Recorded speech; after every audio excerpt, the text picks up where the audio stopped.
Chapter 1. Defiance. Albus Dumbledore was worried, very worried in fact. The expected alert from the wards that a portkey had been used within the grounds had reached him minutes ago, and yet, there was no sign of a winning champion on the designated point of arrival. He had known for some time that he was assured a Hogwarts victory, as both champions from Beauxbatons and Durmstrang had been rescued from the maze 15 minutes ago. His pride in his champions had since turned to fear for their safety, as neither could be accounted for, and the cup had clearly been taken. His usual calm demeanor began to waver, and the eternal twinkle in his eyes had dimmed considerably.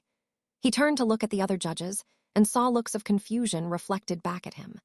Upon seeing the look, the headmaster adorned they too knew that something was gravely amiss.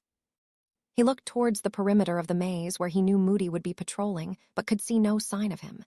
He stiffened suddenly, an even deeper sense of fear creeping up his spine and settling into his very core. Moody. It was Moody who had placed the cup at the center of the maze. The previous school year suddenly flashed in front of his eyes, and his heart almost stopped in his chest. Moody was late to the feast. He was never late. Moody had avoided his company as much as possible this year, and he and Moody had been friends for decades. It was Moody who had investigated Harry's name being put in the cup in the first place and came up with nothing. The Moody Dumbledore knew would not have stopped looking until he found something. Snape had been adamant that suspicious ingredients had been going missing from his stores. Boomslang skin, lacewing flies. He was suddenly aware at how foolish he had been, and now his laxity may have cost the lives of 2 of his students. He had simply put Moody's behavior down to his eccentricity and his desire for privacy in his later years. He stood suddenly and signaled to Professor McGonagall. She approached looking confused and then equally worried when she saw the expression on Dumbledore's face. "Minerva, where is Alistair?" he asked as calmly as possible. "He took Mr. Crumb to the medical tent when he was brought out of the maze," she replied, unaware of the seriousness of the situation. Before she could question him, Dumbledore was already moving quickly towards the tent, so she followed him, wanting to know what had clearly flustered the usually calm headmaster. When he reached the tent, there was no sign of Moody, and Madame Pomfrey was treating Fleur de Lacquer for a variety of cuts and bruises she had received in the maze. Before he could utter a word to the strict nurse, cut him off. "Albus, it appears that Mr. Crumb has been placed under the Imperious Curse and is very confused. He has no memory of being in the maze," she finished, clearly concerned for the young Bulgarian. Dumbledore looked towards Crumb and could clearly see the telltale glazed look in his eyes. He strode towards him, waving his wand in an intricate pattern, muttering under his breath. He found more than what he had expected. He had indeed been placed under the Imperious Curse, but his memory had also been wiped. "Poppy, where did Alistair go when he left the tent?" he asked the matron with a hint of urgency in his voice. She looked at Dumbledore confused, but shook herself from her momentary lapse to reply. "He said he was going back to the maze to wait for the other champions. Albus, what is going on?" she asked with her hands on her hips, back to her usual no-nonsense self. "Please, Poppy, remain here and tend to your patients," he retorted quickly and left the tent before either woman could question him further. Pomfrey and McGonagall shared a knowing look before the latter left to follow. Dumbledore started to make his way towards the castle now, having a very clear idea on what had happened. He had been duped, and now 2 of his students' and friends' life hung in the balance. He knew the real Alistair had to be close by. He would be needed for the vital ingredient to pull of such a plan. He quickened his pace, the fear within him giving way to a cold fury, a fury he hadn't felt in decades. His eyes darkened and narrowed behind his half-moon spectacles, and he could feel his magic react to his emotional state. It was boiling under the surface and leaking around him. His anger was palpable. McGonagall could feel the anger radiating off him, and quickly rushed to catch up to her longtime friend, now knowing that something was very wrong indeed. Before she could ask, Dumbledore spoke in a dangerously low voice. "Fetch Severus, tell him to get some Veritaserum and bring him to Moody's office," he instructed the Transfiguration professor firmly. She stopped dead in her tracks at the unfamiliar tone of his voice. This was no longer the docile, lemon drop-eating, strange, humored headmaster everyone had become accustomed to. This was the man that had saved the wizarding world from Grindelwald all those years ago. The man that all would-be Dark Lords had feared since. She shivered at the fury she could sense, but quickly rushed away to carry out his request. Dumbledore made his way to the 4th floor, his wand gripped tightly in anticipation for the coming confrontation. He reached the door and steeled himself before taking a deep breath. He could hear muffled voices beyond the heavy door, and before he could comprehend his own actions, he had already given his wand a sharp flick, sending a blasting curse at the obstacle before him. The door exploded inwards, splintering into thousands of tiny pieces. When the smoke and haze had cleared, he entered the room seeing Moody clearly unconscious on the floor next to his open trunk in the corner of the office. He quickly bound the unconscious form and stuck him to the wall with a simple sticking charm. He heard a faint cough coming from the open trunk and made his way over. Looking down into the depths, he could see a very thin and disheveled Alastor Moody, minus one eye and one leg. "The bastards got the jump on me, Albus, Crouch, Pettigrew, and some weird baby thing," he said, clearly disorientated after his ordeal. "Crouch?" Dumbledore asked. "Barty Crouch?" he asked, surprised. "Junior Albus, that's the shit up there with you now with my eye and damned leg," Moody growled, clearly angry. "Minerva and Severus are on their way here now, Alastor.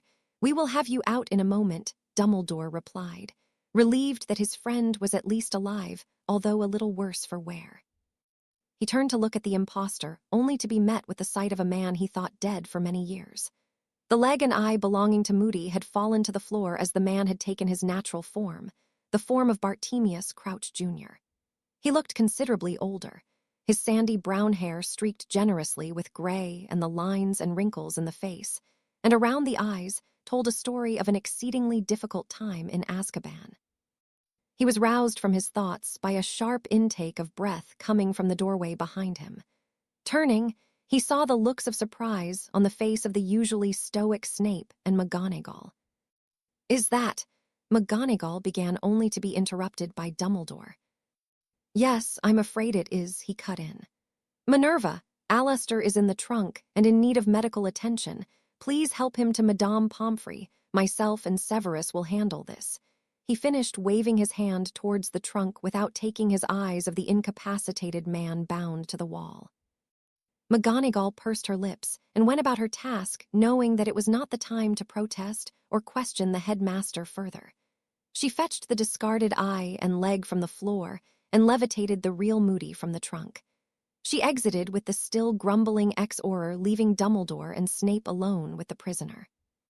Snape moved to stand next to Dumbledore, rolling up his left sleeve as he did so, revealing a very prominent tattoo on his forearm, which Dumbledore looked at and sighed deeply, rubbing his eyes beneath his spectacles. "Does this mean what I think it means?" the potions professor asked with an air of apprehension in his voice. It was clear that, although he was trying his best to remain calm, he was more than a little nervous knowing what would be asked of him. "I fear it is my boy," Dumbledore replied, looking every year he had lived and equally saddened. "Young Harry and Cedric are yet to return from the maze, and the portkey warning alerted me to the cup being claimed close to an hour ago now." "And you think that the Dark Lord may have them?"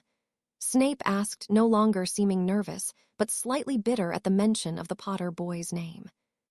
Dumbledore sighed again, with slight exasperation, knowing that his potions master had no lost love for Harry. "Based on his past history at this school, it would seem that it is a fair assumption to make," he replied, keeping his frustration towards Snape and his views on Harry to a minimum. Snape curled his lip in a sign of distaste. "Ah, yes, the boy's history at school, which you insist in not sharing, Albus, not even with the staff here," Snape retorted in a mixture of annoyance and curiosity. "They are not my stories to tell Severus, as I have said time and time again," Dumbledore said irritably, having had this argument several times with several members of staff. "Suffice to say, Harry is a very remarkable and gifted young man, and if you could see beyond your petty differences with his relatives, you may see it yourself. Despite what you think, Harry seeks neither fame nor glory for his feats, but I dare say, if he did, he would be much more revered and reviled in our world than he ever has been. All he wants is to be normal Severus, and yet society will never allow that, he finished sadly. However, now is not the time to discuss Mr. Potter and his many achievements. Please administer the Veritaserum to our guest so we may see what we can learn from him. Snape knew a closed discussion when he heard one, but it did not stop him feeling agitated towards the headmaster and his aloofness when it came to Potter. He stepped forward and angled the vial of potion to allow 3 drops to fall into the already open mouth of Crouch Jr. He stepped back, drawing his wand from his sleeve, and with a muttered "enervate," the unconscious man began to stir, his eyelashes fluttering open to reveal his glazed blue eyes, showing that the potion had taken effect. Without hesitation, Dumbledore stepped forward and began his questioning. "What is your name?" he asked calmly, not displaying the worry he felt. "Bartemius Crouch Jr.," came the monotonous reply. "Where are Harry Potter and Cedric Diggory?" Dumbledore asked, his voice now laced with a small amount of urgency. "If the portkey worked as intended, they would have been taken to Riddle Manor in Little Hangelton," he replied with a cruel smile. Dumbledore was truly shaken now. "Severus, get any and all information you can from him, then send for Amelia Bones directly and tell her to bring only Aurors she trusts implicitly. I will return as soon as I can," he finished, calling out for his Phoenix familiar. With a final look of disgust towards Crouch Jr., he disappeared in a flash of fire, leaving behind a confused potions master, annoyed that the headmaster had departed before he could open his mouth to speak. Snape scowled at the space where Dumbledore had only seconds ago been standing, but turned to further question the only remaining man in the room. He knew that tonight was going to be a long night. Break. Harry Potter was not in a good place. He was on his knees, clutching the smoking remains of his phoenix feather wand. He knew his time was coming to an end. He had taken his parents' instruction and tried to run for the cup that would return him back to the safety of the castle and away from this hellish nightmare. It was not to be, however. His leg, bitten by the acromantula, had given out mere feet away from the trophy, and as he raised his wand to summon it to him, it was struck by an errant spell. All that remained was a smoldering slither of wood, with a bright red feather protruding from the end, still smoking from its destruction, which he clung to regardless of its now useless state. He was exhausted, breathing heavily and quite severely injured. He looked at the colder, growing corpse of Cedric with an unfathomable amount of sorrow. He replayed his parents' words throughout his mind. Hearing the love they had for him in their own words had given him his final burst of energy to make his escape, but alas, it was not enough to overcome the physical trauma he had sustained. The bite, the several torture curses, the exhausting duel with Voldemort, and the blood loss from the dagger wound given to him by Pettigrew had concluded in him finding himself in this position. Now he knew that all he had left to do was face his inevitable death, and he would be damned if he died on his knees, cowering at the feet of the man who had murdered his parents. Tom Riddle, the man who had mercilessly taken the life of both his mother and father, was stood only a few dozen yards away. The reason he had been raised by the Dursleys, the reason he had had a miserable existence, the reason he found himself how and where he was now. He would not die on his knees. He would look the bastard straight in the eye the same way his father had, and defy him to the last second, just as his mother had. There was nothing left to take from Harry Potter except his dignity, and there was no way he was giving up anything else to the murdering bastard, who had already taken everything he held in his heart away from him. He was suddenly filled with a rage he had never thought possible. It coursed through his very veins like molten lava. How dare this bastard trap him and trick him the way he had, and only try to duel him when he was already wounded? He realized something in that moment. Tom Riddle was nothing but an opportunist. He really was a Slytherin through and through. The Death Eaters in front of him mistook his shaking for fear, but could not see the emerald fire that danced dangerously in the young man's eyes. They were very much taken aback when they heard him chuckling and saw him stand on shaky legs to face the Dark Lord despite the fact he was unarmed.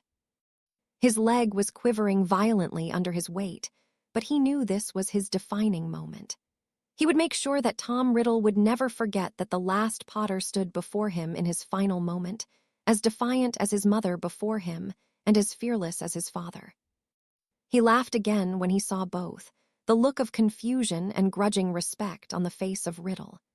He spat out the blood that had formed in his mouth and returned to staring his adversary in the face, just waiting for the end that he knew was to come. Voldemort looked upon the boy in front of him, amazed that he had the ability and the fortitude to face him the way that he was. He could not help but respect the final stand that Potter was making. In this moment, he saw the man that he would become, and he felt a shiver make its way up his spine at the thought of that coming to pass. He knew one day that Potter could have been his downfall, and he knew that he had been fortunate in his plan to bring him here and end it now, before he could become a real threat. Knowing now that there was no way for the boy to escape, he allowed his wand to hang loosely at his side before addressing his foe. "I'm impressed, Potter," he said casually. "You have finally shown me why you have been considered my biggest threat all these years. I see the anger in your eyes, the desire for vengeance. You would have been quite the rival had you lived that long," he finished. The Death Eaters around him looked confused. Did the Dark Lord just praise a half-blood and a child? Did he just claim that this boy was his biggest threat? They believed that Potter had gotten lucky 13 years ago, and that he had been nothing more than a setback in the Dark Lord's plans. They could not see the potential that Potter had. As far as they knew, he was not a remarkable wizard and was not overtly talented. Lucius Malfoy in particular was very confused. He had had his son watch Potter from day one, and by all accounts Potter was mediocre at best. Had his son missed something? Or had he simply let his jealousy cloud his judgment of the young man stood in front of him? He looked into Potter's eyes and saw the fire that burned within them. A bright emerald fire that he would not forget resided there, and it made him feel uneasy. He swallowed back his unease with an audible gulp and looked back at his master to see the grudging respect etched on his face. There was something about Potter that he was wary of, and Lucius Malfoy detested being wary. "I offered you the chance to stand by my side in your first year at Hogwarts, Harry. Do you remember?" "Of course you do. You foolishly turned down my offer, but I stand by what I said. You would have been great. Together we could have been great." He finished, ignoring his followers around him.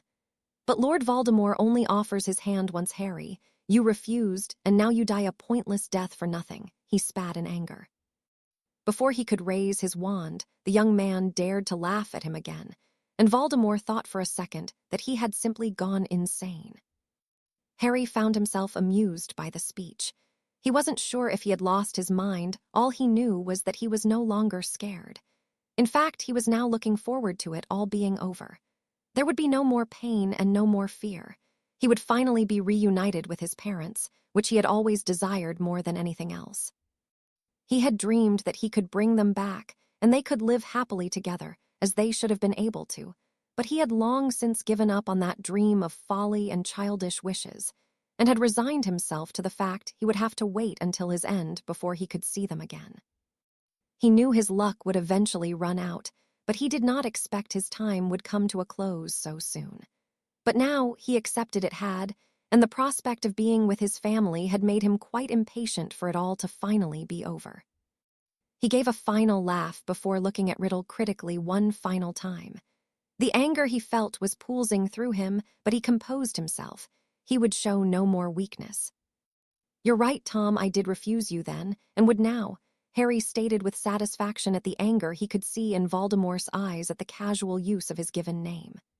"You're a coward, Riddle, attacking people in the dead of night, torturing harmless, innocent wizards, witches, and muggles. I would rather die 1,000 times than join you. I doubt you have had an honest fight in your life."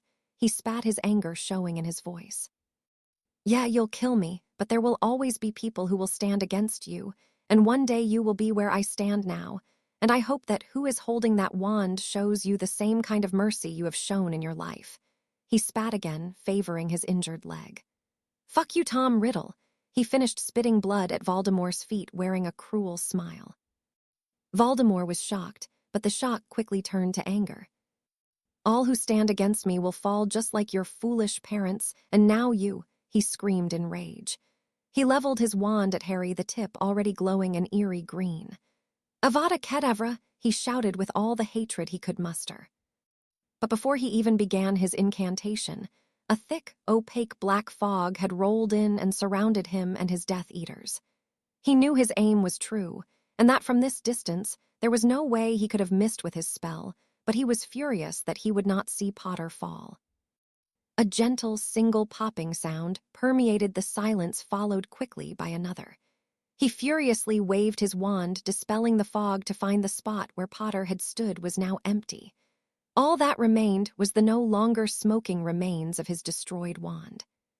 He knew his spell had hit, and he knew that Potter could not apparate through the wards around the graveyard. He was confused and furious.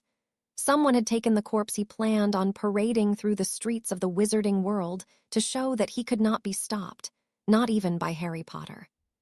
He took some comfort in knowing that Potter was finally dead, but he wanted that corpse.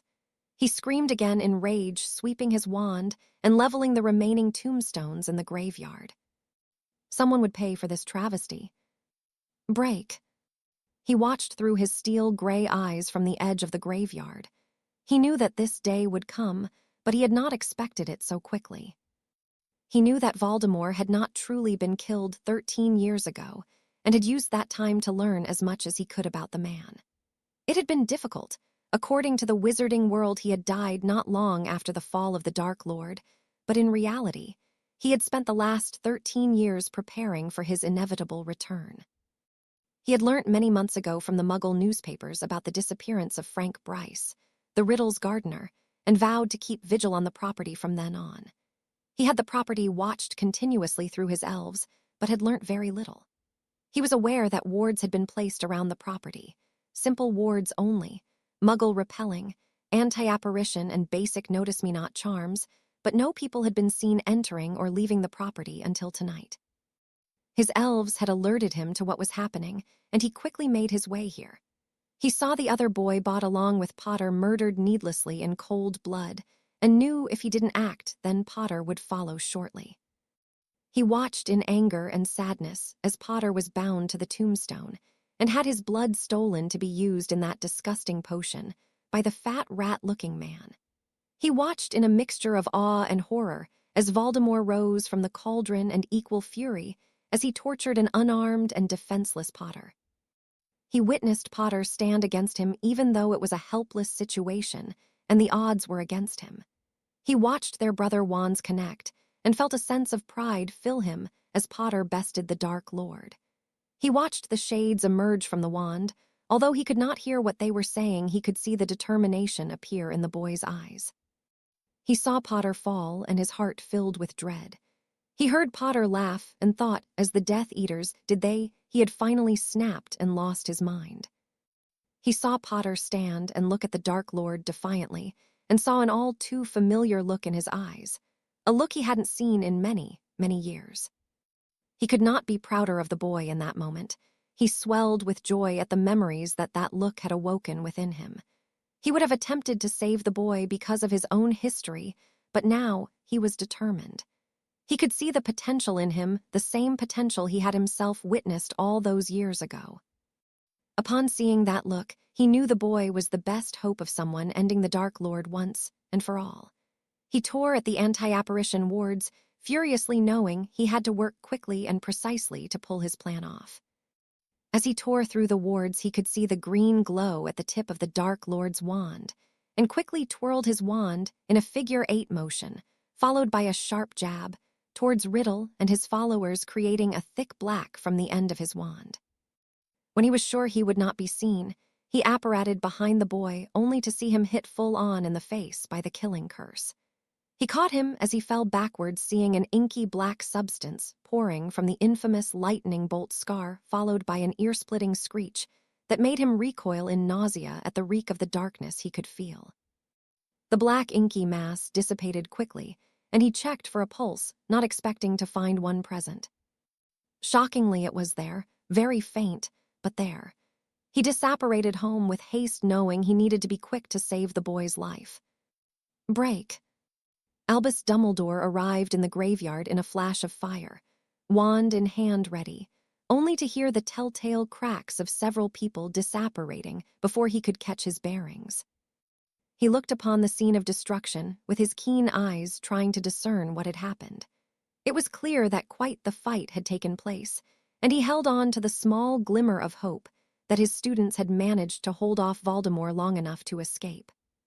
The feeling was short-lived, however, as he spotted the lifeless body of Cedric Diggory only a few feet to his left, and the Triwizard Cup discarded next to him. A sad, silent tear escaped him as he mourned the needless loss of a fine young man. He composed himself, quickly knowing that Cedric could no longer be helped, but there was still hope for Harry. He approached the enormous cauldron and peered inside. He frowned at the unknown potion, but could sense a few of the ingredients: flesh, blood, and bone. He felt queasy knowing that nothing good could be born from such a concoction. He abandoned his musings in search of any sign of Harry, and was caught short when he came upon the broken remains of his wand. He picked it up in a shaking hand, feeling the warmth of his familiar radiating from it. Fawkes trilled sadly at the destruction of a wand he had helped create, and trilled again in an even more melancholy manner at the thought of the loss of the wand's owner. Dumbledore sighed, wiping away the tears that he was unaware had formed in his eyes again, and fired off a patronus to Severus, asking him to send Amelia Bones to the graveyard as soon as possible. He continued with his investigation of the area, piecing together what had happened. He felt the expected presence of Tom Riddle being very familiar of the types of spells he used. He felt the all-too-familiar presence of his more prolific followers, having come across them many times during the last war. He found the ward lines and ran a diagnostic charm to see what types of wards had been created. He frowned at the results. He ran the check again to be sure he was seeing the outcome for what it really was. There was no denying it. There were signs of an anti-apparition ward, but the ward had been broken by a very skilled wizard. The presence was somewhat familiar to Dumbledore, but he could not place it. The wizard had concealed himself very well. He checked the graveyard again for any other sign of the wizard, and was again surprised and confused to find a sudden sharper presence of the individual's signature, where he had found the remains of Harry's wand. The sudden presence led him to believe that whomever it was had apparated directly where Harry had stood and away again. He knew that he would learn little else from here, and could only hope that this person was an ally and had managed to help Harry escape. He knew that it was important to find Harry if he was alive. There were things he needed to know, and he just hoped that he would be forgiven for withholding so much from the boy. If Harry had not managed to survive, then Dumbledore knew that the coming years would be very dark indeed. Without their beacon of hope and savior, the wizarding world will crumble to dust without much resistance, and Tom Riddle would exert his will upon them all. "Do you think it's possible he escaped?" he asked his still trilling familiar. Fawkes paused and cocked his head to the side, his black beady eyes focused on his longtime friend. He screeched a long, hopeful note, eliciting a deep feeling of hope within the headmaster, who simply stroked the bird's plumage and smiled gently his eyes, regaining some of their usual twinkle. "You're right, my friend. We have to have faith in Harry. He has certainly overcome the odds enough times now for me not to count him out." He finished feeling a little more calm, knowing that there was still some hope that the boy was okay. He knew that if Harry had been captured and taken away by Tom, that he would soon be made aware of it. Tom would be compelled to boast, and would feel no need to hide in the shadows with the death of Harry. He knew not many would truly stand against him if Harry fell to his wand. He was sure that Harry had not yet been killed, as he could still feel the presence of the blood wards he had erected at Privet Drive, and if he were to die, the wards would fall immediately. He would alert Amelia to his disappearance, and hope that a combined effort could find Harry alive and well. He was broken from his thoughts, but the arrival of the head of the DMLE and two of her Aurors. They hadn't always seen eye to eye, but Dumbledore knew she was honorable if nothing else. She herself had lost most of her family during the last war, and he knew he could have a powerful ally in Madame Bones. "What the hell is going on, Dumbledore?" she asked impatiently. "The school is in uproar wondering what is happening, and the press is having a field day shouting about you and your incompetence." She faltered, seeing the grim look in the eyes of the chief warlock, and faltered further still at the sight of the body of Cedric Diggory. Dumbledore sighed again, a sad sigh. He explained everything that had happened to the director and her two Aurors, who simply gaped at what they were being told. When he was finished, Amelia looked simply dumbfounded and overwhelmed by all she had heard. "Fudge will never believe it," she managed to stammer out after composing herself for several moments. "He won't believe until he sees it for himself, and with Lucius Malfoy pulling his strings, he will simply ignore everything. What the hell can we do, Albus? What do we tell the Diggorys, and what about Potter?" she asked, firing the questions quickly, not waiting for a reply. "We tell them the truth, Amelia. That's all we can do, and hope that people see the truth for what it is. And Harry is very resourceful. Believe me, there is very little in this world that would cause our young Mr. Potter real trouble." He chuckled in fondness at the memories of Harry and his perchance for finding himself in situations and coming out on top over and over again. Before she could scold him for his inappropriate laughter, he raised a placating hand. "Mr. Potter is a very capable wizard. I will not divulge the unknown specifics, but suffice to say he has done things that most would deem impossible. He mastered the patronus charm at 13 years old and drove off all 100 Dementors that Cornelius had deemed fit to guard Hogwarts after Sirius Black escaped." Dumbledore said, satisfied at the look of awe on the faces of the Aurors and the head of the DMLE. "That's impossible. No one can drive any more than a few Dementors at a time," the young female Auror retorted disbelievingly. "My dear Nymphadora, I can assure you that it is in fact possible, as young Harry himself did it. And had he not, he and his godfather would have suffered a most unfortunate fate," Dumbledore replied, amused at the young metamorph's constant changing hair color. "Why would Potter save Black? He betrayed the boy's parents to the Dark Lord," Amelia asked, confused more so than she had ever been. The young female Auror was paying rapt attention. She was very interested in hearing Dumbledore's answer to that question, very interested indeed. "As chief warlock of the Wisengamot, I cannot influence your investigation, but I dare say that you will find the most peculiar magical presence of a wizard thought murdered by Mr. Black some 13 years ago in this very graveyard," he said, not elaborating further. Amelia blinked, taken aback at that statement. "Pettigrew? You're telling me Pettigrew is alive and in league with the Dark Lord?" she asked suspiciously, not sure if she could believe what she was hearing. "It is not my place to say, and you know that I cannot officially take part in any investigation, however. I'm sure if you take a look into the official documents, you will find some very interesting reading, or more accurately, lack of reading." He finished, putting as much emphasis on his hint as possible. "Anyway, you are here now to do your job, and I must speak to the Diggorys and inform them of what has happened," he finished, reverting back to his mournful demeanor. "And I believe that when you are finished here, I have a most interesting man you will want to take into custody. He is pivotal to what has occurred this evening," he finished, flashing away in flames again back to Hogwarts. Amelia simply shook her head and tried to digest what she had been told and what she had learned. There was much to do, and it was just the beginning. She had no reason to doubt Dumbledore. He was not one for scaremongering. If anything, he had played down the seriousness of the situation. She knew that her life would become very hectic and very busy, but she would not allow anyone else she cared about to die at the Dark Lord's hand. She had work to do, and lots of it. Nymphadora Tonks was deep in thought.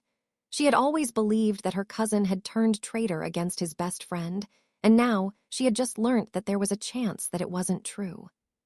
She had much to think on and much to do. She would take Dumbledore's advice and look into the matter, starting with this graveyard, and then she would speak to her mother. If anyone knew the kind of man Sirius Black was, it would be her. She set to work with a lot of information whirling through her mind, determined to find the truth. Break. Harry Potter found himself in a very strange place. Strange because there was nothing but a translucent gray mist. Although the mist was fairly thin, there was nothing else to be seen, but he felt that he was certainly not alone. There were voices, many voices that seemed to come from nowhere, whispering to him, but none were discernible except for the occasional word that he could hear if he focused enough. He walked forward lost in thought, some of the voices fading to nothingness as others became clearer. He thought back to his final moments and felt a sense of pride at how he had carried himself and had goaded Riddle into anger. He was surprised that his life did not flash before his eyes as the green light of the killing curse hurtled towards him. Instead, he became acutely aware of everything around him in the moment. The smell of his own blood and perspiration, the gentle breeze of the June evening that gently caressed his damp skin, but above all else, he felt the serenity knowing that all of his heartache and pain would soon be over. Yes, there were people he would miss, but now he would get to be with those who he had had for only the briefest amount of time when he was a baby. He walked forward, quickening his pace at the thought of seeing his parents again, only to be stopped in his tracks by a gentle voice that easily drowned out the other surrounding murmurs. "Please stop, Harry. Listen to what we have to say, and then you can make any choice you want to. I promise that we won't try to change your mind once you have heard us out," the familiar voice said in a somewhat pleading tone. Harry was shocked. He knew that voice, but had only heard it in his darkest moments, pleading for his life to be saved, and hers to be taken instead courtesy of his worst nightmares and his run-ins with the Dementors. He swallowed the lump that had formed in his throat before replying. "Mum, is that you?" he asked, not able to hide his excitement at hearing his mother's voice for the first time not in his nightmares.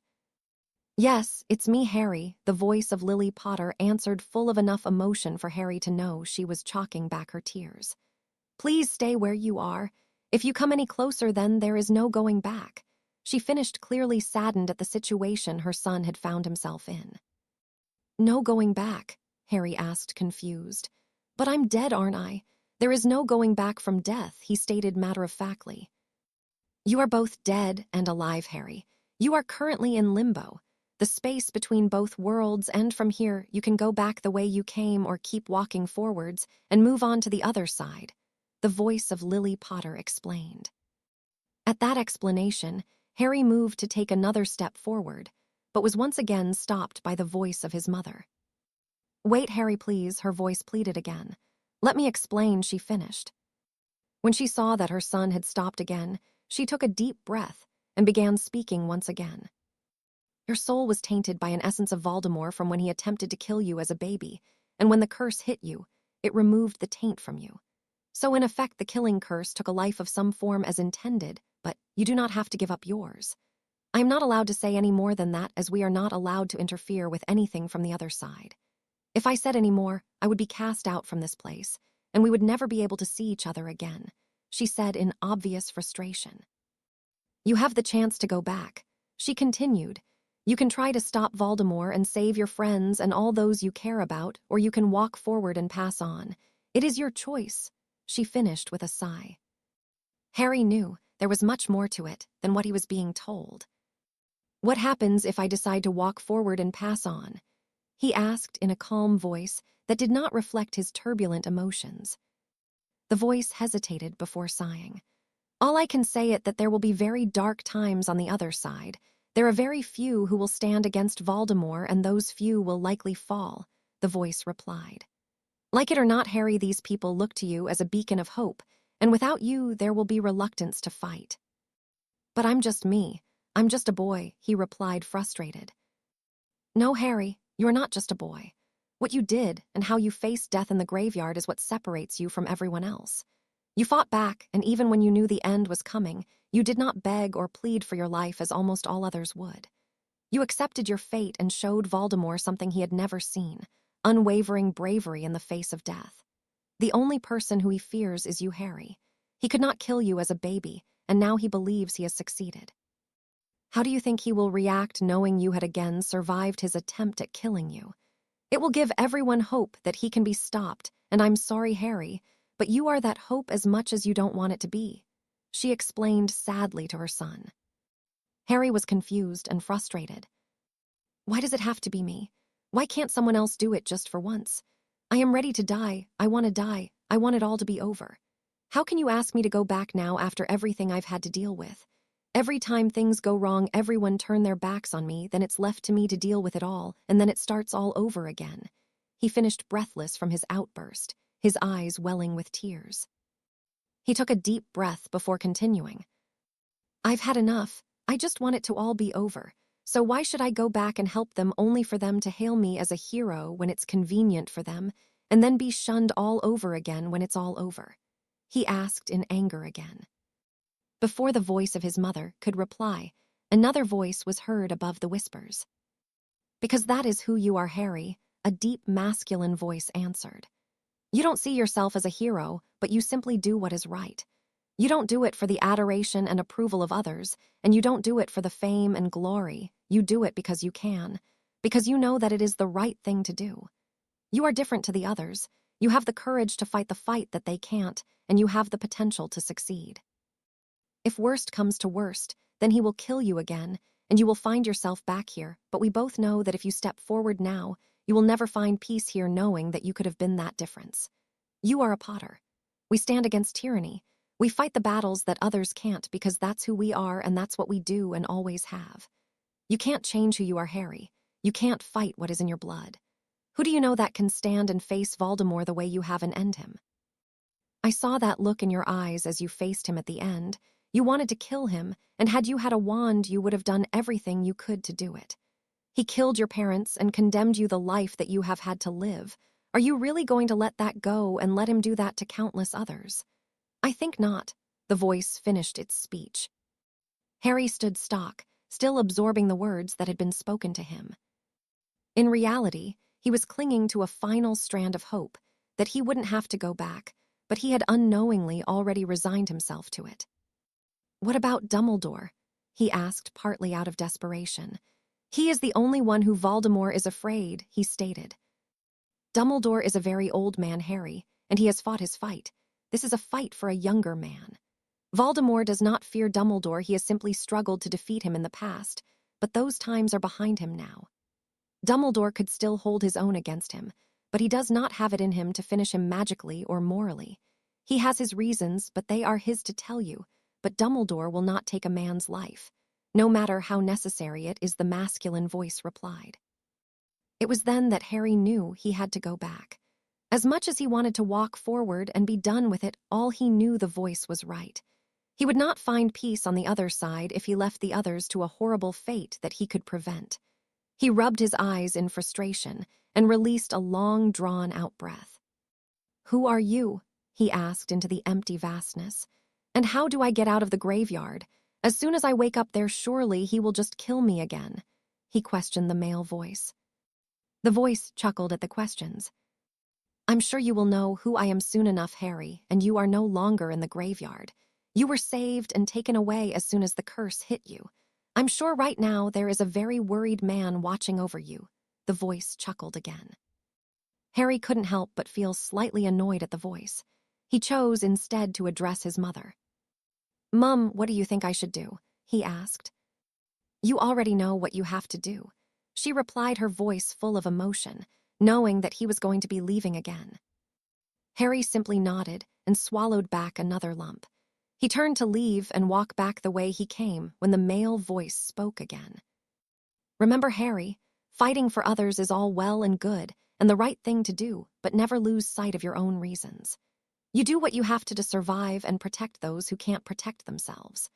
War is war, Harry. When someone is trying to kill you or those you care about, there can be no hesitation. You do whatever is necessary to make sure you and those who stand by your side make it through, even if that means taking a life. You will regret losing someone you care about more than you ever will taking the life of someone who will not hesitate to take yours. Know your enemy, Harry. Know what you are against, and know your blood and what it is you fight for. Fight fire with fire. It's the only way you and those you care about will make it through this alive." The voice finished, no longer chuckling with amusement. "I will," Harry simply stated, now aware of how different things would be. "I will," he whispered to himself before stepping again towards where he came from. Break. Harry woke, taking in his surroundings. He was in a dark room decorated mostly in ornate oak furniture. There were various paintings on the wall and a thick chocolate rug on the heavy wooden floor in front of a crackling fire that was surrounded with a simple stone placing. He tried to move, but found himself quite stiff, and his joints protested against his attempts. The stiffness of his joints aside, he felt much better than he had expected. He felt that he was breathing easier than he ever had, and that a huge burden had been lifted from him. He felt light and knew that it must be from the taint of Voldemort being removed from him. He turned his head to take in the rest of the room, only to be faced with a pair of sharp, penetrating steel-gray eyes that betrayed no emotion. The man sat beside him in a simple armchair was old, not as old as Dumbledore, but fairly advanced in his years nonetheless. He had the look of a man who had seen and been a part of much in his life. He was not heavily scarred, nor did he show any wounds, but the eyes told the story of a truly hardened man, a man who had faced and overcome much adversity in his time. Harry swallowed nervously and attempted to moisten his dry mouth in an effort to talk through the nervousness he was feeling. "So you finally decided to wake up, Mr. Potter," the man stated simply in a neutral voice. "It is about time." Harry swallowed again at the man's casual tone. "Who are you?" he managed to ask. "How long was I out?" The man looked at Harry with a penetrating stare that seemed to see straight into his soul. "You have been unconscious for 3 days," the man stated. "And as for who I am, my name is Arcturus Orion Black, your great-uncle on your father's side, and I believe we have much to discuss and much more to do," he said gravely. Chapter 2. Know Thy Blood. The last 3 days had gleaned very little information for Albus Dumbledore. No matter how often he told himself that Harry was okay, he couldn't help but worry deeply for the missing teen. He knew that he was alive at the very least and sure that he was not in the clutches of Tom Riddle. Had he been, he would surely know by now. Severus had gotten very little useful information from Crouch Jr., who was unaware of what the plan entailed after Harry was transported to the graveyard. He was finally taken into custody by Amelia Bones, and nothing had been shared about his fate. Dumbledore was sure that when Fudge became aware of the Azkaban escapee, he would use every one of his resources to sweep all existence of the man under the proverbial rug. A large part of the last few days had been spent both answering and avoiding questions about the fate of both of the Hogwarts champions.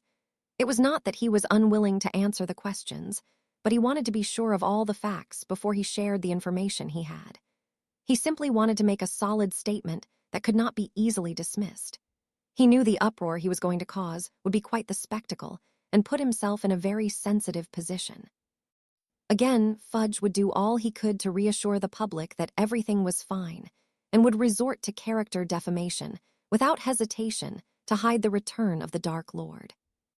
Thus, Dumbledore had spent part of the last few days putting together his contingency plan.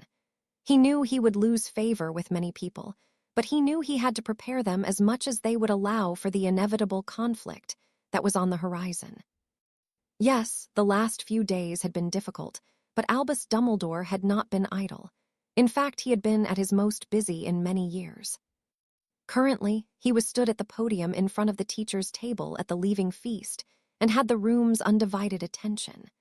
There was no need to raise his hands to signal for silence, as everyone in the Great Hall had been rather subdued after recent events for whatever personal reasons they had. He let out a long breath before addressing his audience. "Welcome to the end-of-year feast," he began neutrally. "I wish we were celebrating what has been overall a successful year. We have had the pleasure of 2 other schools for the majority of our term here this year, and it has been a pleasure to host them. I would like to thank Madame Maxime and the currently absent Headmaster Karkaroff for making the journey here and sharing our grounds and castle with us." He finished clapping towards the foreign students, and the remaining staff member eliciting a subdued round of applause from the Hogwarts students and staff alike. "Now, I know you have been patient the last few days in regards to the fate of the Hogwarts champions."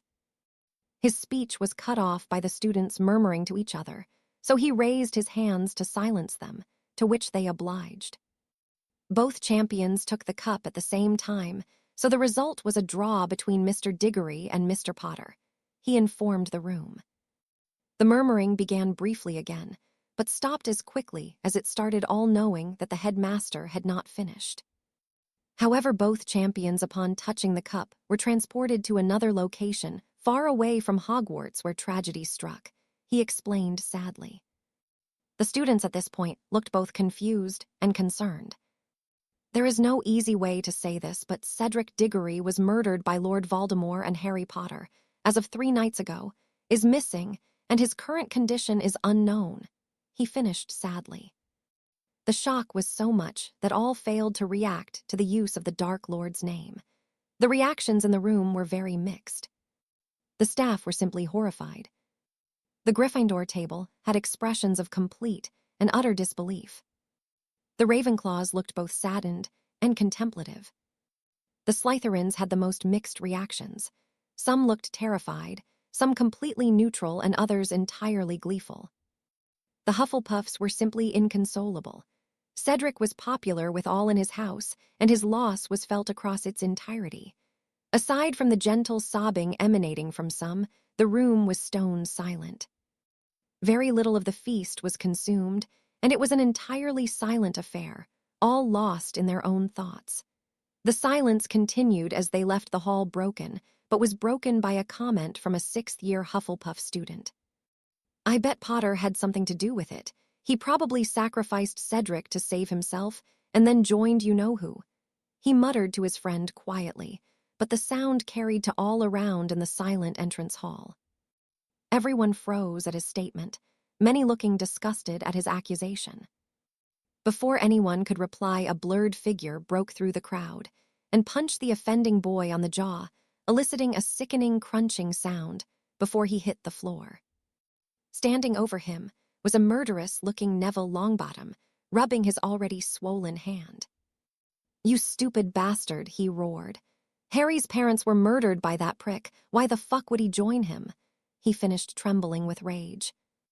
"What is the meaning of this, Mr. Longbottom?" A sharp voice cut across the hall.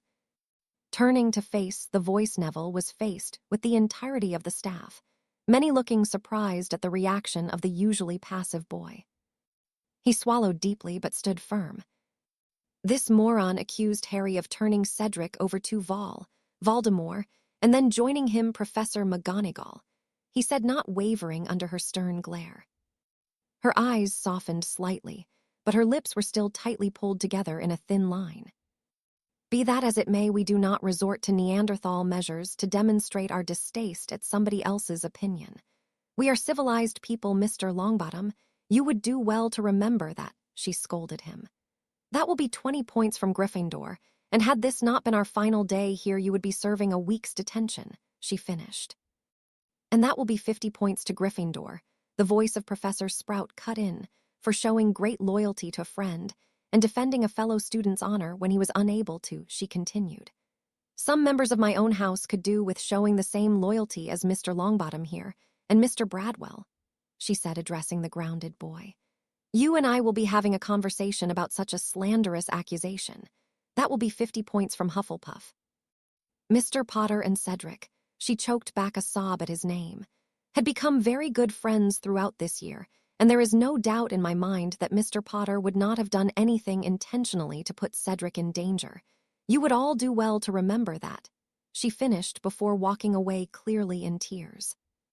All in the entrance hall made their way to their respective common rooms, pondering what they had been told. Tomorrow they would head home for the summer for some much-needed space and time away from the castle. All knew the coming months would change things in their very world and had a lot to digest and think about. Break. Albus Dumbledore returned to his office, contemplating the reactions of the students to his announcements.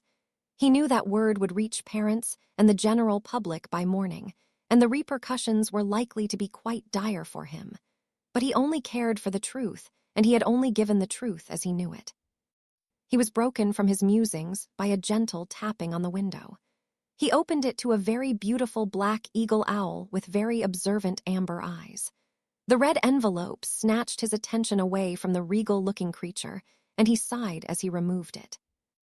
"And so it begins," he murmured, opening the howler. He was surprised to not hear the usual screeching that came accompanied with such an envelope, but a gentle strong and dignified voice, spoke a little above a regular speaking volume. "Potter is safe and sound. You have my magical vow," the voice sounded. Once finished, a silver glow surrounded the paper sealing the vow, and then burst into flames, leaving not even ashes in its wake. The owl flew out of the still open window, its message delivered and job completed. Dumbledore frowned. He was sure he knew that voice, but simply couldn't place it. He was, however, feeling much more at ease knowing that Harry was in fact safe and had that knowledge sealed in a magical vow. He sunk into his chair behind his desk, carefully picked out a lemon drop from the ever-present bowl, and sucked at it as he continued to ponder the events that were unfolding around him. Break. Harry was feeling a mixture of emotions. He was confused, relieved, grateful, and nervous at the same time. He hadn't been told anything personally about Arcturus by Sirius, but he had said that his whole family were dark and supported Voldemort. Before he could arrange his thoughts into any form of coherent speech, the man next to him spoke. "I bet you're wondering why I saved you, Arcturus questioned. "Tell me, boy, what do you know of my family?" he asked over steepled fingers, his eyes alive with a gently penetrating stare. Harry considered his answer before speaking. He did not want to offend the man next to him. After a moment, he decided honesty was best. It was no secret that the Blacks were considered a dark family by all accounts. "Sirius told me that you were all dark and supported Voldemort," he said, simply flinching slightly at the impassive face that looked back at him. "Ah, yes, my idiot grandson. I can see why he would say that, and he would be correct for the most part," he replied. "Most of my family are supporters of him. Hell, even I was at one time," he said to a surprised and slightly panicking Harry. "What changed?" Harry asked nervously. "The very thing we have been discussing," he answered. "Family," he finished simply. Harry looked confused, but before he could ask the question, Arcturus answered. "The last 2 wars have all but decimated the Black family," he started. "We have lost many on both sides of the conflicts. Yes, believe it or not, some fought for both Grindelwald and Riddle, and some fought against them.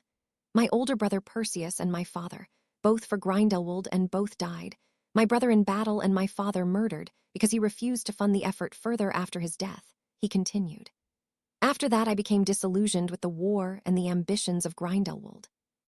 I figured that being a Black meant nothing to him, and knew that if he was to succeed, our way of life here would change for the worse. So at 17 years old, I became the head of the family, a position I was never meant to have, nor had I ever wanted it. I had long ago accepted that it was not my destiny," Arcturus explained. Harry listened, with rapt attention to the man. "My brother was 13 years older than me, so I never really knew him. He had already left school by the time I was aware of much, and had joined Grindelwald," the older man continued. "But I was always told that blood is the most important thing in the world, and that stuck with me, even to this day," he added seriously. "I hated Grindelwald for what had happened to Perseus, and for what he had done to my father. I wanted revenge."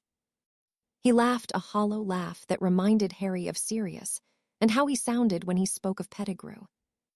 "Anyway, I will come back to that part in a moment," he said, coming out of some clearly deep thinking.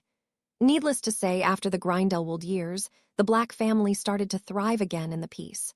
Our numbers were still quite few, but our family was growing to what it had once been.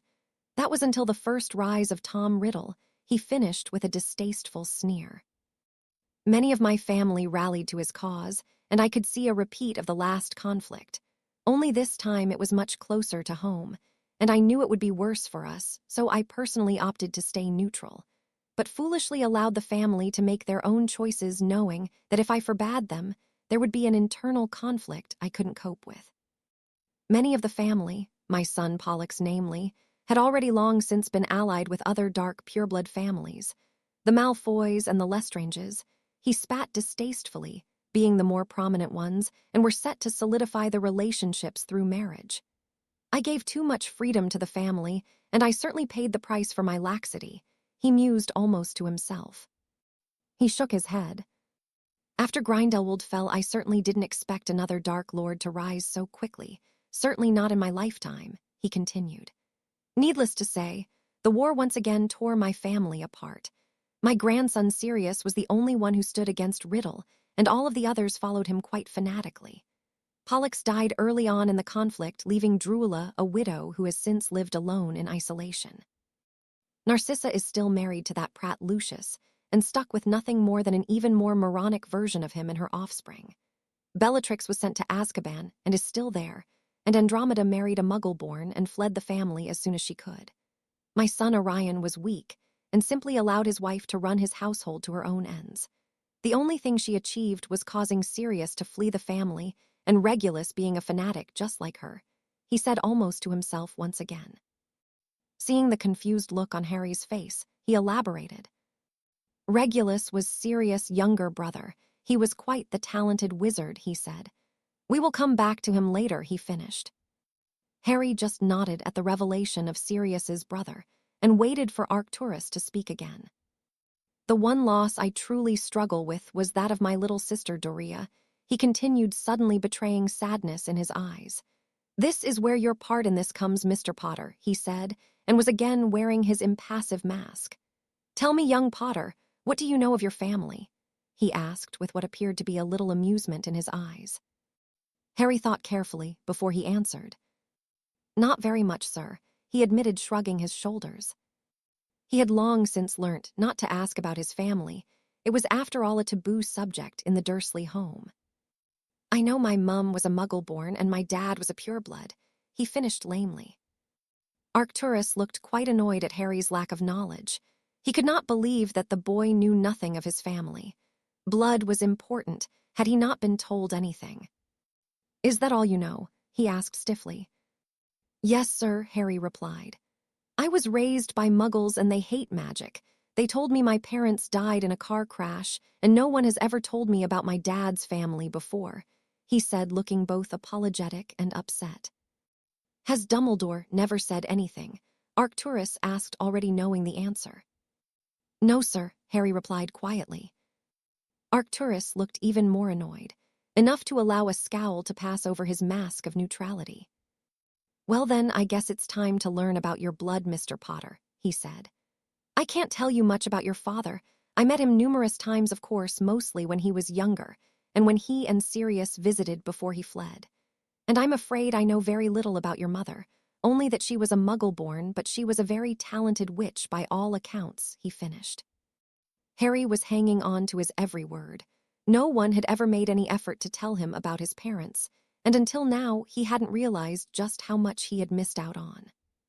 Arcturus was clearly pondering the best way for him to proceed, so Harry remained silent while the older man was thinking. Eventually, he stirred from his thoughts and continued. I can tell you much more about your grandparents than I can your parents, as I knew them well enough, he said thoughtfully. Do you know anything about them, Potter? He asked, suspecting he already knew the answer. No, sir, Harry replied again, feeling quite stupid by now.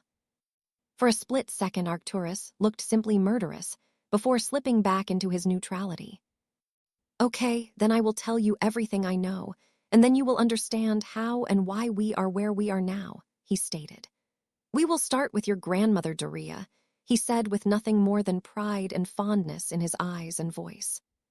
Harry, though emotionally rather obtuse, could see that the woman in question meant very much to the man. Doria was my sister. A year younger than me, Arcturus began again. She was a very gifted witch and quite different from the rest of the black women. She was quiet and caring even before my father was killed, and after that she became more so. She was particularly protective of me. It was me who took care of her after my father was gone. Actually, I think she took care of me more, he added. She eventually became a healer, much to the surprise of everyone besides me. It was just in her nature, and I'm very proud of what she became, he finished, his gray eyes sparkling gently in the firelight. It was an even bigger surprise to everyone that she married your grandfather Charles, he continued, looking quite amused. I've never told the story of how they became married. It's very personal, and I'm sure they only shared it with those close to them, he explained. It is safe to say, however, that had my father lived, your grandparents would have never been together. The Potters and the Blacks were always too different, and there had never been a union between the families, he stated matter-of-factly. He looked thoughtful for a moment before shaking himself from his reverie. Doria would have been forced to marry into a darker family against her wishes, so in a way my father's death was a blessing in disguise. Doria was not inclined towards the family politics, and any marriage arranged by my father would have been a very unhappy one for her, he said with a slight frown adorning his face. Now, your grandfather was an honorable man, as tough as they came and respected by all. We found ourselves in similar positions, he also having lost his father at a young age. He was killed by Gryffindor personally, he clarified. So I have lost more than just my parents to Dark Lords, Harry thought to himself sadly. He was pulled from his thoughts again, as the man spoke further. Charles was the same age as myself, and we went to Hogwarts together. I of course was in Slytherin as expected, and he in Gryffindor. I had been told about the Potters growing up, and your father certainly did not coincide with what I had been told. He was neither arrogant nor full of himself. He was a very gifted wizard, observant, quiet, very intelligent and extremely formidable with a wand. He learnt the family magic from a young age and simply became a fierce warrior in his own right. At his prime, even Dumbledore would have been very reluctant to cross wands with him. That would have been a very interesting battle, he mumbled to himself. To hear that his own grandfather was on par with Dumbledore certainly surprised the teen. We had very little interaction at school. Even then, the house separation was prevalent, but we did share the occasional class and competed against each other in the school dueling competitions, and I'm not ashamed to admit he made me look like an amateur, and I was certainly no slouch, gifted in my own right, he said, shaking his head. Charles was not taught to duel, he was taught how to fight by his father. There is a big difference, he added.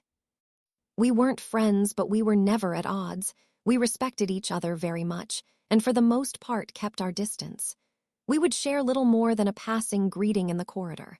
That was until our 5th year, he said, frowning again. He sighed deeply before explaining. Doria was in the year below us, and as I said, rather quiet, to the point others thought that they could take advantage of her or that she was an easy target, he said, shaking his head again with a look of annoyance. It's probably easier if I show you, he said, suddenly coming to a decision. Elgar, he called loudly. There was a quiet pop as a reasonably aged house elf appeared in the room. Master called for Elgar, the elf asked.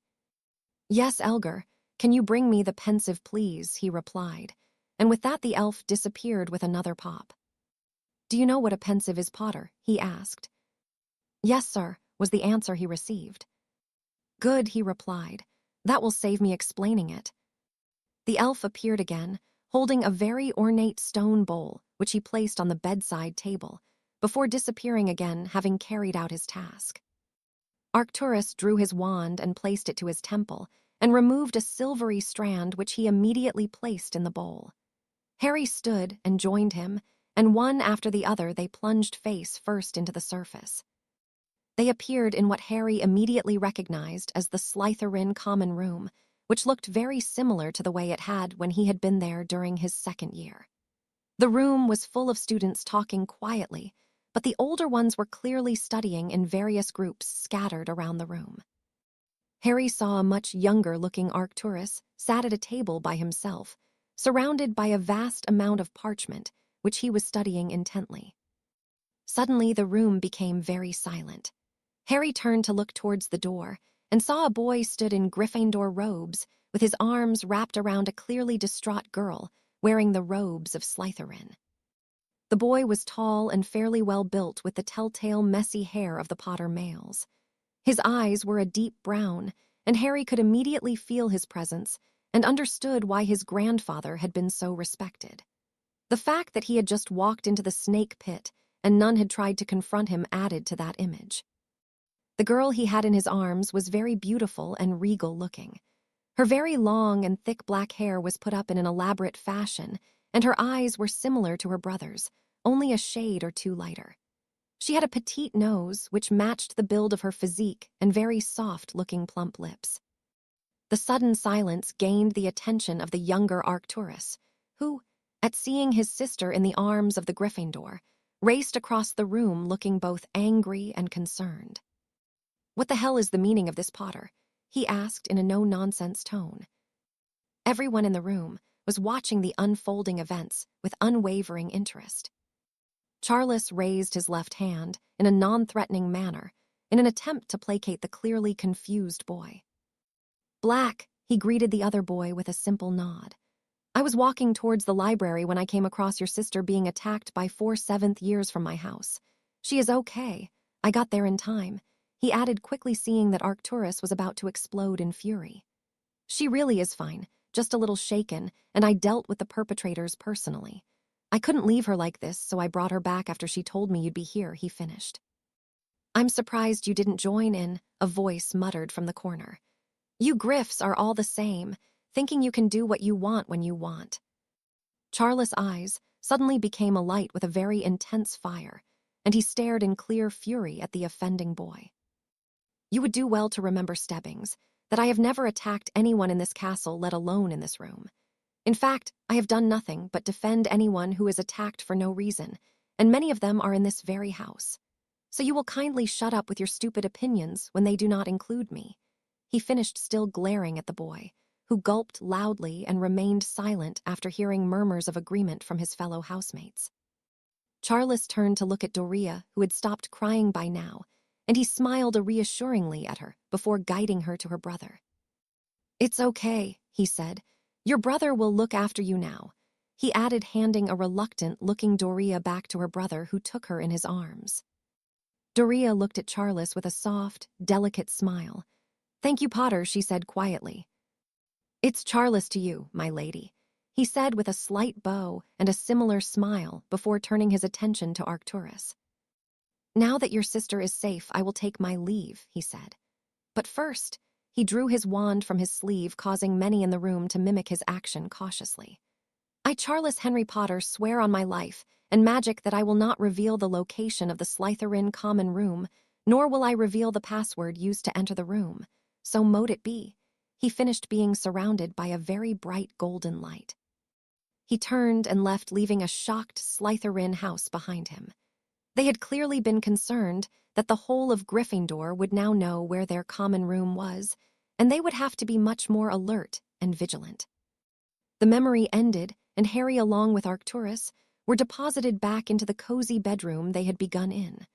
Arcturus sat back in his chair, lost in thought, as Harry sat on the edge of the bed, lost in his own. It was Arcturus that finally broke the silence. "That was the day that I gained the respect I have for your grandfather now. Not only did he save my sister, but he protected the rest of our house with his magical vow," he began again. "It wasn't until a few days after that I learnt that the 7th years who attacked Doria would spend the next 2 weeks in the hospital wing recovering from what Charles did to them," he said, amused. "Charles lost his prefect badge and was given detention for the rest of the year, but that didn't faze him. He did what he felt was right, as he always did, and cared not for the consequences," he concluded, the respect evident in his voice. Doria became enamored with Charles, and he was very taken with her too. I would often see them exchange looks and the occasional smile, but they both knew they could not pursue any form of relationship. Neither of our families would allow it, so they remained apart. At the time, even, I would have been hard pushed to approve of them, despite how much I loved my sister and respected Charles. The wizarding community would have been in uproar if a Black and a Potter were to be together. It would have been completely unacceptable. He finished, shaking his head in his usual way. "Anyway," he continued, "the last couple of years at Hogwarts were tense. The threat of Grindelwald separated the houses further the closer the conflict came to our shores. Many supported him, particularly in my house, and many opposed him. It created a conflict within Hogwarts, and there were a few quite ugly incidents. Eventually, we graduated and all went our own ways to carve out our futures. Charles went to run the family businesses in his father's absence, who was away fighting against Grindelwald and his army, and I was training to join the dueling circuit, not expecting things to change so quickly and drastically," he said, looking thoughtful. "Doria was in her final year, so I went to America to train. I had been there for 6 months when I received word of my brother's death and my father's murder. I returned home immediately to tend to the family businesses and took up the headship shortly after. I mentioned before that I was angry and I wanted revenge. The family deaths were only truly a small part of why I became so angry. I was angrier that I had to take over the family and put my dream on hold. Dueling was what I was always best at and had always wanted to have that as my career, not having to be responsible for the family. The war had really heated up, and the danger of it spilling onto our own land had never been greater. The way of life here was becoming more and more in peril, and I knew what would happen to me and my family if Gryffindor was triumphant here. I was angry and worried. I worried for Doria more than anyone else. I knew what those animals would do to her given the chance, so I acted rashly and decided I would fight. Doria begged me not to go, but against her wishes, I went anyway, he said sadly. He paused again reflectively. The war was fought on two fronts, he continued suddenly. There was the Muggle side and the Wizard side. Grindelwald was pulling Hitler's strings and controlling the Muggle side while we fought against the wizarding army he had amassed. I found myself at Normandy, where the battle lines had been drawn, and attached myself to a group of French freedom fighters. I stayed disguised, hoping that if the war went badly, I would be able to salvage something in the aftermath, he said unashamedly. One of the blacks at some point had been an unspeakable, so I used the robes to hide my face, knowing the hood could not be removed by anyone except me. It wasn't long before I saw action and realized my mistake in trying to be anonymous, he said, grimacing. I was completely out of my depth. Here, let me show you, he said again, extracting another memory. This is my first fight, and the day your grandfather came back into my life, he said fondly, and they again entered the pensive. Harry found himself in a very muddy field on what appeared to be a fairly clear spring day, surrounded by hundreds of men and women, all looking grim and tense. Around 70 meters in front of him was an equally large group, all wearing gray robes, clearly preparing for battle. Insults were traded between the groups, and out of nowhere, all hell broke loose. Harry watched as the hundreds of witches and wizards traded all manner of curses and jinxes, and looked on in horror as people were felled hard. Some killed instantly, and others sporting various types of gruesome wounds, screaming or simply moaning in heaps and piles of entangled bodies. The ground was quickly littered with entrails and limbs alike, and there were many small streams of red and black liquid that formed into one vulgar river of blood and claret that gently disturbed the guts and extremities that were caught in its flow. He felt a tap on his shoulder and saw Arcturus nod towards a robed man, his face covered, who was stood stock still in what appeared to be complete shock. The robed Arcturus shook himself from his stupor and began firing of curses into the gray masses, quickly disposing of 3 individuals with some vile-looking curses. One caused the entrails of one man to exit his body through his mouth. Another engulfed a man in completely black flames, reducing him to nothing more than a pile of ashes. The final curse simply caused the man rot instantly into what looked like a mummy. Harry fought the urge to vomit at seeing the effects of the curses, but still felt very nauseous and uneasy at the sight of so much gore. This is War Potter, Arcturus interrupted his attempts at calming his stomach. Beautiful and glorious, apparently, he said bitterly. There, he said, pointing at another man. Harry looked at the man in awe and a fear he had never felt before. He was frightening and took his opponents down quickly and without hesitation. He removed limbs, broke bones, and simply opened wounds so deep that the spell scraping on the bone was audible above the noise of the rest of the battle. The man in question was covered in blood and looked positively feral. His eyes were alight with power, and the force of his spells reflected that power. It wasn't until Harry really studied the man's face did he realize that it was Charles. His grandfather was this frightening individual.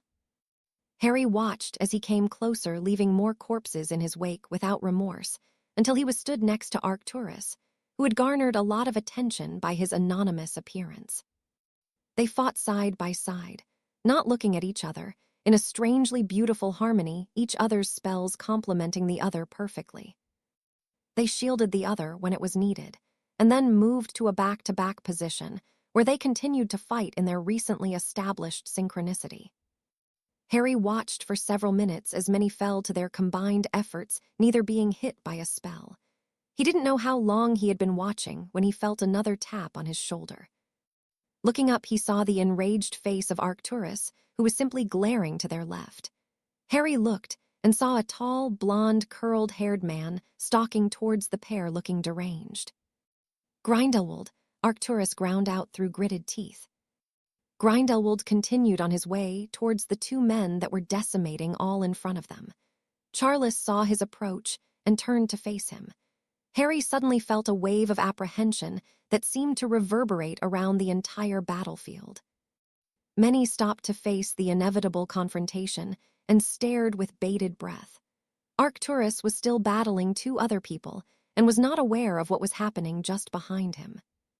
Grindelwald looked at Charles with a calculating eye sizing him up, and Charles returned his gaze with a glare of pure hatred and fury. He silently fired a very powerful barrage of curses that clearly took Grindelwald by surprise as they smashed into his hastily erected shield, crackling and emitting gong-like noises, with every hit sending him back several feet. He fired back with curses of his own, only to see them simply batted aside by Charles, who didn't bother raising a shield. The surprise on his face was clear. It was obvious that this was not a common occurrence. He frowned and suddenly looked furious at the young man who dared make him look foolish.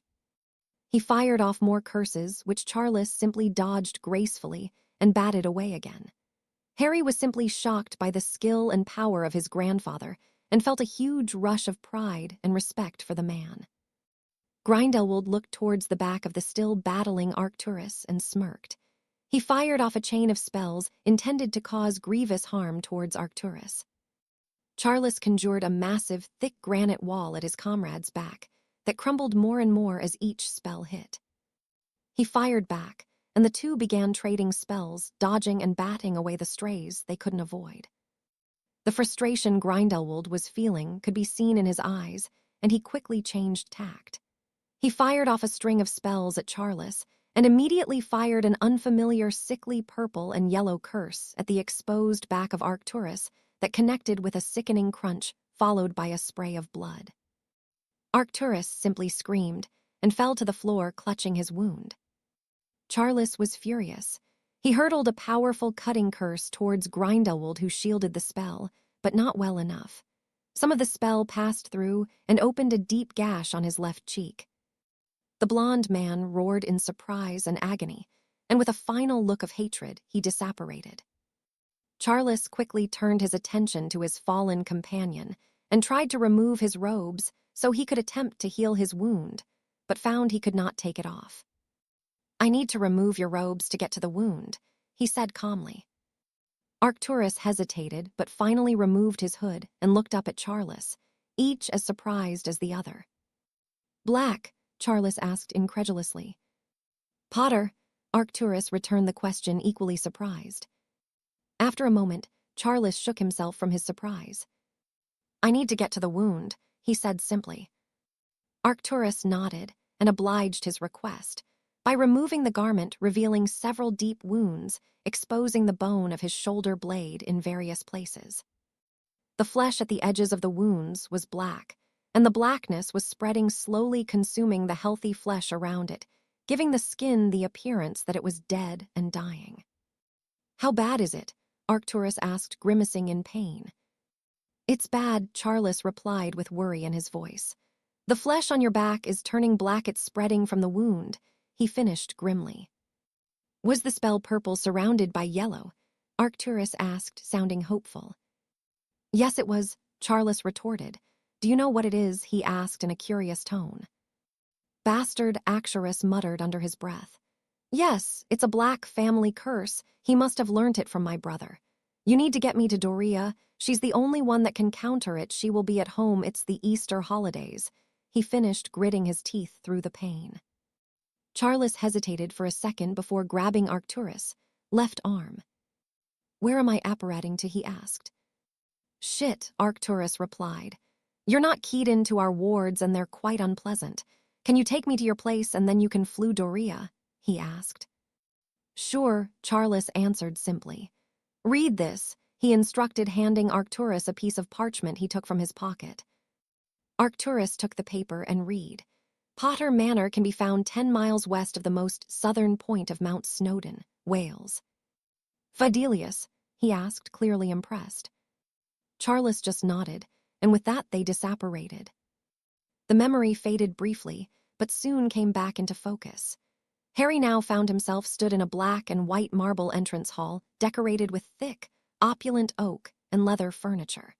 The room was lightly painted in neutral colors, and ahead of him was a very grand oak staircase with gold banisters snaking the length on both sides of the stairs. Charles was stood in the middle of the hall, supporting a very sickly-looking Arcturus, who was leaning heavily on the other man. "Macy," Charles called in a loud, commanding voice. A house elf appeared immediately in front of the duo. "Yes, Lord Potter," the elf replied, unfazed by her master's injured companion. "Can you fetch the potion kit and take it to the first guest bedroom and then take Mr. Black there, please?" he asked the elf softly. "Yes, Master Charles," the elf replied, looking fondly at her master before popping away again. "I need your flu address," he said, turning to Arcturus, who was beginning to sweat profusely under the effects of the curse. "Raven's Corner," he answered breathily.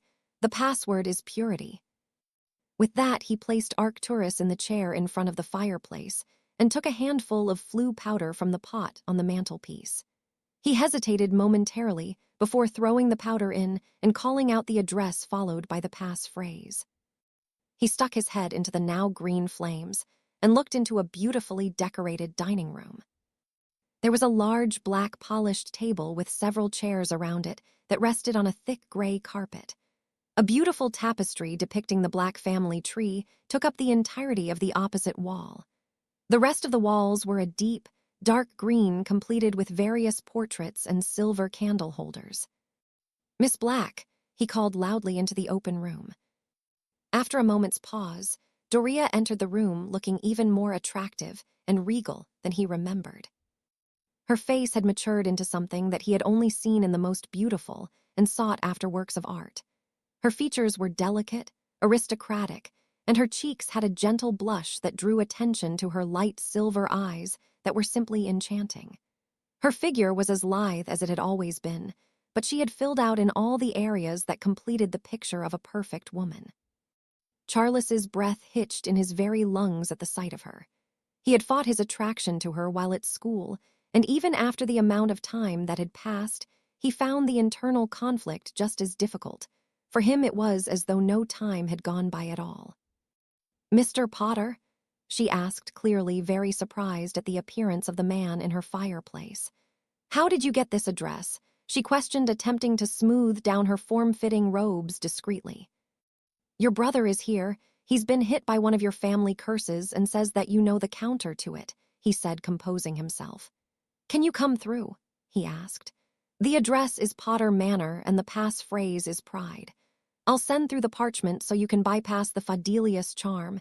He finished exiting the flue and throwing the parchment into the flames. He turned to see that Arcturus had been taken to the guest room, so waited for Doria to appear. He was very aware of his state of dress and the fact that he was caked in blood. He removed his wand and waved it over himself in attempt to clean as much off as possible. He then cleaned his hands and face and attempted to tame his messy hair. Doria appeared shortly afterwards, looking concerned, and he immediately began to lead her to the room her brother was currently occupying. What curse was it he was hit with? She asked in a businesslike tone Charles was unfamiliar with. It was purple and yellow," he answered, caught off guard by her unusual demeanor. She quickened her pace and started to race up the staircase, forgetting she had no idea where she was going. Charles quickly caught up to her and took her by the arm, surprising her at his gentle yet firm grip. "It's this room here," he said, guiding her inside. The sight they were met with would have been comical if it wasn't for the seriousness of the situation. Macy was stood on the bed tugging at the duvet that Arcturus had clearly retreated under to escape the onslaught from the clearly determined elf. "Young Mr. Black must be taking the potion," the elf shouted at the quivering form. "It will help with the pain," she finished. "Damn elf," was the muffled reply. "If I take that potion it will kill me. I can't take it until the curse has been countered." Macy, it's okay. Mr. Black's sister is here now. You can give him the potion after she removes the curse, Charles said, trying to calm the determined elf. The elf reluctantly stepped away from the covered man and stood patiently at the side of the bed, waiting for her turn to heal the patient. A very disheveled-looking Arcturus emerged from the duvet, quite red in the face. Doria immediately stepped forward and began scolding her older brother, shocking both of the men in the room. "You damned fool, Arcturus," she shouted. "I knew this would happen. I told you would only get hurt running off and fighting like that," she finished, breathing heavily. It was clear to see that Arcturus was suitably reprimanded. The two men shared a look of agreement that upsetting Doria Black was not a good idea. She may still be quiet and reserved, but she was no longer the nervous 14-year-old girl from 3 years ago. "Show me," she demanded of her brother, who obliged her request by turning to show her his wounds. She sucked in a deep breath and turned to Charles. "Mr. Potter, can you keep him talking?" she asked softly. "This is going to hurt, but he needs to be awake while I remove it." "Of course, Miss Black," he answered before making his way to the chair next to the bed. Doria made her way on the bed and sat behind her brother, drawing her wand and waving it in an intricate pattern over the wounds, whispering in what Charles recognized as a Nordic language. "So Black," he started. "What the hell were you doing there?" he asked, genuinely curious. Arcturus stared at Charles, thinking on his answer, but the pain he was feeling compelled him to talk and distract him, and so he answered honestly. "Gryndled ruined my life," he stated simply. "My brother died in his service, and then he murdered my father because he refused to continue fund his efforts. Now I'm head of the family, something I never wanted. I was in America when I got the news. I was training to join the dueling circuit," he finished, wincing in pain. Charles looked at him in what appeared to be sympathy and understanding. He nodded in acknowledgement at the answer. "It's getting more dangerous," he continued. "The war is now on our doorstep, and you know as well as I do what will happen if he succeeds. You know what will become of our families and what they will do to the people here. You've seen more of it than me, and you've heard the rumors of what happens to the women," he said, looking at Charles, who understood what was being said without hearing the words. He looked towards the unaware Doria, and then back to Arcturus, who nodded at his observation. "What about you? Why were you there?" he asked. "The last I heard you were running the family businesses while your father was fighting," he said with a questioning tone.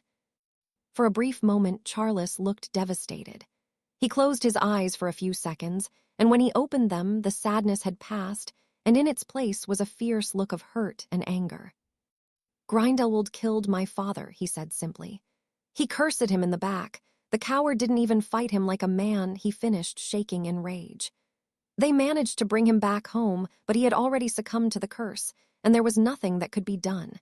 He died painfully and slowly," he said after pausing for a few seconds to gather himself. Arcturus nodded in sympathy. The death of his father had hit him quite hard, but he and his father had not shared the same closeness Charles and his father had.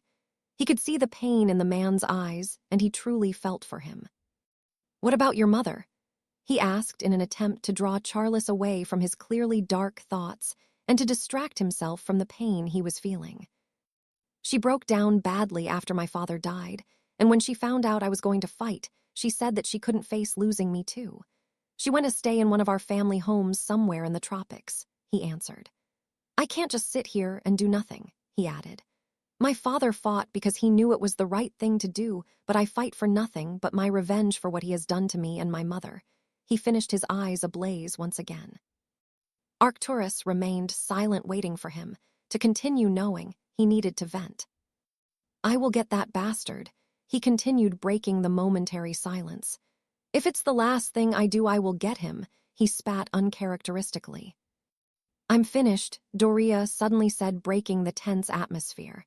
"It will take a while to completely heal, but the curse is gone," she said, placing her wand back up her sleeve. "Thank you," Arcturus replied, gratefully, looking exhausted. "Now take your potion and get some sleep," she advised, standing away from the bed. "And don't think for one second that I'm finished with you yet, Arcturus. When you're feeling better, we will be having a conversation," she added sternly. Arcturus gulped and nodded, knowing that it was not a good idea to argue with his obviously angry sister. He drank his potion and settled deeper into the pillows and sighed in relief. "Is it okay for him to stay here, Mr. Potter?" she asked Charles nervously. "It's not safe for him to travel for a few days until the wounds seal," she explained. "It's fine, Miss Black," he replied. "Your brother is in very capable hands," he said, nodding towards the already busy elf. "Thank you, Mr. Potter," she said shyly. "I will make sure he doesn't cause you any trouble," she said, glaring at her injured brother. "I have to go," she suddenly remarked. "I return to school in a few days, and I have a lot to do," she finished, looking a little disappointed. "It's okay," Charles replied. "I'll escort you back to the fireplace," he said, offering his arm, which she took with a slightly trembling hand.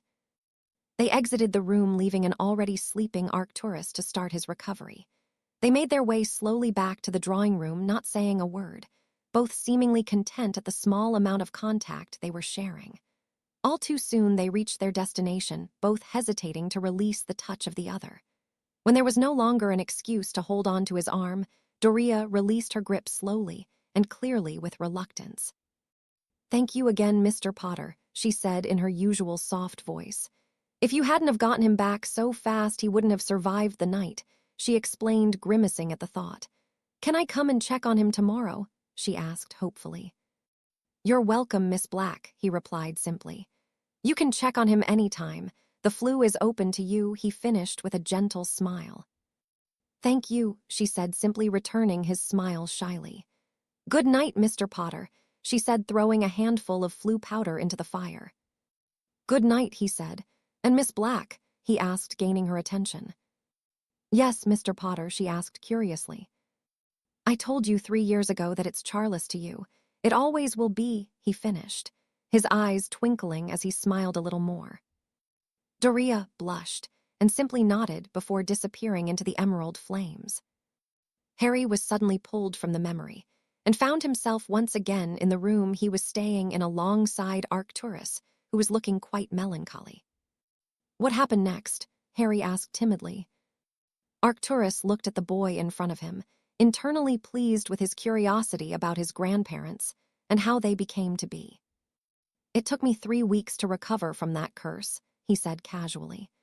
"Doria came back every day for the next 3 days before she went back to school, and before she left she lectured me and your grandfather," he said, shaking his head in amused exasperation. "She knew regardless of what she said that I would go back. I was stubborn and pig-headed. There was nothing that would stop me going back to protect her and get my revenge, which I had more reason to get now, after he used one of our own curses on me."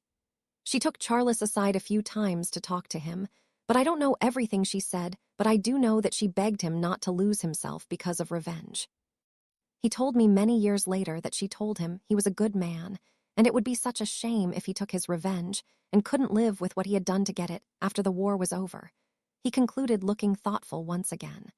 "I'm sure she scolded him the way she did with me on a couple of occasions too," he added, amused.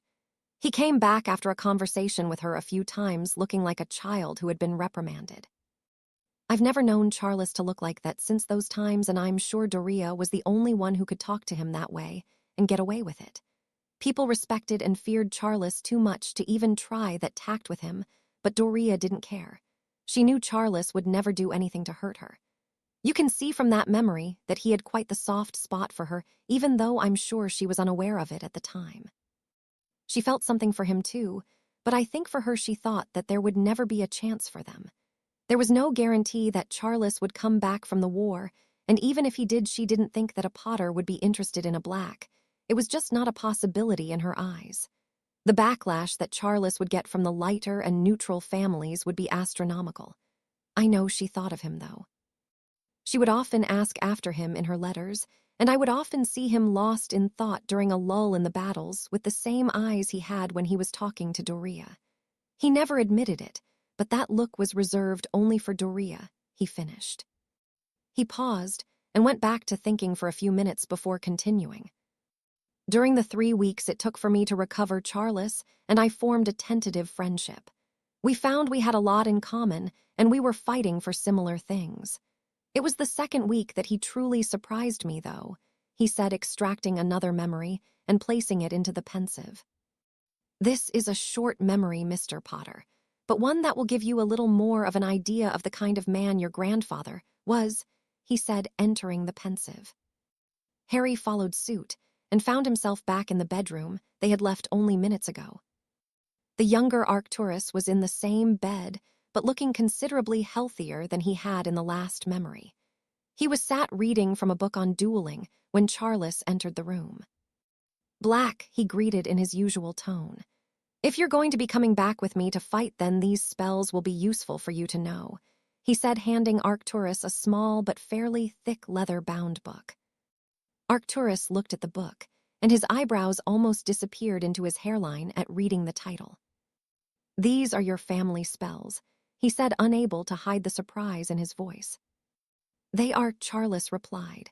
"I just need your vow that you will not share this knowledge with anyone or use these spells against any member of the Potter family," he requested. Arcturus hesitated for only a second before drawing his wand. He knew the Potter spells were designed for battle, and it would give him much more of an advantage in open battle. "I, Lord Arcturus Black, swear on my life and magic that I will not share the knowledge of the Potter family magic with anyone, nor will I use the spells against any and all members of the Potter family. So mote it be," he vowed, being surrounded by a bright golden glow sealing his oath. Charles simply nodded and turned to leave when he was cut off by Arcturus. "Wait, Potter," he said. "Elgar," he called, and a much younger-looking Elgar appeared beside the bed. "What can Elgar be doing for Lord Black?" the elf asked. "Can you bring me the Black family spell book?" he questioned the elf. The elf looked at Arcturus, and then Charles with confusion, but obediently popped away, returning a minute later, carrying a similar-looking book to the one that Charles had given Arcturus. "Thank you, Elgar, that will be all," he said, dismissing the elf. "Here, Potter," he said, handing the book to Charles, who was confused but had a look of new-found respect for the young man. "Share and share alike," Arcturus said simply. "This has to stay between us, though. I'm sure us sharing our family spells would not be well received," he said seriously. "But this is a dangerous war. What we share could save our lives, and I fully intend on coming home when it is all said and done," he finished, looking determined. "Of course," Charles replied, and gave the same oath Arcturus had moments ago. With that, they settled down and began to read. Harry was again pulled from the memory and looked at Arcturus questioningly. "Why would sharing spells be frowned upon?" he asked the older man. "Family spells are created by the family and are supposed to remain a secret. They can offer you a distinct advantage in certain situations," he explained. "The Potter family magic is largely battle magic used in fights, not for dueling.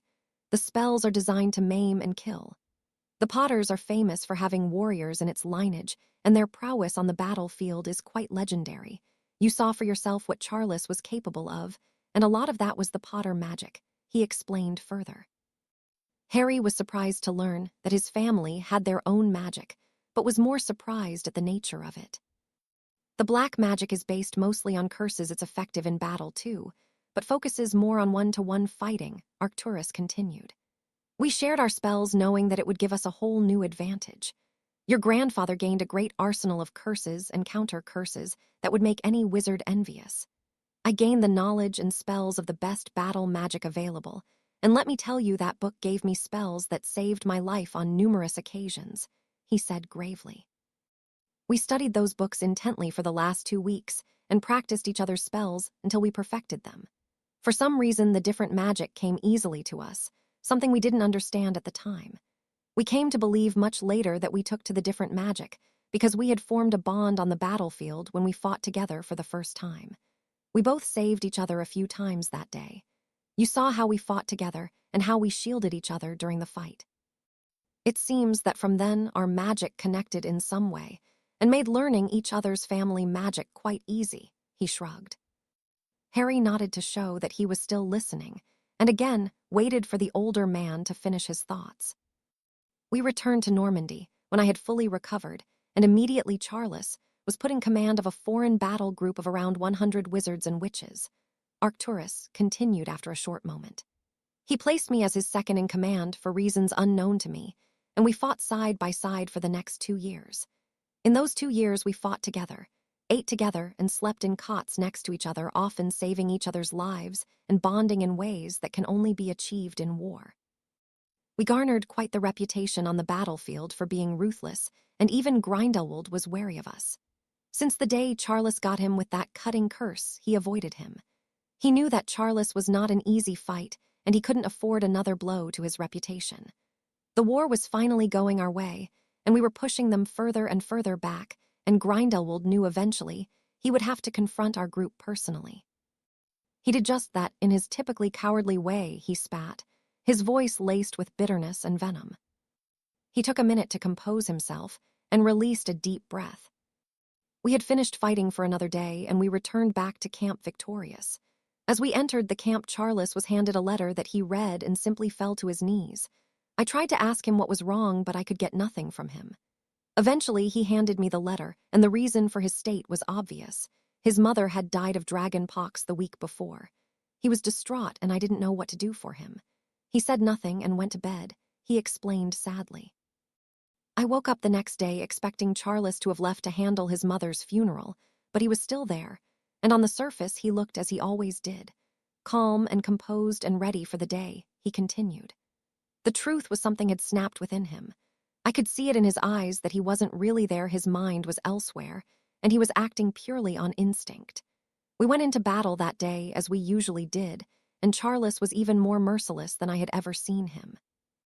I'd seen him use the black spells often, but he tended to avoid the darker ones that were designed to give a slow and painful death, but not on this day. He was so focused on punishing as many people as he could curse that his usual battle technique was abandoned. We would always fight side by side, but on this day, try as I might, I simply could not keep up with him, and that's when it happened. He said, angrier than Harry had yet to see him. He took another deep breath and swallowed. Gryffindor appeared out of nowhere behind Charles, he said grimly. I tried to get to him, but I wasn't quick enough, he continued, shaking his head with apparent guilt. Before I could get to him, Gryffindor had already fired the curse at Charles back, and he dropped. I was sure he was dead. The bastard just laughed. I fired curses at him, and he vanished like the cowardly shit he was, he continued, shaking with fury. I managed to get to Charles and was shocked to find him alive. I knew he only had minutes to live, so I did all I could, and apparated him to St. Mungo's, where Doria had started her training to be a healer. We arrived there, and I passed out from exhaustion. I wasn't as powerful as Charles, and was already exhausted from the battle. Apparating that distance is very draining. I woke up 4 days later to the news that Dumbledore had defeated Grindelwald in the time I had been unconscious. Charles was still out of it, and would be for a few days more. I knew he wouldn't take the news well and stayed with him, knowing he would need someone to be there for him. He had just lost his mother, and now his chance to avenge his father had been taken away. He explained, looking quite upset. Doria was with him the whole time, he continued. I think if anyone tried to move her away, she would have hexed them something rotten, he mused with a bark of laughter. She was frantic with worry. He shouldn't have survived that curse, but somehow he did. He was the toughest bastard I've ever known, he said more to himself. I was too naive at the time to see the way she looked at him, but she loved him, which I found out days later, he finished. He drew another memory and placed it in the pensive. If you learn anything from this memory, let it be to never punish yourself for things you cannot control, Potter, he said sternly. This is your grandfather at the worst I have seen him, he finished, again the sadness flashing across his eyes. He entered the pensive, followed by an apprehensive Harry. They landed in a hospital ward, clearly in the dead of night. Only 2 of the beds were occupied, one just behind the pair with the curtains drawn, and one in front that was occupied by Charles, with Doria sat in the chair next to the bed. You've been awake for 3 days, Charles, and not said a word. Please talk to me, Doria pleaded. Tell me what's on your mind, she begged him. It's over, he said simply. He took everything from me, even my chance to pay him back for what he did to my father. He cursed me from behind the same way and fled like a coward, he spat bitterly. Does that really matter? She asked. Isn't it enough to know that he's dead now and can't do to anyone else what he did to you? She questioned him, still with a hint of pleading in her voice. No, it's not enough, he snapped. I wanted to get the bastard myself for what he did to me, and now there's nothing left. What can I do? How can I live with myself knowing I failed at the most important thing I'd ever have to do in my life?" he asked, begging her to give him something. "You find something else that can be that important to you," she said, as if it was obvious. "Do you think your mother and father would want you to punish yourself for something you couldn't control? Grindelwald feared you, Charles. Why do you think he avoided you? You already beat him long ago, so you need to let it go," she said, emphasizing every word with a sharp prod in the chest. "And what if I can't?" he asked harshly. "Then you will always be a bitter man who never got over himself," she answered. "Do you remember what I said to you when you brought Arcturus back to your house after he was injured?" she questioned. "You said a lot, Miss Black," he pointed out. "Don't be so petulant," she scolded. "I told you not to lose yourself in the pursuit of vengeance. Do you remember? I told you were too good a man to let that happen," she said, repeating the words of years gone by. "I'm not a good man," he whispered. "I'm a failure. How can you even look at me when I can't even face myself without feeling ashamed?" he asked her bitterly. "Because I love you, you idiot," she blurted, grabbing hold of his hospital gown tightly. She took a deep breath and continued. "I've loved you since I was 14 years old, since that day you saved me. I didn't fall in love with you because of that," she added. "I fell in love with you because I saw something special in you that I knew I would never see again. I saw a boy who defended me from his own, a boy who walked right into the enemy's common room and faced all of them down just to make sure that I was okay. I saw a boy who would do the right thing no matter what he had to do to get it done. I saw a boy who didn't care about my name or my family defend me when he could have just walked away and not get involved.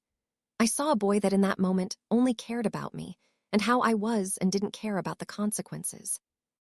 I saw a boy lose all of the privileges he had worked hard for and who served detention for the rest of the year selflessly and never once wanted anything in return.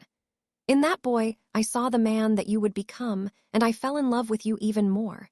She finished, breathing heavily. "I tried not to love you," she continued. "I tried to block it out and wished so hard that those feelings would disappear because I knew I could never have you," she said, tears streaming down her face.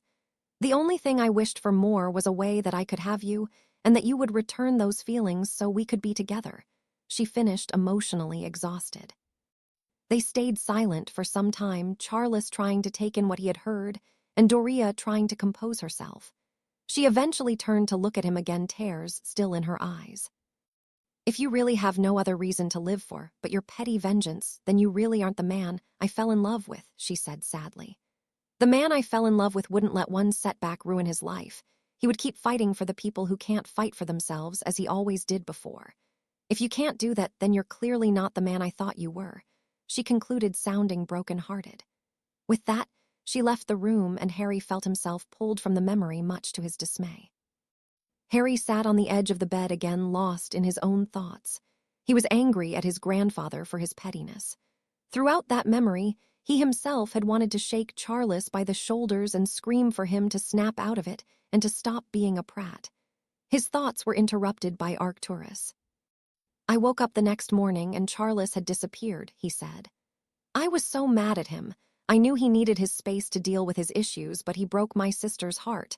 I wanted to tear him limb from limb, but try as I might, I couldn't find him," he said, sounding very annoyed. Doria was distraught, but she hid it well from everyone, but she couldn't hide it from me. I could see it in her eyes how much it hurt her for him to leave like that, and it made me even angrier at him. We carried on with our lives. There was little more we could do. Charles had vanished, and no one heard anything from him for a long time. Doria carried on with her healing training, and I went back to dueling as I had always intended. It was 6 months later that I got a surprise by owl post. "I had been made a baron for my efforts during the war," he said proudly. Seeing the confused look on Harry's face, he explained further. "Being a baron means a lot more than being a lord," he began. "Any idiot can be a lord, as you can see by most of the morons they have sat on the Wisengamot," he said with a sneer. "A lordship is an inherited title passed down to the head of the old families. It gives you a seat on the Wisengamot and a single to vote on new laws, and so on," he explained. "Being a baron means that you are a protector of the land and of its people. You are given a seat on the Wisengamot and 3 votes. You can only earn the title of Baron with exemplary battle skills and be a proven warrior. It is the greatest honor that can be bestowed on someone in the wizarding world. It's held in higher esteem than an Order of Merlin. Charles and I were to be the first two to receive the title in more than 400 years. It is a very rare honor, and to have two people in one lifetime is almost unheard of. He finished, the pride evident in his voice. I attended the award ceremony expecting to see Charles, but he never showed. The minister at the time was furious and ordered me to track him down. I was still mad at him, but Baron or not, the minister would have made my life difficult had I disobeyed. It took me 2 months of looking to track him down. I found him in Germany, a complete drunken mess, he said, clearly disappointed. He put his wand to his temple and withdrew another memory, and Harry knew. He was about to be treated to a vision of his grandfather he was unlikely to be proud of. They entered the Pensive and appeared on a street outside a very run-down-looking bar that would appear to be abandoned if not for the dim light that shone through the murky windows. They entered the bar, and Harry was not surprised to see that the inside was in no better condition than the outside. He spotted his grandfather sat at a rickety table in the corner, clearly inebriated close to the point of losing consciousness. "More whiskey," he shouted, spilling the contents of his already full glass. "I'm not serving you anything else, you drunken swine," the barman replied. Charles was furious and drew his wand. Pointing it at the barman, he spoke in a deadly quiet voice. "You'll give me what I ask for, you bastard, or I will end you where you stand." The barman stepped back, and the fear in his eyes was obvious. He gulped loudly, but he wasn't going to back down. Before he could reply, a younger Arcturus appeared and placed a bag of coins in the barman's hand. "For a room," he said, and to clear his tab, he added, jerking a thumb towards the drunken mess that was his friend. The barman nodded and handed him a key. "Upstairs, second door on the left," he said before walking away quickly. Arcturus grabbed a heavily protesting Charles and dragged him to the aforementioned room and threw him on the bed. He drew his wand and aimed a heavy jet of water at his face. When the spell stopped, he could see the shocked look on Charles' face, which quickly turned to anger. "What the fuck are you doing here, Black?" he asked, his sopping hair and untamed beard dripping large amounts of water on the bed. "I was sent to get you," he answered simply. "Oh, and to give you this," he added, punching Charles with all his might on the jaw. Charles grunted in pain and looked up in shock. "You hit me," he said dumbly. "I did," Arcturus replied, "and I think I'm going to do it again," he added, looking furious once more. "Wait," Charles said, holding up his hands. "Why are you hitting me?" he asked, confused. Arcturus looked at him incredulously. "You're asking why I'm hitting you?" he asked rhetorically. "You broke my sister's heart," he said dangerously. "She loves you, you bastard, and you walked away from her like she was nothing," he spat. "She told you?" Charles asked. "She hasn't said a word, but I was awake the night she opened her heart to you, and you just left," he answered, shaking his head. "I see it in her eyes every day. She tries to hide it, but I know her too well," he finished, looking upset. "She deserves better than me," Charles mumbled quietly to himself. "And who the fuck are you to decide what she deserves? It should be her choice who she wants to be with, and hers only," he roared. Charles laughed bitterly. "And you would approve of me and your sister?" he asked sarcastically. "You and my sister? Never," he answered. "But my sister and the man I fought side by side for all that time. The man who watched my back as if it was his own. The man my sister spoke of that night in the hospital.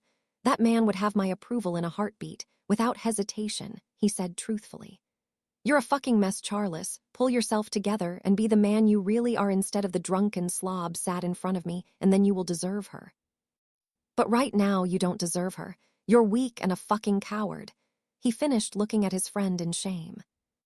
Charles simply looked down at the floor, and when he didn't reply, Arcturus shook his head and left the room. Once again, Harry was pulled from the memory, feeling angry and disappointed in his grandfather. What the hell was wrong with him? He growled. He was pathetic. "He was," Arcturus replied. "War affects people in different ways, but what you saw wasn't war-related.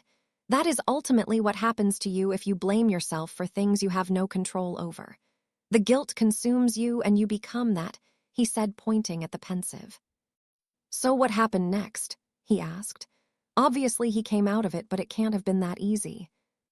No, it wasn't, and it was a very close call, Arcturus responded. I left Germany and went home to inform the minister that I had found him and that he was dealing with some personal issues. He wasn't happy, but there was nothing more that could be done. I carried on with my life running the family and dueling when time would allow me.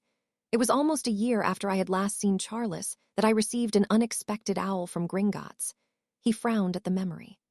My father had apparently signed a marriage contract with the Selwyn family for any daughter of the Black family they thought suitable, and it just so happens that they chose Doria for their son Marius, he said with disgust.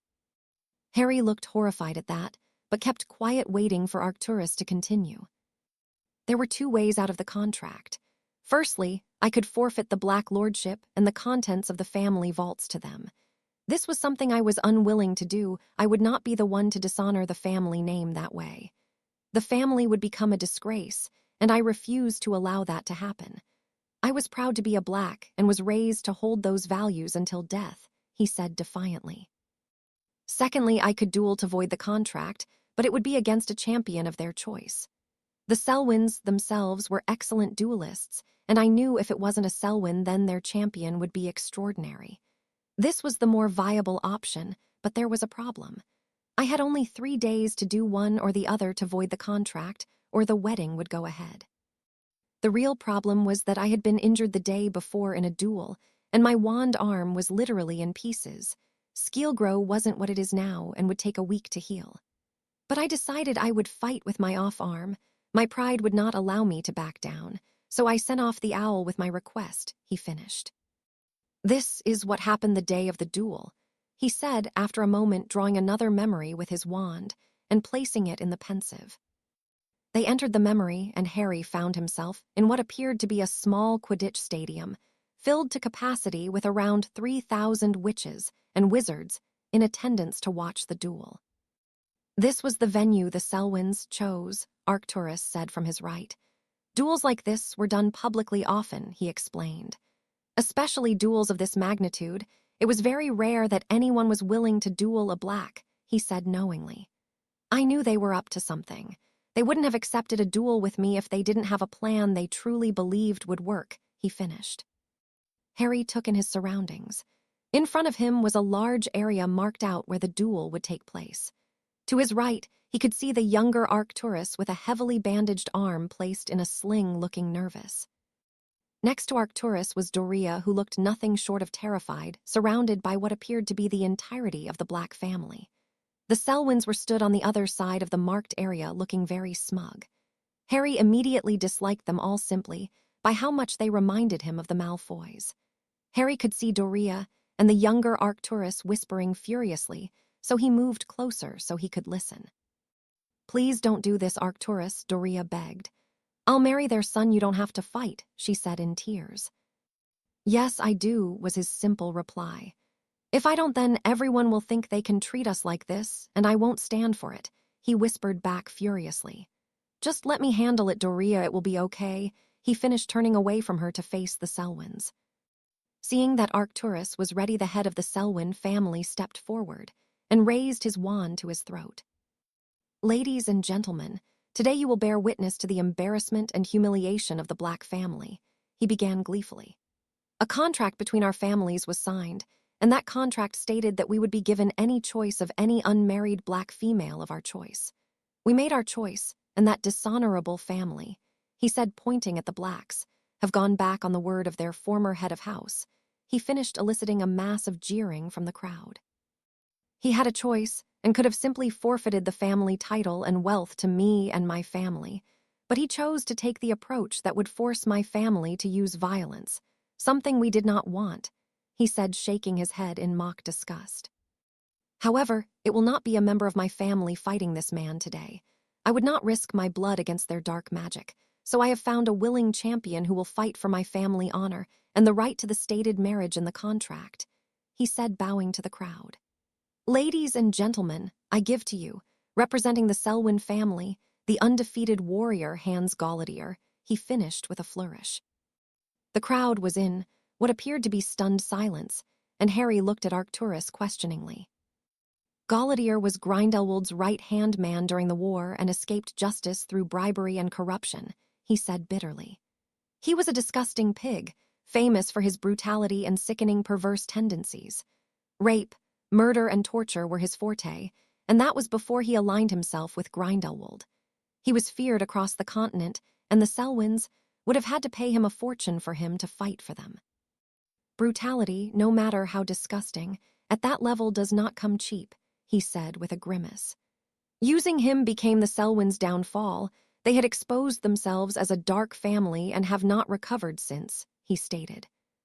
A giant of a man entered the stadium into pure silence, but he seemed not to notice the crowd anyway.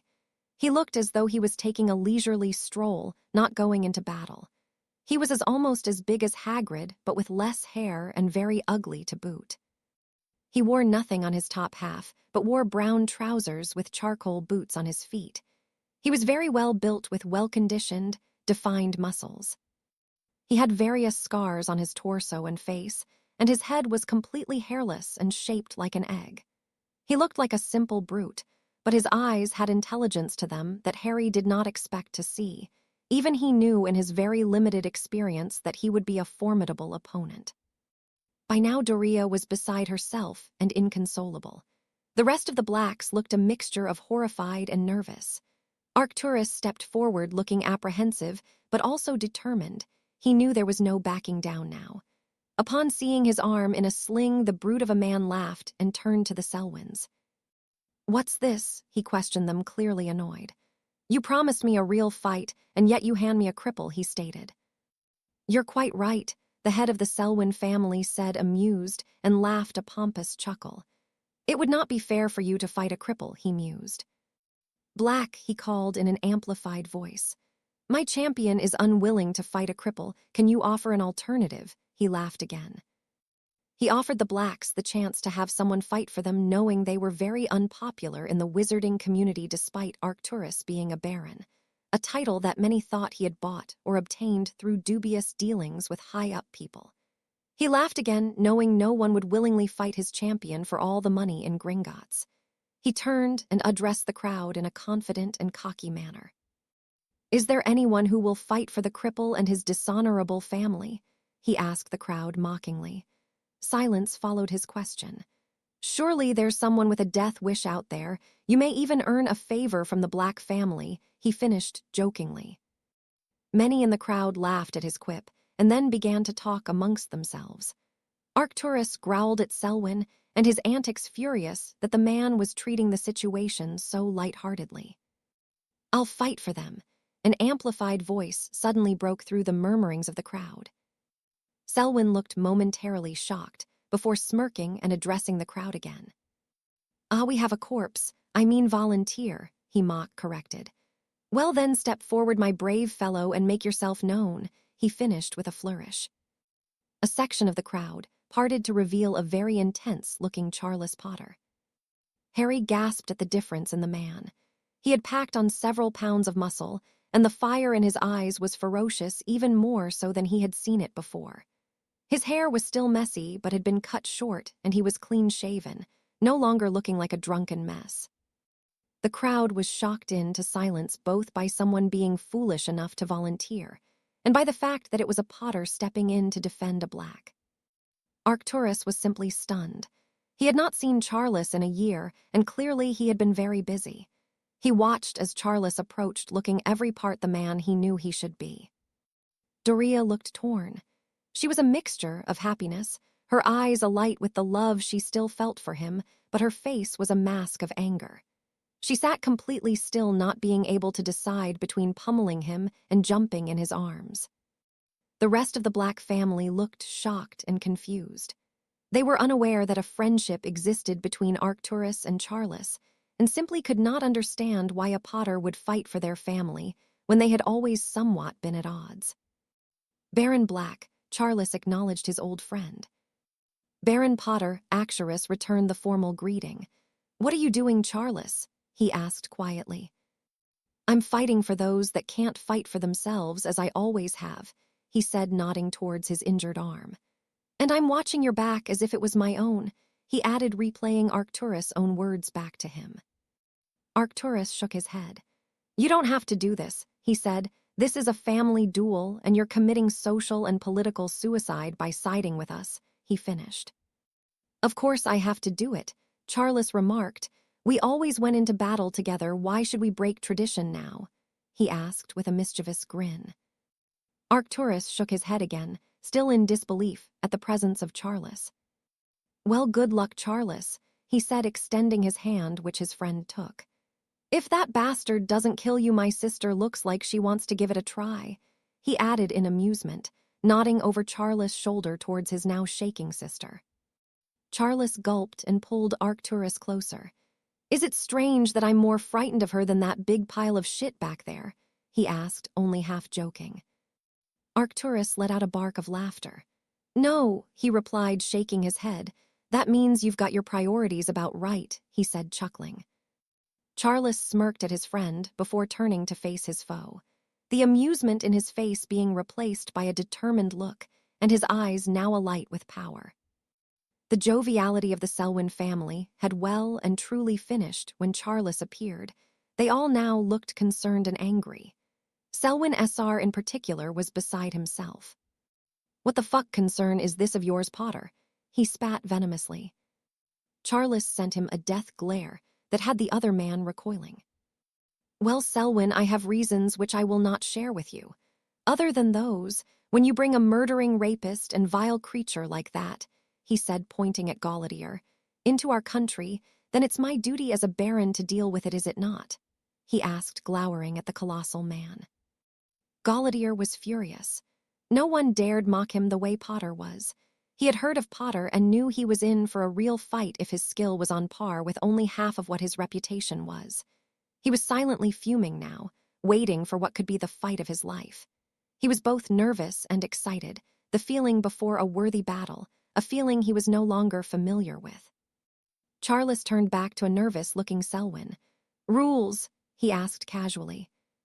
Before Selwyn could reply, Gauleiter screamed, There are no rules here, Potter.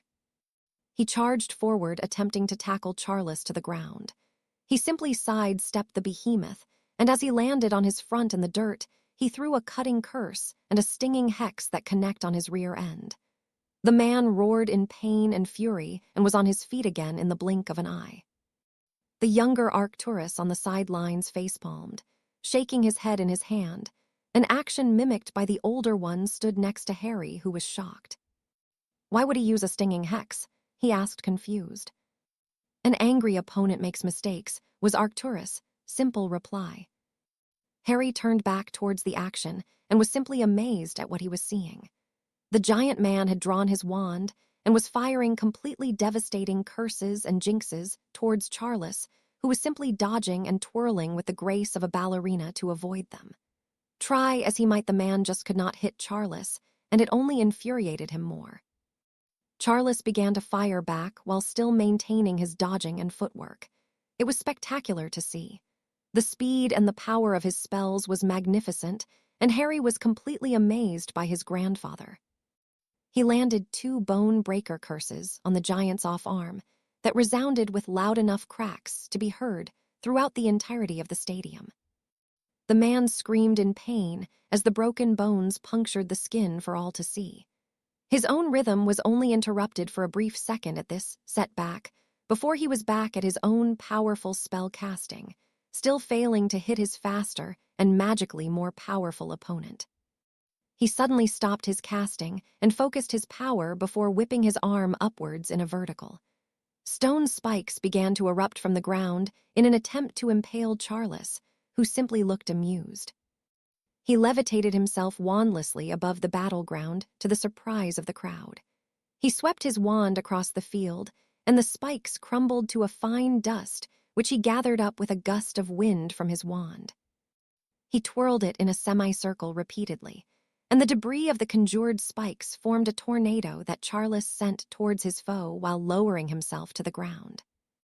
Upon landing, he switched control of the tornado to his wandless hand and fired a thick jet black fog into the twister from his wand. The tornado wrapped itself around the huge man, who began to look concerned.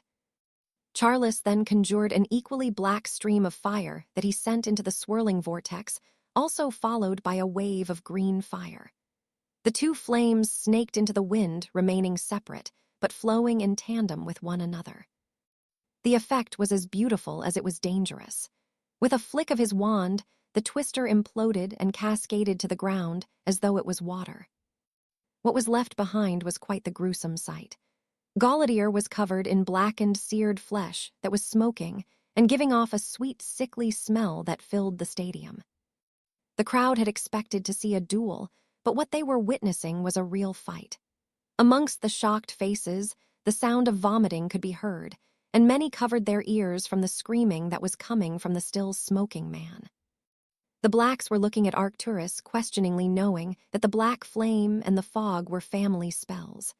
Arcturus simply shrugged his shoulders at their looks and turned once more to face the battle.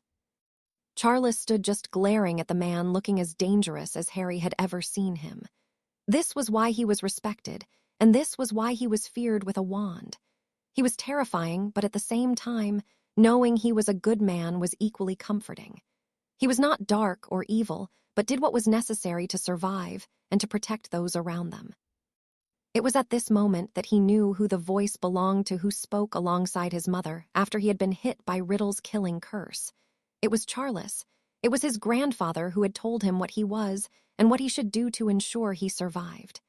It made sense to him now, seeing what Charles had been through and what he had done. It was justice, and to him it was necessary. Harry knew if he was to survive, let alone without too much pain, then he had to be like Charles. He had to do what was necessary to survive and protect those he cared for. Gallaudet suddenly launched a blasting curse towards Charles that was too large to dodge as he had been, so he quickly raised a shield that didn't quite manage to absorb the whole of the spell. He was blown off his feet from the force of the magic and landed on his back with a loud thud followed by a crack. The crowd gasped, thinking that he had been bested, but as soon as he landed, he rolled and nimbly sprung back to his feet, though he was breathing heavily. He was clutching his ribs in pain and quickly pointed his wand at his torso and muttered a spell. A loud crunch was heard as his ribs returned to their correct place. He conjured a bandage that tightly wound itself around his torso as he grimaced and gritted his teeth in pain. He looked furious, and his hair and clothes began to ripple in the magic that was escaping him. He stalked towards a now standing Gallaudet, batting the spells aside that the German was firing at him. He conjured a bright ball of light, and with a flick of his wand, he sent it towards his opponent's face. Gallaudet shielded, attempting to block the unknown ball of light, but to no avail. The ball simply penetrated the shield as though it wasn't there. The bright light stung his eyes, but that was it all seemed to do. In his temporarily blinded state, he did not see Charles conjure 2 silver arrows and banish them towards him. As his eyes began to clear, he felt the pain in his knees as the arrows entered through the front and exited through the back. He suddenly found himself wandless as a bone. Exploding hex hit his hand, sending his means to defend himself some feet away. He knew he was beaten. After he saw his hex hit the man's hand, and he knew he was no longer armed, he paused, contemplating what he should do next. He came to a decision and fired off his curse of choice, a castration hex. The German screamed in pain as the hex connected, and he felt the blood seep from the gaping wound in what was left of masculine appendage. Before he could mourn for his loss, he found himself bound by his arms and legs by a thick black wire, adorned with spikes that cut deeply into his already burnt flesh. He whimpered in pain, unable to talk. He chanced a look at Potter and saw that he was walking away. He breathed a sigh of relief that he had been left alive, but soon found himself wondering if he would better off dead. Harry was again feeling nauseas at the sight of so much gore and couldn't help but think that his grandfather had perhaps gone too far. Arcturus seemed to read his thoughts and cut his thoughts short. Charles lived by his own code of morals. Gallaudet raped, murdered, and tortured hundreds of defenseless wizards, witches, and muggles for fun, and what Charles did was give what he thought was suitable justice, he said firmly. Everyone knew what Gauladier had done, and he somehow escaped justice, and Charles was a just man. He did what was right in his own mind. He didn't kill him, but he took away his ability to cause the same harm to others that he had before, and let him know what it was like to feel the kind of pain he had inflicted on others. It taught him a lesson in a brutal way, and it worked. After this day, Gauladier was never heard from again. He finished his eyes boring into Harry's. Harry nodded, knowing that the older man was speaking the truth. Charles was simply doing what he felt was right.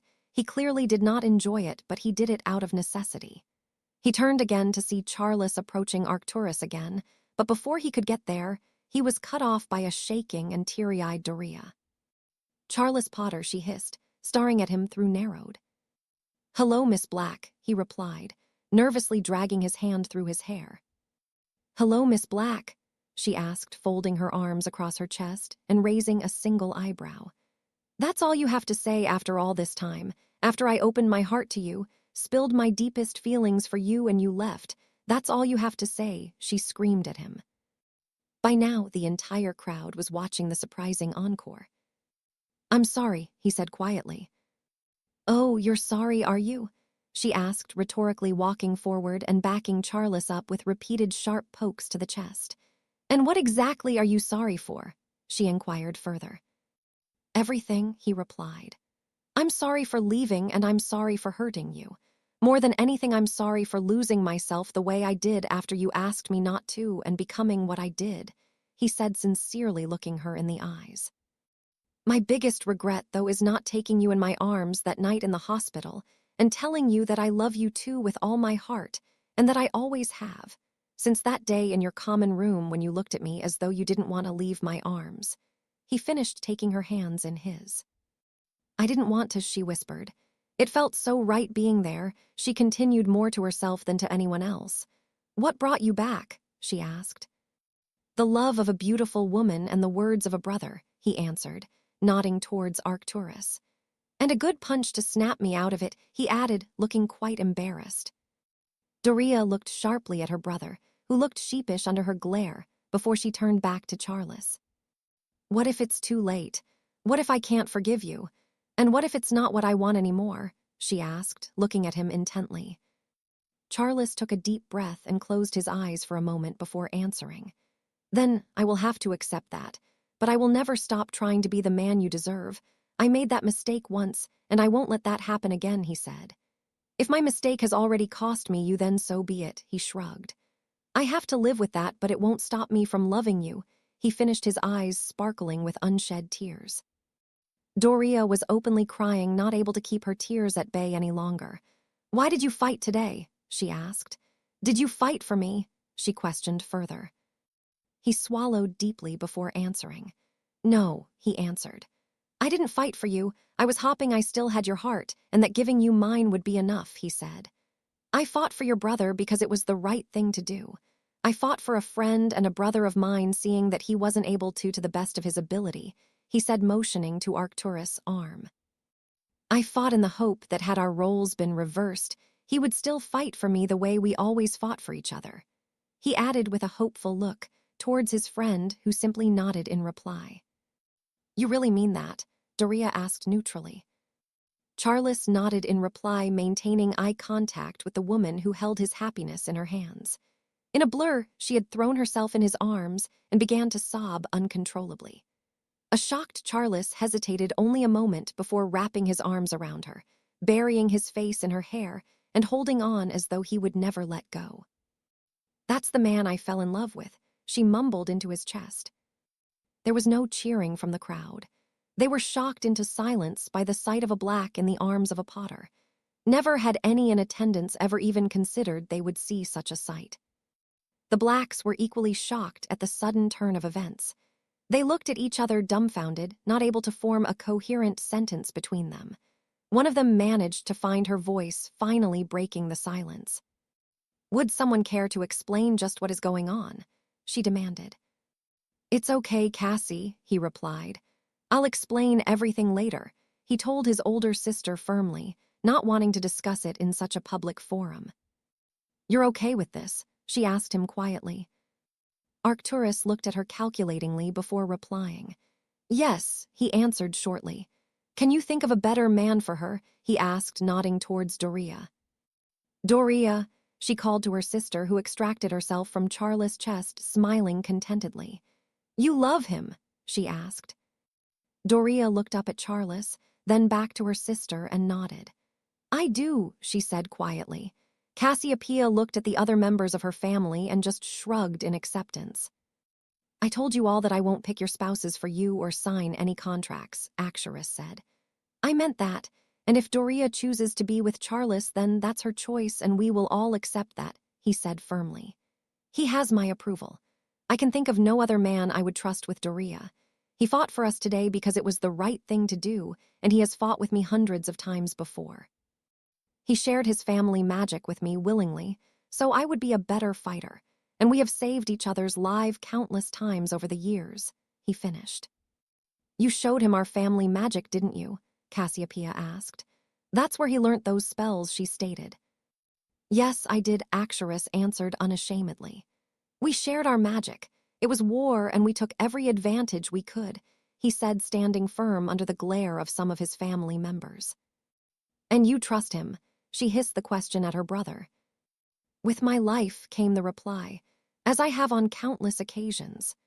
And besides, we both gave magical vows that we would not share the knowledge with anyone or use family magic against each other or family, he said casually.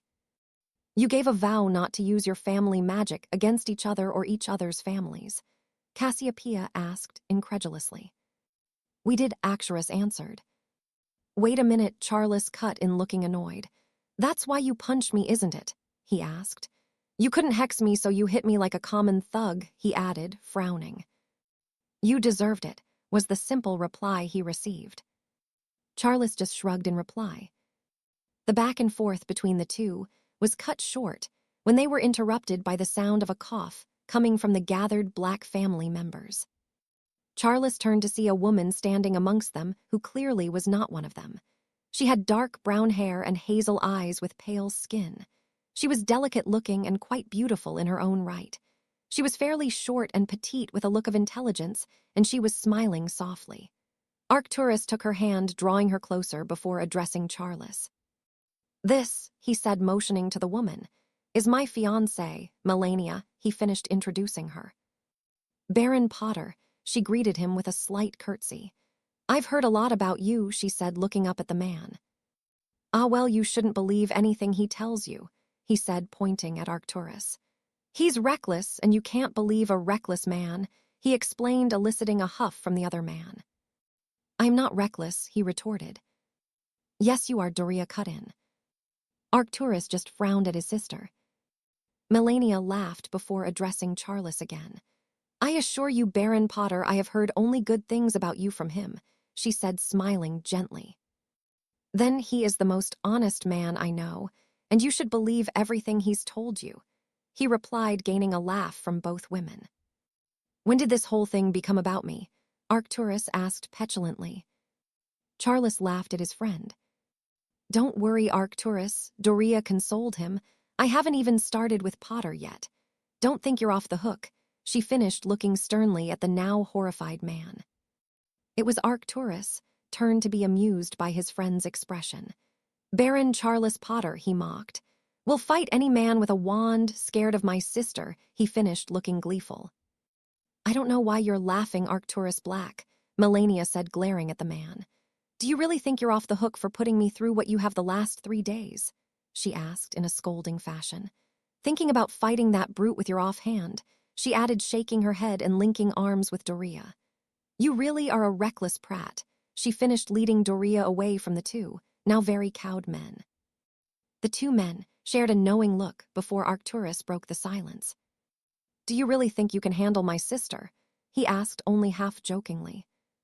Do you really think you can handle your fiancé? Charles retorted. Both men shrugged. We can still hear you, a feminine voice carried to them from somewhere ahead. They both cringed and hurried to catch up to the departing women. They were pulled from the memory, and Harry once again felt proud of his grandfather and what he had done. Do you have other memories of them? He asked, keen to see more.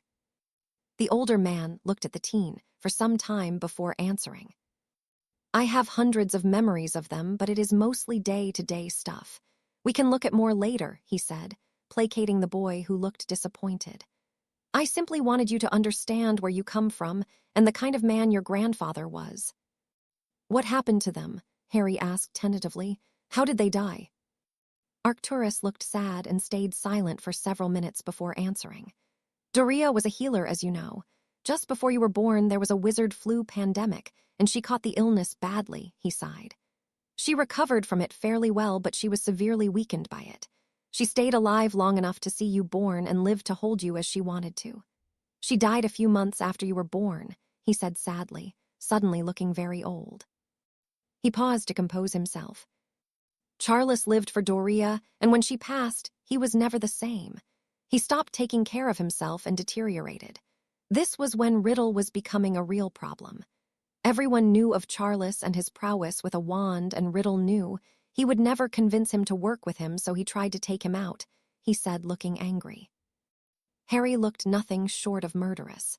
He felt his magic responding to his anger, and he wanted nothing more than to curse Riddle into oblivion. Arcturus saw the look and was again reminded of his friend. He tried to attack Charles, but Charles, even though he wasn't the same man he had been, fended him off, but not before being hit with a slow-acting curse that stopped the blood circulating properly, he said, shaking his head. Charles knew about the curse, but he didn't see any reason to get it healed. I'm sure he was content to pass on and be with Doria again. Though I know if he knew what would happen to your father and mother, he would have done everything he could to stop Riddle, he said, looking sad again. Why couldn't my dad fight like him? Harry asked quietly. I've heard their last moments, and my dad didn't last 2 minutes against Riddle, he concluded with a lump in his throat. Arcturus looked at the boy with something akin to horror, but quickly composed himself before answering. They were different men born in different eras. Charles was born into a war, and James was born in a time of peace. I think Charles wanted his son to have a normal childhood and not be raised the way he was. Had he known what was coming, it would have been different. Riddle was just a whisper in the distance until James was in his 5th year, and even then none of us expected him to become the problem he did, he explained. James was much more like Doria than he was Charles. He was not raised to be a fighter, and Doria doted on him and was his biggest influence. Don't get me wrong, your father was a gifted wizard by what I saw and heard, but he and that idiot grandson of mine spent their time joking around. If they put half the effort into the type of training I and Charles had instead of their games, then I have no doubt they would have both been extremely formidable in battle. Whatever you do, don't hold what happened to your parents against them. There was little to do to prevent it. Once Riddle has an idea, it's near impossible to stop him. He is persistent. Use it, Potter. Use what happened to your family to push you to succeed, he finished. What can I do? Harry asked lamely. You fight. You fight for all you're worth and with everything you have. Fight for the memory of your family and fight for your life and your future. Fight the way your grandfather did. I believe everyone should be their own man, but if you aspire to be anyone or want someone to look up to, then look no further than your grandfather. You couldn't find a better role model. He was the best man I knew and ever will know. I see him in you, Potter. You're like him more than you know. Honor him, your grandmother, and your parents the way they deserve. Do not die for nothing, but if you have to die, you die facing your foes on your feet, looking them in the eyes, never on your knees. Riddle saw your grandfather in you that night, and he knows what you can be capable of if you want to be, he finished sternly. But how can I be like him? How can I learn that kind of magic? He asked pleadingly. By training, Arcturus replied simply. He opened the drawer on the bedside table and pulling out a weathered, thick, leather-bound book and handed it to Harry. This is one of only 2 copies of this book. It contains both the Black and Potter magic. Charles and I created them many years ago and added to them throughout the years. Whatever is written in one will appear in the other, and they are charmed so that only we, or a combination of both Potter and Black blood, can open them, he said proudly. Read it, learn it, and practice it. It's all the magic you will ever need to win a fight, he concluded confidently. Harry looked at the book in complete awe. Thank you, he whispered gratefully. You're welcome, Arcturus replied, pleased to see the boy appreciated the book so much. "Now, it's time we got some sleep. We are going to be very busy from now on," he said, making his way to the door. "Was there anything my grandfather wasn't good at?" Harry asked unexpectedly. Arcturus smirked at the question. "Potions," he replied. "He could do mind-blowing things with a wand, but put him in front of a cauldron, it was likely to explode or melt," he said, shaking his head. "Doria never let him forget his ineptitude with potions," he said, amused as he left the room. Harry looked at the book Arcturus had given him in amazement and anticipation. He gently stroked the front cover with his finger-tip, only to snatch it away after a sharp pain caught him by surprise. He sucked his bleeding finger as the book glowed gold before opening on his lap. He was too awake to sleep. He needed time to absorb and digest everything he had heard and seen of his family, so settled down and began to read. Chapter 3. Embrace What You Are. The past few days had contained a multitude of emotions for Sirius Black. He had been proud, worried, angry, anxious, and fearful. His usual easygoing demeanor had been discarded, and he had been short-tempered and irritable. Overall, he felt useless. He was currently waiting for the first meeting of the Order of the Phoenix to begin, and was sat tapping the top of the kitchen table with his forefinger impatiently. He glanced at the members and couldn't help but feel disappointed at what Dumbledore had managed to bring to the cause. On his left sat Remus Lupin, who was in a similar mood to himself. He had been silent for the most part, but occasionally his eyes would become canine-like and turn a dangerous amber color, and he would grit his teeth in frustration and apprehension. Next along were Molly and Arthur Weasley with their son Bill. Molly appeared to be constantly on the verge of tears, and her husband had an ever-present arm around her shoulders in an effort to calm her worry. Bill was quiet, observant, and serious, could see he was like neither of his parents, and could maybe be a good ally to have on side, particularly as he worked alongside the goblins and was a very skilled cursebreaker. Next to Bill was Kingsley Shacklebolt, a large, soft-featured, dark-skinned man who was a very accomplished orar. His presence made sense to Sirius. He was someone who could fight. Next was his cousin Nymphadora Tonks, whom he hadn't seen since she was a small child. She seemed nervous to be there, and would often shoot him a shy smile that he would return as best he could. The man next to her made the most sense to him, Mad-Eye Moody.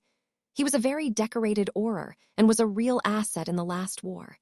He was not a man to be crossed and had no qualms about hurting or killing those who threatened him in any way. Sirius was wary of the man and respected his prestige and reputation. He sat in silence, his magical eye taking in everyone and everything around him. Minerva McGonagall and Severus Snape were next along the table, the latter looking bored, allowing his eyes to roam everywhere but on Sirius or Remus. There was simply too much animosity there to expect anything else. Minerva was her usual calm self, and no expression could be gleaned from her. The rest of the group seemed to be little more than a few office workers and ministry staff who, to Sirius, could offer very little to the group. The only exception was Mundungus Fletcher, who had his finger in every despicable pie in the black market. He was a cowardly sneak thief all in all, and the best that could be got from him would be information. Sirius glanced at the discarded newspaper on the table and shook his head at it disgustedly. The front page was visible, and the headline of the day had served little more than to annoy him further. Dumbledore claims the return of you-know-who. The article was nothing more than a character defamation piece, claiming Dumbledore had finally gone insane, and he should be stripped of all his titles and should apologize for scaremongering. It was, of course, endorsed by the minister himself, who dismissed the claims, as all thought he would. Sirius knew the coming war would be messy, especially if Fudge was unwilling to accept what had happened. This meant that only those in the room were fighting against him, and that simply was not enough. He shook his head again, frustrated at the situation. He himself felt next to useless, as he couldn't even take a real active part due to his current status. If he was able, he would be out looking for his godson, and had attempted to several times, not caring if he was captured. It had been Remus who had stopped him, reminding him of how his recklessness before had landed him in Azkaban in the first place. He reluctantly stayed put, hoping that Dumbledore would bring news. His thoughts were interrupted by the man himself, who had entered the room looking as calm as ever. He took a seat at the head of the table and smiled gently at those present before addressing them. "Firstly, I would like to thank you all for coming tonight," he started, bowing his head to those in attendance.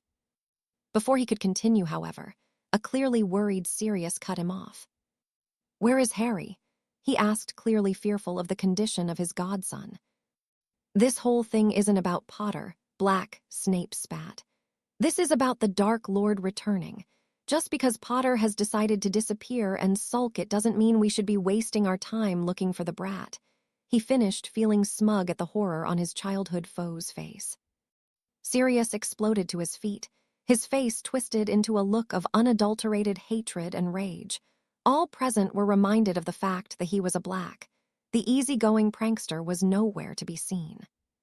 What stood in front of them was a man close to the edge, a man bordering on instability. They could feel his rage leaking off him in the form of pure magic, and they blanched at his fury. When he spoke, his voice was quiet and dangerous, but carried to all those in the room with ease. "I don't give a fuck about you. I don't give a fuck about this war, and I don't give a fuck about anything else. The only thing I want is my godson back," he said, choking at his own mention of Harry. "When he does come back, I will be taking him away from here to be somewhere safe where he doesn't have to worry about any of this," he finished firmly.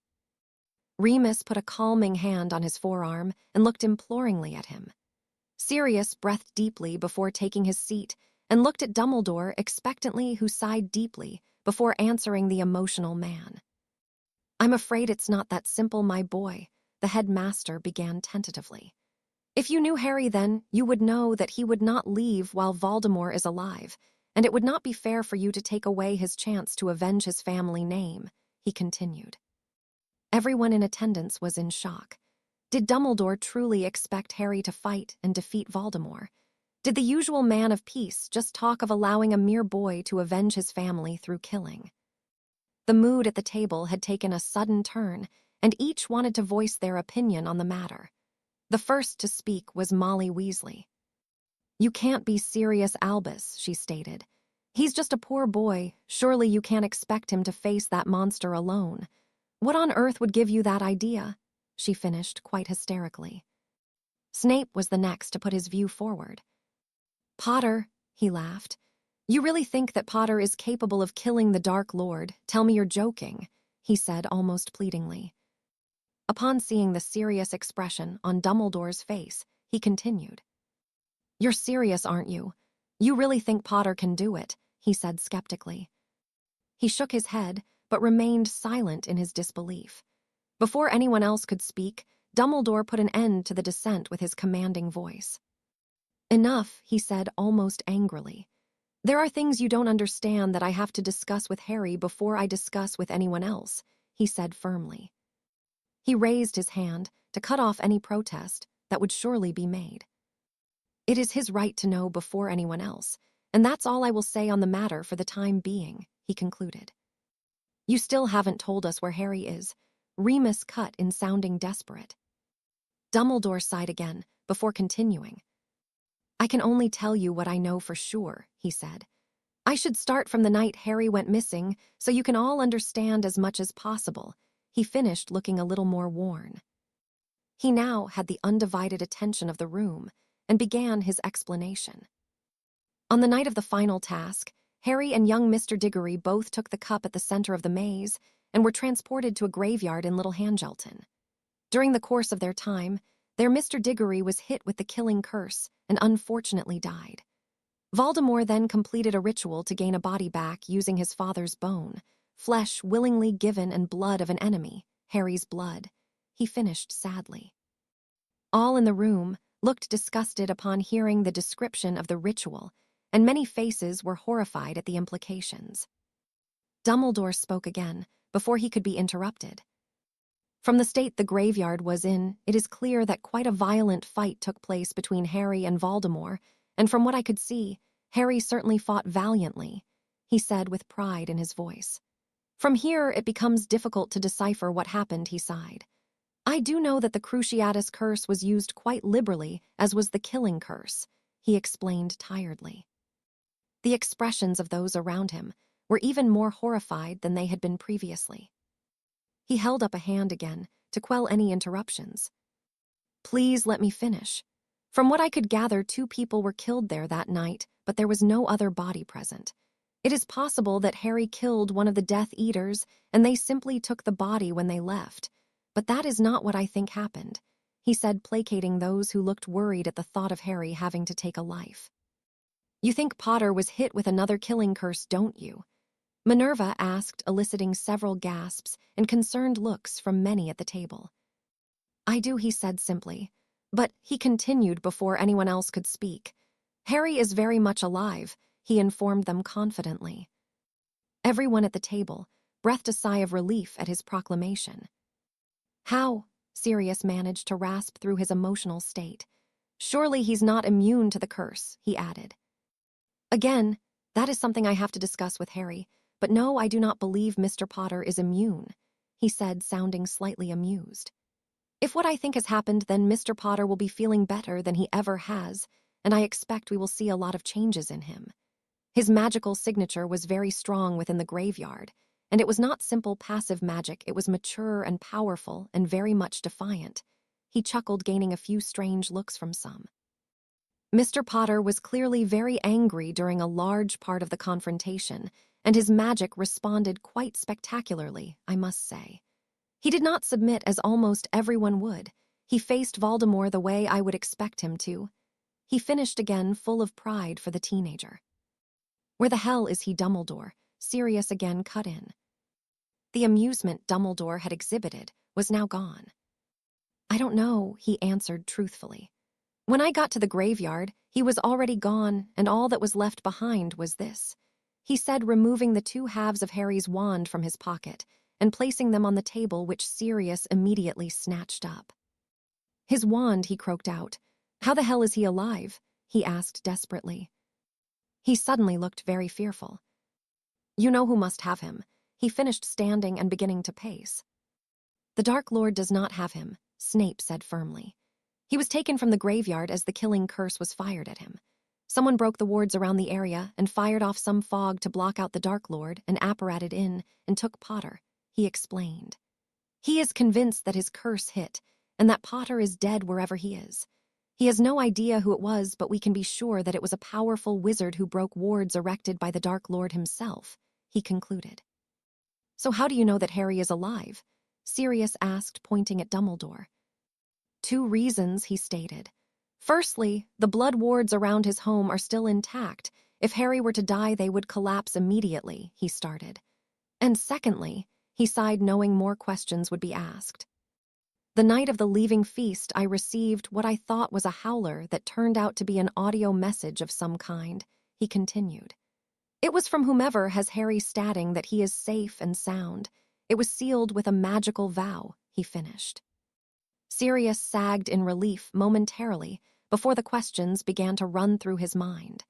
Before he could ask, he was beaten to it by Remus, who was looking relived and curious. "Who was it from?" he asked Dumbledore. "I can't be sure," he answered honestly. "But the voice seemed somewhat familiar to me," he said, frowning. "Well, what can we do?" Tonks asked, speaking for the first time. "In regards to Harry, all we can do is wait," he concluded sadly. "But there are many other things we need to attend to in his absence." He finished, flicking his wand towards the door so the gathered teenagers outside could no longer listen. Break. 2 floors up from the kitchen, 5 teenagers were gathered on the landing, strings hanging from their ears and looks of shock and worry plastered on their faces. The first to speak was the youngest of the group, Ginny. "Do you think he's really okay?" she asked nervously. It was Hermione who answered, although she herself was not entirely convinced after hearing Dumbledore's explanation. "I'm sure Harry is fine," she spoke reservedly. "If Dumbledore says he's fine, then he must be," she added more resolutely. "Then where the hell can he be?" Ron cut in, sounding frustrated. "I don't know, Ron," Hermione answered exasperatedly.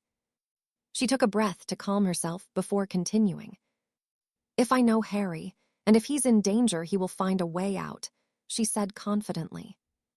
"But he doesn't have his wand," George pointed out. He killed a basilisk with only a sword, Ginny interjected. Yeah, because Harry just happens to carry a sword with him at all times. Ron snarked sarcastically, shaking his head. They all stood in silence for some time, lost in their own thoughts, until Hermione spoke once again. His relatives must be really worried about him, she said, worrying her bottom lip with her teeth. The twins and Ron shared uneasy looks, but decided to say nothing. The look went unnoticed by Hermione, but Ginny picked up on the awkwardness immediately. What? She asked. What is it? She demanded firmly. The boys exchanged a look again, before one of the twins nodded, and looked at the girls through a curious frown. What do you know about Harry? He asked. He's brave and he's strong and quiet, Ginny answered confidently. He's the strong, silent type, she finished with a dreamy expression. That's the crap you read in all your stupid books, Ron said in a very unsubtle manner. What do you know about him, Hermione? Fred asked. Hermione frowned and thought deeply before answering. She worried her lip again before looking very confident. He's a shy and introverted person who lacks confidence and doesn't work to his full potential. He's very powerful when he wants to be, but he seems reluctant to stand out, she said, nodding at her own conclusion of her best friend. True, was the simple reply she received. What do you know about his life away from Hogwarts? Was the follow-up question. Hermione hesitated. Well, not much really, he doesn't ever talk about it, but I do know his relatives aren't very nice people, she finished lamely. The three boys again shared a look before Ron nodded to his older brothers. They seemed to have a silent debate between them before one of them nodded reluctantly. When we rescued Harry the summer before second year, we found him in his room half-starved, and there were bars on the window and he was locked in, he explained irritably. His relatives hate him and treat him worse than a house elf. That's why he has no confidence, he explained. He shared a look with his brother before continuing. When we got his trunk from the cupboard under the stairs, we found a bed in there and some drawings on the wall that Harry had done. He must have slept in there for most of his childhood, he concluded sadly. Hermione looked a mixture between horrified and furious. Why didn't he tell us? She asked no one in particular. Surely if he would have told Dumbledore, he would have done something, she said with conviction. Well, we did speak to Mum and convince her to write to Dumbledore, one of the twins replied, rubbing the back of his neck nervously. All he did was thank her for raising her concerns, and that's it, he finished, looking perplexed. Do they really treat him that badly? Ginny asked disbelievingly. Listen, Ginny, one of the twins started, putting his arm around her shoulders. The Harry you read about in your stories as a girl is not real. He didn't grow up in a castle, and he's nothing like how he is portrayed in them, he said firmly. The Harry you think you love does not exist, he continued. Harry hates being famous and hates attention. That's just in his nature, but he has his issues, and they are down to the muggles who raised him, he finished, looking his sister in the eyes. But he's really powerful and brave, she said almost desperately. Yes, he is, Hermione stated simply. But he doesn't do the things he does for fame or attention. He does it because it's the right thing to do, she finished. And what is it he has done? The twins asked in unison. We've heard rumors, but you know what rumors at school are like, one of them said knowingly. The three younger teens shared sheepish looks before nodding in agreement and turned to look at the twins who were waiting patiently. What we tell you can go no further, Hermione said in a no-nonsense tone. We swear that. We won't say a word, the twins chorused. Between the three of them, they explained what they knew of Harry's first 3 years at Hogwarts. The twins remained silent, taking in every detail, and listened in awe at what they were hearing. By the end, they were dumbfounded and simply stood mouths agape. Even Ron and Ginny were amazed at Hermione's description of Harry's patronus the night they saved Sirius. He's really that powerful? Ron asked, shaking his head. I've never seen anything like it. It was amazing, Hermione answered quietly. But that's not supposed to be possible, one of the twins said disbelievingly. 100 Dementors, even the most powerful wizards struggle with a few at the most. Dumbledore is probably the only possible exception, he said, mirroring his brother's headshake. I saw him do it, Hermione answered simply. Have you ever seen him angry? She asked the collective group. Yeah, Ron replied. When he realized it was Sirius who had taken me in the shack. He was furious and he was terrifying. It felt like I couldn't move, he finished looking thoughtful. That's exactly how I felt, Hermione said. Even Sirius froze for a while. It takes a lot to make him angry, but when he gets there it really is terrifying, she finished quietly frowning. I don't believe it, one of the twins stated. Our little Harrikins is the nicest bloke going, he replied. Yeah, the other interjected. He's not got a horrible bone in his body. The group went silent again for some time before one of the twins spoke up. He looked at his sister questioningly before speaking. Are you sure the basilisk was as big as you said? He asked skeptically.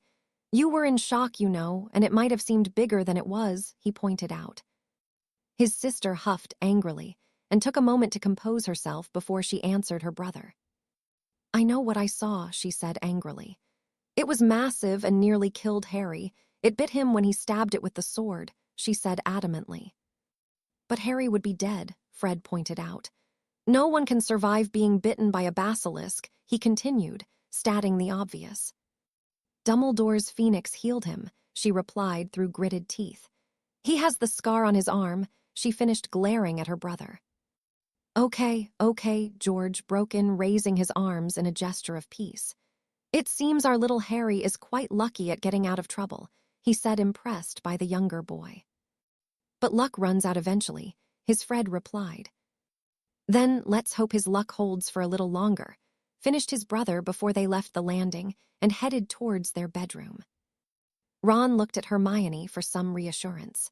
She shrugged her shoulders before taking Ginny by the arm and leading her away. He stood alone on the landing for some time thinking of his wayward friend. Where the hell are you, Harry? He mumbled to himself before he too made his way to bed. Break. Harry awoke to find himself in a peculiar predicament. His nostrils were filled with the scent of both old and new parchment mixed with a distant smell of frying food. It took him several moments to remember where he was and what had happened in the last 24 hours. When he did, he felt both nervous and relieved once again, knowing he was safe for now. He roused himself and removed the offending weight from his face before stretching and opening his eyes. He instinctively reached towards the bedside table for his glasses, but could not feel them. He double-checked his face only to find they weren't there and began to feel a slight pang of panic. It took a few seconds to realize that he could actually see perfectly without them, and he relaxed slightly. Was he wearing them yesterday? Having been used to only seeing with them on, he didn't check. He shook his head and stretched and began to reflect further on the day before. He wasn't long into his musings when the door opened, and in came Arcturus carrying a plate of food and a pile of clothes. Awake are we, Potter? He asked, not really expecting an answer. I see you've been reading, he acknowledged, gesturing to the book. Harry had indeed read a considerable amount of the book in his sleepless state. He found what he read quite disturbing, and was very reluctant to even think of casting the spells he had seen within the tome. His mind had wandered back to the memories that he had seen, and reluctance slowly turned into a determination to learn everything he could from the book. He remembered the horrors of the war and battles he had seen, and knew that if he wanted any fighting chance at surviving, he would have to learn all he could. Backed by his desire to avenge his family and to see to the end of Voldemort personally, the determination became ironclad, and he wanted to learn the same magic he had seen his grandfather use. And he wanted those who followed Voldemort to understand why it was a bad idea to pick a fight with a Potter. Yes, Harry had witnessed battle. He had seen his grandfather face down any man who would attack the people who couldn't fight and those who would attack him and the ones he cared about.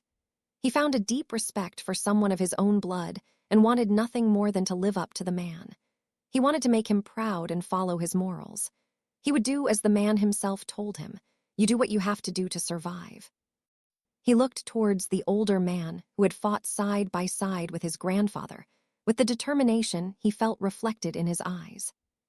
Yes, sir, he answered simply, knowing that was all he needed to say. Arcturus observed the young man in front him for a brief moment before nodding in reply and handing him the plate of food. "You have a few decisions to make today, Potter," he said in a businesslike tone. "Eat first. The bathroom is opposite this one, then come down to the drawing room at the end of the corridor." He instructed, placing the clothes on the chair next to the bed before he left the room. Harry found that he was very hungry. After all, he hadn't eaten for almost 4 days. He ate his breakfast with gusto, picked up the pile of clothes from the chair, and made his way to the bathroom. The room itself was simple. It was slate-tiled with a glossy black sink, toilet, and shower enclosure to match. Despite the dark decor, it was brightly lit, and he found the atmosphere relaxing. He turned on the shower and stripped down, waiting for the water to heat up. He caught sight of himself in the mirror and was surprised at his appearance. He no longer looked emaciated. He was still on the thin side, but he looked considerably healthier than he remembered. He noticed, too, that his scar had faded considerably and traced it with his finger. He touched his face and found he had fairly high cheekbones, something that had been hidden by his glasses all these years. He didn't look so much the little boy he remembered. He was truly growing and maturing physically. He couldn't recall the last time he had paid any attention to his reflection. He had never been vain, so he never noticed any kind of changes, but now, really looking at himself, he could see that he wasn't a child anymore. It seemed that his reflection was living up to the strides his emotional maturity had made over the years. He drew his attention away and stepped into the shower to cleanse himself. He exited the shower when he was finished and got dressed quickly before making his way to the indicated drawing room. He paused at the door and took a breath before knocking. "Come in," Arcturus replied. Harry entered the room and was taken aback by what he found inside. The drawing room was more of a library. Stacks upon stacks of books lined the walls, placed upon thick oak shelves. The carpet was a deep green, and the furniture matched the shelves perfectly. Arcturus was sat behind a desk at the end of the room, simply waiting for Harry to take the seat on the opposite side. "These are all the books I took from the Black Library when that Walburga finally croaked," he said, seeing Harry staring in awe at the sheer amount of books in the room. "As long as you are here, you can read whatever you like," he added, grabbing the boy's attention. "Thank you, sir," Harry replied gratefully. "How long will I be here, Mr. Black?" he asked nervously. "That is what we need to discuss," the older man answered seriously. "Now you are not a prisoner here, Potter. You can leave whenever you like," he stated, appeasing the boy. "Thank you, sir," Harry said, breathing a sigh of relief. "That being said," he continued, "I think it is best that you remain here for the foreseeable future. Riddle thinks you're dead, and that itself gives us time for you to prepare. I have already sent a message to Dumbledore, so he knows that you are safe, so you need not worry about that," he added upon seeing a little bit of panic in Harry's eyes. "I can send Elgar to fetch any of your belongings you will want, and then you can make sure you're ready to make an appearance when the time is right," he finished. Harry was torn. It was not that he disliked the man, but he wanted to see his friends and Sirius to let them all know he was okay. But the more he thought about it, the more he knew it made sense to stay where he was. The less people that knew he was alive, the better. "Yes, sir," he answered. "I think you're right. I'm not ready to face him yet, and I need to be," he admitted, slightly ashamed. "Good," was the reply he received. "Elgar," he called out for the house elf. "Yes, Lord Black," the elf replied on entering the room. "Can you locate Mr. Potter's property? It may be at Hogwarts or at his home." The elf looked a little nervous before he replied. "Elgar can be checking Hogwarts, Lord Black, but Elgar cannot be going to Mr. Potter's home," the elf said reluctantly. "Must be the wards," the older man mused. "Do you have an elf, Potter?" he asked. "I don't own an elf, sir, but there may be one that can help," he replied. "Call it," Arcturus answered. "Dobby," Harry called uncertainly. There was a pop, and Harry immediately found himself wrapped tightly in a hug by a hysterical elf. "Master Harry Potter, sir. Dobby has been worried about you, sir, but sir is okay," the elf wailed. Harry just sat in shock at the elf's antics, unsure on what he should. That was until he saw Arcturus standing across the desk, looking furious with his wand in his hand. "What the hell is the Malfoy elf doing here?" he asked angrily. He's not a Malfoy elf anymore, Harry explained, shielding the Dobby. I set him free at the end of my second year, he added desperately. The look of fury turned to one of confusion, and then to one of amusement, and the older man barked out a short laugh. Set him free, did you? He asked. You'll have to share that story, he said before turning his attention back to the shaking elf. Who do you serve, elf? Arcturus asked bluntly. Dobby looked sheepish and turned a deeper shade of green before he answered the question. He stood straighter and looked the older man in the face defiantly. Dobby serves the great Harry Potter, sir, the elf answered in perfect English. He turned to look at Harry, looking slightly worried. When Harry Potter Sir freed Dobby, he had to find a new master quickly as Dobby was weak and he would die. Dobby bonded to the great Harry Potter Sir knowing that Harry Potter Sir's magics were strong and Dobby wouldn't have to serve him to stay alive. He finished looking nervous again. It's okay, Dobby, Harry consoled the trembling elf. All you had to do was ask, and I would have agreed if it would save your life.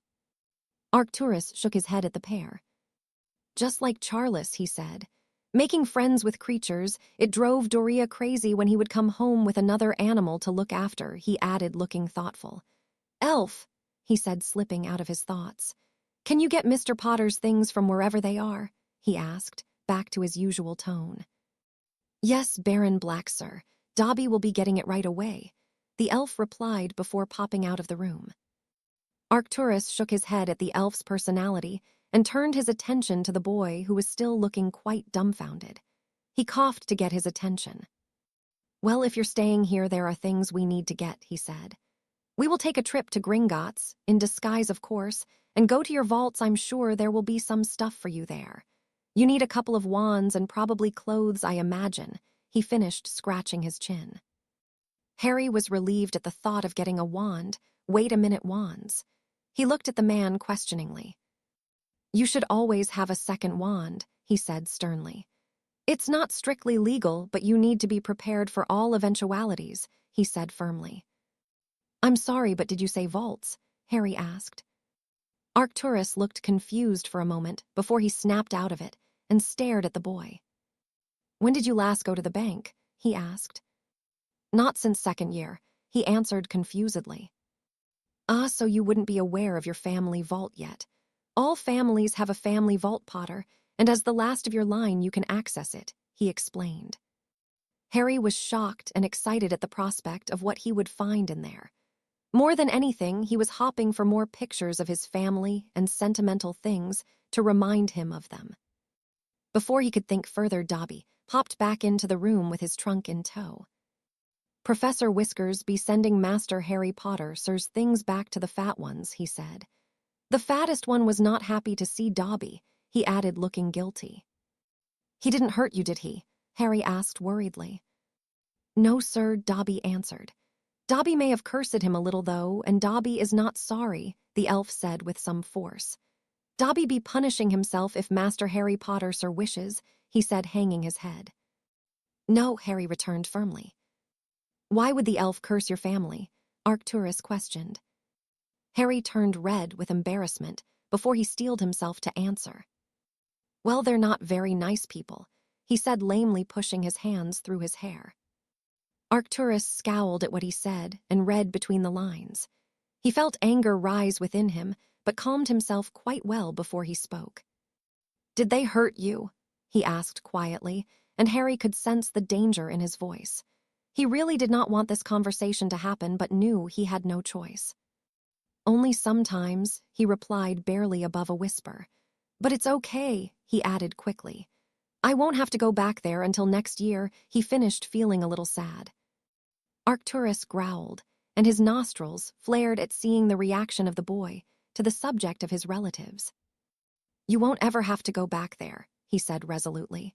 This is my idiot grandson's fault, he growled. Oh, I will be having words with him soon enough, he said to himself. And we, he said, indicating between himself and Harry, will be having a conversation later, he finished in a no-nonsense tone. Harry gulped, but nodded, knowing that Arcturus was very serious, and there would be no compromise.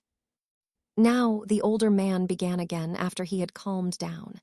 "It's time for us to take a trip, but first we need to hide who you are," he said, beckoning Harry forward. He removed his wand and pointed it at Harry's face, who couldn't help but flinch, and waved it a few times before turning his wand on himself and repeating the process. "No one will recognize us like this," he said, summoning a mirror. Harry now had light brown hair and brown eyes. His cheekbones had lowered, and he was slightly fuller in figure. Arcturus looked similar to him, only much older with blue eyes. They looked as though they were grandfather and grandson, and Harry had to agree. No one would recognize either of them for who they really were. Before he could comprehend what had happened, Arcturus had grabbed his arm and had apparated them out of the house. They appeared in an alley just outside the large, white marble building that was the bank. It took a moment for Harry to gather himself from the unexpected apparition, but his disorientation passed quickly. "When we go in, let me do the talking," Arcturus said seriously, before taking Harry by the arm and leading past the two heavily armored goblin guards and into the bank. It looked just as Harry remembered. There were two very long rows of desks on either side of the bank, and one large at the end, placed in the center of the gangway. They approached the desk completely unnoticed, and Arcturus spoke to the goblin, who looked quite displeased at being interrupted. "I wish to see Barchoke, the goblin in charge of the black accounts," he said in a low voice, flashing a ring on his right hand into view. The goblin looked surprised, but covered it quickly. He looked intently at Arcturus, and then at Harry, his bushy eyebrows rising significantly at the unlikely duo. "It has been some time, Baron Black," the goblin replied in an equally low voice. "Don't worry," he added, seeing the concerned look on Harry's face. "We pride ourselves on our discretion, as Baron Black can attest to," he finished proudly. With that, he left his desk to fetch the required goblin, leaving Harry and Arcturus alone for a brief moment. It wasn't long before he returned with a confused-looking goblin in tow. When he saw Arcturus, an evil smirk appeared on his face, but it did not look sinister. In fact, it looked very gleeful. "Ah, Baron Black," the goblin started. "It has been 5 years since you last graced me with your presence, and that only happened because the matter was both urgent and delicate. I assume this is the same," he stated, nodding towards Harry. "It is indeed," he replied neutrally. "However, I must insist on the same level of discretion as previously. I'm sure you are aware of my companion's current status," he said, giving the goblin a sharp look. The goblin bowed his head in understanding before answering. "I am indeed Baron Black," he answered. "Perhaps we should discuss things in a more private setting," he asked, seeing a few other goblins taking notice of them. "That would be appreciated," Arcturus said gratefully. The goblin beckoned them forwards, and the wife followed him through a set of doors to the left-hand side at the end of the corridor. They walked through what appeared to be a labyrinth of hallways before reaching a large brown door in which they entered. The room was a conference area of some sort. It was simply decorated with a large table in the center adorned with 12 matching chairs. There was a fireplace, but the walls were bare and painted a neutral magnolia. Harry and Arcturus sat opposite Barchoke to begin their business. "What is it I can do for you, Baron Black?" the goblin asked, sounding slightly suspicious. "As you can see, I brought company today," Arcturus answered. "He would like to access his family vault to receive some gold and any items of his choosing," he finished simply. The goblin looked relieved at the simplicity of the business with the older man. He was curious about his accompanying the Potter boy, however. "May I ask as to why you are bringing Mr. Potter?" he asked quizzically. "Does it concern your previous visit?" he asked with what appeared to be concern. Arcturus nodded in response, but did not address the second question vocally. "A certain Dark Lord has resurfaced," he stated. "Mr. Potter here has already had a run-in with him, and he needs to be prepared," he finished, giving the goblin a knowing look. The goblin breathed out a sharp burst of breath before addressing Arcturus. "We appreciate the warning," he spoke sincerely. "And of course, as Mr. Potter is one of our more significant customers, it is in our best interest to keep your visit as quiet as possible," he added. "However," as far as Gringotts is concerned, due to the nature of a certain tournament this past year, and the fact that Mr. Potter is the last in his line. He is considered an adult wizard as of now. The goblin finished, clicking his fingers. I was hoping you would see it that way, Arcturus replied, offering the goblin a bow of his head. I would like to request a health check on Mr. Potter also. He had quite the traumatic experience recently, and as you can imagine, St. Mungo's would not be ideal currently, he explained, gesturing towards the young man. Of course, though our healing skills are rather different, the goblin warned. Arcturus simply nodded. The goblin stood and made his way towards Harry and looked him in the eyes.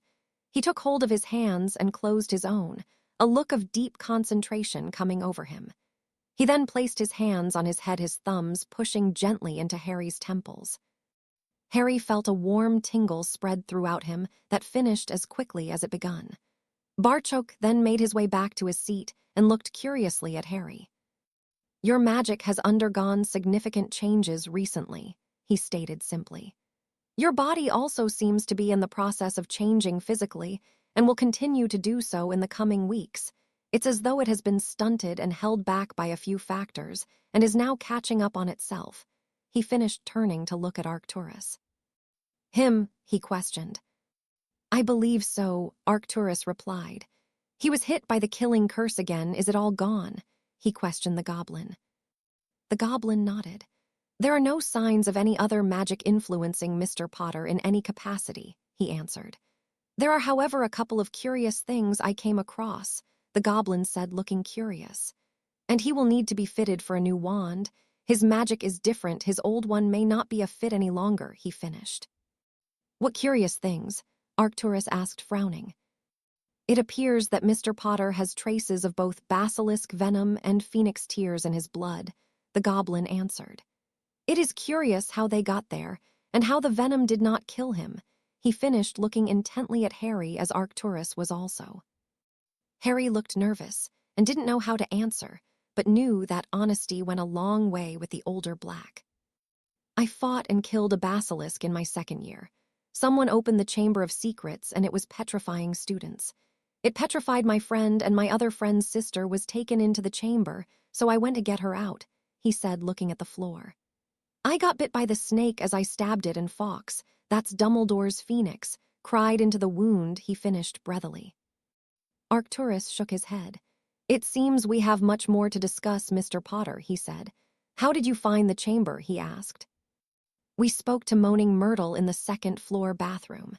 She was killed by the basilisk the last time it was opened in there, so we figured the entrance was there.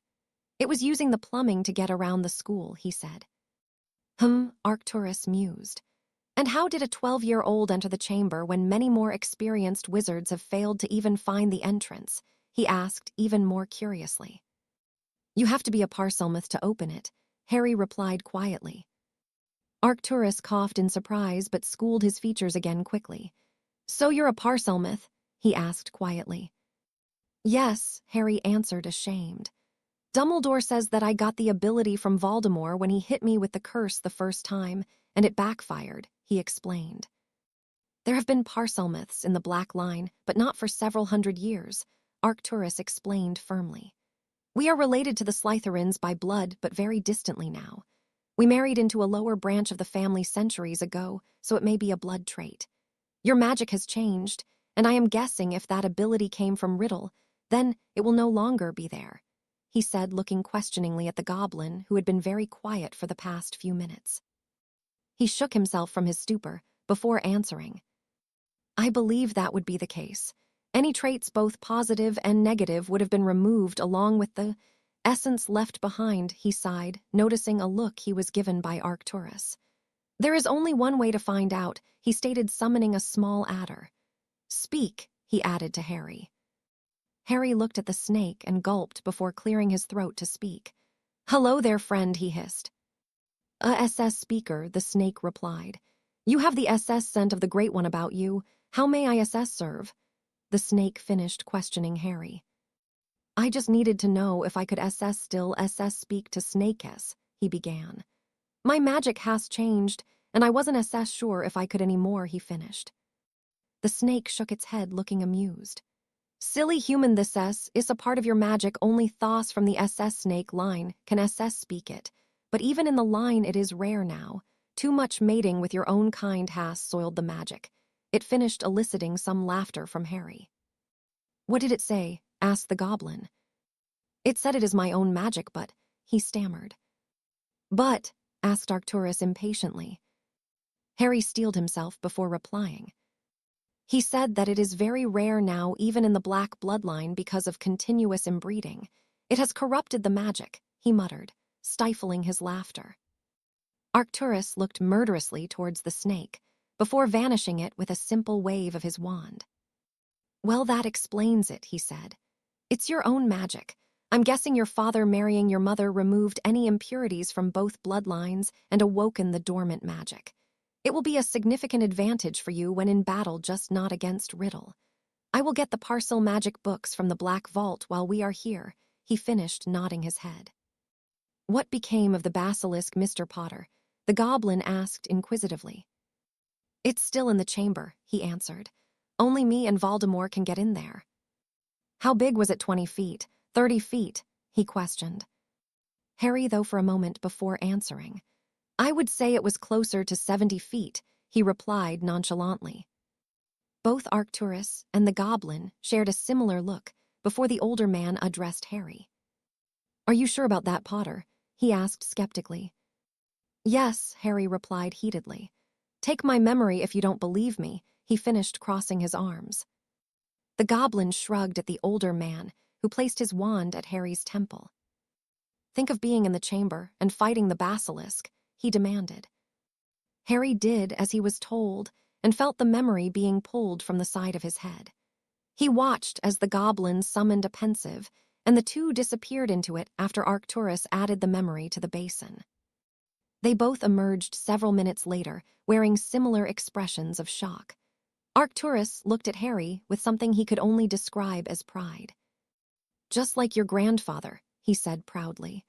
There was some luck there, Potter, but you definitely have skill, he added, looking at Harry more intently. Yes, Mr. Potter, that was very impressive, the goblin chimed in. I would like to negotiate a price for the carcass of the basilisk. As you killed it, it is rightfully yours, he finished, completely in business mode. I have no idea how valuable that would be, Harry said sheepishly. The last whole basilisk sold for around 3 million galleons, but that was some 400 years ago, the goblin said, frowning.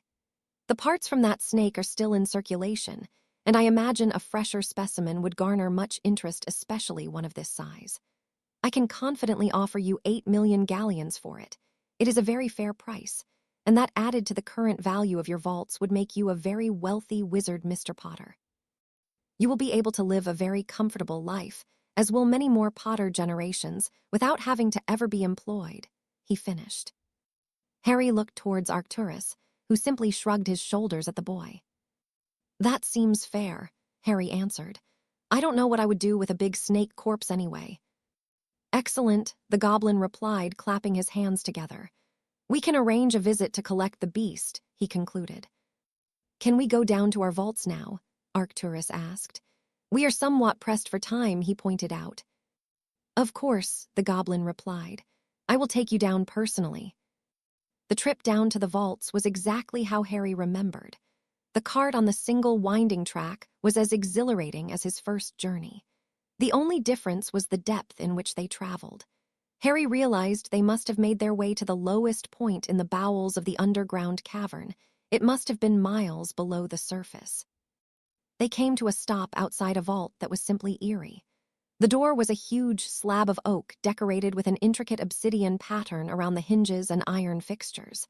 In the center of the door was a crest which Harry assumed belonged to the Black family. It was faded considerably to the point of that the details could not be seen very well, demonstrating its age. Below the crest were two words, Tauger's Purr. Vault number 13, Barchuk announced at their arrival. Come, Potter, Arcturus said. You have enough black blood to enter, he stated confidently. As they approached the door, the older man gently stroked his family crest lovingly, but with a mournful look on his face. He swallowed hard, and his impassive mask was back in place. He removed his wand from his sleeve and placed it against the crest. The door glowed a gentle orange and then blue before a series of locks could be heard unfastening. The door opened slowly, revealing a room that seemed endless in size. Harry was taken aback by the amount of wealth on display, but couldn't help but feel a sense of dread in the room. "Do not touch anything," Arcturus instructed. "There are things in here that will take your life before you can blink, and they are the more pleasant items," he finished seriously. Harry stood still, not wanting to come within a foot of anything in the room. Arcturus made his way to a large bookshelf that was halfway down the left side wall and began to peruse the shelf. Around 5 minutes later, he came back levitating 3 books that were clearly very old. "Here," he stated, directing the books towards Harry. "These are the parcel magic books that belong to the Blacks. I have no idea what is in them, because if you do not possess the gift you can't touch them," he said casually. "Do not let anyone touch them under any circumstances. The curses on them are very dark and will kill someone very painfully," he advised sternly. Harry hesitated before taking the books, not wanting to be cursed horrifically. He finally plucked the books out of the air and breathed a sigh of relief when nothing untoward happened. "Thank you, sir," he said gratefully to the older man. Arcturus just nodded in his usual acknowledgement. "Do not share that knowledge with anyone. Those spells have not been seen or used in centuries, so it is one of your advantages and may or may not be useful against Riddle. I am not sure of his knowledge on parcel magic," he uttered thoughtfully. "I won't share any of it," Harry promised. He looked down at the books in an attempt to determine what they contained and how useful they would be. The first book was titled Spells of the Serpent and was more of a notebook containing several spells that would come in useful in battle and day-to-day life. The second book was called The Serpent's Gift and was a book on more spells and parcel-tongue wards that Harry knew would be useful. The final book was the oldest book, was the smallest and was again handwritten, but the name of the author could not be made out. The book was titled Speaking the Tongue and was little more than a manual on how to control the parcel tongue ability and speak it at will without the presence of a snake or another speaker. Harry knew this would be very useful, having never been able to speak the language at will. They left the vault again, and after another much shorter journey, found themselves outside a vault with a door that appeared to be made out of redwood. In the center was another crest that was much more prominent than that of the Blacks. The crest was of a dragon and a griffin back-to-back, each clutching a sword in one claw and a wand in the other. The background was a deep blue, and the animals each a mixture of gold and silver lined in black. Harry stood in awe at the crest, and a warmth spread throughout him at the connection to his family he now felt. He raised his right hand and brushed his fingertips against the crest. As he did so, he felt a gentle pull on his magic, and the door vanished, leaving him shocked. He turned to look at Arcturus, with that expression etched on his face. "You need to be a potter to open the vault," he explained. "If anyone else tried that, I'm sure it would be a very unpleasant experience," he added, looking at the goblin, who nodded gravely. Harry turned and entered his family vault for the first time. There were what could be described as mountains of gold galleons, taking up around 3/4 of the massive room that was around the size of the Blacks, but his attention was not on the gold. He only had eyes for the other part of the vault that he could see contained piles of neatly stacked trunks and portraits. Without even thinking, he made his way over to that corner and began to look through the items left behind by various family members. Arcturus watched the teen closely and could only see the boy that more than anything in the world wanted a family. Any other child would have been filling their pockets with as much gold as they could carry, but not the Potter boy. Arcturus could see the kind of man he was becoming. He cared not for material wealth, but the wealth of sentimentality. He nodded unseen in approval at the young man who was turning out to be more than he expected. He was not a typical child. He was a boy that had seen hardship and endured quite a terrible life, and all he craved was a family that had been taken away from him. It had been years since Arcturus had felt any kind of real sadness, but witnessing firsthand the desire the boy had to have a family gave him a twinge of it. He really did not like that. He made his way over to the corner to find Harry looking at a picture that he recognized. "That's your grandmother and grandfather not long after their wedding," he spoke, making Harry jump at his interruption. Harry just nodded, not trusting himself to speak. The occupants in the picture were both smiling at him, looking truly happy.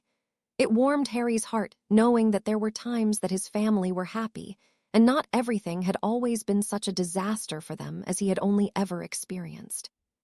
He was disturbed from his thoughts by Arcturus handing him another picture he had pulled from the pile.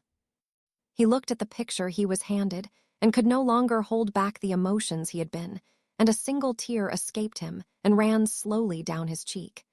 It was a picture of his parents and grandparents. In his grandmother's arms, he could see a little bundle swathed in a white blanket that could only be him. His grandfather was stood next to his grandmother, with his arm wrapped around her shoulder, looking very proud.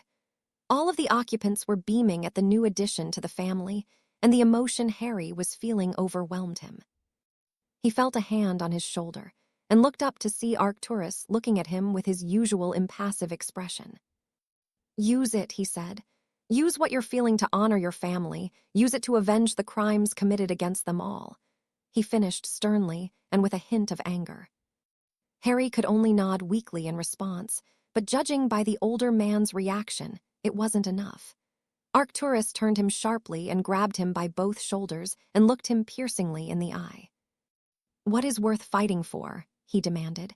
"Is it for the wizarding world? Is it for your friends? Or is it for yourself?" the man questioned. Harry thought about what he was being asked and was surprised at what he concluded. The wizarding world had always been fickle to him, a hero one moment and then a villain.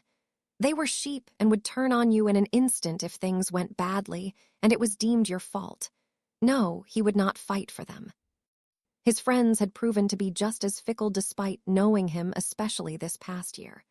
Ron had outright called him a liar and accused him of cheating, and although Hermione didn't say anything, he could always see she doubted him. He frowned at those thoughts. The entire school had turned against him, and even the staff struggled to believe he did not enter the tournament willingly. As much as he wished he could fight for his friends, he couldn't bring himself to do it. He thought about his own reasons. He had always been selfless and seldom did anything for himself and his own reasons. It always seemed what he did would benefit everyone else. He scowled at that thought, but couldn't stop it playing over and over again in his mind. What could he get for himself if he fought for his own reasons? Freedom, some normality, no more Voldemort, peace and revenge for his family that had been torn apart by Riddle and his regime. The thought of what Riddle had done to his family angered him, and he trembled in rage and gritted his teeth. "I fight for myself and my family," he said almost ashamedly. "You should not be ashamed for your reasons. They are your reasons, and that is all that matters," the older man said firmly. "Your grandfather would have answered the same had he been in your position right now, knowing what had been done to those he loved," he added. "You fight for what feels right to you, and you fight with everything you have. Do you hear me? Remember what your grandfather said to you, and remember what you saw in those memories, and you're already halfway there," he finished, maintaining his stare. Harry nodded more resolutely before turning his attention back to the photos. "We don't have much time today, Potter," Arcturus said. "Get that green trunk there," he said, pointing to a trunk near the top of the stack. "That's your grandfather's. He used during the war. It will have everything you need for the time being. Get some gold and find your family ring. It should be by the book over there," he said, indicating a pedestal in the center of the room. Harry complied and pulled down the trunk and pocketed the photos. He made his way to the center of the room where the pedestal was and found a box next to a large tome. The book itself was an index of all the books that the family owned. He opened the box that contained the family ring and then pocketed it. "Grab the book also. It will help with any studying. You still have exams to do," Arcturus said. "The book will become any book you own in the Potter library, so it is very useful to have with you," he finished, making his way to the door to wait for the boy. Harry picked up the book also and filled a nearby pouch with as much gold as it could carry. He then picked up a stack of Muggle notes he spotted among the gold, just in case he needed it. He made his way to the door, still feeling overwhelmed, and was reluctant to leave.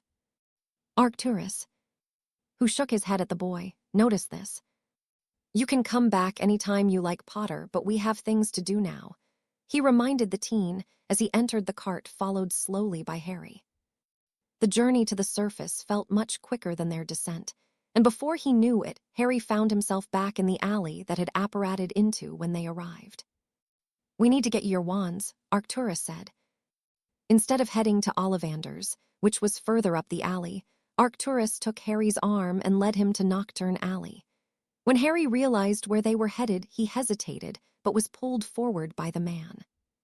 "Do not believe everything you hear," he said, shaking his head. "If everything here was illegal and dark, do you think it would be allowed to remain functional?" he asked. Harry remained silent, but allowed himself to be half-dragged down the alley. Arcturus eventually came to a stop outside a building that had clearly seen better days. It was made out of very old stone, and the wood had clearly once been dark, but was now a faded gray color. The sign above the shop was a blank oaken shield, and the paint had faded so badly it could no longer be read. Harry was quickly being dragged once again and found himself inside the shop. The first thing he noticed was the very pungent smell of burnt wood and what smelled like animal parts he had used in potions. "Who's there?" an old scratchy voice asked from somewhere behind the counter. "I'll give you one guess, you decrepit old bastard," Arcturus replied. "Get out here now." There was a loud thump from somewhere, as though something heavy had been dropped. A fast shuffling of feet followed this. Harry was surprised to see a man much older than Arcturus, and was surprised that he could move so quickly. He was very old indeed. He had almost no hair save a few random pure white wisps, and his eyes were almost completely white with only a hint of brown left in them. He was heavily wrinkled and dressed as though he was in the 1800s. "Do my eyes deceive me?" the man asked, looking at the disguised Arcturus. "Baron Black." "Your eyes have been deceiving you for decades, you useless swine. I'm not here for a reunion, I'm here to get some wands made," he told the man harshly. "Surely your wands are fine," the man stated, ignoring his brash remarks. "They're not for me, you damned cretin, they're for my young companion here," he explained, gesturing to Harry. "And of course you will give an oath of secrecy. We were never here, do you understand?" he asked dangerously. The man gulped audibly, but gave his oath before continuing. "To business, then," he stated, rubbing his hands together. "Come forward, young man," he requested, beckoning to Harry, who complied. "Pass me your wand hand," he instructed. He waved his wand over his hand, and before Harry knew what was happening, he felt a sharp pain that quickly disappeared. The man was now clutching a vial of what appeared to be blood that was surrounded by a golden glow. "This is a mixture of your blood and magic. It is unique to you. From this, I can determine what components will be required for your wands and what will work best for you. I then use what's in this vial to key the wands to you and you only. That means only you can use them," he explained. Harry just nodded at what the man said and waited for him to continue. "From just looking at what is in the vial, I can see you have strong and powerful magic, a mixture from a few powerful bloodlines, I imagine," he finished, mumbling to himself. He turned away and made his way behind the counter and pulled out a bowl from beneath that looked similar to a pensieve. He emptied the vial into it and began waving his wand over it and mumbling in a language Harry did not recognize. The bowl began to glow in steadily changing colors before stopping and becoming its original color once again. He frowned at the results and then grinned in satisfaction at his conclusion. "Well, Mr. Potter," he said, causing Harry to gasp in surprise. "You are a very interesting person," he said. Arcturus growled and glared at the man, but the man simply reminded him of the oath he had given. "How do you know who I am?" Harry asked worriedly. "I will explain when the wands are complete," the man answered. "But I am interested in hearing about your connection to some of these very unexpected ingredients," he added, looking very curious. "How long?" Arcturus cut in, looking peeved at the man. "They will be ready in a couple of hours," the man assured him. Arcturus had already taken Harry by the arm and was already leading him outside. He dragged him a few shops up, and Harry found himself being pulled inside a clothing shop. "How may I help you, dears?" a gentle female voice asked as they entered.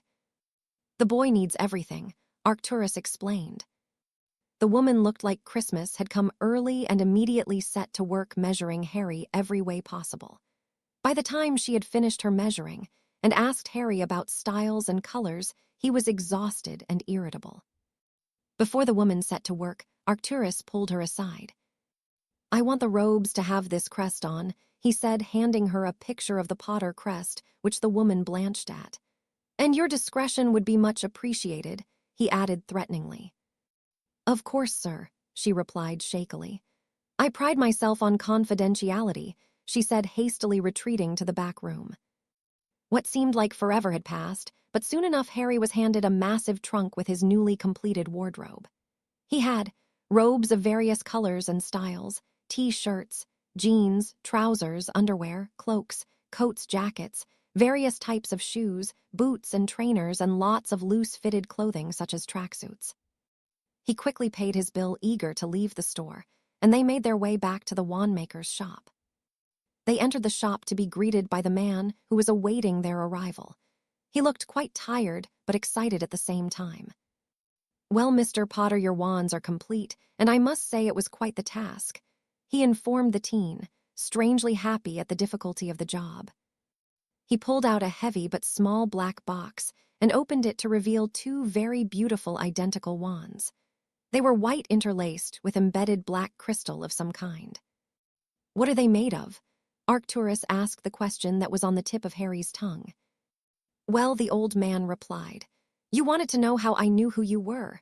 the old man asked. Receiving a nod from Harry, he continued.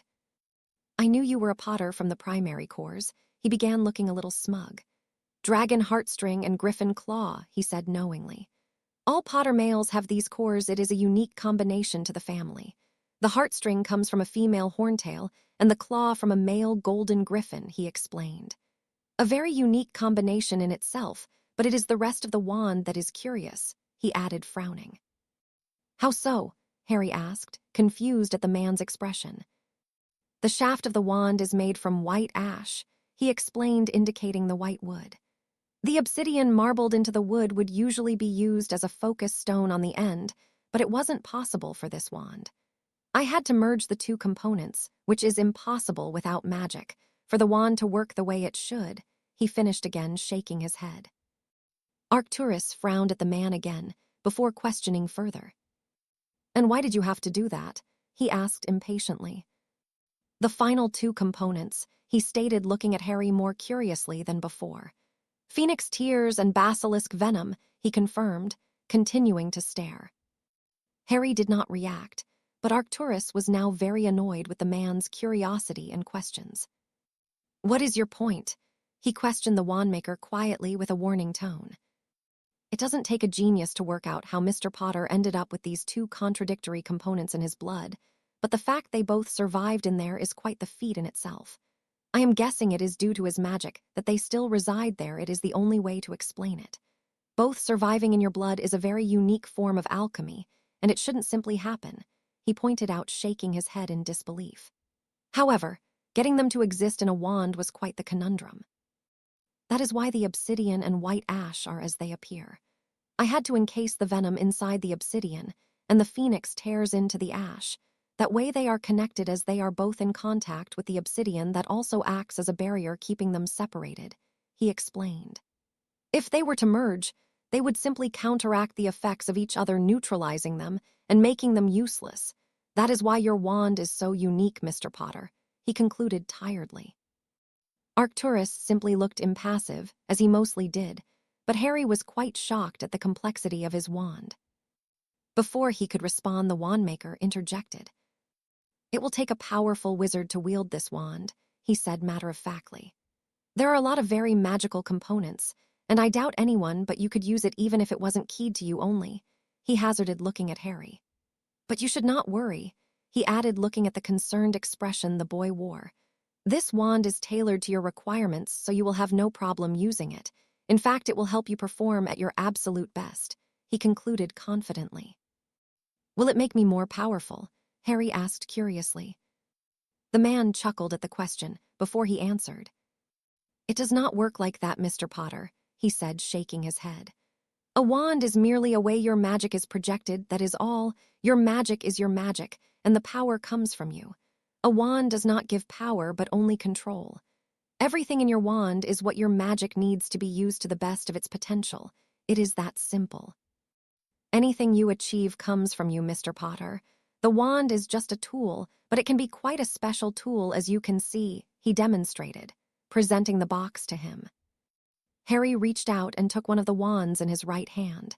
He immediately felt his magic respond, tingling and warming him to the very tips of his toes and fingers. It felt like a glove that fit perfectly. It felt so very right. He smiled at the feeling, and no longer felt the sense of vulnerability he had the past few days. May I ask, the man stated questioningly but cautiously, what happened to your other wand? He completed his query. Harry looked at Arcturus, who shrugged his shoulders and looked away, clearly not wanting to influence the answer. Harry looked at the man and felt that he should tell him the truth. He had, after all, helped him immensely. It got destroyed in a duel with Voldemort, he answered casually but quietly. To Harry's surprise, the man did not flinch or even look surprised, but he scowled distastefully. Back then as he spat. Harry just nodded dumbly, not sure what he could say. Then you send him right where he belongs if you get the chance, the man answered, to which Harry nodded firmly. How much do I owe you? He asked the now silent wandmaker. That will be 500 galleons, Mr. Potter. Expensive, I know, but the ingredients and craftsmanship is quite spectacular, he boasted, smiling again. Harry paid the man and bid him farewell. Arcturus led him back to the alleyway next to the bank in silence before he apparated them back to his home. They arrived back in the drawing room and took the seats they had left hours before. They sat in a contemplative silence, lost in their own thoughts. Harry was overwhelmed by the events of the day, his family vault, the photos, and his wands. He took one of the wands from the box and twirled it in his fingers. It really was quite beautiful. It was around the same length of his previous holly wand and weight not much more. It felt more rigid and sturdy. Aren't you going to test it? Arcturus asked. Harry looked at the older man, questioningly before answering. I'm underage, he pointed out. Your wands don't have the trace on them, Arcturus explained. You can do all the magic you like. Harry had to admit that he was quite excited by the prospect of being able to perform magic whenever he wanted. He thought of his spell repertoire and was quite disappointed at his lack of general knowledge. He knew he had to do better. He swallowed and thought of how happy his family looked in the photo where he was in his grandmother's arms. He felt a warmth engulf him, and he basked in it for a moment before intoning mournfully, Expecto Patronum. A bright white shape erupted from the tip of his wand, bright enough that the two in the room had to shield their eyes briefly. Arcturus looked on in both shock and surprise at seeing such a young wizard performing a spell of that difficulty. The surprise he felt came from the form the patronus had taken. Harry himself was shocked also. He had become used to seeing a stag as his form, but that was no longer the case. What stood in front of him now was a bigger animal, an animal he didn't recognize. It was as large as a stallion, had large leathery wings and skin, and a long, thin tail that ended in a thicker, triangular point. Its face was horse-like, but much more skeletal and defined. He looked towards Arcturus and could see a somewhat sad expression on his face, which he adjusted upon seeing the young man's gaze. A fully corporeal patronus? He asked, raising an eyebrow, but Harry could see he was quite impressed. Yes, sir, Harry replied, but it's different, he whispered. Different how? The older man questioned. It used to be a stag, my dad's animagus form, he answered with a hint of sorrow. Ah, and now you feel like you've lost a part of him, Arcturus stated more than asked. Well, the form it takes now still has a family connection, he added. At this, Harry looked at the older man but couldn't bring himself to speak. His mouth was dry and a sense of sadness had filled him. He was fond of his patronus, it had saved his and Sirius' life, and it had always filled him with comfort. You have the same patronus as your grandmother, Arcturus informed him. I suspect that the changes in your magic and your new knowledge of your family caused the change. I don't think there was anyone prouder the day you were born than Doria was. She cared for you very much in the short time she was around, and from what I know, you were fond of her too. You never fussed when she was around, and you quite liked being in her arms, he explained. Harry felt a smile creep onto his face at what he heard and no longer felt so sad. He was grateful for another connection to his family. He nodded at the older man and took a second to compose himself. What is it? He finally asked, pointing at the still present patronus. It's a Thestral, he answered simply. Seeing the confused look Harry had, he elaborated. They are said to be dark creatures because they can only be seen by those who have witnessed death. That's not true at all. Anyone who has studied them will tell you they are strong, loyal, and very loving and caring creatures.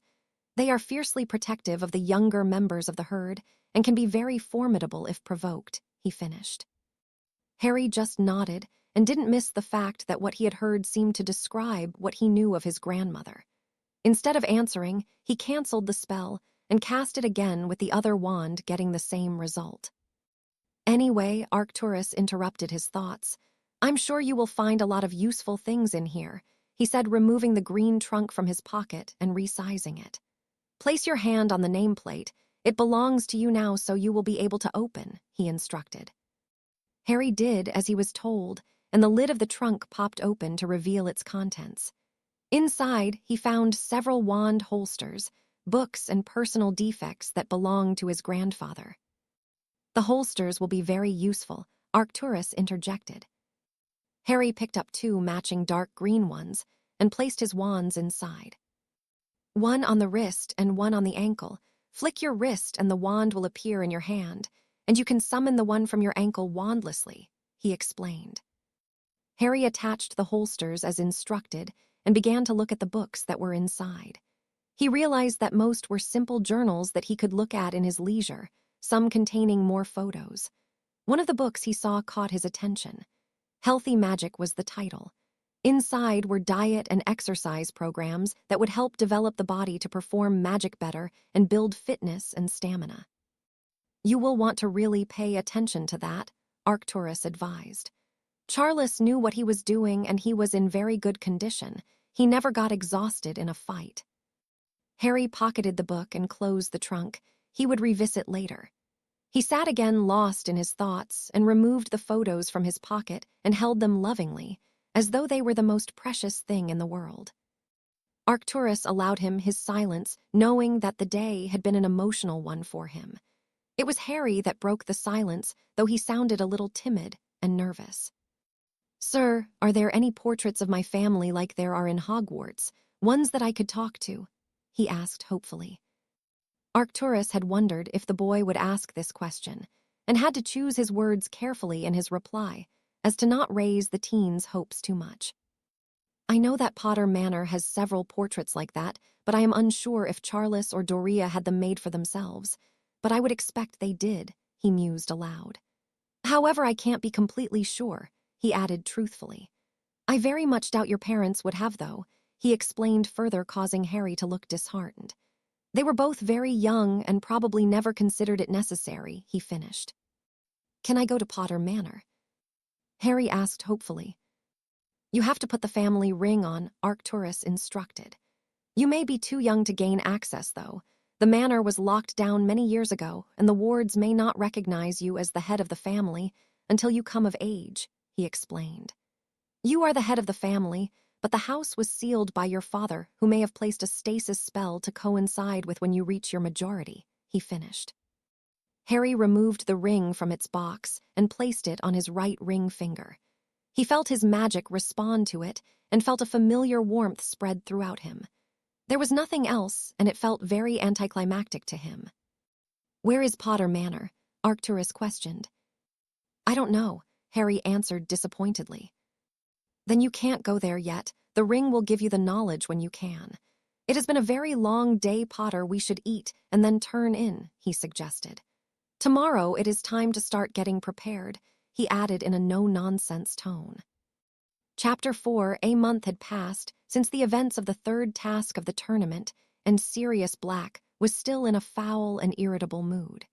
The main reason for his state was, of course, his elusive godson and the lack of knowledge the man knew of his health and whereabouts.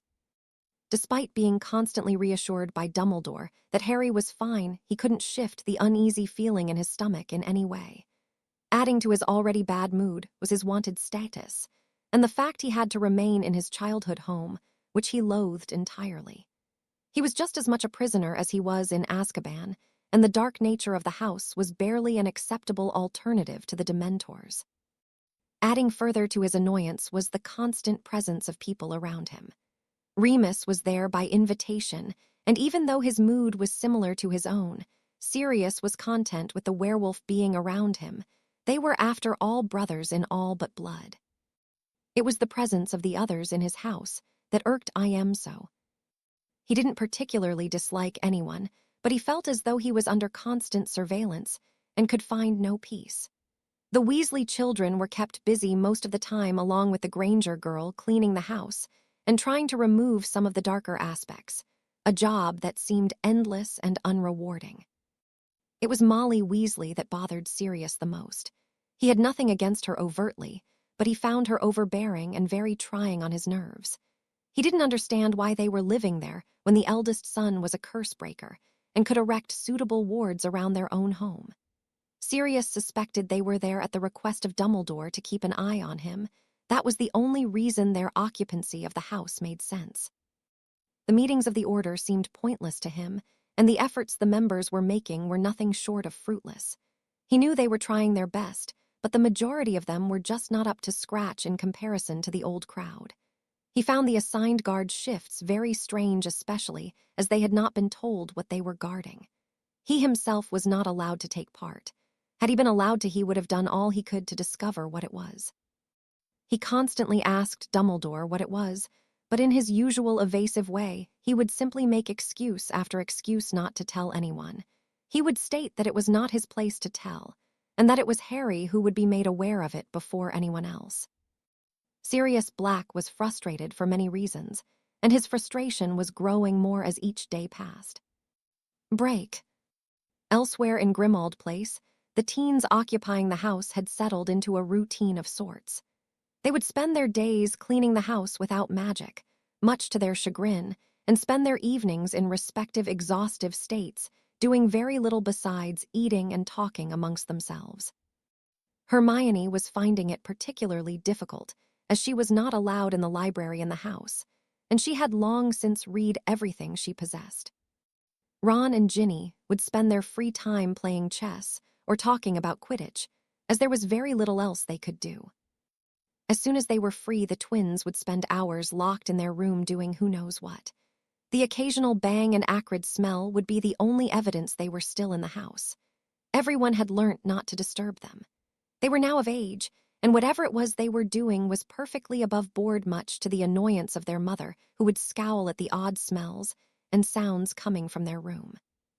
They were all equally worried about Harry, but knew there was nothing they could do in their position. All they could do was wait and see what would happen. It would be a nervous wait, but a wait they had to endure. Molly spent her days supervising the younger members of the household in their various tasks and cooking and cleaning when she could. The reciting elf was a despicable creature, and Molly would not allow him to cook for anyone from fear that he would poison them all given the chance. She had had many run-ins with the portrait of Walburga Black, and the two could often be heard screeching at each other, which would result in Molly angrily drawing the curtains back over the offending portrait. She was worried about Harry, but had confidence in the judgment of Albus. If he said Harry was okay, then she would believe he was fine until she knew otherwise. Life in Grimmauld Place was tedious and equally tense. None of the occupants knew much of what was happening on the outside, but for now they were safe, and that was what was important to them all. Break. Albus Dumbledore was still worried for the young missing teen, but had long since concluded there was little he could do to locate him. The headmaster had tried all he could in that regard. He had attempted to send owls with tracking and location charms, only to have the owl fly around his head in a confused state. He had even tried sending Fawkes to find the boy, but the phoenix simply shook his head at the request of his familiar. Dumbledore knew that if his phoenix could not find the boy, then there was no way he would be found until the time was right, whenever that may be. He knew Harry would eventually make an appearance but couldn't help but wonder what state he would be in when he did, or what his plan would be. He knew the boy was resourceful and clever, but hoped that wherever he was safe and getting the help he would need. Break. Lord Voldemort was still quietly seething about the robbery of the Potter boy's corpse. He had no doubt that the boy was dead, however. The connection he had felt to Potter for the last 13 years was no longer there, and he took comfort in that knowledge. He had had both Severus and Lucius on the lookout for any news of the boy's body turning up, but to no avail, it had simply vanished. He frowned at this, knowing that bodies simply did not vanish, and someone had knowledge of its whereabouts. "They will pay," he spat through gritted teeth. "They will pay," he repeated to himself quietly. With that, he went back to his planning. There was very much to do, but he was not in any rush. He knew with Potter dead, his success was assured. Break. The last month for Harry had been as rewarding as it had been trying. He spent his waking hours studying everything he could from his various books and training both magically and physically. He spent almost all of his time alone, as Arcturus was seldom around and was only seen at meal times. It was during these times he would teach Harry small but important lessons. Harry had already learnt the importance of masking his emotions and what he was feeling. Arcturus had lectured him on the importance of face and how it was vital to one's appearance to appear calm and collected despite what they were feeling. Harry had learnt this lesson quite quickly and was becoming very good at remaining impassive, just as the older man always seemed to be. Arcturus had explained what it was that he himself was doing to Harry. He had shown him a memory of a conversation he had with Sirius's younger brother Regulus a few months before Voldemort had disappeared.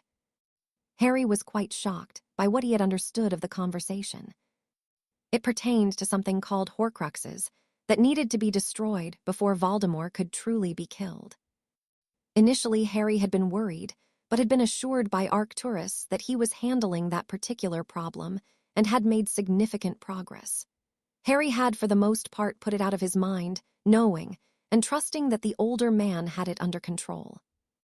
His days were long, and the first week of his training had been nothing short of brutal. He had followed the book he found in his grandfather's trunk religiously, and a month of the regime had begun to benefit him greatly. He was currently wielding a large and heavy sledgehammer that he was using to smash into a large tire that had been conjured by Arcturus for this particular phase of training. The training was based largely on conditioning his body so that he was athletic and nimble. It was not about building a mass of muscle, but the muscular gains would be significant and well-conditioned. His diet was largely rather boring to him, but it complemented his physical regime well. He would mostly eat oats and fruit for breakfast, meat, rice, and vegetables for main meals, and he would snack on various fruits and vegetables throughout the day. He drank copious amounts of water to keep himself hydrated throughout his workouts and continued taking his nutrient potions that he had been provided with. Even only after 1 month, the changes within him were quite astounding. He had grown just over another inch, and his body was showing visual results from his efforts. He was by no means a chiseled specimen of muscle, but he was becoming quite athletic. Arcturus had explained that his magic was working and healing his body quickly, so the results would be much more quicker in his body than that of a muggle. Harry finished his 90-second set of the sledgehammer and wiped the sweat from his brow. Although he was very busy, he still thought about his friends a lot and missed them considerably. He was worried about Hedwig and the fact that he had not seen her in some time also. He hadn't expected to receive any mail while he was here, but until recently had clung on to some hope that he would hear from his friends. Shaking himself from his thoughts, he made his way back to the house and to the basement where he would practice his spell work. He had made a huge amount of progress with his spells, and in particular the ones in the book Arcturus had given him that he and his grandfather had created. At first, he had felt reluctant at casting them, but one look at the photo of his family and him in his grandmother's arms had put the reluctance to rest. He would begin and end each day looking at that photo to fuel his motivation further. Since he started doing this, his resolve had remained firm. He would make Riddle pay for what he had done. The difficulty in learning the family magic was that the spells would only work if they were cast silently. For Harry, this was new, but he found that it was much easier than he had anticipated. At first, his reluctance to cast had hindered his progress, but after a stern dressing down from Arcturus and the extra determination he gained from looking at his photo, it became easier as each day had passed. Within a fortnight, he could cast the majority of his magic silently, but he knew he needed more practice to be able to perform his entire repertoire and perfect the technique, something he knew would take much time and effort. He began his training, as he usually did, by casting spells at the training dummy that Arcturus had provided for him. The dummy was unique as it would show him the exact effects the curses would have on a human body. Arcturus insisted he trained this way so it would be less of a shock when he saw the effects on a real person. He had explained that it would desensitize him to the gore of battle. Harry agreed that it was necessary, but was not entirely comfortable with what he saw. He was about halfway through his routine when the door opened and Arcturus entered. This was not a usual occurrence. In fact, it was the first time he had come in as Harry was training. "It has been a month, Potter," he noted casually. "Show me what you can do," he requested, folding his arms, waiting for the boy to comply. He watched in silence as Harry cast the spells with ease at the dummy and was admittedly impressed with his progress. When the boy finished, he simply waited for further instruction. "Good," the older man said. "But you need to be faster. Let's see how you're getting along with your movement and shielding," he requested, waving his wand so the dummy would split into 3 separate opponents. The dummies immediately started firing curse after curse at Harry, who dodged and shielded as best he could against the onslaught. By the end, he had only been hit twice, but knew he had more work to do. He could not afford to be hit once, particularly with Tom's habit of casting the killing curse. "You try to shield when you should be dodging," Arcturus surmised critically. "Have you tried redirecting the spells yet?" he asked the boy. "No, sir," Harry replied. "I'm not sure I can do it," he added, a little ashamed. "Well, there is only one way to find out," was the reply he received, and with that Arcturus fired a stinging hex at the boy that hit him on the hip. Harry grimaced in pain at the unexpected hex, but quickly schooled his features into an impassive mask as he had been taught. He knew the theory behind spell redirection, but was not sure he was strong enough to do it yet. He steeled himself and waited for another hex that came quickly. He immediately released a short burst of powerful magic into his wand and flicked the hex away in an elaborate fashion. "Do not be so erratic with your wand movement, it is unnecessary," the older man instructed. "It should be nothing more than a casual flick, and it will work against almost all spells except the unforgivable, of course. Have faith in your ability and be confident. Try again." He finished firing another hex. This time, Harry was much more calm, knowing that if the spell did hit, it would only cause him a little pain. He repeated what he had before, but instead of a dramatic wave of his wand, he simply flicked the spell away from him just before it could make contact. Before he could congratulate himself, another curse was fired at him, this time one of a more darker nature, a blood-boiling curse. Instinctively, he flicked it away again, as he had the last stinging hex, but couldn't help the increase in his heart rate and breathing at the deadlier spell.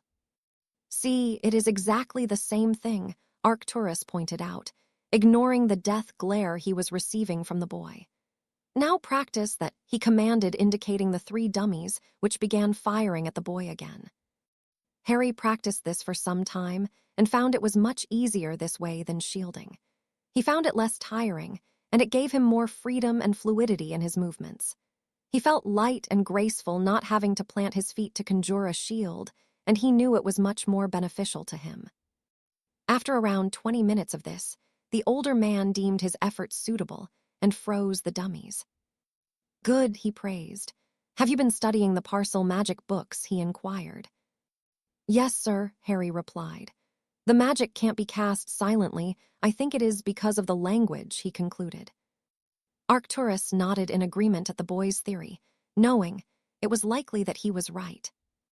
"How far have you progressed?" he asked.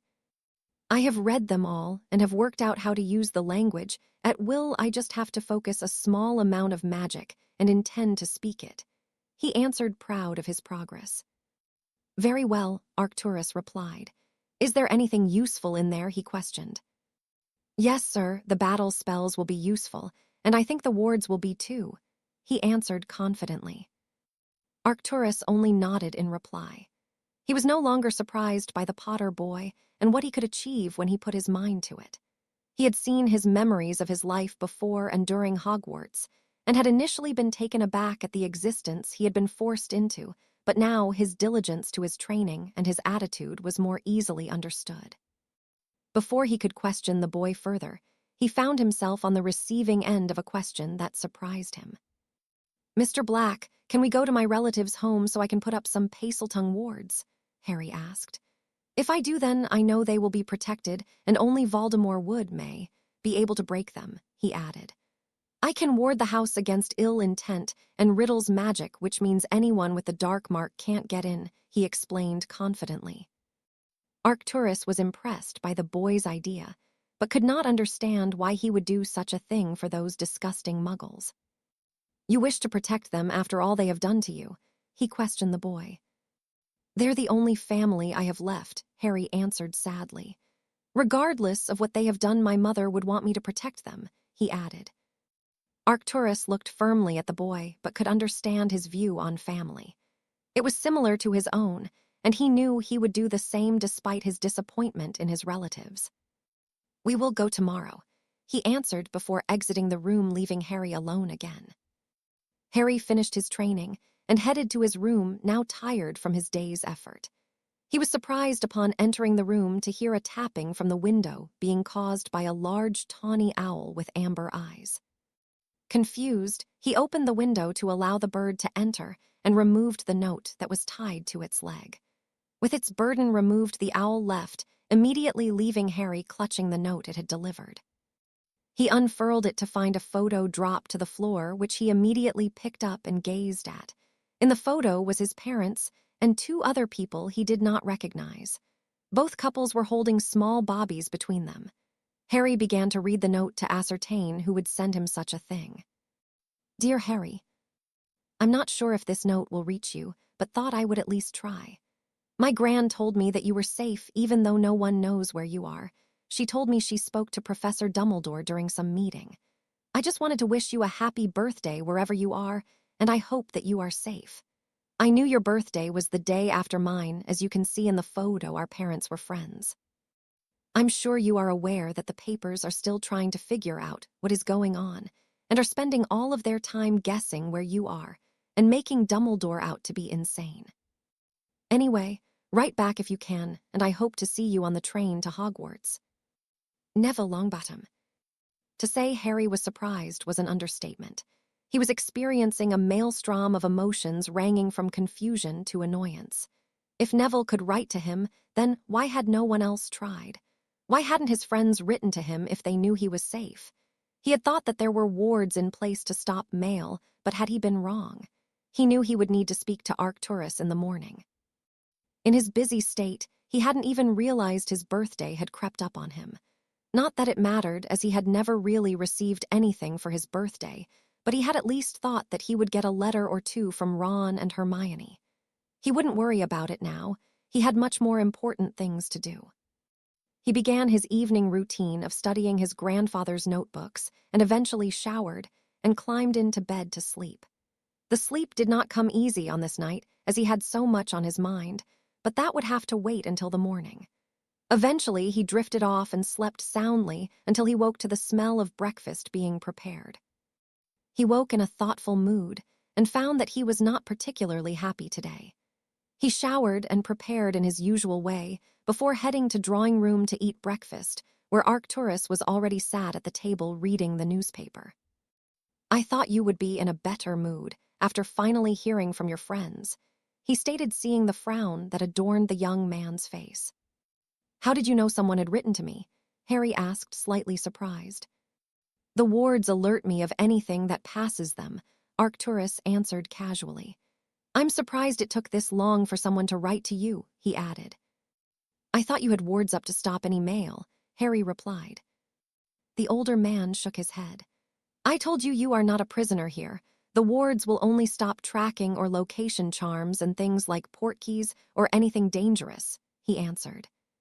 So anyone could have written to me any time, Harry asked, his annoyance growing. Yes, the older man replied. But your friends have written to you now, so what is the problem? Arcturus asked inquisitively. It wasn't the friends I thought it would be, it was a birthday note from another friend at school, Harry answered, scowling. Maybe they have been instructed not to write, the older man pointed out.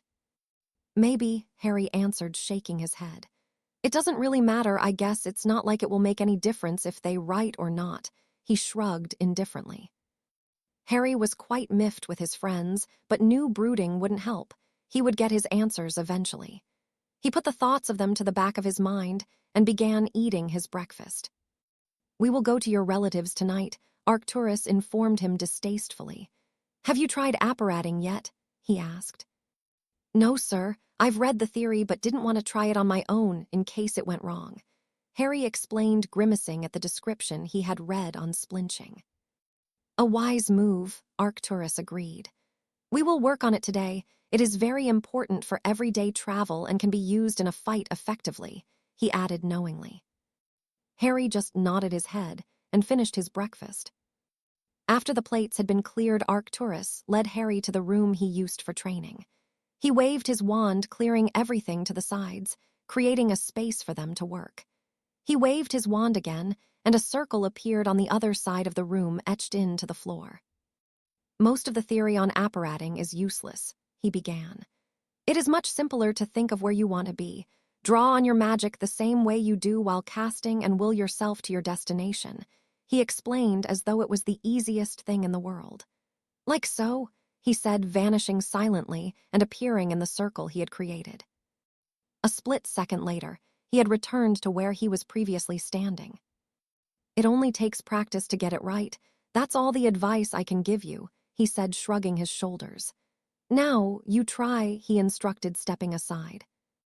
Harry had taken everything in he had been told, but was not very confident in the advice he had been given. However, he shrugged off his doubts and began to do what he had been told. He drew on his magic and willed himself into the circle as he had been instructed to, and was surprised to hear a loud crack.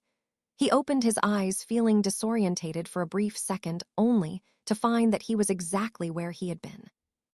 Not bad, Arcturus praised, bowing his head. But you hesitated, so you went nowhere. Now try again, he finished firmly. It took him the best part of an hour to successfully apparate into the circle, and after he had done it, once it became easier the more he did it. By the time he was comfortable with the new method of transport, it was lunch time. I want you to work on your spells after lunch, Arcturus broke in while they were eating their meal. You can perform the spells now. You need to be able to chain them together quickly one after the other, and work out what spells chain well together, he added. You also need to work on combining them like your grandfather used to.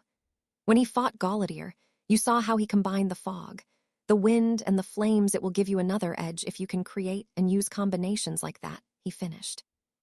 Harry agreed that working on his casting, chaining, and combinations was a beneficial way to spend time and knew it would be taking up much of his magical training from then on. He nodded in reply at the older man and stood to make his to the training room. As he got to the door, he was stopped in his tracks by Arcturus questioning him further. Are you also completing your school and theory work? He asked. You will still have exams to complete, he stated firmly. Yes, sir, Harry replied. But I guess I could put more effort into it, he added, sheepishly raking a hand through his hair, knowing it was one of the more neglected aspects of his training. Ensure that you do, Potter, Arcturus warned in a scolding tone. Get practicing. I will return in time for us to go to your relatives, he added, somewhat suddenly rising and leaving the room. Harry shook his head and made his way to the training room to begin work on his spells. Harry spent several fruitful hours working on the various casting and spell techniques before he was interrupted by the return of the older man, who gave no explanation of where he had been or what he had been doing. They ate their evening meal in silence, and Harry used the time to steel his resolve at facing his relatives again, something he was not looking forward to. All too soon they had finished eating, and Arcturus stood and gestured for Harry to do the same. "I will apparate us there, and you can get yourself back here. It's exactly the same as you were doing earlier," he added, seeing a slightly nervous look on the boy's face. He removed his wand and cast a spell that Harry recognized as a magical signature concealer, a spell from the black magic on both of them. "Better to be cautious than reckless," he said seriously. "Where do they live?" he asked with a sour edge to his tone. "Little Whinging in Surrey," Harry replied. With that, the older man grasped Harry by the forearm and apparated them away. They landed in a park that Harry recognized that wasn't too far from where the Dursleys lived. "Let's go," Arcturus instructed, gesturing for Harry to take the lead. Harry led them through the park and under the bridge that took them into Privet Drive. He suddenly stopped, feeling a familiar sense of cold overcome him that was not usual for a July evening. "You feel it too?" Arcturus asked, looking around. "Dementors," Harry stated simply. "But they aren't that close," he added, mimicking the older man's searching look. "Stay sharp, Potter. If things go bad, apparate back," the older man advised. Harry nodded, and they continued on their way. The coldness left quickly, and before he was truly ready, they had arrived at number 4. The older man sensed the nervousness of the boy and stopped him with a hand on his shoulder. "These are not allies, Potter, nor are they enemies in a manner of speaking," he said, shaking his head. "Handle it the way your grandfather would. Be firm, and do not let them take liberties with you. Make them respect you," he finished, sternly staring into the boy's emerald eyes with his piercing gray ones. He saw the steely, impassive look take its place as Harry's posture and stature became tall but relaxed. He nodded in approval and allowed the boy to lead him to the front door. Harry braced himself and pushed the front door open confidently and stepped inside, followed closely behind by Arcturus. At the sound of the front door closing, they were confronted by the 3 Dursleys, 2 morbidly obese and one as thin and horse-like as ever. "What is the meaning of this, boy?" his uncle questioned, turning the usual shade of purple when he was in close proximity to his nephew. "The crackpot old fool said you would be away for the whole summer," he finished, spraying his unwelcome guests with a vast quantity of spittle.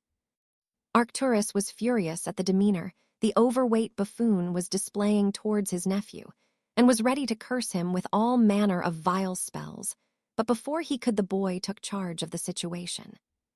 "Unless you want to be killed very slowly and painfully, Vernon, I suggest you shut up and listen for once in your life," Harry spoke neutrally. "Are you threatening me, boy?" the large man roared in apoplectic rage. "I won't have it. I will beat the freakishness out of you this time," he screamed, stepping forward. Before he could complete his first step, Harry had drawn his wand and quickly and silently fired 3 spells at his uncle. Vernon now found himself unable to speak and stuck to the wall by his ample girth. Harry shook his head at his uncle's stupidity and turned to look at his aunt, who was stood stunned and looked more pale than usual. "Are you sensible enough to listen, Petunia, or should I leave and let you all face what's out there?" he asked her in a quiet but serious voice. "What do you mean?" Petunia finally managed to reply shakily. "He's back," Harry replied casually. "The one who killed my parents," he added, seeing the confused look on his aunt's face. "He can't be," she whispered. "That Dumbledore man said he was dead." "Well, he's not, and when he realizes I am still alive, I am guessing he will come here. But if you give me 10 minutes, I can make sure you are protected," he answered. "But we are already protected," she responded confusedly. At this, Arcturus drew his wand and began casting a detection spell, mumbling in Latin. He frowned at the results and turned to Harry to explain. "The blood wards are on the brink of collapse, and any other wards that were here aren't anymore. There are only a few detection spells," he informed the teen. Harry nodded, not having expected much more from Dumbledore, based on his past experience of the man's protections. "There you have it. You're not as protected as you thought," Harry explained to his aunt. "Do you want my help or not? I do not have all night," he asked irritably. What will you do? Petunia inquired nervously. I will put my own wards up that will keep anyone magical out of the house and defend you if it is attacked. I will then place a spell on you that will automatically transport you back here if someone or something magical comes within 10 feet of you when you are in public, Harry explained. Arcturus listened and was very impressed at the plan the boy had come up with. He nodded in approval at Potter's ingenuity, but continued glaring at his aunt in contempt.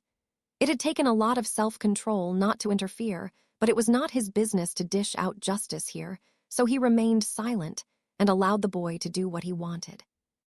Okay, Petunia agreed, not liking the hateful glare she was receiving from the old man, who had come with her nephew.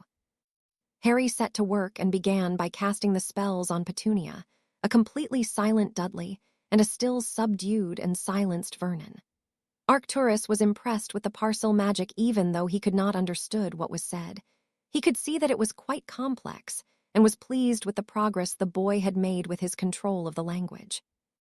It's time for the wards now, everyone stay back, Harry said in a soft but commanding voice. He raised his wand above his head and began chanting in parcel tongue while waving one intricate pattern after another. He continued in this fashion, feeling the protections rooting themselves in place the further into his spell work he got. Break. Albus Dumbledore was currently sat at the kitchen table at Grimmauld Place, listening to the various members of the Order voicing their grievances at the lack of information they were receiving and subsequent lack of success they were having with their endeavors. He understood their frustrations, but knew there was little more they could be doing until Voldemort came out in the open, which he seemed reluctant to do for the time being. This did worry Dumbledore because he knew that in the times of quiet, Tom was planning something usually significant. He was brought out of his thoughts by the usually quiet Alastor Moody scolding the group assembled at the table. Albus will tell us when it is necessary, he growled in his usual manner. If we all know everything, then there is more chance that someone we don't want knowing finding out. He finished, his magical eye spinning wildly in its socket. Thank you, Alastor, Dumbledore responded gratefully, bowing his head to his friend. Before he could continue, however, he was alerted by one of his detection spells he had placed at number 4 Privet Drive. Everyone at the table looked at him expectantly when they saw his demeanor change from calm to grave in a mere second. What is it, Albus? Moody asked curiously. Dumbledore frowned, but stood sharply when he realized what had happened. Someone has raised wards around Harry's relative's home, he explained urgently. The assembled members shot to their feet and began talking in tandem, creating a confusing situation. It took a minute for Dumbledore to calm them, which took a loud bang from his wand to gain the silence he needed. Minerva, Arthur, Bill, Alastor, Remus, and Nymphadora, you will come with me, he commanded, quickly creating a portkey from the day's newspaper that had been left on the table. Before they could take the portkey serious, stepped forward looking nervous but eager. I'm coming too, he said defiantly. I'm afraid not serious, Dumbledore denied the man, shaking his head. There's a chance members of the ministry will show, and you know you can't be seen, he finished sadly, knowing that the man only wished to help any way he could. Sirius growled in response and stormed out of the room, slamming the door behind him. He will get over it, Remus said unsurely. Shouldn't we be going? Moody interjected impatiently. With that, the chosen members all grabbed the newspaper and disappeared with familiar feeling of being hooked through the navel. Break. Harry finished his chanting and nodded to Arcturus to indicate he had finished. With that, he turned to his aunt and spoke to her in a casual tone. It's done, you will be safe now, the way my mum would have wanted, he said. Now hopefully we will never have to see each other again, whether or not I survive this war, he added. He then flicked his wand casually and released Vernon from his binds and made his way to the front door. Harry, Petunia asked before he could exit. Harry stopped but did not turn to look at his aunt. In his eyes, they no longer had any business. It did sadden him slightly that they never had any real relationship, but he had long ago accepted that that was the hand he had been dealt. Thank you, Petunia said to her nephew's back, for protecting us she added a little sadly. Harry simply nodded, before exiting the house for what he hoped would be the final time. Arcturus looked at the three assembled Dursleys in disgust. "You're very lucky that he is a decent human being," he spoke quietly. "If it was me, I would have cursed you within an inch of your life and let Riddle have what was left," he stated. With a final shake of his head and a look of loathing at the occupants, he left the house. Harry left the house and breathed a sigh of relief. He was shortly joined by Arcturus, who gave him a nod of approval. "We will go a little further up the road before we apparate," he told the boy. They made their way further up the street, and again came to a sudden stop when they felt a sudden cold creep into their very bones. Harry turned to Arcturus. "They are much closer this time," he deduced, drawing his wand and scanning the area. "Indeed," Arcturus replied simply. Harry felt the cold creeping in even more so, and began to hear his mother pleading for her life in the way he had become accustomed to in the presence of the Dementors. He immediately thought of the photo on his bedside table of him in his grandmother's arms and prepared himself. He heard a gentle ripple of a cloak from behind him and turned to see two of the foul creatures descending upon him and Arcturus, who seemed to have frozen with a vacant look on his face. "Expecto patronum," Harry intoned almost casually, knowing that two of the creatures were not a problem for him. His now familiar Thistral erupted from the tip of his wand and galloped audibly towards the offending beasts, who immediately fled the onslaught from the violently bright light that bathed the entire street in a luminous glow. "It is time to leave, Potter. That would have gotten some attention," the older man said a little shakily and disappeared silently. Before Harry could concentrate enough to apparate away, he was distracted by the arrival of a group of people around 20 feet in front of him, some which he recognized. A pink-haired woman in the group fired what he realized was a stunning spell at him, which he returned back towards her with immense speed. The spell hit her squarely in the chest and sent flying backwards into who Harry saw was Remus Lupin and Arthur Weasley, who found themselves on the ground in a tangle of limbs. With a wave of his wand, Harry conjured the black fog he had seen his grandfather use and banished it towards the group with great speed. He then added a circle of fire that surrounded them before he apparated away back to the safety of the house. He did not feel guilty for what he had done. He was still raw from the fact that none of these people had tried to contact him, even to see if he was safe. After a minute, Dumbledore managed to dispel the fog and the flames and looked towards the spot where Harry had been standing. Dumbledore was impressed with the speed and magic Harry had displayed and felt a little easier having seen the boy himself. "Was that Potter?" Minerva asked disbelievingly. "Indeed it was," Dumbledore answered.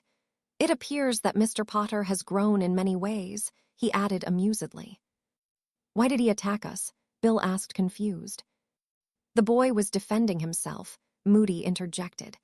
"And he did a fine job," he finished, looking annoyed at the still unconscious Auror. "That was quite some speed," Remus added, standing and rubbing his lower back. "And that spell packed quite a punch," he concluded, wincing slightly. He then revived Tonks, who looked confused at her predicament and quickly stood when she remembered what had happened. "Ouch," she complained, rubbing her chest. "I'm going to feel that for a week. Who the hell was that?" she asked the group. "I believe you have just met Mr. Potter," Dumbledore answered, chuckling.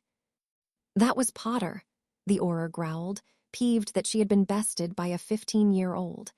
"He looks nothing like I thought he would, that's why I fired at him." "Maybe you will learn not to be overzealous in the future, or at least be prepared for a counter," Moody scolded his protégé. Tonks just mumbled under her breath, not happy with the events of the evening. Dumbledore made the short journey to number 4, followed by the group, to ascertain exactly what had happened. When he reached the boundary, he felt a very strong magic being emitted by what he knew was a powerful ward. He raised his hand to bring the group to a stop and drew his wand to run a diagnostic charm. He frowned deeply at the results and cast several more charms to try to decipher what the unfamiliar magic was. He drew a blank. The magical signature had been concealed completely, and the ward was completely unfamiliar to him. He managed to figure out that anyone who tried to pass the ward would experience a severe amount of pain and likely death. He had a sudden idea. "Bill, have you ever came across a ward scheme like this on your travels?" he asked the curse breaker. Bill stepped forward and ran a more in-depth series of diagnostic spells before blanching and stepping back very quickly. "Only once," he replied, clearly shaken. "In Egypt a few years ago, we came across something similar, and 2 of our team died trying to break the wards," he explained. "After that, we were told to seal the tomb and leave. It needs a specific language to even be able to try and break them, and even then it is a very complex set of wards that will need specific passwords and incantations to make it even remotely possible to break." He finished his explanation to the shocked group. "Did you ever figure out what language it was?" Remus asked. "No," Bill answered, shaking his head. "It is either an entirely made-up language or one so scarce that only very few and certain people can speak it," he said, shrugging his shoulders. "Like parcel tongue?" Remus asked. Bill looked at the werewolf curiously. "It is definitely a possibility," he conceded, scratching his chin. "If that is the case, then only a Parselmouth could break these wards, and they would need very in-depth training in ward breaking to do it, or be the one who put them up in the first place," he finished. "Harry must have put these wards up knowing that," Remus mumbled to himself. "Wait a minute, Potter is a Parselmouth?" Tonks asked incredulously. "Yes, he is," Remus answered firmly at the challenging tone the auror showed, and the shocked look from those who were unaware. "That does not make him dark," he added dangerously. "Tell that to my poor chest," the auror replied quietly. "I didn't know that the Potters had Parselmouths in their lineage," she stated confusedly. "Harry comes from both the Potter and the Black families," Lupin answered. "But Dumbledore thinks that his ability is a trait left over from the killing curse he was hit with as a baby," he added, looking at Dumbledore, who looked thoughtful. "Perhaps he inherited the ability from his Black heritage. After all," Dumbledore mused, pulling gently on his beard. "Being hit by the curse again would have removed the ability, I believe. So perhaps it was always his own, and was no way linked to Voldemort," he said quietly. The group was suddenly interrupted by several pops, and were quickly surrounded by aurors led by Madame Bones and the Minister of Magic himself. "Ah, Dumbledore," the minister greeted the headmaster, rubbing his hands together. "Out causing more trouble, are we?" he asked rhetorically. "I think it is best you and your friends be on your way. We have business with Mr. Potter," he finished, looking gleeful. "Cornelius, you know as well as I do that Mr. Potter has been missing for over a month, and as you can see, he is not here," he finished, feeling content with the look of annoyance on Fudge's face. "You're hiding him," the man roared, purple with rage. "There's been a lot of magical activity here tonight, and I know that Potter is responsible," he added, breathing heavily. "You will not find any trace of Mr. Potter here, Cornelius, I can assure you," Dumbledore retorted confidently, with the twinkle in his eye working overtime in his amusement. "What are you all doing here, then?" the minister questioned, with suspicion evident in his voice. "Ah, well, as you know, I have detection spells in Harry's relative's house to monitor any possible threat here, and I was alerted by them earlier," Dumbledore answered jovially. "Why are they all here?" the minister questioned again, gesturing to the assembled group. "You see, Cornelius, we were simply having a drink when I was alerted, and my friends here insisted on accompanying me on my trip," he answered smoothly. "And all the spells?" Fudge asked through gritted teeth. "It seems that young Nymphadora here got a little carried away as we arrived, and in her drunken, eager state fired prematurely. I simply repaired the damage, and that's when you arrived," Dumbledore fabricated, inclining his head towards the now furious minister. "We will see what the boys' relatives have to say on the matter," Fudge interjected triumphantly. "I am afraid that won't be possible, Cornelius," Dumbledore sighed. "It appears that a rascal of some sort has placed a very complex ward scheme over the house, and it is now impossible for magical folk to enter. I dare say this is now one of the best protected properties in the country, perhaps even the best," he explained further. "Get me a team of ward breakers," Fudge shouted at his contingency. "There is no point, Cornelius," I am afraid your efforts would be fruitless. Mr. Weasley here is a curse breaker and assures me that the wards were created using an unrecognizable language, and even if the language was known, they are password protected and could be anything. He concluded again with the same amusement. Just leave, the minister roared. All of you get lost, he added. With that, Dumbledore and the gathered members of the Order of the Phoenix left after giving Amelia Bones a nod in acknowledgement.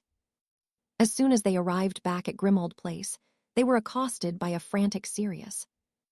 Was it Harry? Is he okay? He asked Remus, who simply looked amused.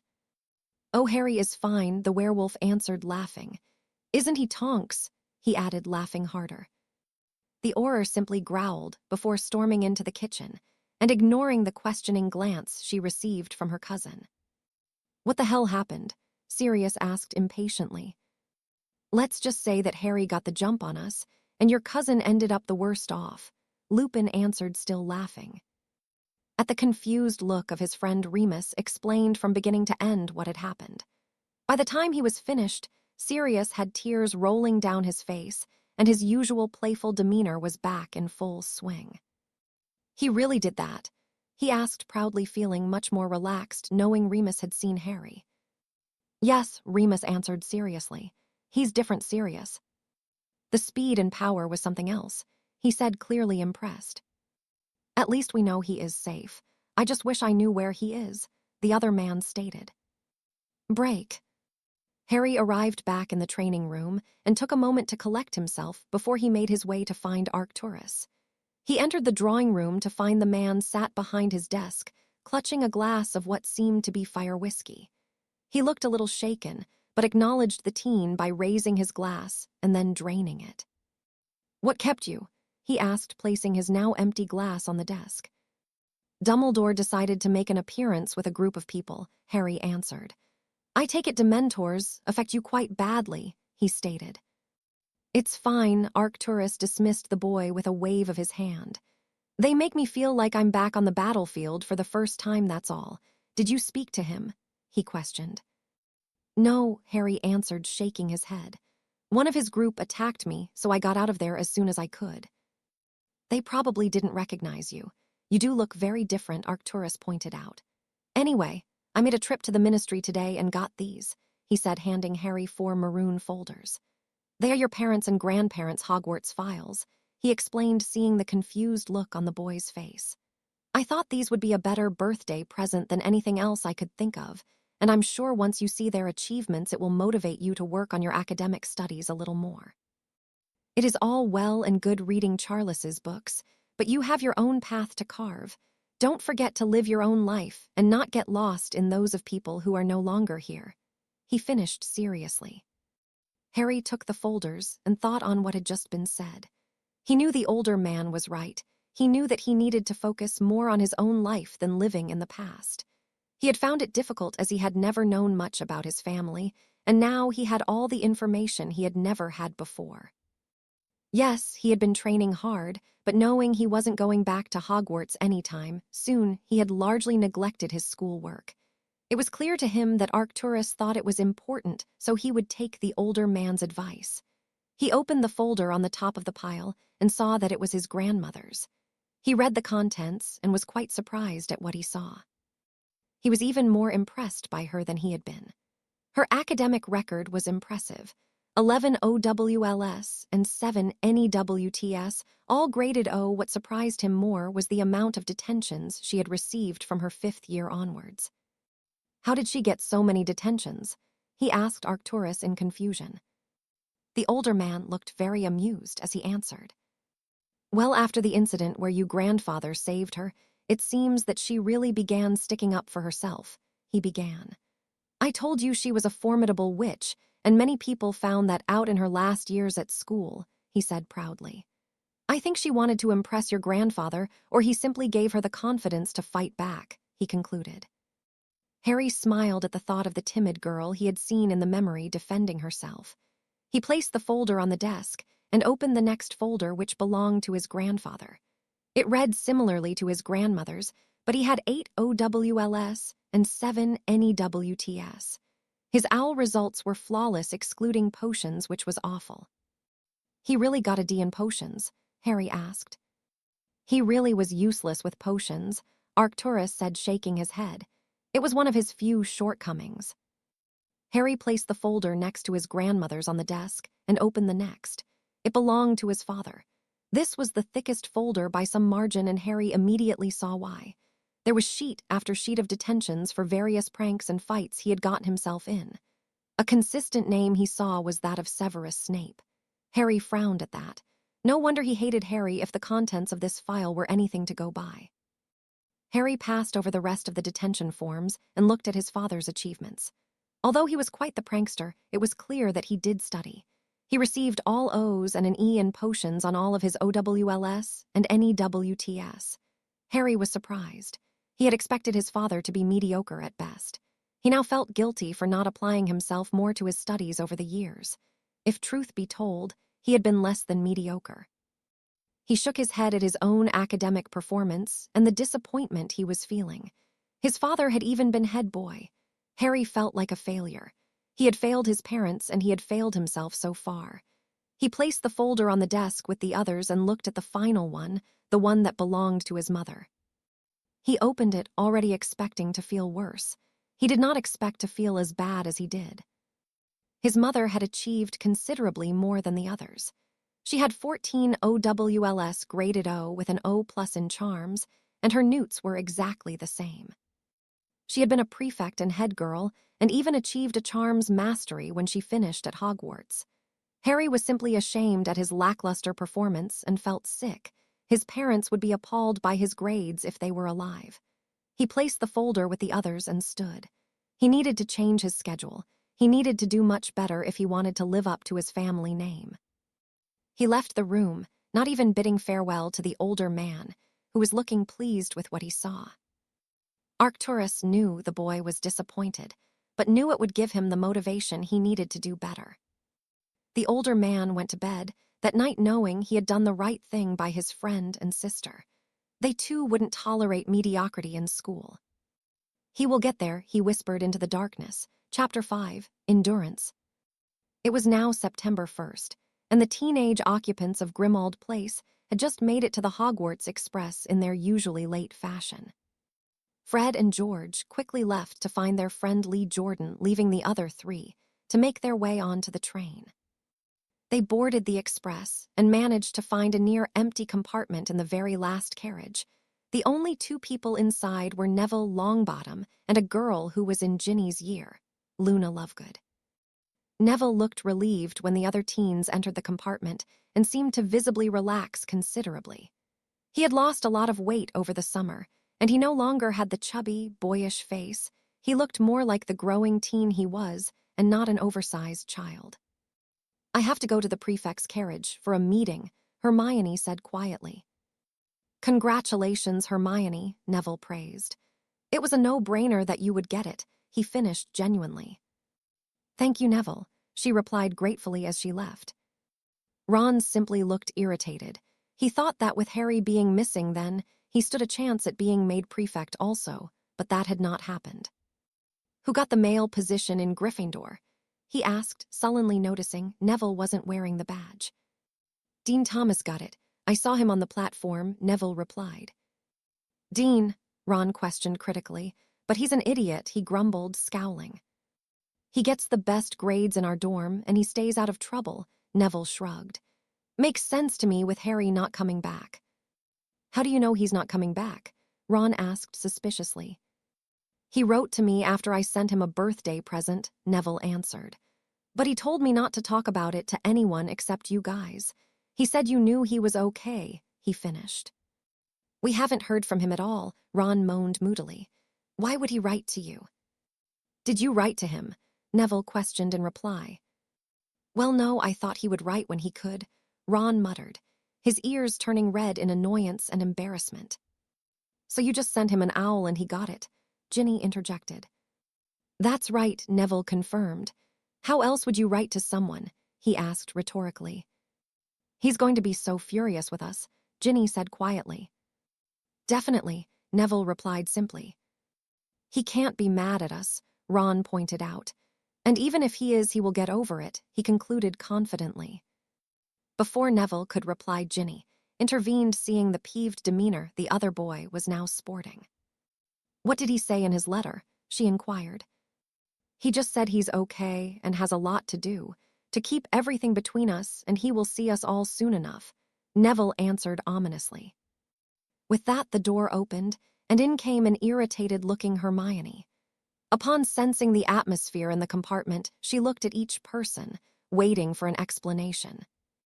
Harry wrote to Neville, Ron said sulkily. Hermione was taken aback. Of all the trivial things she was expecting, this wasn't it. She had so many questions running through her mind that they all came spewing out in one long sentence. How is he? Is he okay? When is he coming back? What did he say to you? Why would he write to you and not us? She finished breathlessly, sounding upset. He is okay, but we have to keep it to ourselves, Neville responded, gesturing to those present. His eyes went wide in terror as they fell on to Luna, who he had forgotten was still there. Luna, you can't say anything to anyone, he said pleadingly. The other girl seemed to snap out of some form of trance and seemed surprised by how many people were in the compartment with her. I'm sorry, were you all talking about something? She questioned. I was thinking about my summer. Me and my father went to Sweden looking for many wonderful creatures, she finished, clearly ignorant of any conversation that had taken place. Neville breathed a sigh of relief and simply mouthed the word later to Hermione, who had now taken her seat. Who are the other prefects? Ron asked. Take a guess, Hermione answered sourly. Ron groaned, knowing that sour tone could only mean one thing. Before he could answer, the compartment door opened, and in stepped a gleeful-looking Malfoy flanked by his two usual goons and Pansy Parkinson. Ah, Weasel, he intoned elaborately. See this? He asked, pointing to the silver badge that was pinned to his robes. This proves what I have always known, that I am better than you, he finished, laughing at the reaction he was getting from the redhead. Ron was furious, but before he could react, he felt his sister grab the back of his robes and pull him tightly into the seat, restraining him. Piss off, Malfoy, he replied through gritted. Weasel, you should respect your betters, Malfoy replied, waggling his finger in Ron's face. There's no more Scarhead to protect you, he said smugly. Rumor has it his corpse is nothing more than a trophy over a very special fireplace, he finished. The other occupants in the carriage were furious, but Malfoy and his goons left quickly before any retribution could be had. I'm going to kill him, Ron shouted furiously. Forget it, Ron, Hermione advised. You know Malfoy is only talk, and he will get a big surprise when he finds out that Harry is okay, she huffed, attempting to calm the boy. The rest of the journey passed by with them all lost in their own thoughts, and before they knew it, they were sat in the great hall waiting for the feast to begin. Dumbledore rose from his seat at the center of the staff table, his eyes twinkling in their usual way. The hall fell silent as he raised his arms to garner the attention of the students and staff. Welcome both new and returning students, he began. Before we get to the announcements of the year, I believe it is both prudent and customary to first dine on the fine food offered here at Hogwarts. He finished, waving a hand across the breadth of the hall, causing the empty plates and dishes to fill with an assortment of food. Who is that? Neville asked, indicating to the only new member of staff at the table, a short, stout woman wearing a pink cardigan and a matching bow in her hair. Ron swallowed the mouthful of food he had before he looked towards the woman. New defense professor, he shrugged before continuing his onslaught. She doesn't look up to much, does she? Neville said before adding food to his own plate. The rest of the meal passed in companionable silence, and the students waited patiently for Dumbledore to conclude the feast so they could make their way to their respective dormitories. Eventually, he rose, and the room fell silent once again. Again, welcome to you all, he began. Firstly, the Forbidden Forest is just that, forbidden to all students old and new, he said, aiming a glance at the Weasley twins who were looking every bit the picture of innocence. Mr. Filch has asked me to remind you that a list of all banned items can be found attached to his office door for those that may need reminding, he explained, again looking at the twins. And finally, we have only one staff change this year. Please join me in welcoming Madame Umbridge, who will be taking over as your defense against the dark arts lessons for this year, he said, starting a round of applause that was half-heartedly given by the students. Before he could continue, said woman stood from her seat and made her way to the podium, gesturing for Dumbledore to sit down. Hem, she coughed in a very irritating way. My name is Dolores Jane Umbridge, Senior Undersecretary to the Minister. What followed was a long, drawn-out speech that very few paid attention to, and were only roused by the clapping of the headmaster. One final thing, the woman chimed in before the headmaster could assume control.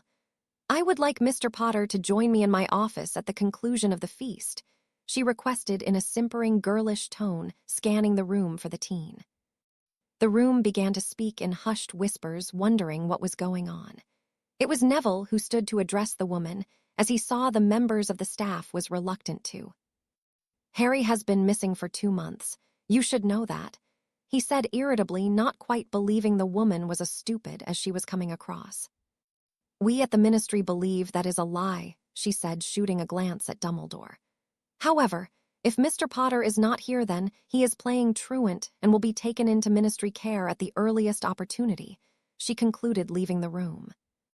Prefects, please escort the members of your house to the dormitories, Dumbledore requested, every hint of his twinkle missing. All the students made their way to their common rooms in silence, some confused and some thoughtful. Draco Malfoy was confused. He had no reason not to believe his father when he told them that Potter had been killed by the Dark Lord, but why was the Ministry insisting he was alive? He shook his head, knowing that his father wouldn't say it if he didn't know for sure, and he knew that most of the Ministry workers were buffoons. Even Fudge himself would be nothing without his father, and the money he generously donated. Potter was dead. He had to be.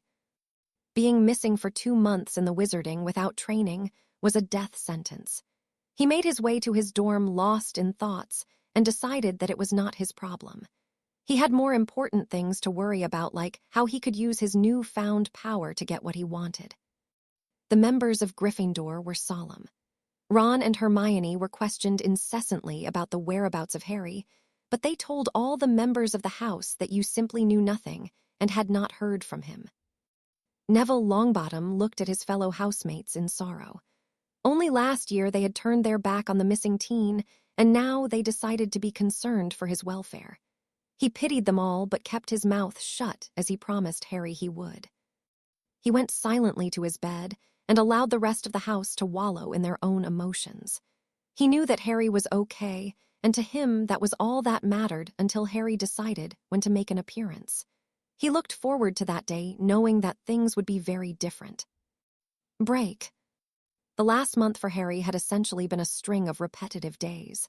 He would wake in the morning and eat and train both magically and physically throughout the day. The regime he had been following had benefited even more than he could imagine. He felt strong and healthy and looked the best he ever had. He had grown a further 2 inches, had filled out considerably, and had to replace his wardrobe entirely. His skill with a wand was coming on in leaps and bounds, and his movement was both becoming exceptionally fast and graceful. He was happy with his progress, but was under no illusion that he needed to keep at it. He still had a lot more work to do.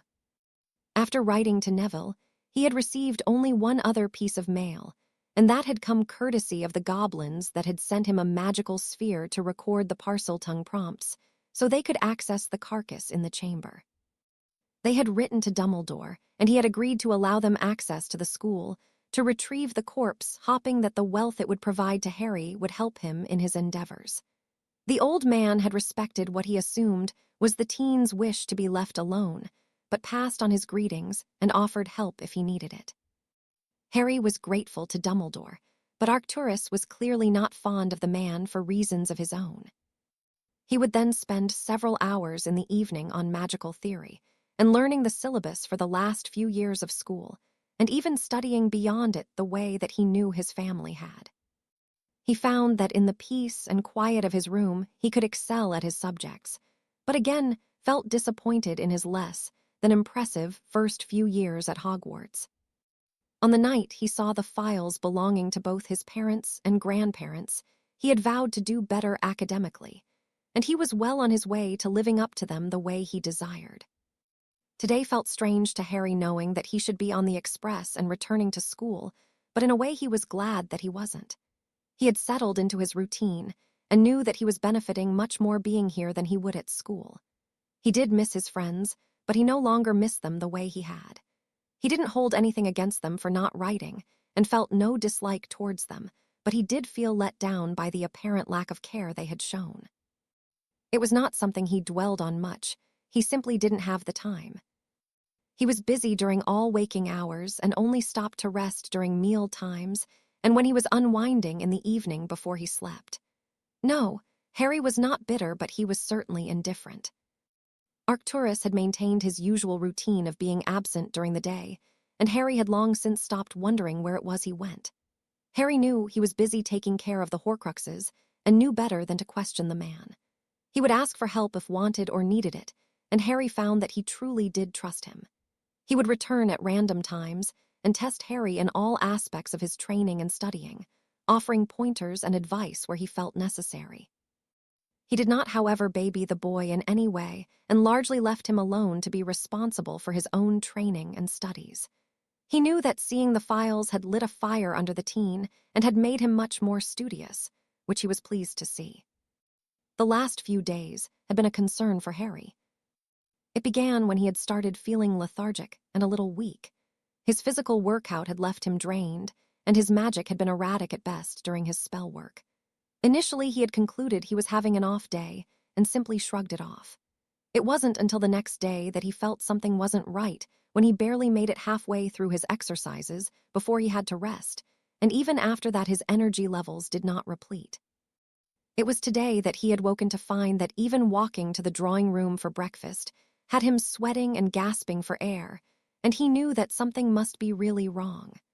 Not wanting to burden Arcturus with his problems, he sat at the table and began to slowly eat what he could, and that wasn't much.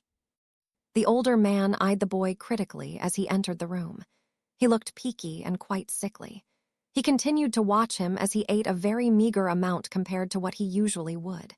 He took in the symptoms he could see and come to only two possible conclusions. "Are you sick?" he asked the boy, who jumped at the sudden interruption to his meal. "I'm just feeling a little run down," Harry said dismissively. Arcturus frowned at the boy, knowing he wasn't being entirely truthful. "Have you been vomiting?" he asked. Harry shook his head. "No, I don't feel sick. Everything is just tiring, and my magic is a little off. Maybe I'm training too much," he tried hopefully. The older man was skeptical of the boy's theory, knowing that he wouldn't feel this way 2 months into training. The tired phase passed weeks ago. "What do you mean your magic is off?" he asked. "Are your spells either under or overpowered?" he questioned, frowning. Harry nodded at the question. "Both," he said. "The power is inconsistent and I have little control over it," he admitted. "I see," Arcturus replied. "Do you feel too hot or too cold?" he questioned further. "Neither," Harry replied, confused. "I feel normal apart from tiredness and my magic acting strangely." "Ah," Arcturus intoned, surprised. "Come here," he commanded, beckoning to the boy. Harry complied and found himself on the receiving end of several diagnostic charms and spells he did not recognize. "Just as I thought," the man said triumphantly. "It seems you are going through an early magical maturity," he proclaimed. "What's that?" Harry asked inquisitively. It was something he had never heard of.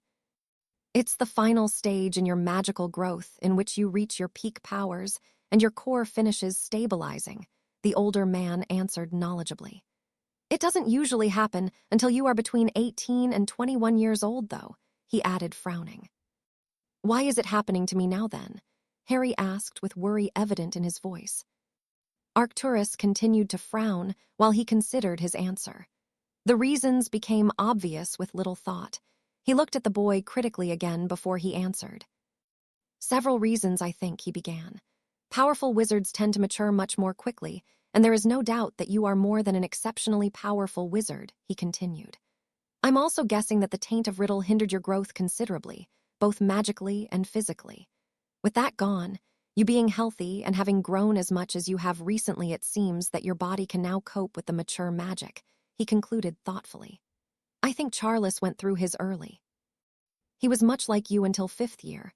When he came back, he was bigger, faster, and stronger in his body and magic," he explained. Harry thought about what he had been told, but could only nod in agreement. He had begun to believe that he was certainly no average wizard. Since the piece of riddle had been removed, everything felt much more easy. Even studying and absorbing information permanently was a breeze without the constant aches the scar had given him. He performed spells with ease, and it just kept getting easier the more he did it. "How long will it last?" he asked with a hint of concern. Arcturus shrugged. "For the average wizard, it's usually over in a few days. How long have you felt like this?" he questioned the boy. "This is the 3rd day, but the worst by far," Harry answered, feeling worried again. "It is usually longer for more powerful wizards. Mine was around 5 days, if I remember correctly," he explained. Harry felt a little better knowing that, but he could not ignore the exhaustion he was feeling. "Is there anything I can do to make it easier?" he asked hopefully. The older man shook his head. "No, you just have to let it pass," he answered. "Just relax and sleep as much as you can, and don't perform any magic, or it will make it worse," he warned. "Use the time for your studies and theory work and let your body run its course," he finished firmly. Harry nodded, knowing that the older man was speaking sense. He bid the man farewell and returned to his room to begin his day working on his theory. Arcturus remained in his chair for some time, pondering the boy he was sharing his house with. He couldn't help but marvel a little at the boy and the potential he possessed. "He will do you proud, old friend," he said quietly to the empty room, and with that, he put his usual disguise in place and disapparated to carry out his business for the day. It was the next day that a surprise article appeared in the Daily Prophet. Harry was in bed feeling even worse than he had the day before. Even going to the bathroom was a real effort. Elgar bought him his breakfast and the paper, and he gaped at the article before reading. "Harry Potter, Dead or Alive?" by Marcia Wood. "We at the Prophet have been speculating the whereabouts of our once young hero for the past 2 months and have yielded no results. His home address away from school is one of the best-kept secrets in the wizarding world, and we simply assumed that he would return to school after the summer break had finished. But that was not the case. According to an anonymous source within the school, Potter did not show for the start of term, and it seems that no one knows where he is. Even Albus Dumbledore appears to be in the dark, or he is keeping secrets from us all. So where is young Mr. Potter? Has he been killed, and it is being kept quiet, or is he truly simply missing? We at the Prophet are keen for any information regarding the status of Mr. Potter, and are offering a 1,000 galleon reward to anyone who provides information that leads to Mr. Potter being found." Harry folded up the paper and placed it on the bedside table. The article had Fudge's work all over it, and Harry had no doubt that the minister was in it for his own gain. He shook his head and ate his breakfast before reading as much as he could, before he would fall asleep again, as he knew he would. The following week saw the Prophet speculating further on his fate. Several people had come forward claiming they had seen him, some as far away as South America. He began to look forward to the daily paper. It entertained him to no end reading the different theories that they were coming up with. His favorite was that he had taken a holiday to a Vila conclave and had either lost track of time or had died from exhaustion. If only they knew the truth, he chuckled to himself. It wasn't until the 10th day of his ordeal that he began to feel better again. It had lasted much longer than he or Arcturus had anticipated it would, but he was glad that it was now coming to an end. He had achieved a large amount of academic work, but he was beginning to get restless and couldn't wait until he could get back to training. He knew it would take another couple of days, but he could wait. His keenness saw him able to begin training again on the 13th day. He could have started a couple of days before, but Arcturus insisted he waited to be sure. With his resting days over, he had a lot of catching up to do. Break. On the surface, the first 2 weeks at Hogwarts hadn't differed much to the previous years, but there was a definite undercurrent of tension felt by all. The professors taught their classes as normal, and the schedule within the castle was the same. It was the rumors of the return of Tom Riddle and the placement of Dolores Umbridge as the new defense professor that had created the atmosphere within the school. It was clear to all in the castle that Umbridge was not there to teach anything useful to the students. She was there as Fudge's lackey and nothing more. Her lessons were the worst any had ever attended, if they could be called lessons at all. The classes were all instructed to do the same thing regardless of age and ability. They all read from the same book, and questions were simply brushed aside. She clearly favored the pureblood students. That was undeniable, but her favor was given more so to those in Slytherin House. Thus the tension between the houses was more prevalent and became more so as each day passed. Dolores Umbridge sat in her office contemplating her situation. She had no desire to be at Hogwarts surrounded by insolent little brats. She truly hated children. They disgusted her beyond comprehension. However, she was if anything a very shrewd and intelligent woman. She was not particularly gifted in any branch of magic, but her cunning and ability to work situations to her advantage had seen her rise to her very senior position within the ministry. She knew that being at Hogwarts was advantageous for her. From here, she could glean much information and learn everything she needed to ensure her position, no matter the outcome. She hated Dumbledore and was more than a little envious of his achievements, but she was no fool. She knew there had to be some truth to what he had been saying in regards to the return of the Dark Lord, and decided she would take a wait-and-see approach, and Hogwarts was perfect for that. Here she could be away from the ministry, and out of the direct line of fire that would surely be aimed there. Here she could quietly gain favor with students who she knew had family, who had been aligned with the Dark Lord, and here she could remain somewhat neutral. She was no Death Eater, but she sympathized with much of the pureblood doctrine they spouted. She, as a pureblood herself, could see the benefits of the Dark Lord seizing control and implementing new laws and an infrastructure that she could truly gain from. She may not have been a Death Eater, but she did harbor her own cruel tendencies that she could indulge in while she was at Hogwarts, and none would be the wiser if she played her hand correctly. She enjoyed seeing people suffer. Not suffer in an obvious way of outright torture, but a way that would see them suffer over a period of time. Her weapon of choice was a blood quill, and she knew she would get an opportunity at the school to use it. The atmosphere within the wizarding world was enough to distract most from the tall tales told by a child. And if the little brats seemed that they would talk, then a memory charm would suffice. She would just need to be cautious about how much she would use the quill. It would not do to cause permanent scarring and have questions asked. Yes, Hogwarts, despite the presence of annoying children, was the perfect place for her to be. The other problem she was facing was what on earth had happened to the Potter boy. She had always been curious as to how a little half-blood baby could have been the cause of the fall of the Dark Lord. She was curious to meet him, and not just because Fudge wanted him found. She wanted to see for herself what was so special about him. Was he truly powerful enough to do what he had at such a young age? Or was he simply mediocre, as she had heard from Fudge and Lucius Malfoy? She did not take anything Malfoy said as gospel.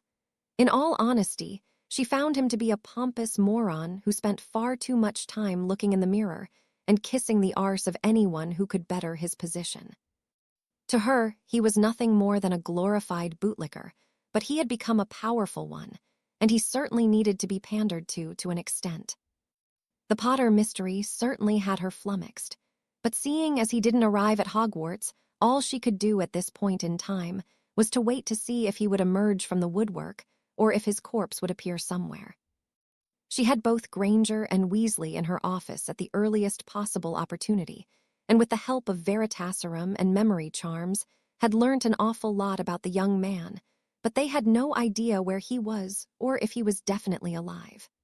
Waiting was all she could do here and now, and while she was waiting, she would have some fun for herself. Break. The 2 weeks since the teenagers had left his home had been the most peaceful Sirius Black had had for many years. With the departure of the children, the rest of the Weasleys had returned to their own home, much to the pleasure of the remaining occupant of Grimmauld Place. The one problem with the peace was the new sense of worry he felt. He was aware that Harry had not returned to school, and this had him concerned. Remus had left on an errand for Dumbledore, and had been gone over a week, leaving the other marauder alone for much of the time. Members of the Order would stop by from time to time, but Sirius suspected it was only to ensure that he had not left or done something foolish. He had been tempted, but knew that it would be unwise, and he wanted to be there for Harry when he came out of hiding. Sirius had no desire to go back to Azkaban, and he knew he was safe behind the walls of the Black Home. He spent most of his time in the library preparing for the inevitable battles that would take place. He knew he would and could be useful against the Death Eaters and pledged himself to studying and practicing. It had been a long time since his Auror days, and he was certainly out of shape and not as sharp as he once was. That would have to change, and while he had the time, he would hone his skills to the best of his ability. Break. Harry had just completed his first day of training since his magical maturity had finished, and he was quite astounded at the difference in himself. Physically, he did not tire as he did, and his stamina and endurance had increased tenfold. In regards to his magic, he was at first disappointed in the effects of his curses, but soon realized that said effects were not based on power. A curse was simply a curse, and would run its course regardless of power, and could not be influenced by adding further magical power to it. The key difference was in the counter-cursing. It took much more power to counter the curse if more power was added to it, and Harry knew this was quite a development. The real difference he noticed was in his impact spells and spells that had a physical effect. His bludgeoning hex was the first he attempted in this category, and noticed the difference in power and damage immediately. Instead of the dummy that was hit gliding across the floor at high speed and hitting the wall, it simply flew through the air and crashed into wall, breaking several bones. He saw the same in his fire and water spells. Instead of a stream of reasonable force, his wand would erupt in what could only be described as a geyser of his chosen element. His conjuring was much easier also. He still had to visualize what he wanted to the same extent, but the use of magic felt much less, and did not leave him drained as it had previously. Overall, Harry was very happy with the unexpected increases he had, and believed even more so that he was no longer an average wizard. He had seen the spells performed by other wizards and witches, and none he had seen even came close to what he was now capable of. He was very aware, however, that power was only one aspect of being a great wizard. Mostly it was down to skill, and winning a fight was not solely dependent on the amount of power one possessed, and he knew that he had to at least equal his power with the skill in which he wielded it with. He would not slack and rely on his power, but he would train even harder knowing that he had quite the gap to close. Harry was interrupted from his reflections by the arrival of Arcturus, who was looking as stoic as ever. The older man looked thoughtfully at the spell damage in the room and the fresh scorch marks on the walls and floor. "How do you feel?" he asked the teen, who looked surprisingly fresh. "I feel fine, sir," Harry replied. "I don't feel tired how I usually would by now, and my spells are a lot more powerful," he added. The older man looked appraisingly at the boy and nodded in his usual way. "Show me," he stated simply. Harry obliged by demonstrating his spell work and the more noticeable differences in it. "Impressive," Arcturus said in an almost praising tone. "What about your curses?" he asked. "They are much harder to counter," Harry answered, frowning. "But they don't work any faster than normal. That's because they work based on time and not power," he finished.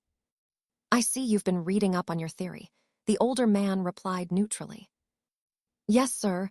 I don't want to disappoint my parents," Harry explained shyly. Arcturus nodded his head again at the boy's reasoning. Inside, he was pleased that he had begun to dedicate himself to his studies, and knew he would do well as expected if he continued this way. "Show me you flame whip," Arcturus requested. This was a spell that had taken a fair amount of practice for Harry to produce, and one he had not tried throughout his training that day. To his surprise, he managed it with much more ease than he had anticipated, and the whip was considerably longer and thicker than he had managed to conjure before. "Good," Arcturus said simply.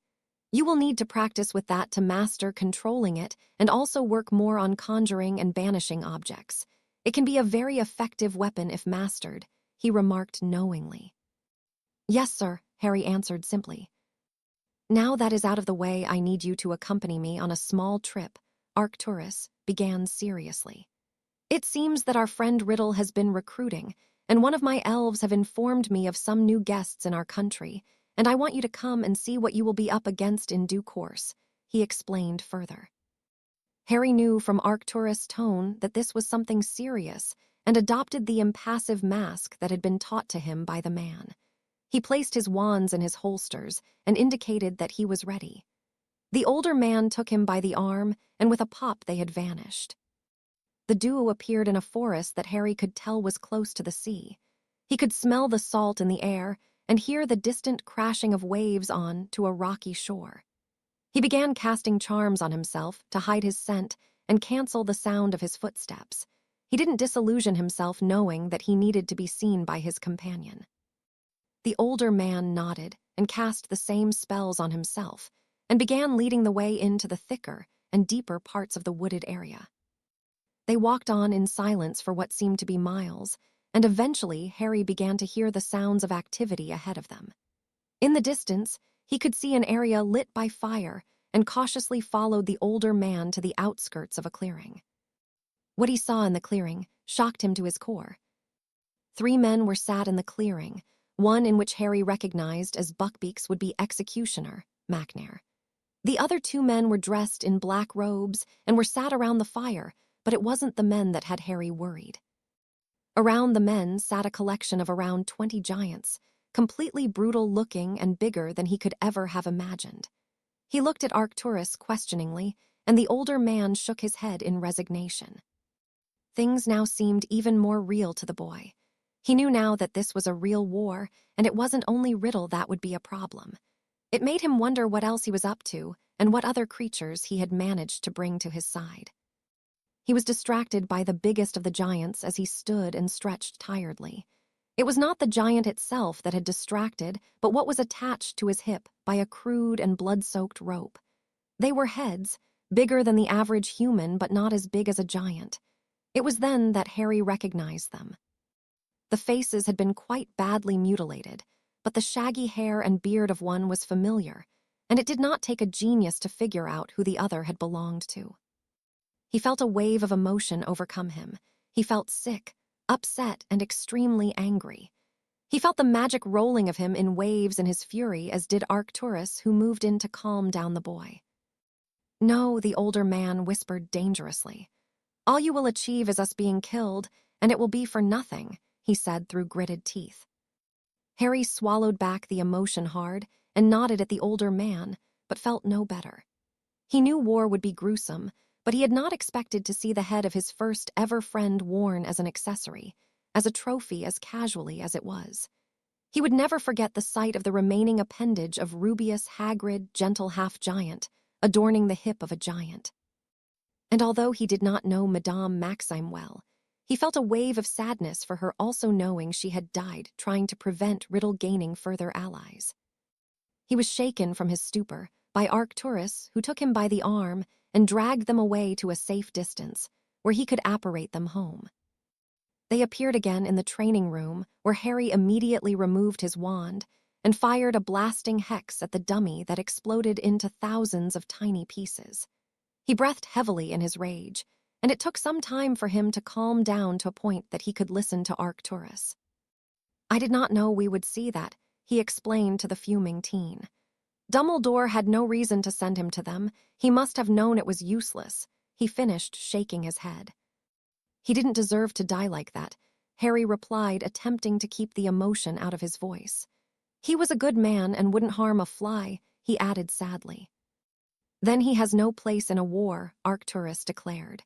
"He should have been smart enough to keep out of it. He was too loyal to Dumbledore, and his loyalty and inability and lack of skill got him killed. You see what it is you are up against now?" he questioned, not wanting an answer. Harry said nothing, but used the moment of silence to compose himself. He would make them pay for what they had done to his friend. He was both sad and angry, and each emotion was fighting for dominance, but Harry would allow none to win. He schooled his features into his impassive mask before he spoke. "They will pay," he stated with a cold edge to his voice. "You will need to know how to kill a giant," the older man replied. "Go and read your grandfather's journal from June 1915. You will see how he used to do it," the older man explained. Harry moved to exit the room, feeling the need to be alone becoming overwhelming. But he was stopped before he could reach the door by the older man. "This has happened sooner than expected, but the war has still barely begun," he explained. "We still have time, but we need to start putting things together," he continued. "I think it is time for a family reunion, both to get some allies and to rock the boat a little," he finished with a cruel smile. Harry nodded and made his way to his room. As he closed the door behind him, the first tear sprung from his eye, and he no longer tried to hold it back. He felt no shame in crying for the loss of his giant friend and would grieve in his moments alone. But he would be damned if he allowed anyone to see it. He knew being compassionate was not a weakness as such, but he knew that concealing any and all emotions would be beneficial to him, and had decided some time ago to hide them all. He would feel, but he would not show. That was his promise to himself. When he was alone, however, he would release the emotions he felt, whether it be anger, sadness, joy, or happiness. He wept a little more for his friend. Before retrieving the journal he had been instructed to, and quickly found what he was looking for and began to read. June 13th, 1915. "I encountered and fought my first giant today, and let me say that what you read and hear does no justice to them at all. They are truly a sight to behold, and a fight I will never forget. They are very tough and resistant to almost all magic. The only spell that worked effectively was my flame whip, but even that was not enough. To defeat a giant, you need to use physical attacks and aim for the legs and head. I wasted a lot of time trying to curse the beast, and the spells did nothing. I managed to conjure and banish metal spheres to bring it to its knees after they eventually broke, and sent countless arrows into its torso and head. It did not stop fighting until I removed its head by banishing a large sword I had conjured at its neck. That in itself took a lot of power, and I would not recommend it unless you know you are a capable wizard." Harry now understood why Arcturus had instructed him to work on his conjuring, banishing, and flame whip further. He placed the journal back in his grandfather's trunk and got into bed. He felt a sense of numbness overcome him as the death of Hagrid sunk in. He would make sure his friend did not die in vain, and vowed to himself that he would do all he could to make sure he could limit the advantage the giants would have in battle, even if he had to take them all down himself. He shuddered at that thought and slowly fell into an uneasy slumber, knowing that the war was beginning to shape into something that would not be easily concluded. Chapter 6. Family Issues. Halloween had come quickly for both Harry and Arcturus, and the last 6 weeks had been busy. Something within the boy had changed since the night they had seen the giants, and the change was one all too familiar for the older man. The boy was simply no longer a boy. He carried himself differently. He trained with complete abandon, and he never once revealed even an ounce of what he was feeling. He had truly mastered hiding his emotions, and the older man couldn't help but think that his long-past friend had risen from the dead and was possessing the young man in front of him. Yes, the final part of Harry's childhood innocence was gone, and he seemed to have come full circle. He had become what he needed to, and the older man now believed he could not only survive, he believed he could win. For Harry, the changes had come naturally. For the first time in his life, he felt as though he could, and was being the way he was intended to be without the neglect and constant criticism he had received throughout his life. He hadn't made any conscious changes, but he did notice them himself. He was no longer shy and meek. He was quietly confident and felt even more so as each day passed. The last month and a half had seen him grow in every way in leaps and bounds, and he was very proud of himself. Physically, he was healthy, fit, and strong. He had grown to be almost 6 feet tall, and the training he had been doing had packed on considerable muscle mass, especially when he compared himself to his previously undernourished frame. He was a true athlete, and one would only need to look into his eyes to see the differences. His eyes continuously glowed with a gently dancing but bright emerald flame, but that gentle flame would become a roaring inferno in an instant at his will. Now that his magic was stable and strong, his body finally reflected it, and his spell work was now simply phenomenal. He was very fast and powerful, and moved with the same grace he had seen his grandfather move with. He worked tirelessly on his magic, creating spell chains and combinations that were devastating. He knew he was not ready to face Riddle yet, but he knew that even now he would give any of his followers serious problems in a fight, and was confident he would soon be capable of defeating any of them. He had begun training to face multiple opponents, and had found his family magic was perfect for this type of fighting. He excelled in combat situations, and when he watched himself back through the pensive, he himself couldn't believe that the young man he was seeing was himself. Seeing the severed head of his friend had truly woken him to the reality of war, and that reality had created what he had become. He was now a warrior, and he knew that Tom Riddle would rue the day he went after the Potters. If it was the last thing he did, Harry would avenge those of his blood, those who were taken from him all too soon. He had decided weeks before that he wanted to visit his parents' and his grandparents' grave on this day. If anything, he wanted to see where they rested and pay his respects to those who he had finally gotten to know over the last several months. He wasn't seeking closure on their deaths. He knew he wouldn't get it until the day he ended Riddle. He hadn't broached the subject with the older man yet, but he knew he would not deny him. Arcturus may be a surly git most of the time, but he understood the worth and value of family. Harry made his way into the drawing room as he did every day to have his breakfast and the usual short chat with the older man. He entered the room silently, took his seat, and helped himself to his oats and fruit. When the older man said nothing for a few minutes, it was Harry who broke the silence. "Where are my family buried?" he asked neutrally. The older man did not look at all surprised by the question, but looked at his younger companion critically before answering. "They will be buried in the Potter Mausoleum in Godric's Hollow," the older man replied with a frown. "Have you never been?" he asked in a quietly dangerous voice that Harry knew meant that he was displeased. "No, sir, my aunt and uncle never took me, and no one has ever told me before. All I know is that my parents were murdered on Halloween and I was taken to them," he answered casually. "And you want to go?" Arcturus stated. "Tonight," was the reply he received. The older man looked at Harry and knew there was no stopping him even if he wanted to. He had become sure of himself and even stubborn the same way Charles was. He shook his head at young man, but nodded at his request. "We will go later tonight, but it could be risky. The Ministry or Riddle could be keeping watch on the place.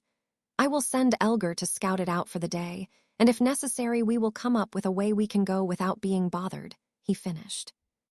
"Thank you, sir," Harry said respectfully. "I really do appreciate it." They continued their breakfast in silence until the older man had finished. He sent Elgar to watch the graveyard before opening a letter that had been delivered to him during the meal. "The letters will be going out today, so we will be having our meeting tomorrow," he intoned with a steely glint in his eye. Harry just nodded at the man. He was looking forward to seeing Sirius again, but knew this was not going to be the happy reunion with his godfather he had hoped for. This was family business, and Harry knew that it was going to be tense, especially with the occupants not having been in a room together for many years. He finished his breakfast and made his way to start his training for the day. He wanted the day to pass quickly as he was both eager and nervous about visiting the final resting place of his family. The next couple of days would be interesting at the very least for Harry Potter. Break. Today found Sirius Black in a very somber and depressed mood. 14 years ago to the day, his life had plummeted into the downward spiral that would haunt him forever. He lost his best friend and his wife, and because of his own actions, he had lost his godson also. Sirius Black was innocent of the crimes he had been sent to Azkaban for, but in his own heart, he knew he was guilty. He was guilty of recklessness that had seen his one chance at redemption be squandered by his own actions. He was guilty of abandoning the boy he loved as his own son, and he was guilty of letting his friends down in the duty he had promised to them if such events were to occur. He knew he would always carry that guilt with him, and wished nothing more than to be able to turn back time and change what happened that night. Alas, he knew that was not possible. Instead, he wished for one more chance to be there for Harry the way he should always have been. He wished that he could have raised him in the loving home he would have had with him. And more than anything, he wished he was with the boy right now so he could keep him safe from what he knew was coming. The past 6 weeks had seemed Sirius at the busiest he had ever been. He trained morning, noon, and night and began taking care of himself. He ate regular meals and would sleep soundly due to the exhaustion he would feel at the end of every day. He looked and felt healthier than he had in years. He was no longer emaciated and sallow-skinned, and his hair was sleek and shiny as it once was. The only thing that remained that demonstrated the hellish years in Azkaban was the haunted look in his eyes, a look that would forever be there. It had taken a while for him to recover, much longer than he had anticipated. He hadn't expected his magic to be so badly affected by his stay in Azkaban, but it had taken several weeks for it to stabilize and be the way it once was. He had honed his skills so that he was now at least on par with what they used to be. Sirius Black was a skilled wizard and was no slouch in a fight. He hadn't learned his family magic due to its dark nature, but he had learnt more than enough to take people down when he needed to. He was a Black after all. He was currently sat at the breakfast table, contemplating how he would spend his day. He didn't want to train knowing his heart really wasn't in it today, but he did not want to be idle either. Before he could decide, his thoughts were interrupted by a sharp tapping on the window. He frowned at the owl, knowing that it was not likely to be good news. He opened the window to allow the bird access, and as soon as he relieved it of its burden, it exited immediately. He recognized the wax seal of Gringotts and felt his stomach give an involuntary quiver. He knew this was not going to be a good thing. He thought for a moment before continuing. He knew he didn't owe the bank money, as he had never had a loan and lived only on his salary and the gold his Uncle Alfred had left him. He knew he wasn't due to inherit anything, as he had been cast out of his family at the age of 16 by his mother. He was at a loss and decided that opening it was his only option. What he read surprised him greatly, but also made him nervous. Dear Mr. Black, I am writing to you as the goblin in charge of the Black accounts here at Gringotts. It seems that there are many things that need to be discussed pertaining to family business and other sensitive affairs that shall not be mentioned in writing. I request an audience with yourself tomorrow at 6 p.m. to discuss these most urgent matters. I am aware of your current status and have therefore turned this letter into a portkey that will place you outside the designated room in which we will meet at the time mentioned above. You have a magical vow that this is no trap, and you will be safe within our walls from capture. Yours in service, Barth, Black Family Account Manager. The letter glowed a bright blue, sealing the vow, and the man simply stared at the piece of parchment in shock and as a nervous wreck. He did not know what to make of the letter, but knew it was not wise to ignore a request for a meeting from the goblins. He would have to attend in secret, of course, but now he was truly curious. He sat back at the table and continued to ponder what business the goblins could possibly have with him. Break. Andromeda Tonks arrived to work in her usual fashion. She sat at her desk and looked over case notes for the coming week before fetching her morning coffee. Despite the setbacks in her life, she had become a very successful lawyer and was proud of what she achieved. At the age of 18, she had fled her family home when it was announced that she was to be married off to a man she had not chosen. She had already found love and had spent the last 3 years hiding it from her family because they would never approve of her choice in man. Her now husband Ted was a Muggle-born, and her being a Black meant that he would not be an acceptable choice. She had always been proud of her heritage, and proud that she had been born into a prominent family, but her pride ended at the bigotry her family was well known for. She held nothing against anyone who was not born into a wizarding family and did not buy into the pureblood supremacy that was prevalent in the wizarding community. Her husband himself had always been talented and very intelligent, and he and her complemented each other well. Their daughter had inherited talents beyond both of them and seemed to have taken the best of both of their genes.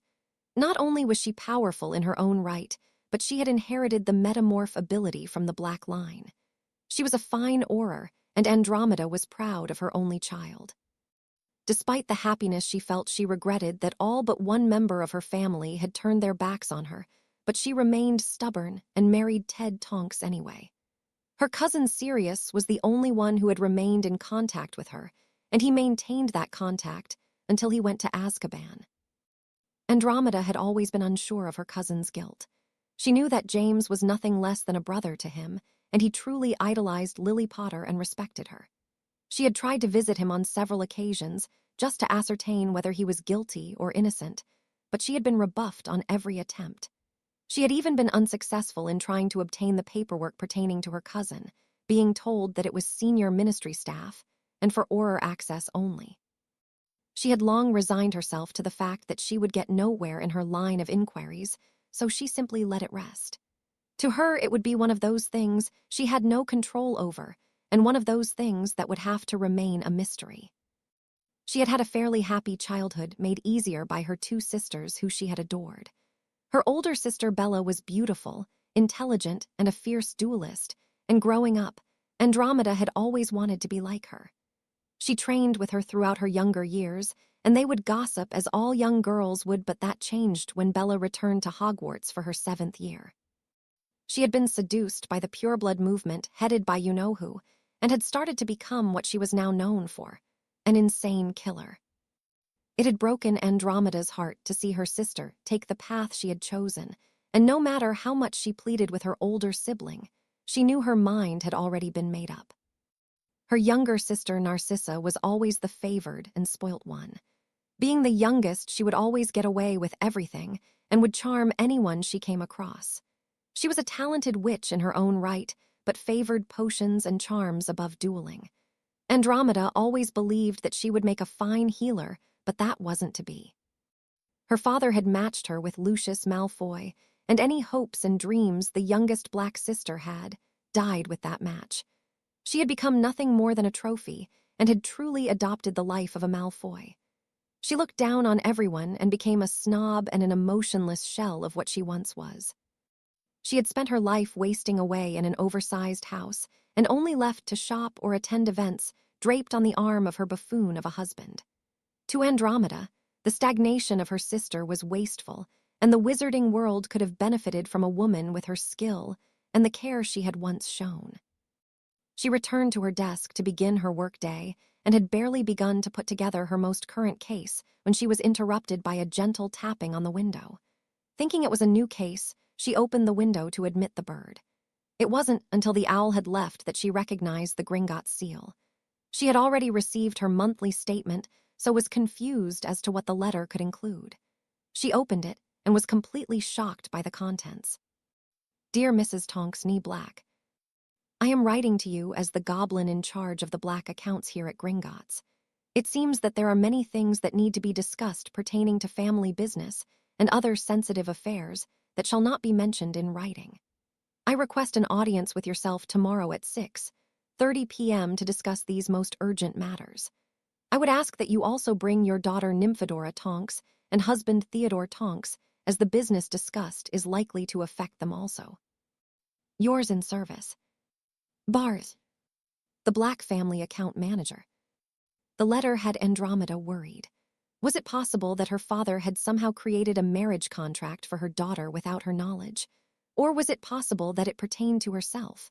She was no longer a Black and hadn't been for 25 years. She knew it was unlikely to be anything good and could only hope that whatever it was not detrimental to her family. She quickly put everything away and grabbed the letter to head home. She had to inform her family of this development and plan accordingly. Break. The mood within the castle had shifted from an undertone of tenseness to one of caution for many. The appointment of Umbridge had led to many strange happenings. Educational degrees had been implemented for several trivial reasons, and those in the school bright enough to understand knew it was done to control them and dampen any kind of spirit. People would be given detention with the toad and return confused, and could not remember what they had done in the time spent with her. Hermione, not having served a detention with the woman, had taken her concerns to McGonagall, but had been told to keep her head down and let the storm pass. The professors were worried. The students who had attended the detentions had shown signs of having their memory modified, but they knew it would be difficult to prove unless they caught the woman in the act. Their positions themselves were precarious at best and were undergoing inspections by the odious woman. They were in no position to investigate, fearing for their own livelihoods. Although it was upsetting and worrying, the children did recover, and there had so far been no physical evidence apparent to them.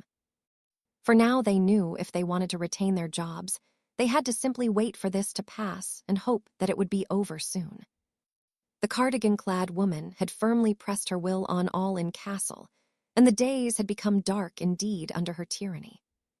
Today was the day that Hermione and Ron had been planning for several weeks now. They knew to pass their owls, and to be able to defend themselves when the time was right. They needed to be taught properly. They had taken it upon themselves to start a group in which they and their peers could study together what they would need to pass their exams and be able to hold their own in a fight. The castle was in a much better spirit today, as the students would get a respite from the rules the Toad had implemented. It was the first Hogsmeade trip, and the duo, along with Neville and Ginny, had chosen today to hold their meeting to garner interest in their plan. They had spent the last several weeks quietly putting out word of their idea to people they knew they could trust. All in all, they were expecting around 15 people to attend. They were currently sat in the Hog's Head pub in the north of the village, waiting for people to arrive. They had chosen this bar hopping it was far enough away from prying ears, knowing that very few people came here. They had only been sat with their drinks for around 5 minutes when the door opened, and a group of around 30 students led by Fred, George, and Lee Jordan entered the pub. There were students from all houses, including a few Slytherins. Upon seeing the group, Hermione stormed towards the twins, clearly panicked. "How many people did you tell?" she hissed at them quietly. "Only a few," George replied, shrugging. "It seems that your plan is much more popular than you thought it would be, Miss Granger," Fred said with an impish grin. "Barkeep," he yelled. "Butterbeers all round." He finished gesturing to the group and took a seat next to his brother where the rest of the students had assembled. "What the hell are the snakes doing here?" Ron questioned angrily. "You know they can't be trusted." "Well, little brother of mine," Fred intoned, wrapping an arm around his younger brother's shoulders. "It seems that Miss Greengrass here overheard us talking about it in the library and insisted that her and her 2 companions be allowed to join," he explained. "Yes, she was very insistent," George cut in. "My left cheek is still ringing from that hex," he added, rubbing his posterior. "They can't be trusted," Ron reiterated angrily. "Oh, shut up, Weasley," Daphne interrupted. "If we wanted to drop you in it, it would be Umbridge here instead of us," she pointed out. Before Ron could reply, Hermione chimed in. "It's okay, Ron," she said, attempting to placate the irate redhead. "I have runes and arithmancy with Daphne and Tracy. I'm sure it will be fine," she finished, not sounding overly sure of herself. "Well, I don't trust them, and they will drop us in it the first chance they get," Ron growled. "Can we just get on with it?" Neville piped up irritably. "It would be bad if we were caught here like this." "Fine, fine," Hermione said, and went on to explain the idea to the group. "So I was thinking that the older years could help us with our OWLS, and we could all chip in on everything else," she concluded. The group remained silent, lost in their own thoughts. They all knew what Granger had suggested made sense, and that they had a much better chance of passing their exams if they worked together. It was a much better prospect than relying on Umbridge and her sorry idea of what teaching was. "If Harry was here, I would have got him to teach us," Hermione said, breaking the silence. "Potter," Tracy Davis broke in. "What could he teach us we don't already know?" she asked. "And is he even alive? Surely you know something. He is your best friend." There was a majority agreement within the group, demonstrated by rigorous nodding by many. "Harry is by far the best at defense in our year and has actual experience," Ron answered irritably. "What, because he defeated a Dark Lord before he could hold a wand?" Astoria Greengrass asked. It was luck, not skill. He didn't mean that experience. Hermione retorted angrily and quickly put her hand over her mouth once she realized her mistake. And no, none of us have heard from him since before he went in the maze, she answered sadly. Well, what experience did he mean? Daphne asked neutrally. The Weasleys and Hermione shared a look until the brown-haired girl nodded in resignation. She felt compelled to defend her friend, and even though she knew it would bother him that she would explain what he had seen and done, she felt it was necessary if only to show there was some hope in this dark time. Remember our first year? She asked the group. We were told to stay away from the third-floor corridor, which we did, but we found out someone was trying to steal something that was hidden there. What was it? Susan Bones asked curiously. The Philosopher's Stone, Hermione almost whispered. You expect us to believe that the stone was at Hogwarts? Marietta Edgecombe asked skeptically. It was, Hermione answered simply. Professor Quirrell tried to steal it and Harry stopped him, she explained. You mean that stuttering moron who barely knew his arse from his elbow?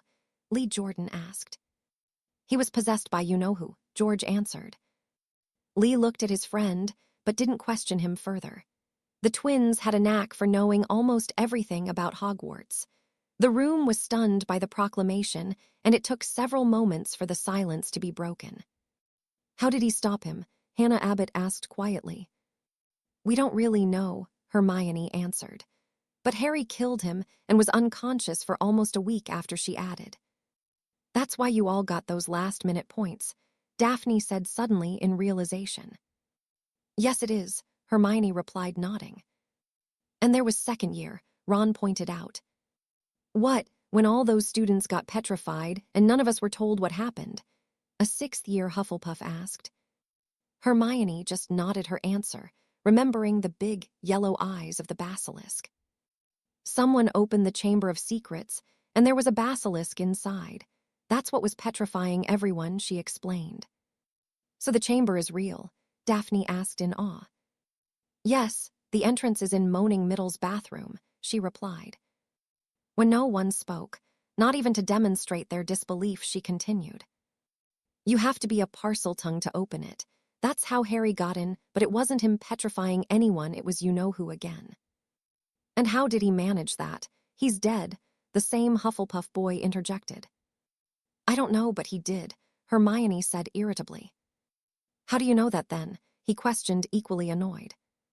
Because it was me that Harry saved from there, Ginny cut in, looking upset. I was taken in the chamber, and Harry came in and killed the basilisk, she said, fighting back tears. That basilisk must have been hundreds of years old and huge. How did he manage that? Tracy asked, frowning. With a sword. He killed it with a sword and the help of a phoenix that blinded it, Ginny answered emotionally. You really expect us to believe that? The Hufflepuff huffed disbelievingly. Pull the other one, Weasley. He did, Ginny retorted angrily. The snake even bit him on the arm and the phoenix healed it, she added. So that's where he got that scar, Katie Bell piped up. I asked him about it and he went quiet. I knew he didn't have it in first year, she said triumphantly. I thought he got it at home or something, she finished. At the mention of Harry's home, the teens in the know shared an awkward glance.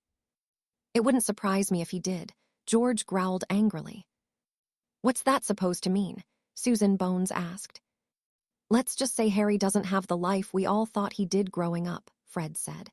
He was raised by his Muggle relatives, and they are nothing but bastards. They treated Harry like a damn elf and barely fed the poor kid. We had to rescue him half-starved after his first year. He finished, shaking in an unusual rage. The assembled group were shocked by what they had heard, and none could find any words to say to that final piece of information. The awkward silence remained until it was broken by the pompous Hufflepuff. And what else has Potter done that is so great? He asked sarcastically, but with a little envy in his voice. Well, you all saw him in the tournament, and how well he did against seventh-year students with a lot more magical education than him, Neville answered. And he can cast a corporeal patronus, Ron added. Bullshit, the Hufflepuff cut in. Most grown wizards can't even do that, he pointed out. Harry can, Hermione said quietly. I saw him drive away 100 Dementors in our 3rd year." "Why would Potter have to do that?" Tracy asked. "Apart from that Quidditch match, they stayed away," she said. "They did, but they tried to attack Harry and his godfather at the end of the year, and he drove them away," she explained coyly. "Hold on, if Potter has a godfather, then why does he live with those horrible muggles?" Susan asked. Hermione and the Weasleys shared a sheepish look, knowing that this was likely to be the icing on the cake for those in attendance. "His godfather is Sirius Black," Hermione finally explained. If the room had been shocked before, it was nothing compared to the shock they were feeling now. Harry Potter's godfather was the infamous mass murderer. "Why would Harry save him?" Susan asked. "He betrayed his parents, everyone knows that," she said. "Sirius is innocent," George cut in. "It was Peter Pettigrew who betrayed them. He's been hiding in his animagus form for years," he stated, not elaborating further. The room was completely silent once again, so Hermione took the opportunity to move the conversation away from Sirius, not wanting any more attention on that particular subject. "Harry is the most powerful wizard I know. He is up there with both Dumbledore and you-know-who, but he has been quashed his whole life by his relatives. That's why he is so quiet and not very confident, but believe me, he comes through every time when it counts," she intoned. "I don't know where he is or even if he is alive, but if he is, I can promise he will do everything he can to stop him. I believe Dumbledore. He has no reason to lie to us." "Why do you think the Ministry has put Umbridge here, and why do you think they are trying to discredit Dumbledore?" she asked. "It's because they are scared of the truth," she elaborated before she could be cut off. "Why do you think they want to find Harry so badly? It's because they know that he is the person everyone will look to when it all goes badly," she added. "It may have been luck when he was a baby, but he isn't a baby anymore," she finished breathlessly. "That's why we want to have this study group," Neville continued. "We need to be ready for exams and for what's out there, because right now we would last less than a minute in any duel," he admitted. "Swear on it," the Hufflepuff demanded. "What do you mean?" Hermione asked the boy, confused. "Swear on your magic that everything you have told us is true," he demanded, again looking smug. Without hesitating, Hermione removed her wand, but before she could say a word, she was cut off by Neville. "You don't have to do that, Hermione," he said, placing his hand on her forearm. "If it's the only way they believe me, then I do," she answered sadly. With that said, she raised her wand and began to speak. "I, Hermione Jean Granger, swear on my life and magic that everything I have said about Harry Potter in this meeting is true to the best of my knowledge. So mote it be," she intoned without hesitation, the golden glow surrounding her. The group looked at her, expectantly waiting for something to happen to the girl. "Lumos," she incanted, lighting the tip of her wand. The group were once again shocked. They had not expected her to comply with the request the boy had made, but she had, and had been found to have been honest. The shocked group would leave today with a very different opinion of Harry Potter and what they thought they knew of the boy. Many realized that they, in fact, never knew a thing about him. Despite sharing a school with him for 4 years, he had always been quiet and reserved and always kept his circle of friends small. A seed of hope had been planted within many, and all they could do was wait it out and hope that Potter would be coming back and could once again do what he had as a baby, but this time with a more permanent conclusion. "We have a piece of parchment for everyone to sign, so sign it and pass it along," Hermione said, handing the parchment to Fred. "I promise I will keep it safe, and we will let you know when the first official meeting will be and where it is once we find a suitable place," she finished. The students signed the parchment with little hesitation, and as soon as it made its way back to Hermione, they began to disperse. After the group had left, Hermione sunk into her seat, exhausted. "That went well," Neville said. "It did," Hermione agreed. "I just wish we didn't have to explain so much about Harry," she said, feeling guilty. "He will understand," Neville replied, placing a comforting hand on her shoulder. "If you hadn't, they would have left, and we would have been back to where we were," he added. "I know, but I still feel bad for breaking his confidence," she explained sadly. "I hope he forgives me," she said almost to herself. "I'm sure he will," Neville answered. "Now can we please get out of here? This place is even creepier than the shrieking shack," he stated with a shudder. And with that, the group exited the bar to enjoy what was left of their time away from the castle. At the end of the day, they would be going back, but they knew they had achieved something today and felt much better for it. Break. Harry had just finished his training day and was getting ready for his shower. He was both nervous and excited in his anticipation at finally getting to visit where his family were put to rest. He usually spent Halloween in quite the melancholy mood, but today was different. Today he would get to pay his respects and to finally get some closure. He wasn't the same as he had been in previous years. In fact, his mood was one of determination. He felt more determined today than ever to give his family the overdue justice they deserved. He finished showering and took his time getting dressed. He had chosen to wear a half-buttoned khaki green shirt, a black vest, jeans, and tan boots. He didn't want it to be a formal affair. The thought of his father laughing at him suited and booted did not appeal to him. He caught sight of himself in the mirror and realized he needed to at the very least tidy up the facial hair that had quickly began to grow. He found that he liked it and that it made him look less childlike and more distinguished. He wore it as short stubble that blended to sides of his hair that he kept equally short. He kept his hair longer on top, but just enough that he could control it with a simple, messy style. He had found a really useful barbering spell in one of his grandfather's journals, and with a little practice, he found that he was quite adept with it. He made his way to the drawing room where Arcturus was waiting for him so they could eat before they would make their way to Godric's Hollow. He entered the room and took his seat only to be frozen in place by a critical stare from the older man. "Go and change into a suit," he commanded simply. Harry was about to protest, but was cut off by the older man before any words could form on his lips. "It doesn't have to be a formal thing, but you will dress the part," he said firmly.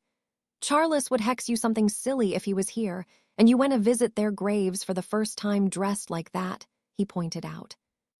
Harry swallowed and nodded before exiting. He was back in the room 10 minutes later wearing a navy blue ensemble with a plain white shirt and charcoal tie with a matching peacoat. He waited for the nod of approval from Arcturus before he took his seat. "We need to talk about tomorrow," the older man declared. "The letters were sent today, and the meeting will take place tomorrow evening," he finished. "Okay," Harry said, confused. It wasn't like the older man to divulge details of his business with the teen. "I want you to be there, but I have 2 requests," he said, nodding the surprise on the teen's face. Harry just nodded in acknowledgement. Firstly, the older man began holding up a finger. "You will wear your cloak and only show yourself if I give you my permission, understood?" he asked with a stern tone. "Yes, sir," Harry replied a little sadly, knowing he would be in the same room as his godfather and may not be able to speak to him. "And secondly," Arcturus continued, "you stay hidden no matter what happens. This is family business, and there's a chance it will become unpleasant, but unless I give you my express permission, you are to allow what will be to happen. Do you understand?" he finished questioningly, glaring at the boy. "I do, sir," Harry answered sincerely. He understood the importance of family business and knew any interference from him would incur quite the wrath of the oldest Black. "Good," the older man replied, relaxing once again. "I think it is a good time to leave. Elgar reported no unusual people around the graveyard, so it should hopefully go off without a hitch," he finished, grabbing Harry by the arm. They appeared on a quiet street in a village where a few Victorian-style houses were dotted either side of the road. A church could be seen at the end of the road, and Harry immediately understood why his parents would choose to live here. It was simply beautiful. There was a variety of trees and lush green hills could be seen on the horizon. There was a smell of fresh pine, and the air was thick and intoxicating. The duo made their way in a casual pace towards the church where Harry knew the graveyard would be. Both were alert to their surroundings, as had become their custom, but they knew there was no threat. Harry could scarcely believe a tragedy such as the one 14 years ago could ever take place here. He felt a sense of familiarity with the village, and he knew that something inside him recognized it as home. They reached the entrance to the graveyard, and passed through the kissing gate that led on to a gently winding path that would take them through the entirety of the cemetery if they cared to follow it. It was Charles that led Harry to where the Potters were buried. Harry hesitated and found the hand of the older man on his shoulder. He looked up to see the usual stoic expression that he could see was forced a little. "You take as long as you need," the older man said sincerely, before walking away a respectable distance to allow the boy some much-needed privacy. The first grave he came to was that belonging to his grandmother. The tombstone was made of black granite adorned with the Potter crest and a beautiful gold cursive inscription. Doria Constance Potter. Proud wife, mother, grandmother, healer. Born 461925. Died 12101980. Honor thy blood. Harry knelt beside the stone and placed a hand upon it and took a little time to simply absorb the moment. "I'm sorry that we didn't get much time together, but from what I know, you would have been an amazing grandmother," he said quietly. "Your brother has told me all about you, how caring and kind you were and how you would kick my grandfather's arse when he needed it," he added, chuckling. He became thoughtful in silence, thinking of what he knew about her from what he had been told and what he had seen in the pensive. "If I can find someone who is half the woman you are when this is all over, I know I will have done very well for myself," he whispered, placing a kiss on the granite before standing. He removed his wand and conjured a bouquet of red roses, placing it in front of her tombstone before stepping back. He moved to his left and came to the grave that was the final resting place of his grandfather. It looked very much the same as his grandmother's. It was the same black granite and gold lettering. Baron Charles Henry Potter. Loving husband, father, grandfather, warrior. Protector of our lands and people. Born 23/7/1924. Died 15/2/1981. Honor thy blood. Harry placed his hand on the granite as he had with his grandmother, but remained on his feet. He became lost in his thoughts of how much the man had become an influence on him over the past months. He swallowed deeply before speaking, knowing he had to be strong. "You've made me proud of who I am and where I come from," he began. "I will carry the Potter name with pride and do everything in my power to be worthy of it," he added sincerely. "Even in death, you have taught me more than I can ever thank you for, and I cannot put into words how grateful I am. You have given me the chance to avenge my parents and make that bastard pay for what he did to you all, and he will pay. If it takes my dying breath to finish him, I promise you that I will," he said firmly. "Look after them all where you are now as you did in life, and there will be a day when I will join you, hopefully a long time from now," he finished. He again removed his wand, but this time conjured a marble figurine of a Thistral and placed it on top of the tombstone, securing it with a permanent sticking charm. "I doubt very much that you would like flowers," he laughed. "But I know how much you loved her," he said, gesturing to the grave of his grandmother. "I think this is much more fitting," he concluded before moving on. He came to the grave of his father and stared at it, feeling very confused, a confusion which quickly turned to anger. The tombstone was a plain white stone with black writing. The Potter crest had been included, but the grave certainly did not represent James Potter. James Charles Potter. Father to our Savior. Harry James Potter. Born 11/4/1960. Died 31/10/1981. We thank you for your sacrifice. Harry shook his head in frustration and looked towards his mother's plot that was next to his father's. It was fashioned in the same stone and writing as his father's, but there was no Potter crest. Lily Potter. Mother to our Savior. Harry James Potter. Born 12/2/1960. Died 31/10/1981. We thank you for your sacrifice. Harry began to shake in rage at the disrespect shown to the memories of his parents. There was much more to them than being just his parents, but that was in no way reflected where they rested. Arcturus, feeling the fury emanating from the boy, walked to his side, and upon seeing the graves, he understood the anger Harry was feeling. "Clearly the ministry took the liberty of burying your parents," he deduced disgustedly. Harry took a deep breath to calm himself before aiming his wand at his father's tombstone, a deep look of concentration coming over him, and the stone started to transform. When he was finished, Arcturus looked impressed at what he had achieved. "You've been studying," he noticed with a little pride in his voice. "Yes, sir," Harry affirmed, not taking his eyes off his work. He even had to admit himself that he was proud of the complex transfiguration he had just demonstrated. The stone had been transfigured into granite, and the writing had changed and was gold, reflecting the style of his grandparents.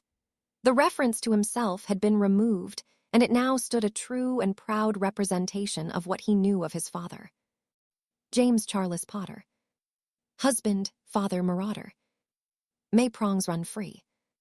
Born 11/4/1960. Died 31/10/1981. Honor thy blood. Mischief managed. I won't even ask, Arcturus said, shaking his head, stepping away once again. It's strange, Harry began. I know more about my grandparents than I do about you, and you're my father, he continued sadly. I know we would have had a lot of fun from what Sirius has told me and probably driven Mum insane, he said, shaking his head. You were taken too soon, he stated. He took a moment to compose himself before he continued talking. Thank you for protecting Mum and me as best as you could, he intoned sincerely. I will get the rat for what he did to us, he added confidently. I will make sure that bastard suffers for everything, he growled. I love you, Dad, and I will see you all again, he finished. He concluded his time with his father by conjuring 2 marble figurines, one of a large, shaggy dog and one of a werewolf, which he secured atop the tombstone. To add to that, he conjured a single white lily and placed it between the two before turning his attention to the grave of his mother. He looked at it distastefully and quickly went to work transfiguring it in a more suitable monument to his mother. When he was finished, it reflected the other 3, and the Potter crest adorned it proudly. Lily Potter. Loving mother and wife. Undoubtedly, the brightest witch of her age. Born 12/2/1960. Died 31/10/1981. Honor thy blood. I've spent my whole life wishing you were here and being tormented by your final moments, he said sadly.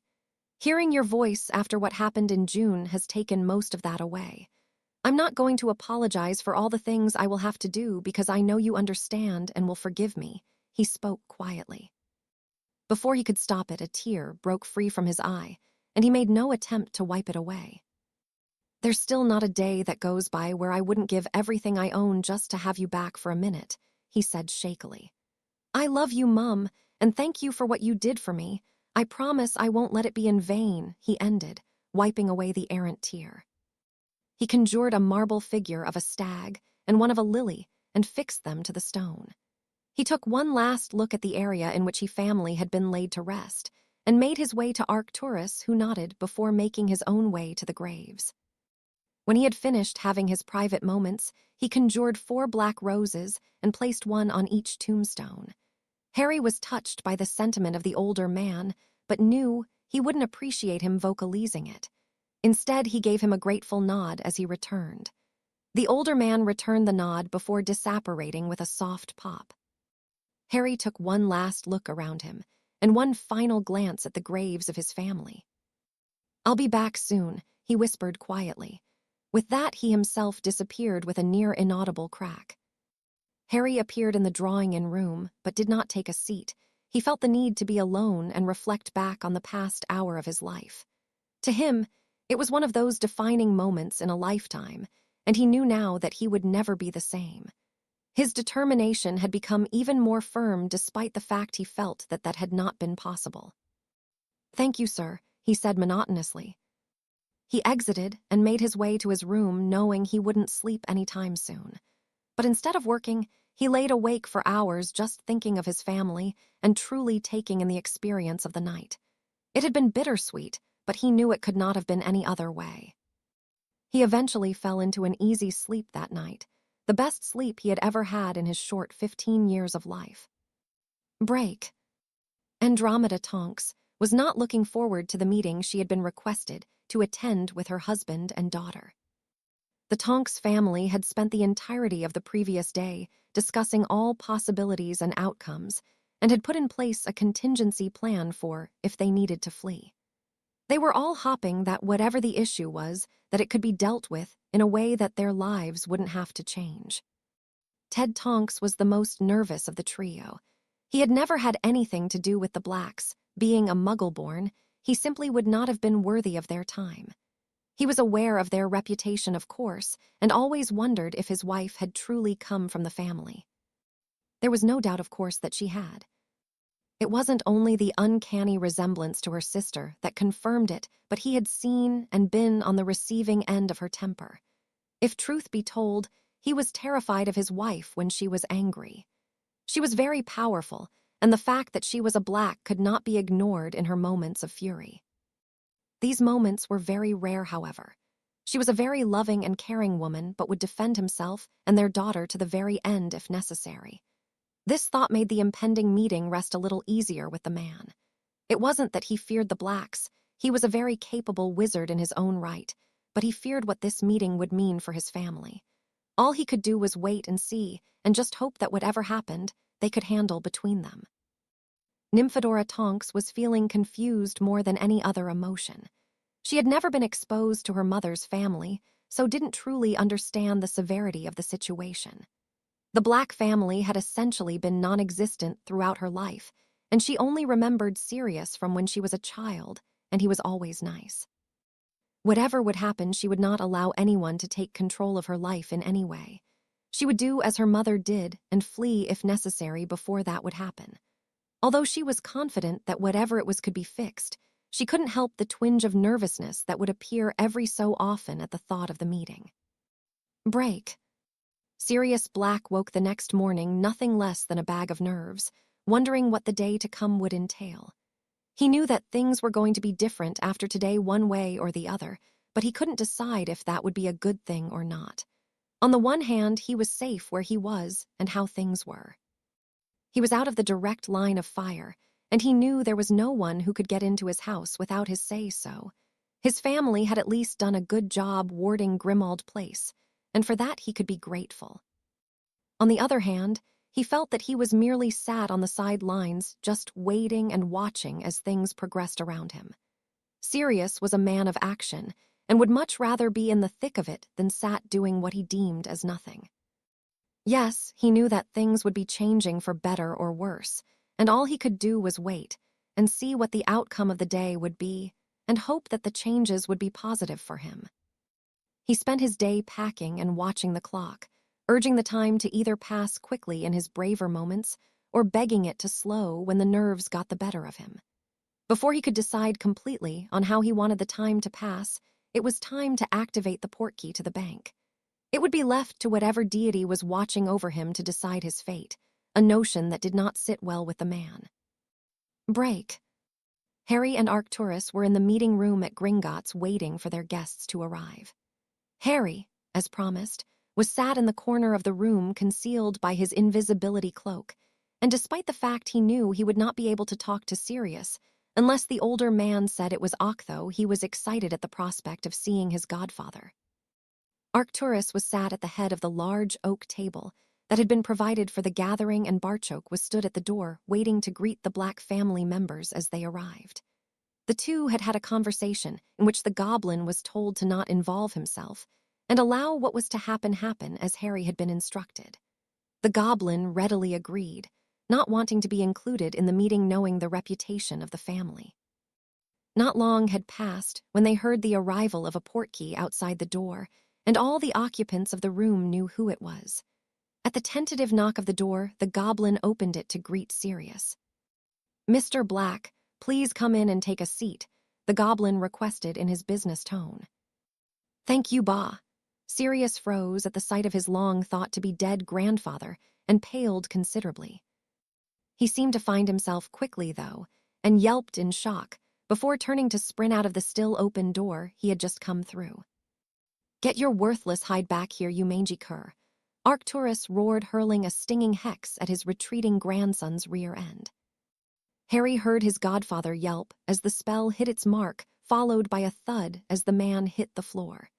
He couldn't help himself and had to stifle a snigger as the man reappeared, rubbing his behind and gaping like a fish out of water.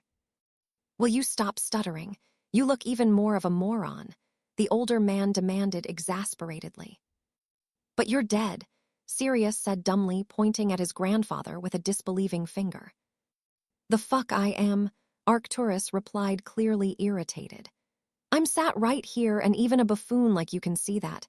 Now sit down for fuck's sake before I flay you alive, you simpleton," he commanded, pointing at a chair to his left. The younger man complied, knowing that it was not an empty threat. He sat staring at his grandfather dumbly and realized that this was going to be much worse than he anticipated. Now the shit really was going to hit the fan. "Are you going to hand me over to him?" Sirius finally managed to ask discreetly, withdrawing his wand from his sleeve under the table. "If I wanted you dead, I'd do it myself. I don't need the help of a half-blooded bastard to help Emd with that," Arcturus spat. "And I'd put that wand back where you took it from before you find it rammed up your arse," he added, glaring at the younger man.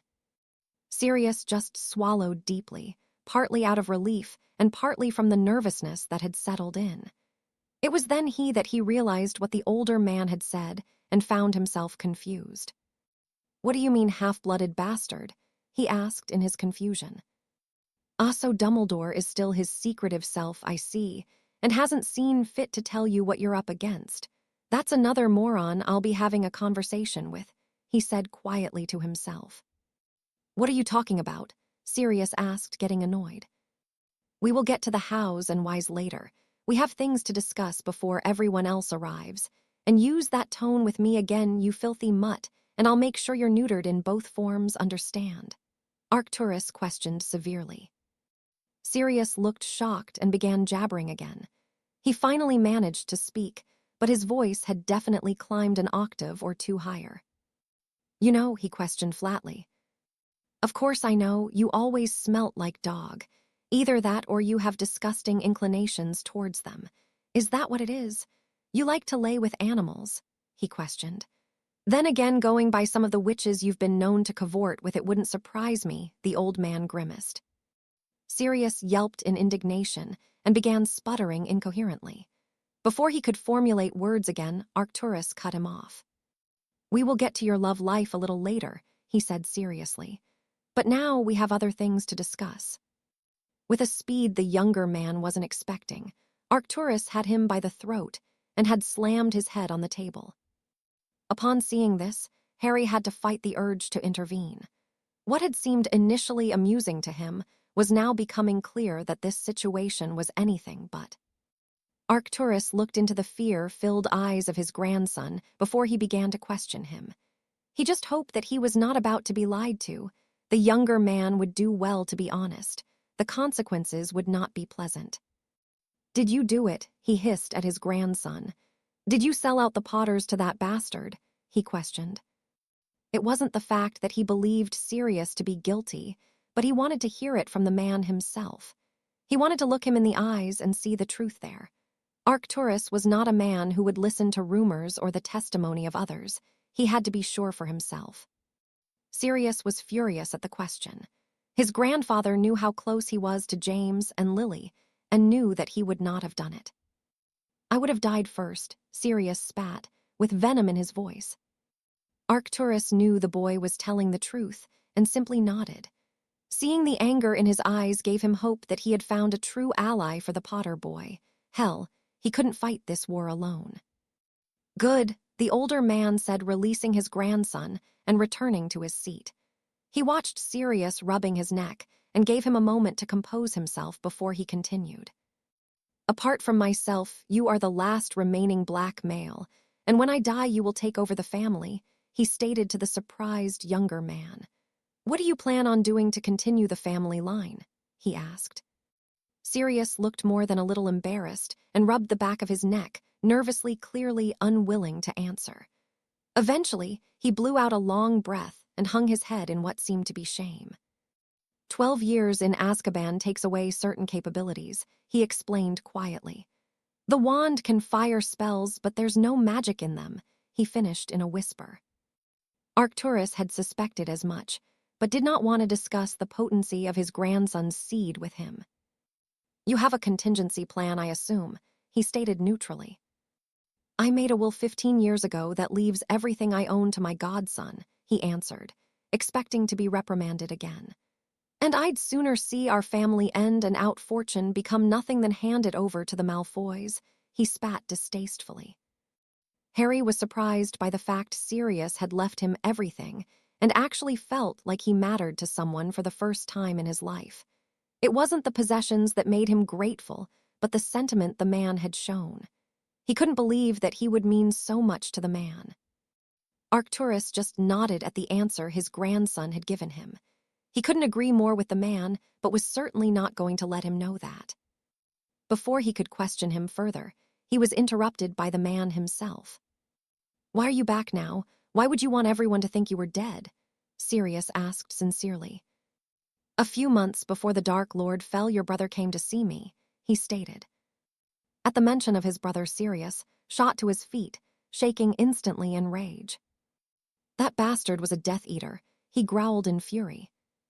"Your brother has done more to end this fucking war than anyone. If it wasn't for him, the wizarding world would be fucked," the older man said dangerously. "Barchoke, can I use your pensive?" he asked the goblin, knowing his grandson would not believe him until he saw for the memory for himself. "Of course, Baron Black," the goblin agreed and summoned the stone bowl to place on the table. Arcturus carefully withdrew the memory he wanted and placed it in the bowl and gestured for his grandson to enter. It was a few minutes later that Sirius emerged looking both pale and emotional and fell into his seat in a stupor. "He turned against him," he stated lamely. "He did," the older man agreed. Sirius frowned and looked towards his grandfather. He could not understand why he was being like this and why any of this mattered to the man. "Why do you care?" he asked, not taking his eyes off of him. Arcturus was not surprised by the question and had expected it. He thought before he answered, but would not hide the truth from the boy. He was family after all, something the older man had little left of. "The First and Second War tore my family, our family, to pieces," he began. "Our family will not survive another war unless we come together. I've spent my whole life trying to rebuild the Black family, and before this bastard came along the first time we were doing well." He paused before he continued. "Not only that he killed my best friend," he said sadly. "No, not my friend," he added, shaking his head. "My brother," he finished. "Uncle Charles," Sirius said quietly. "But why come back now?" he asked again. "I haven't been sat on my thumb these last 14 years, he grumbled irritably. "You saw the memory and what he mentioned," he said. "Horcruxes, what the hell are they?" Sirius asked. "It doesn't matter, I am dealing with them," the older man explained, cutting Sirius off. "Just leave it to me," he added sternly. "So you're on Dumbledore's side," Sirius choked in realization, pointing at the older man in amusement. "I am on my side," the older man corrected. "Dumbledore is too soft to lead anyone in a war. How can you follow someone who would have you stun your enemies and lock them up only for them to be released again?" he asked. "Dumbledore will get us all killed and condemn me for fighting the way a war is supposed to be fought," he finished. "But Dumbledore killed Grindelwald," Sirius pointed out. "No," Arcturus interrupted. "Grindelwald killed himself. He was hit by his own spell, and even I'm sure that Dumbledore did that by accident," he hazarded. Sirius just sat listening to what his grandfather had said and knew it was true. Dumbledore would insist on non-lethal spells that the Death Eaters certainly would not be using.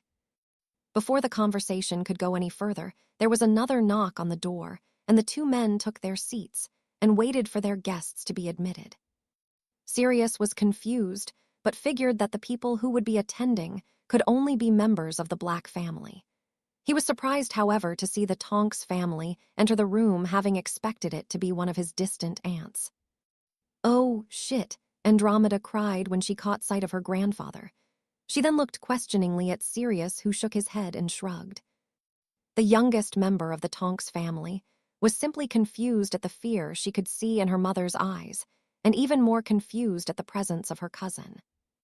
"Sirius, Dumbledore is going to go spare when he finds out you left the house, she hissed urgently. Dumbledore can get fucked, Arcturus cut in. Now take a seat, he commanded to the trio who were still stood. All three complied, Andromeda knowing that her grandfather was not to be disobeyed, and the other two simply following her lead. Andromeda, the older man began. It has been a while, he finished frowning. 25 years, the woman replied with anger evident in her voice. 25 years ago, I was cast out because I refused to marry Evan Rosier, she spat disdainfully. Cast out? Arcturus asked sarcastically. You left of your own accord, he stated. Andromeda just stared at her grandfather in confusion, but couldn't find a point to argue. She had left of her own free will, but knew she would no longer be welcome or even considered a black because of her choice of husband. Before she could make her point, the older man cut in again. You were never cast out, Andromeda. Your father never had the authority, and when he came to me to have you removed, I refused him, he explained. The same with your hag of a mother, he added, looking at Sirius.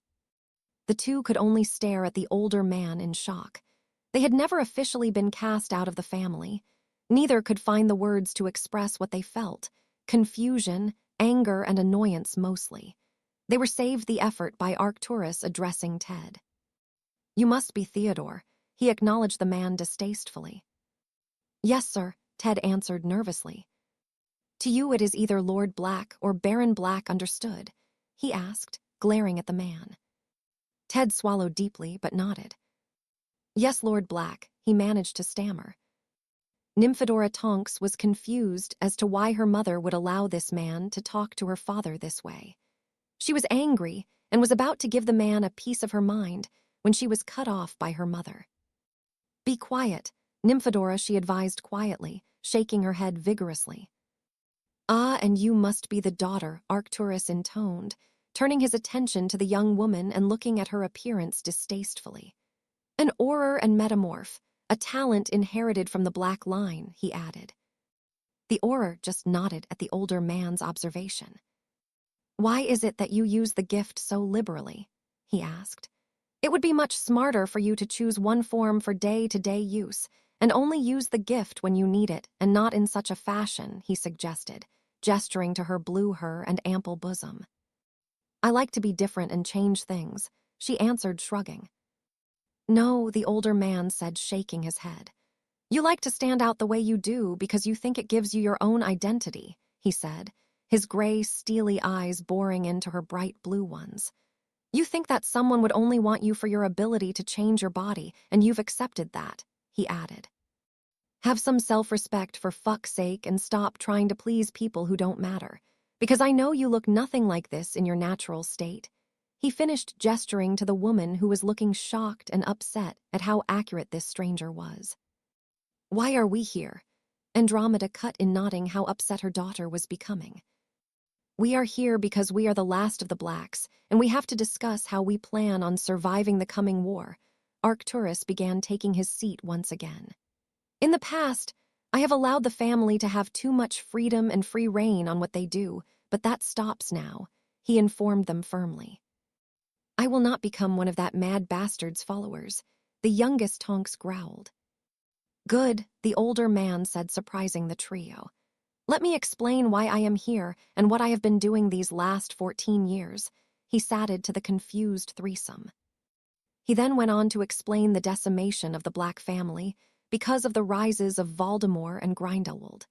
He explained that Regulus had come to him and gave him certain information and that he had turned on his master. He did not mention the Horcruxes, as he had to Sirius not wanting any more people to know. He explained how much he knew the wizarding world would change, and how being a Black would become meaningless if the remaining family members survived, something he did not want to see happen after all of his hard work to re-establish the name as something significant. When he was finished, the trio were both shocked and flabbergasted, but they were not able to question the man further, as there was another knock on the door that had the four guests looking confused and tense. When the door opened, and Narcissa Malfoy entered, the atmosphere became very tense. Even Harry felt himself stiffen at her presence, not being aware that she would be here. The first thing Narcissa saw was 4 wands pointed at her, but before she could reach for her own, she caught sight of her grandfather and paled from shock but mostly fear. This was not good for her at all. "Sit down, Narcissa," the older man commanded in a sour tone. Narcissa flattened her robes and took a seat next to the man alone on one side of the table, who she then realized was her cousin Sirius. She quickly hid her surprise behind an impassive mask before addressing him. "Cousin Sirius," she greeted him formally. "You are looking well for a man on the run," she observed with a raised eyebrow. "Narcissa," Sirius intoned, sounding bored. "You look thin and quite unwell," he said lazily and uninterested. Narcissa chose not to dignify her cousin with a response, but instead turned her attention to the other 3 people sat on the opposite side of the table. This time, she could not conceal her surprise so well. "Andy," she greeted, inclining her head towards her older sister. "It's been a while," she finished. "Sissy," Andromeda replied, using her childhood nickname for her sister. Narcissa chose to ignore the other 2 members of the Tonks family and instead addressed her grandfather.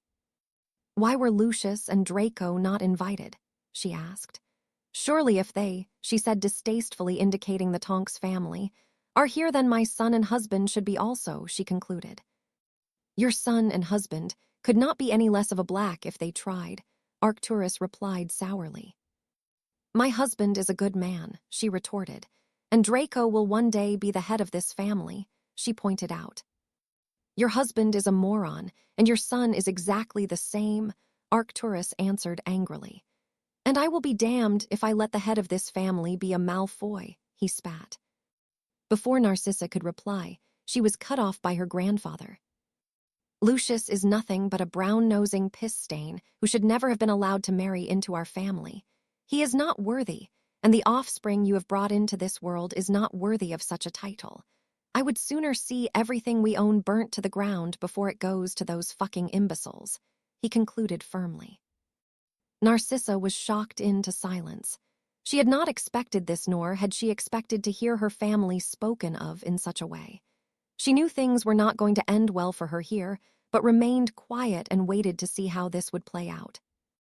"Before we continue," Arcturus interrupted her thoughts, "you will all give a magical oath on both your life and magic that nothing you have seen or heard or will see and hear will be spoken of to anyone not in this room," he instructed. "And if we refuse?" Narcissa asked, panicked and angry. "Then I will obliviate you until you are nothing more than a dribbling mess," he answered sincerely. "That includes revealing in any way that I am alive," he added, seeing Narcissa thinking quickly. All of the occupants of the table shared a look, and Sirius was the first to give his oath, followed by the 2 older Tonks. Nymphadora hesitated, and before she could give her oath, Arcturus interrupted. "That also means you can't tell Dumbledore," he explained gravely. Tonks just nodded before giving her oath, and the group turned their attention to Narcissa, who was clearly hesitant. "Why am I here?" she asked. "All you've done is insult my family and essentially cast them out," she finished nervously. "You are here because you are family," Arcturus pointed out simply. "I know you are loyal to that idiot husband of yours, but I am giving you the chance to put a contingency plan in place, and if you decide you want out, then you will have the opportunity," he explained further. "What about Draco?" she asked in reply. "Your son is a Malfoy and will follow his moronic father. I give it less than a year before he takes that ridiculous mark," the older man estimated confidently. Narcissa looked upset but knew it was likely. She would not turn her back on her husband, though. Despite his flaws, she loved him and her son more than anything. Reluctantly, she gave the same vow THT the rest of the family had given and sighed in frustration. "I can't go against them," she proclaimed stubbornly. "I didn't expect anything less," Arcturus replied, shrugging. "But now I can rest easy knowing I gave you fair warning. The rest is in your hands," he finished. "You mean to stand against the Dark Lord?" Narcissa whispered in shock and realization. "I do," Arcturus said simply. "But he will kill you all. None of you can defeat him," she pointed out. "Then we will die trying. the younger Tonks interjected firmly. Then you are all fools, Narcissa deadpanned. She sat for a moment and pondered the situation. There was no one alive who could stand against the Dark Lord and win. It was then she thought she realized what was happening, and she couldn't hold back her laughter. You are siding with Dumbledore, she stated. You think Dumbledore can finish the Dark Lord, she gasped disbelievingly. Arcturus shook his head and smirked at his granddaughter. Dumbledore can probably barely finish his dinner these days, he stated. And no, I am not siding with him, he added coyly. Then who? Narcissa asked. There is no one else who can stand against him and win. The only other person who people foolishly believed in was the Potter boy, and he's dead. Lucius saw it himself, she pointed out. Arcturus just laughed at her confusion. He had been waiting for this moment for days now, knowing it would come to this. He edged his face closer to his granddaughter and smirked again. Dead is he? He asked. Why don't you see for yourself how very much alive he is? He finished smugly. All at the table turned to see Harry Potter appear at the other side of the room, but this was not a Harry that Sirius nor Narcissa remembered. He no longer looked like a meek and vulnerable young boy. The person that stood in front of them now was nothing short of being a man. He was 6 ft tall, athletically built with much shorter hair and stubble. He was minus his trademark glasses and scar, and he was wearing a plain black t-shirt that fit him like a second skin, a pair of dark blue jeans and honey-colored boots. Sirius stood slowly, hardly believing his eyes. He had been waiting for this moment for months, and the confusion he should have been feeling was not registering.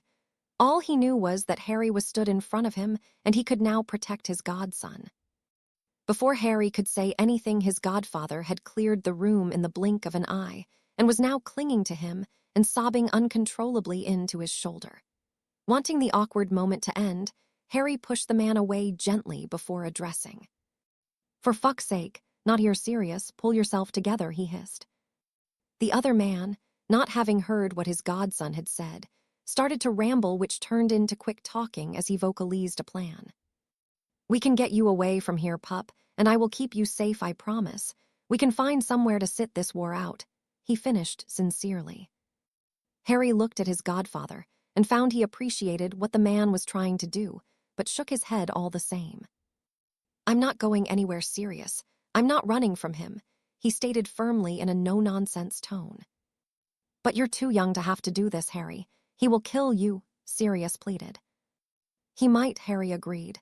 But I'll be taking that bastard with me, he finished vehemently.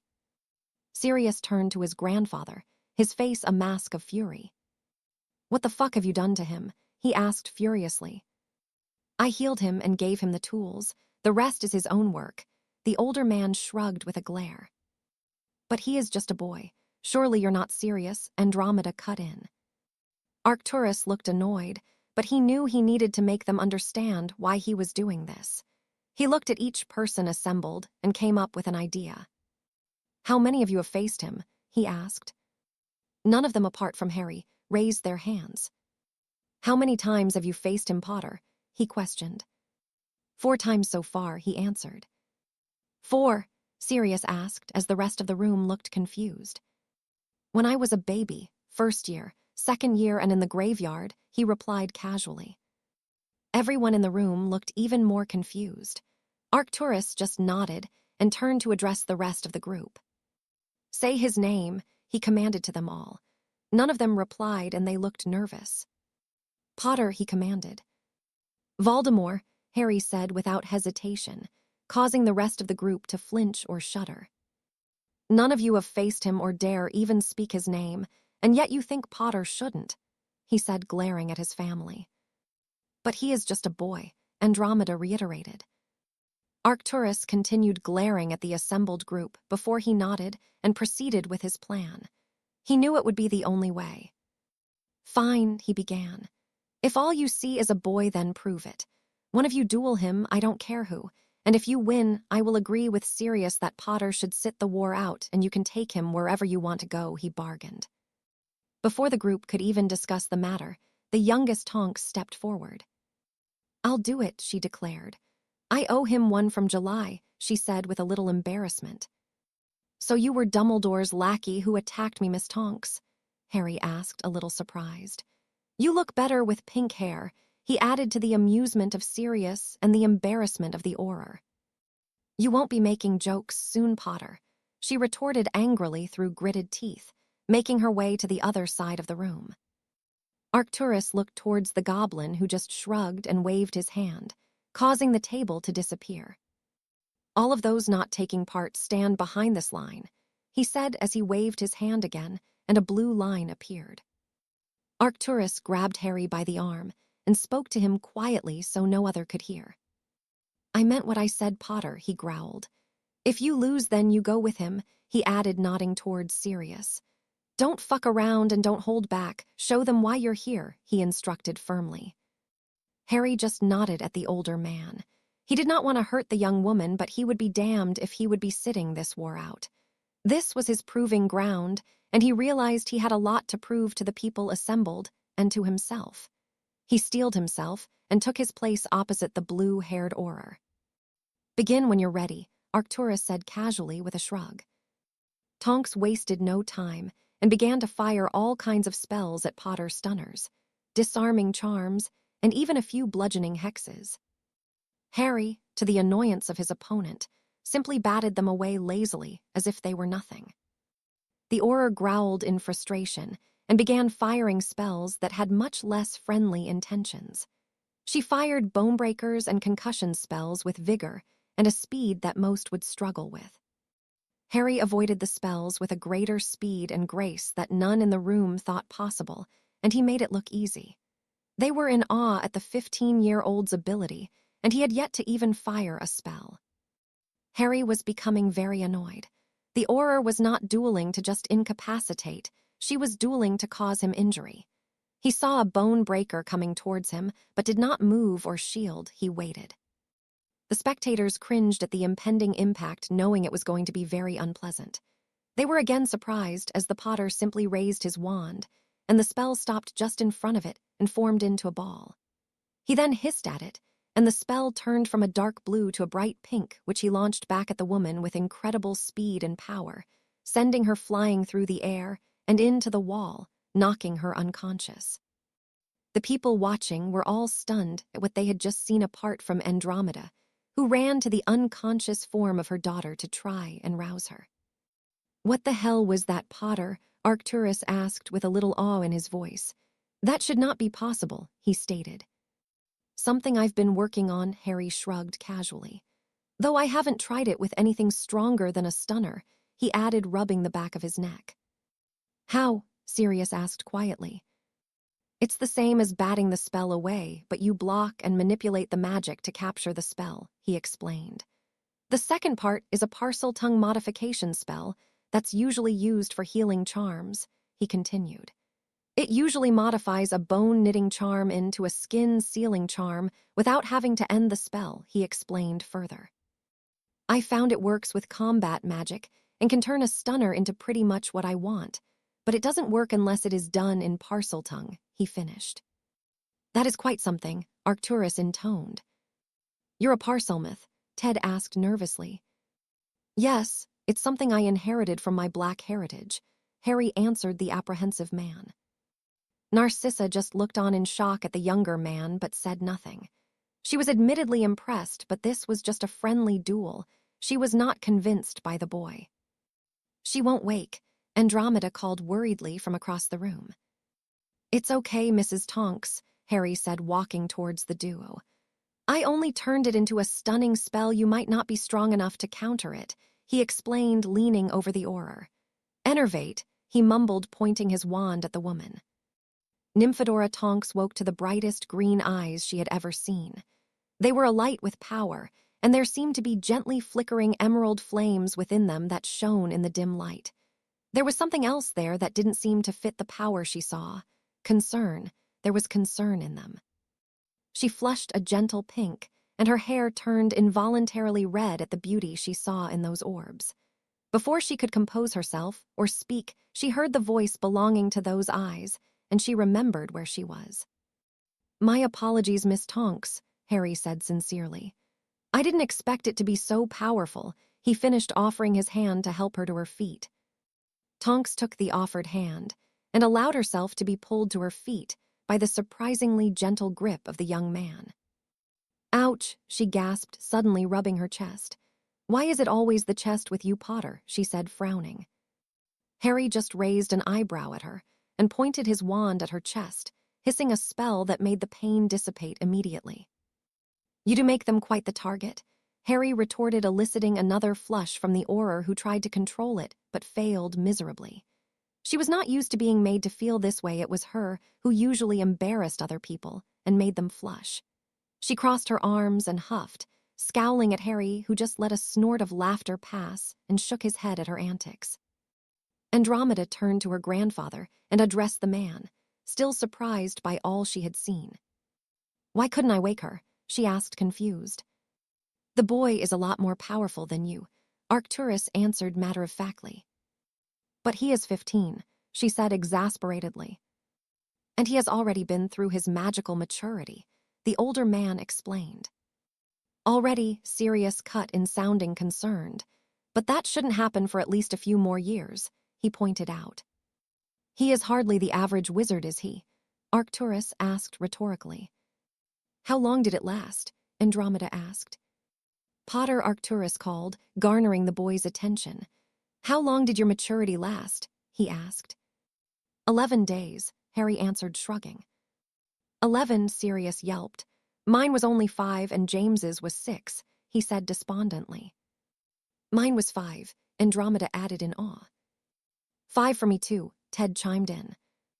"Nymphodora's was 6, I think," Andromeda said quietly. "How powerful is he?" "Powerful enough to drive away 100 Dementors," Sirius said in realization. "When he was 13, he added. Andromeda scoffed. "A 13-year-old producing a corporeal patronus is one thing, but driving off that many Dementors too?" she asked. "He saved my life doing it," Sirius said quietly. "I don't believe it," Andromeda said, shaking her head. "It's just not possible," she finished. "Harry," Sirius called, still quietly. "Can you show us prongs?" he asked. Harry looked a little nervous and sheepish before he answered his godfather. He didn't want to disappoint the man, but he couldn't give him what he wanted. "It's not prongs anymore," Harry whispered. "What do you mean?" Sirius questioned worriedly. "It's changed now, and it's a she," he said, looking at Arcturus, who nodded in recognition. "Can I see?" Sirius asked. Harry swallowed, but nodded and thought of the picture currently sat on his bedside table. "Expecto patronum," he whispered, and his now familiar Thistral appeared in a burst of the brightest white light and a heat that warmed the entire room. "Incredible," Andromeda said in awe, reaching out to touch the creature. "You can actually touch her," she added just above a whisper. "A Thistral," Sirius said in surprise with a frown which quickly changed to raised eyebrows that almost disappeared into his hairline. "Aunt Doria?" he asked Arcturus, who nodded solemnly. The boy knew nothing of his family at all, he spat bitterly. "But I told him all about his grandparents. It's up to you to tell him about his parents," he informed Sirius. Sirius nodded, knowing it is something he owed Harry and himself. He had barely spoken about James and Lily for 15 years, and there was no one he would rather discuss them with than his godson. "Your wand," Sirius suddenly said loudly to Harry. "It was broken, and Dumbledore has the pieces," he added. "What is that?" he asked, looking at the wand still in Harry's hand. The rest of the room turned their attention to the mentioned wand and looked at it in confusion. "What is it made of?" Andromeda asked, eyeing the implement curiously. Harry looked at Arcturus, who glared at everyone in the room, staring at the boy's wand. A wand was a personal thing, and not something that should be asked about regardless of how curious it appears. "You don't have to answer," Arcturus told him firmly, still glaring at the gathered people. "It's okay," Harry said. "They can't use it anyway," he added in amusement. "The outer is made of white ash infused with obsidian," he began. "That's a black trait," Sirius interrupted. "But it should be a focus stone, and combining those two that must be very difficult," he surmised, looking confused. "The guy couldn't do it that way," Harry said. The cores are contradictory, so one of them had to be put inside the obsidian like that so it could bond with the rest of the cores, and would. He explained what he had been told by the wandmaker. What are your cores? Andromeda asked, curiously, knowing it was going to be far from a normal combination. Hungarian horntail heartstring and golden griffin claw, Harry said, and was interrupted again, this time Ted Tonks, who whistled. That's quite a combination, he said, impressed, but was cut off by the teen again. Phoenix tears and basilisk venom, he finished quietly. Basilisk venom and phoenix tears? Andromeda asked, clearly surprised. Having an affinity for one is completely unheard even, but both, she finished, shaking her head. I have them both in my blood, Harry explained. You'd be dead if you had basilisk venom in your blood, Narcissa cut in skeptically. Second year, Harry said darkly. I got bitten by the snake, Fox healed it, and I killed the basilisk with a sword, he added, staring at the woman. All courtesy of your husband, who decided to plant an artifact belonging to Voldemort on an 11-year-old girl. He spat through gritted teeth at the woman. Andromeda and Ted looked from Narcissa to Arcturus, who nodded. I've seen the memory, he confirmed. However, we are here to discuss what we are going to do next, he said, steering the conversation back to the business at hand. There's not much I can do, Sirius said, frustrated. I'm a wanted man, he finished. Then we need to find the rat, Harry cut in with disgust. That is your next project, Potter, Arcturus decided. Bring in the rat, he added. Harry couldn't help but feel excited by the prospect of getting hold of Pettigrew. The rat would not get away this time if he had any say in the matter. Harry nodded at the older man and smirked at the opportunity. Do not kill him for fuck's sake, Potter, Arcturus commanded upon seeing the look.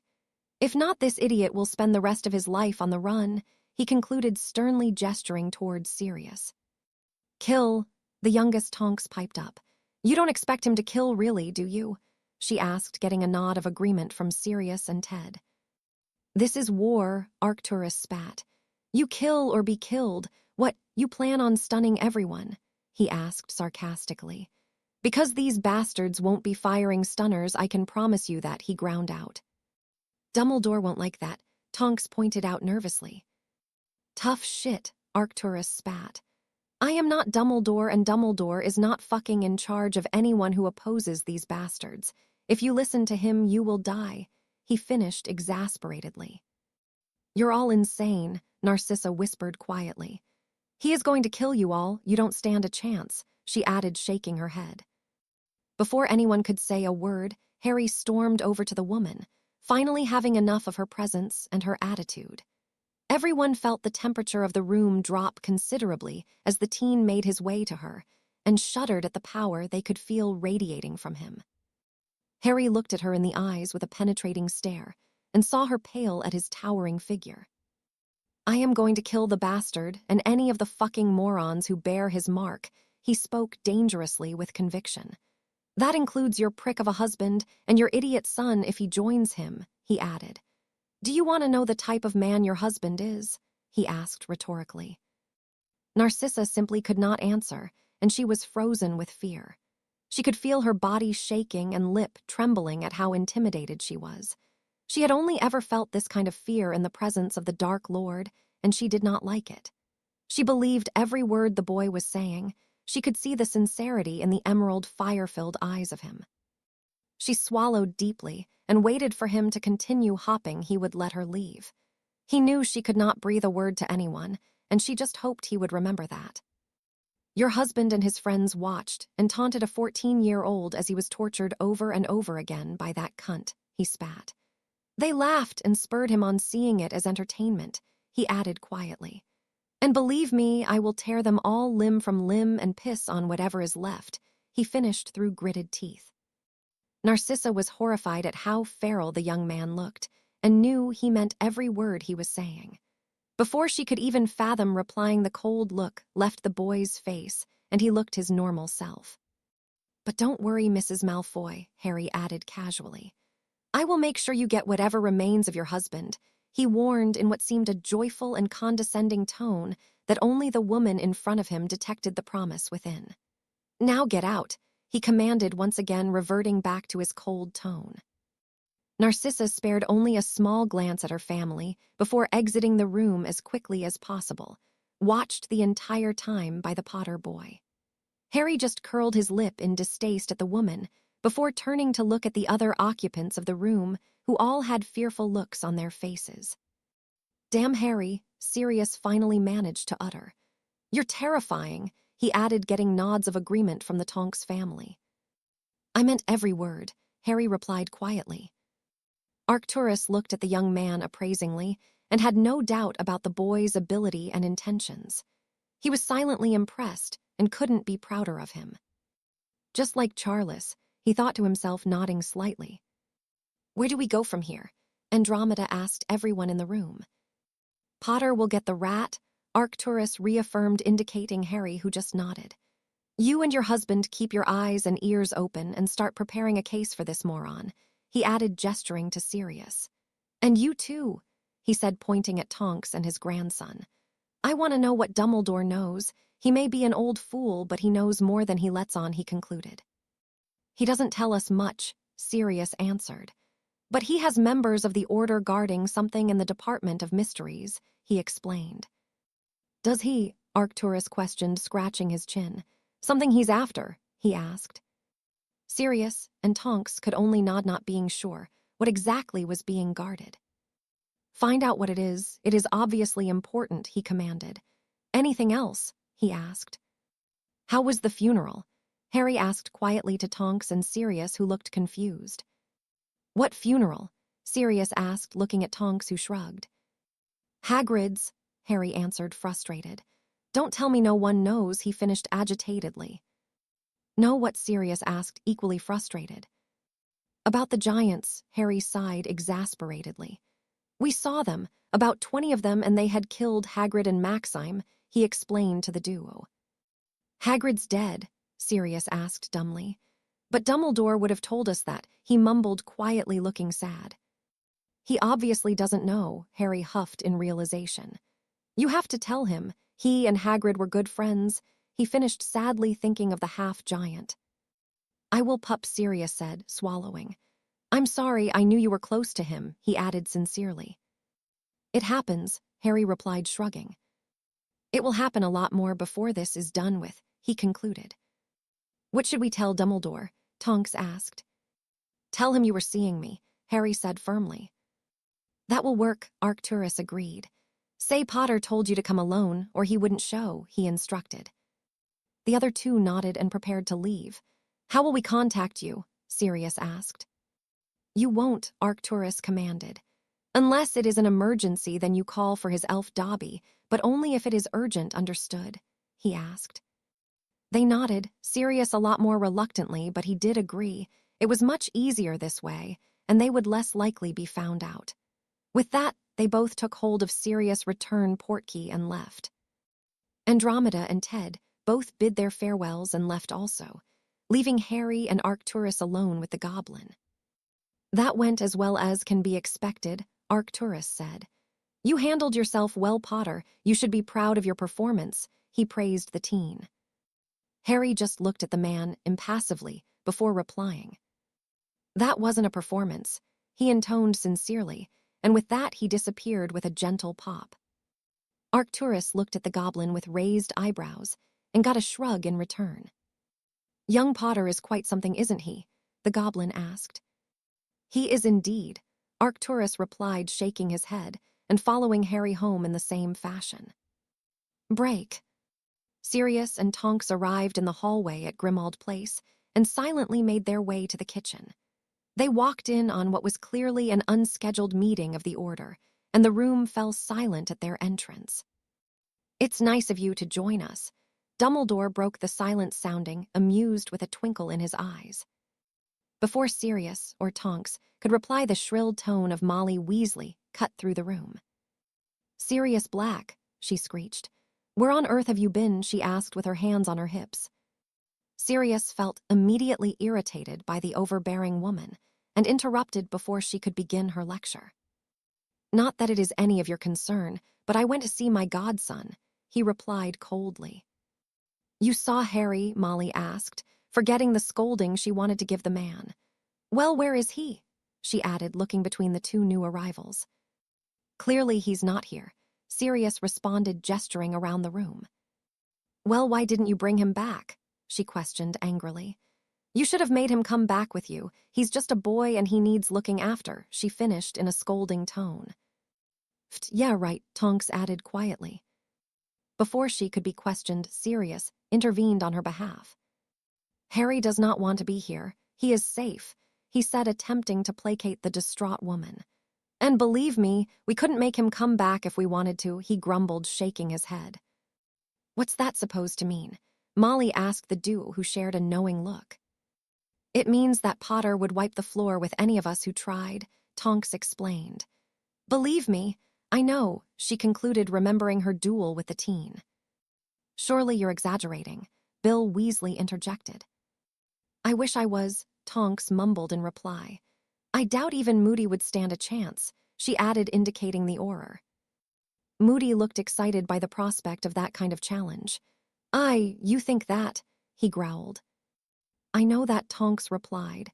"He does things that I've never seen and you can't hit him," she said, clearly frustrated. "And his power is just something else. He's already had his maturity," she added to those with confused looks. 11 days it lasted, she finished, shaking her head. 11 days, Dumbledore mused thoughtfully. "Mine was only 9 and didn't start until I was 17, he added, looking amused. All the occupants in the room looked surprised by the information and shocked by the addition of what Dumbledore had said. "He's really that powerful?" Kingsley Shacklebolt asked in awe. "And faster than a hiccup," Sirius added seriously.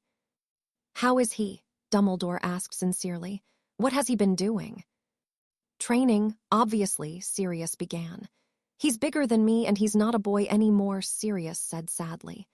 "Whatever happened to him in that graveyard turned him into a man, and a hell of a man at that," he added. "But he is okay. He has never looked better and healthier," he finished, addressing Dumbledore. Dumbledore was relieved, to say the least. It was not often he allowed himself to form a close attachment with a student, but Harry was different and had proven it time and time again. Dumbledore truly cared for the boy and wanted nothing more than for Harry to find some happiness in life, happiness he had always been denied. "I'm pleased," he said simply. "You're not going to try and bring him back?" Molly asked incredulously. "You heard yourself that it wouldn't be possible," Dumbledore replied. "And I wouldn't force him if I could," he said sternly. "All we can do is support him when he needs it, and he will need it," he added confidently. "The outcome of this war hinges on Harry, and it is up to him to end it," he concluded. "You can't be serious, Albus," Molly interjected. "I thought you were joking before, but you really mean it, don't you? You mean for Harry to kill him?" she asked disbelievingly. "I do," the older man replied firmly. "It is the only way," he added sadly. "Really, Headmaster?" Snape cut in. "You still think that Potter will win this war?" he asked in frustration. Before Dumbledore could answer, Sirius interrupted his childhood nemesis. "Not only has Harry vowed to kill that bastard, Snivellus, he has his sights set on anyone who has the mark," he said with no small amount of glee in his voice. "He says he wants revenge for what has been done to his family and himself," he finished, putting emphasis on the word family. "Well, I don't believe a word of it," Snape spat. "He's just an arrogant and insolent whelp just like his father," he concluded. "He's nothing like James," Sirius said a little sadly. "He's nothing like Lily for that matter," he added. "He is much more like Charles," he said, frowning. "Then God help anyone who stands in front of him," Minerva whispered with a shudder. Those who were not aware of the older Potter's reputation just shrugged, and those who were felt a little easier knowing Harry was fighting the good fight. Moody and Dumbledore shared a knowing nod. "Let's hope you don't run into him on one of your raids, Snape," Moody growled in amusement. "If he is anything like his grandfather, then he will not hesitate to kill you, and believe me, it won't be pleasant," he advised, smirking. "What was so great about Harry's grandfather?" Bill Weasley asked.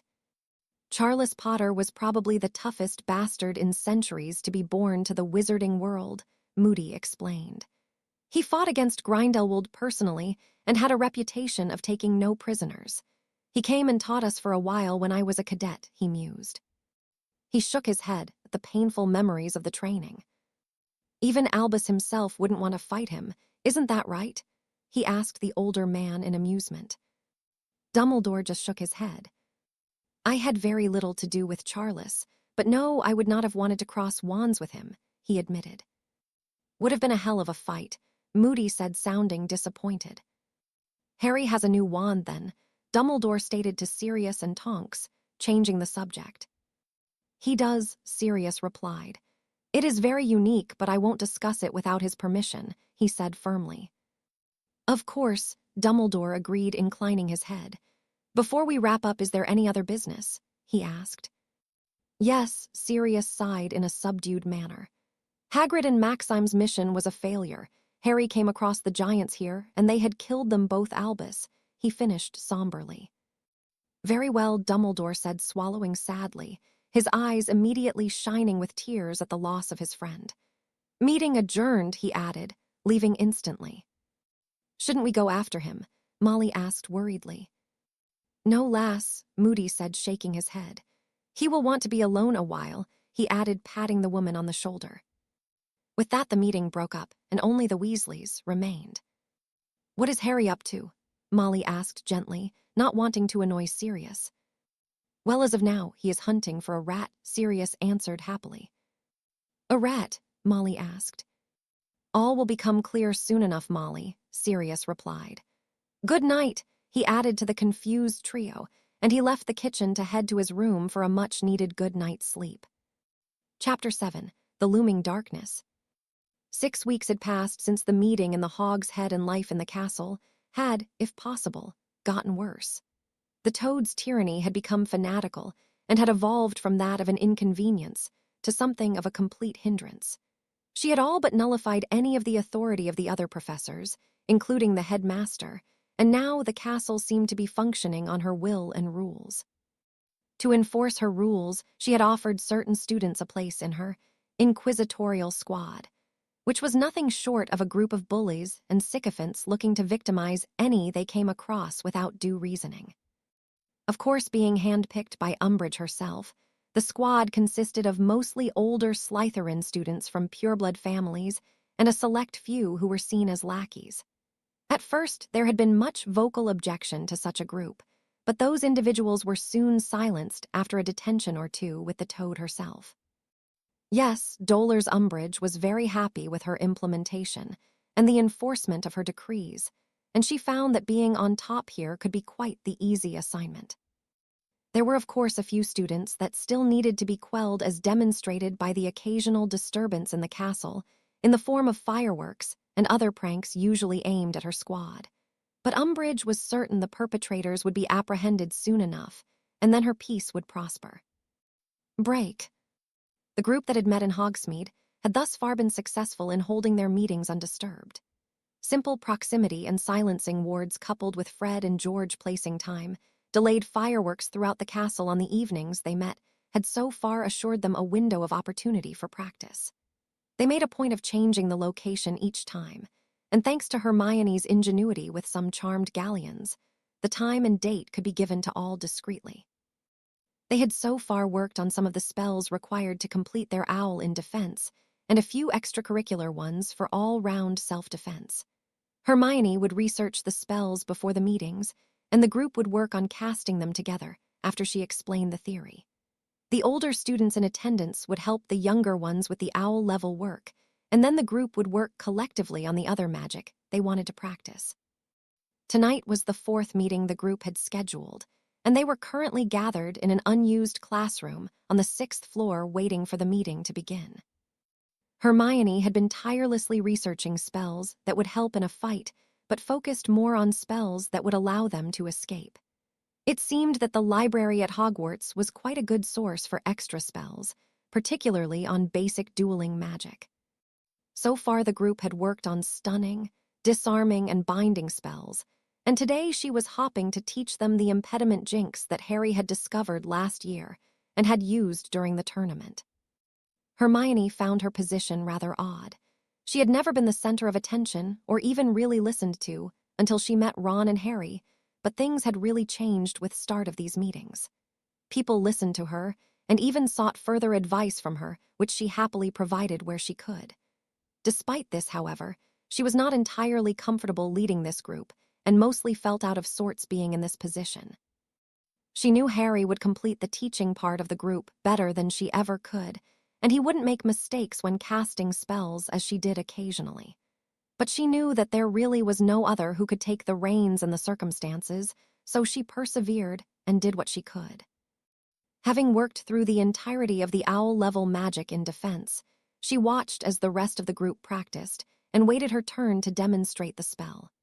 After a few more minutes, the group seemed content with the academic portion of the meeting, so she stepped forward to address them when she saw they were waiting for her to begin. "Okay, I think today we will work on the impediment jinx," she announced. "What does it do?" Neville asked, clearly never having heard of it before. "It slows down your opponent and buys you a little time to either escape or attack with something that takes a little longer to produce," Hermione explained. "But it does have its drawbacks and isn't completely reliable," she added. "What do you mean?" Lee Jordan inquired. "Well, if you cast it against a powerful wizard or creature, it may have little to no affect," she began in her usual lecture mode. "The duration of the spell depends on how powerful you cast it and the power of your opponent, so casting it on someone like Dumbledore or who probably isn't a good idea, but it is useful to know," she finished. "Okay, that sounds good," Hannah Abbott said. "What would you follow up with, though, if you're not as strong as your opponent?" she questioned. Hermione considered the question for a moment before she answered. "Well, if you were looking to escape, then a banishing charm would be good to give you more space," she suggested thoughtfully. "They are usually easy to block but quick to cast, so if you cast it straight after them, there's a good chance it will hit if your first jinx lands," she concluded, nodding at her own logic. "What's the incantation and wand movement?" Astoria Greengrass asked, keen to begin practicing. "The wand movement is a semicircle from left to right followed by a flick towards the opponent, and the incantation is impedimenta," she explained. With that, the group moved off in pairs to begin. Hermione, as usual, worked with Ron, as most others were reluctant to. He was still very irritated by the presence of the Slytherins and was convinced they would get them caught, something he was still very vocal about. Most of the group ignored his outbursts as they had become the norm, and no matter how often Fred and George would tell him to shut up, he wouldn't listen. Hermione had hoped that with a war brewing and Harry no longer here to overshadow him, that Ron would actually commit himself to schoolwork and his own development. If anything, however, he had become even more lazy, and his work was worse than it had ever been. He continually made excuses to not complete his homework, and Hermione knew had it not been for her helping him, he would be failing miserably. At best, he was still only just achieving a passing grade in all subjects, and she knew he was going to perform poorly in his OWLS, with or without the Toad being here. She was sure he was sore about not receiving the prefect position, which for some reason he felt he was a shoe-in for with the absence of their wayward friend. He was continuously surly. Even in the meetings, he made little effort with the spell work and would clearly rather be reading his Quidditch magazines or playing chess. No matter how much Hermione tried to help him, it made no difference to his attitude. He was rebelling in the face of what he felt was unfair treatment to himself by the fact he had not been given the prefect position. Secretly, Hermione thought that he didn't deserve it. He was simply too lazy and immature to be a good role model to the younger years in their house. She stood opposite him and gestured for him to try the spell. When he did, nothing happened, and he was immediately angry. She could see that his wand movement was only done half-heartedly, so she pointed it out to him. "You have to mean it, Ron," she explained. "It is an intent-based spell and won't work unless you want it to, and your wand movement wasn't fluid enough," she pointed out. The boy remained red-faced in his anger and growled before trying it again. "Impedimenta," he intoned through gritted teeth, which resulted in nothingness once again. "Impedimenta," he shouted in frustration, causing a yellow smoke to leak from his wand, instead of a jet of light the same color. "Getting angry won't help," Hermione tried to explain, but the redhead was already shaking in rage and turning a deeper shade of crimson. It's a stupid spell anyway. Ron spat as he walked away and sat at the edge of the room and pulled a magazine from within his robes. Just ignore him, Hermione, Fred said from behind her, shaking his head. He's just being a miserable git because of the Slytherins being here, he added.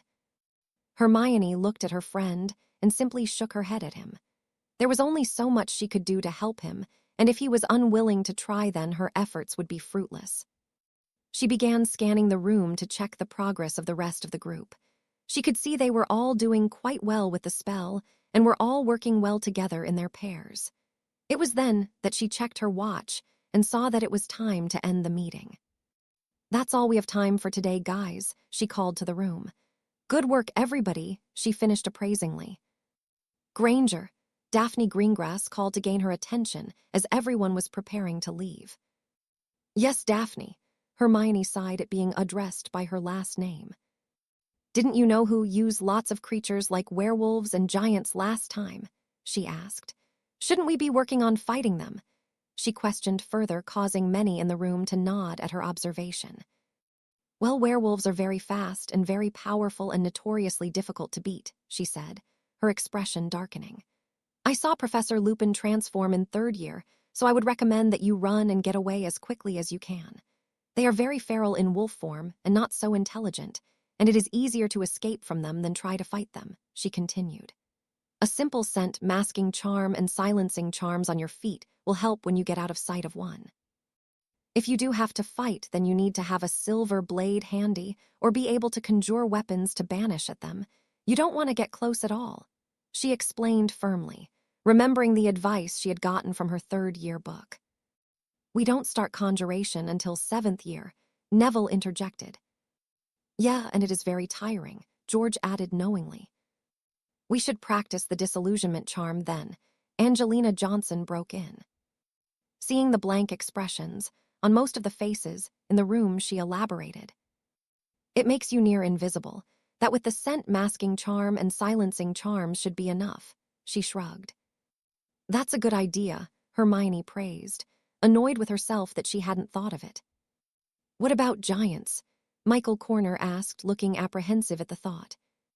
They are pretty much immune to magic, Hermione explained. You have to be more than exceptionally powerful and accurate to bring one down. You have to use solid objects, and they need to be heavy and deadly enough to stop one. The amount of magic you would need used to do it would be exhausting, she concluded, shaking her head. But it can be done, Katie Bell asked curiously. Yes, but very few can do it, and most die trying. The last person to kill a giant single-handed was someone Potter in the 1940s when they fought for Grindelwald, she said, frowning at the effort to remember the information she had read so long ago. Potter, Fred asked, a relative of our little Harrykins. I think so, she answered uncertainly. I tried to research his family but have found nothing, she admitted sheepishly. And you won't, Daphne interrupted. The Potters are known for their privacy and secrecy. They always have been, and with the death of Potter's parents, everything became more obscure. I think Dumbledore had some laws passed to protect his family secrets until he comes of age and can do it himself, she finished. What do you mean? Hermione asked. Well, when a prominent family is expecting a child, they announce it to the public, Daphne explained, gaining murmurs of agreements from those who were aware. Well, the Potters never have, she added. A Potter child just seemed to materialize when they come of school age. They always have done, and the child's parentage isn't always clear. The Potter family used to be huge, but many died fighting wars, and the family eventually dwindled down to what remained when you know who came along. I very much doubt any of us would have been aware of Potter until he came to school, if that Halloween night didn't happen, she concluded confidently. Surely there would be a public record, Hermione stated, feeling a little shocked at this new information about her friend's family. Sealed and can only be accessed by a Potter, blood magic, I imagine, Daphne explained. But that's dark magic, Hermione exclaimed, shocked further. How do you know this? She asked, with a frown marring her face. My mum works in the Department of Familial Records, and she told me, Daphne explained. Well, from what I know, the Potters aren't exactly a light family, Neville interjected, looking embarrassed. Of course they are, Ron broke in angrily. You know who went after them, he added with a sharp nod. I didn't mean they were dark, Neville replied quietly. What did you mean, Neville? Hermione asked, biting her lip worriedly. Neville sighed, feeling unsure on how to answer the question without revealing too much of his own life, particularly the fate of his parents. My parents and Harry's parents were really close friends, he began. I didn't know until a couple of years ago when I asked my gran who all the people were in the photos I have of them. He added, knowing Hermione was going to question him as to why he had never told Harry. What has that got to do with anything? Tracy Davis questioned impatiently. Neville just sighed again before he replied. Well, I asked my gran about Harry's family, knowing that his parents were dead. I wondered where he was raised because I found out my mum was his godmother and his mum was mine. He finished sadly. It was clear that the entirety of the room was quite shocked by that statement. It was Hermione that composed herself and managed to question him first. Why did you never tell Harry? She asked softly. Neville shrugged. It was pointless, he said dejectedly. Me and Harry aren't close friends, and it wouldn't make any difference. Neither of our parents could fulfill the duty any way, he explained quietly. Ginny was about to ask a question, but was cut off by an even more irritable Tracy Davis. And how does that not make the Potters light? She asked, clearly frustrated. Neville shook himself from his reverie before he answered. Well, I asked my gran about the rest of his family, and she told me about his grandfather. I think she said his name was Charles, and he was a baron. She said she went to school with him, he finished. That's it, Hermione exclaimed. He was the last one to kill a giant, she explained triumphantly. A baron? Lee Jordan asked. I've heard of lords, but not a baron, he added, looking confused. Barons are really rare, Daphne cut in. You have to earn the title in battle and be a very good fighter. It means you become a protector of the land and people, she explained to those who were unaware. Is it that rare? Hermione asked, not having come across the title in regards to the wizarding world. Yes, you get 1 or 2 every few centuries at the most. There was 2 from the last war, so one of them must have been Potter's grandfather, Daphne explained. None of this still explains why they are not light. A now irate Tracy Davis interrupted. It was Neville that finally answered, after a moment of remembering what his gran had told him. My gran told me she saw him duel a guy once, and he burnt him to a crisp before he castrated him. She said he used dark magic in the fight, he said, frowning. She said he was very powerful and ruthless, and even Dumbledore wouldn't have wanted to fight him, he finished. But he fought against Grindelwald, George pointed out. Yes, and to survive that he would have had to kill, Hermione said in just above a whisper. Are you sure that's what she said? She asked Neville. Yes, he answered vehemently. That's why I said I don't think the Potters are a light family. They fight in wars and always have meaning. They use spells and magic that is lethal, he concluded with a shrug. But they fight against dark wizards, Fred stated, looking confused. Yes, but that doesn't mean they are light just because they fight for the light side, Hermione replied. There has to be some willing on the light side to kill for the light side to win, she pointed out. Look at Mad-Eye Moody, she added, using the Exorer as an example. He openly admits to using dark magic, Fred pointed out. But he fights for the light side, he added. So Harry's family are like Moody? Ron asked disbelievingly. They must be, Hermione replied. Did your gran mention anything about his gran? She asked Neville, who shook his head. All she said was that she was a healer and died not long after Harry was born, he answered. My mum said the same, Daphne added. Can't you just go to where they are buried and see? Tracy asked. No, Daphne answered. The graves were charmed to stop you-know-whose followers from desecrating them. Only Potter and people he take with him can see them, she explained knowingly. They really do like to keep their secrets, don't they? Tracy mock sulked. The group laughed at her antics before Hermione reminded them that they should be leaving. They were again halted by a question, this time by Katie Bell. "What about the Dementors?" she asked nervously. "They sided with him last time." Hermione saw the nervous expressions of the people gathered and knew they were not going to be pleased with her answer, but she would not lie to them. She let out a deep breath before she replied. "Obviously, the patronus charm is the best way to deal with them." "But I can't do it," she explained, clearly disappointed in herself.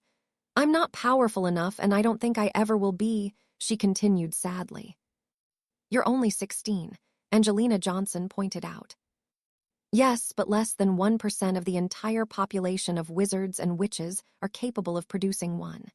You need a hell of a lot of power and concentration, and be able to maintain both at the same time to do it," she explained further. "I have the concentration, but not the power, and the chances of even one of us in here being able to do it is almost impossible," she concluded.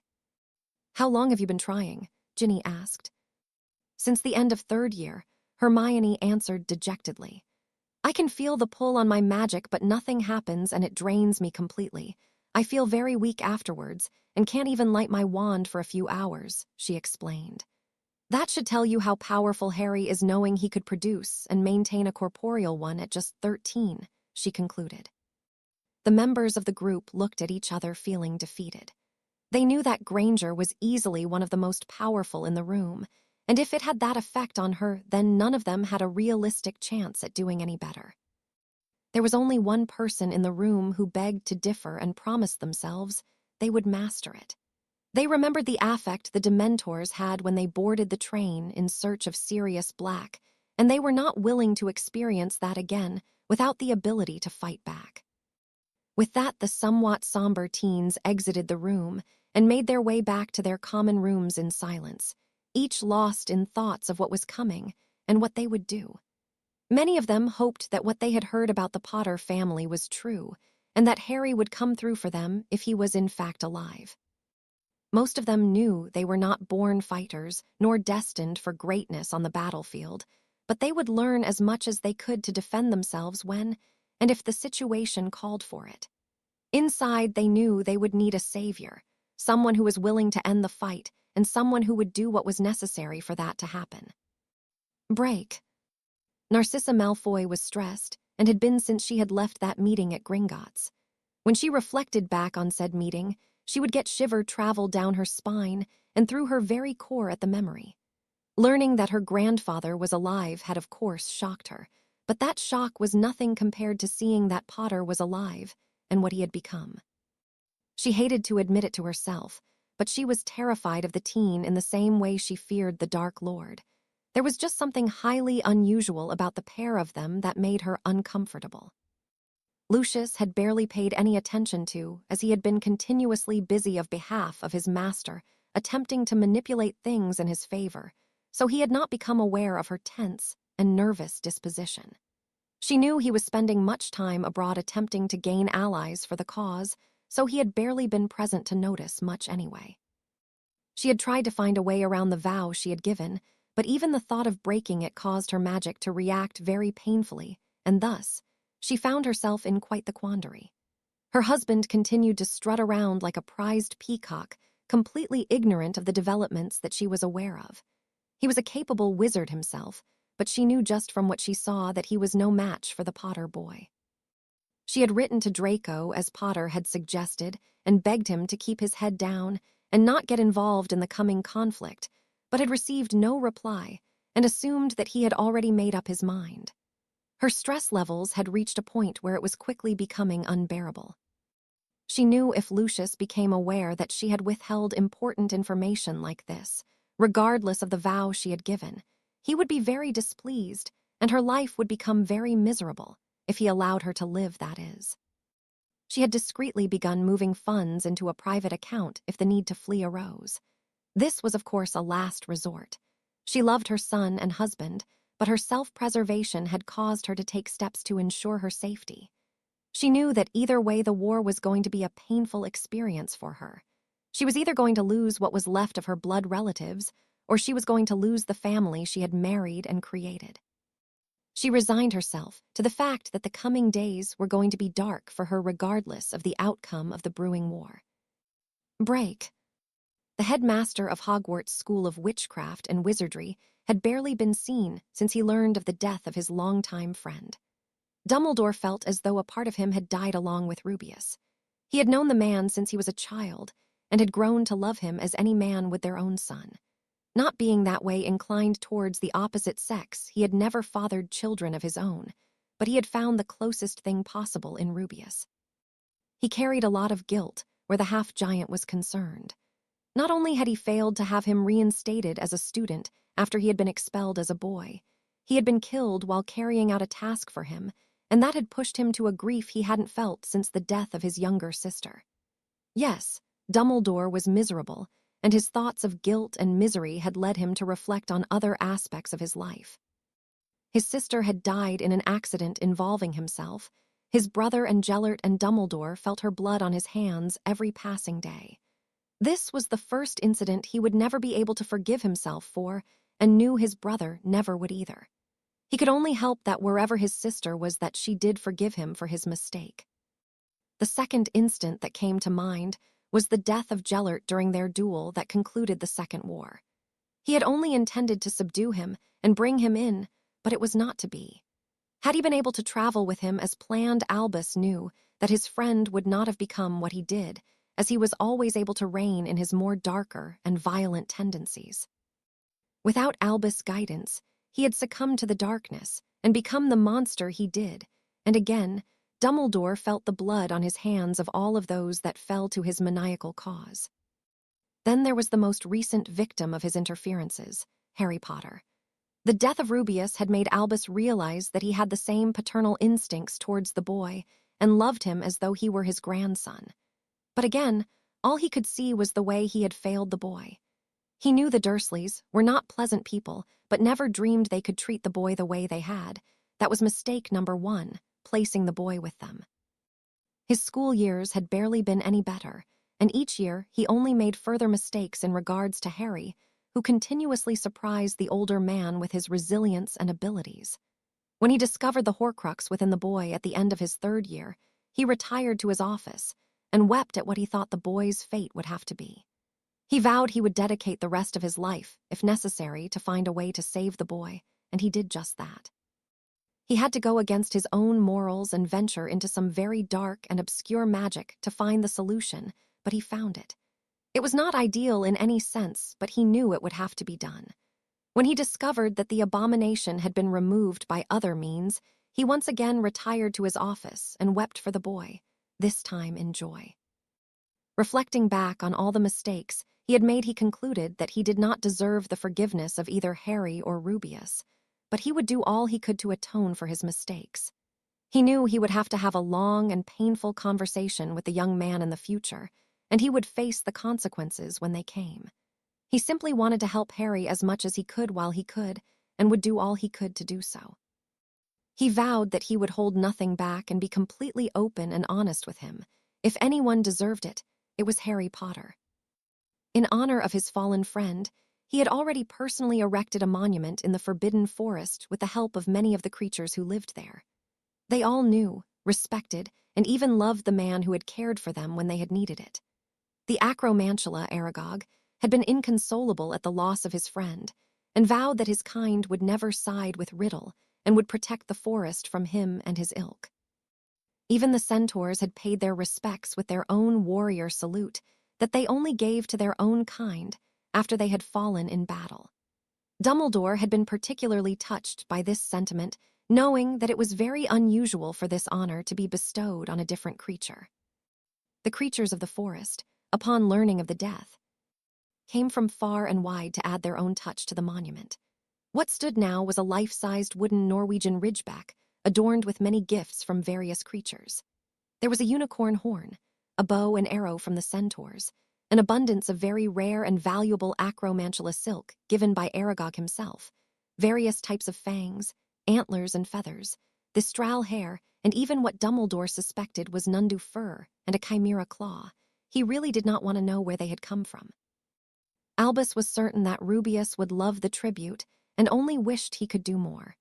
He knew it was not wise to announce the death publicly as yet, and knew that even if he did there would be little compassion from the public, thanks to the article that Skeeter had published the previous year in regards to his parentage. Despite his best efforts, the depression he felt remained, and he was certain it would not shift anytime soon. He knew he would have to speak to Harry in the near future, but in the meantime he would do all he could to make his final task at least possible. Break. Sirius Black was experiencing mixed emotions. He was happy that he had received a letter from Harry this morning requesting a meeting. It was a simple note that read, "Same place, same time." Hey. He was excited to see his godson again, but he was very worried about Remus. He had left 2 months ago to gauge the mood of the werewolf clans on the continent, and had heard no word from the man since his departure, which was very unusual, especially considering that he had written to him shortly after he returned from Gringotts. He knew there was little he could do, however, as he was stuck at his hated home. He knew Harry was trying to locate the traitor Rat, and only hoped he had good news on that front to give him that very night.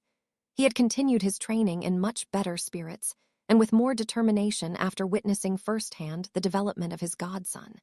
He now knew he was more than capable of handling himself in a fight, and was pleased with the progress.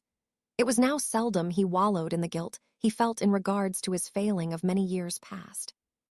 Yes, the pain was still raw, but he had been given the chance to redeem himself, and he fully intended on doing so as soon as he was a free man, something he was confident would happen with Harry personally seeing to it. All he had to do now was while away the final hours before he would see Harry again and find out what progress, if any, the teen had made. Break. Harry Potter had experienced a very mixed 6 weeks. He had immediately begun his search for the rat and had even attained the help of Dobby. What became clear quickly was that the traitor was hiding, and hiding well.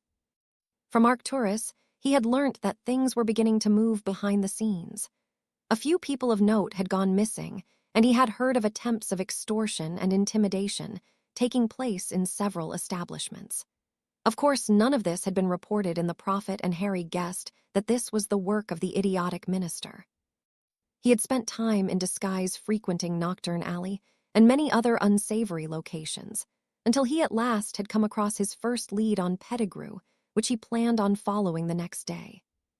It had been 3 days ago that he found himself in a rundown pub in the aforementioned alley, when he overheard a conversation at the table next to his, where 2 people who were not familiar to him were talking in hushed voices.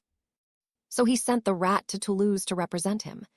A very grubby and unkempt man asked his companion disbelievingly. "SHH, keep it down," his equally unclean acquaintance replied, shooting a furtive glance around the room. Harry pretended to mind his own business and feigned drinking from his filthy glass of fire whiskey, which he was gradually wandlessly vanishing instead of consuming. "Yes," the man continued when he was sure they were not being eavesdropped on. "Don't ask me why, but he seems to trust him," he added, shaking his head. "I wouldn't trust that pissant to parley with flobberworms," the first man declared defiantly. "Then be grateful it isn't up to you," his friend retorted. Having gained what he came for, Harry placed a single galleon on the bar and nodded at the barman before exiting and making his way home. When he arrived and informed Arcturus of his development, the older man looked pleased with the progress. "Good work, Potter," he praised. "Now you can relax for a couple of days before you go. You've been a surly git since we got back from the family meeting," he proclaimed with a hint of annoyance in his voice. "I'm sorry," Harry intoned sincerely. "It's just that this is important to me," he finished. "I know, so why don't you go and see the idiot before you go and tell him," Arcturus suggested. "And don't forget what we talked about after the meeting," he added firmly. Harry could hardly forget the conversation the two had had when they returned from Gringotts. He had apparated into the drawing room and was making his way to his room when he was called back by Arcturus. Potter, the older man, called upon his arrival. "We aren't finished yet. You and I need to have a discussion," he requested firmly. "Yes, sir," Harry replied, taking a seat in front of the desk where the older man had situated himself. "You can't fight this war yourself," Arcturus stated simply. "You need allies, someone to stand beside you in battle, someone you would trust with your life, understand?" he asked, not wanting the boy to truly answer. Harry thought for a moment on what the older man had said and nodded in agreement. As much as he would like to end this war by himself, he knew it was not possible. "Is there anyone you trust that much?" Arcturus asked. Again, Harry thought about what he had been asked and found that there was only one person who had not wronged him and had been honest with him from the start. "Only you, sir," Harry replied sincerely. The older man had not expected that answer, but found that he was somewhat touched by the sentiment. Despite this, he still shook his head ruefully. "It can't be me," he answered. He raised his hands to silence the young man when he saw that he was going to interrupt. "Let me explain," he requested. "I, like Dumbledore, have had my war. I am too old to be that person," he stated simply. "Even in my prime, I struggled to keep up with Charles, and now I would stand no chance in that position," he explained. "Believe me, when the time comes, I will fight with everything I have, but I cannot be trusted with your life, nor can I expect you to carry me as you no doubt would have to," he concluded. "Then there is no one I can trust that much," Harry replied, shrugging. "Although it pains me to admit it, I think there is one person you could rely on, if he learns to curb his foolishness," Arcturus responded. "Sirius?" Harry questioned. The older man nodded his concurrence. "Yes, despite his tendency for stupidity and immaturity, he is a very gifted and capable wizard, and he seems to be taking this war seriously." The older man explained his reasoning. "And beyond that, he cares for you as though you were spawned from his own pathetic loins," he elaborated. Harry agreed. In the short amount of time he had spent with his convict of a godfather, he had shown him nothing but care and regret for his past actions. The man was willing to give the then 13-year-old Harry a real home, without hesitation, having only spent a small amount of time with him. Hell, he escaped Azkaban to try and save him from the traitor, and had been on the run since. "And he can learn the same magic as me," Harry piped up in realization. "Indeed he can, and that is an advantage that neither of you should pass up," the older man replied. "You should at least consider it," Arcturus finished, bringing the conversation to an end. Harry had spent days considering it, and found that despite the lack of presence of his godfather throughout his life, there was no one else he could trust in that way. He had considered both Ron and Hermione, but found the former was fickle at best, and his jealousy would be intolerable, and the latter would more than likely take exception to him doing what needed to be done. In reality, he wanted to protect Hermione more than anything else. He knew he would have much blood on his hands by the end of this, and did not want her to have to share his fate. He knew she was a capable witch, but he could not be certain on her mindset and how she would deal with what was to come. He loved her as he would a sister, had he had one, and he couldn't face being responsible for corrupting her like that. So he had concluded that Sirius was his best option, and actually found himself excited at having someone he could rely on when he needed it. He had spent moments in the last few weeks envisioning himself and his godfather emulating their grandfathers on the battlefield. Sharing a true, meaningful relationship, the way they should always have had, and watching each other's backs, as the older men once did. Harry shook his head and broke himself from his reflections before answering the older man. "Yes, sir, I remember," he answered. The older man nodded. "How are you doing with your schoolwork?" he asked the boy, knowing he had been paying a lot more attention to it recently. "I've mastered all the spell work and the theory for both my OWLS and any WTS, and way beyond that," Harry replied. "Even runes and arithmancy?" Arcturus questioned with raised eyebrows. "Yes, sir, it seems I have a knack for them," Harry replied, shrugging. He had been very surprised at how easy he had found the subjects, and found both of them useful with his spell work. "Impressive," the older man replied. "Well, we will get Christmas out of the way, and I will get Gryselda Marchbanks to come and do your OWLS with you," he said. "She can be trusted, and I will get an oath of silence from her," he explained. "She is firmly in Dumbledore's corner and will understand why and won't ask many questions," he finished. Harry just nodded and prepared to leave for his rendezvous with Sirius. "I will come back here before I leave tomorrow," Harry explained to Arcturus. Okay, good. That gives us one more chance to go over the plan, the older man responded. Harry just rolled his eyes and shook his head. They had spent the last 2 days on the plan, and it was firmly implanted in his mind. Yes, sir, Harry shouted, standing to attention and adding a mock salute before disapparating. Cheeky bastard, Arcturus mumbled to himself, the corner of his mouth twitching slightly. Harry appeared in the conference room at Gringotts, having gotten permission from Barchok to do so, and awaited the arrival of his godfather. He didn't have to wait long as soon. The door opened to reveal the man. The two looked at each other appraisingly for a few seconds before they each closed the distance between them and grabbed each other in a firm embrace. Eventually, they broke apart and Sirius was the first to speak. "How are you, pup?" he asked, clearly concerned. "I'm okay, Sirius. Really, I am," he said, raising a hand to prevent his godfather questioning him further on his welfare. "Before I forget, I have something for you," he added, removing a galleon from his pocket. Sirius was confused by the gift. "My life may not be great right now, Harry, but my coin bag is not that sparse," he explained. Harry just shook his head at the man. "It is a portkey that will take you to the wand maker that made mine. Just tap it with your wand and wait for him to activate it from his end to take you to him, and he will make you a couple of wands that will work best for you," he explained. Sirius was clearly taken aback by what he had been given. "Thank you," he said gratefully. "The one I'm using is okay, but it could definitely be better," he concluded. "Any news on what Dumbledore has the order guarding?" Harry asked. "No," Sirius replied, shaking his head. "He's barely been seen since he found out about Hagrid. He took it very badly," he finished sadly. "Any news on the rat?" he asked hopefully, changing the subject. "I'm going for him tomorrow.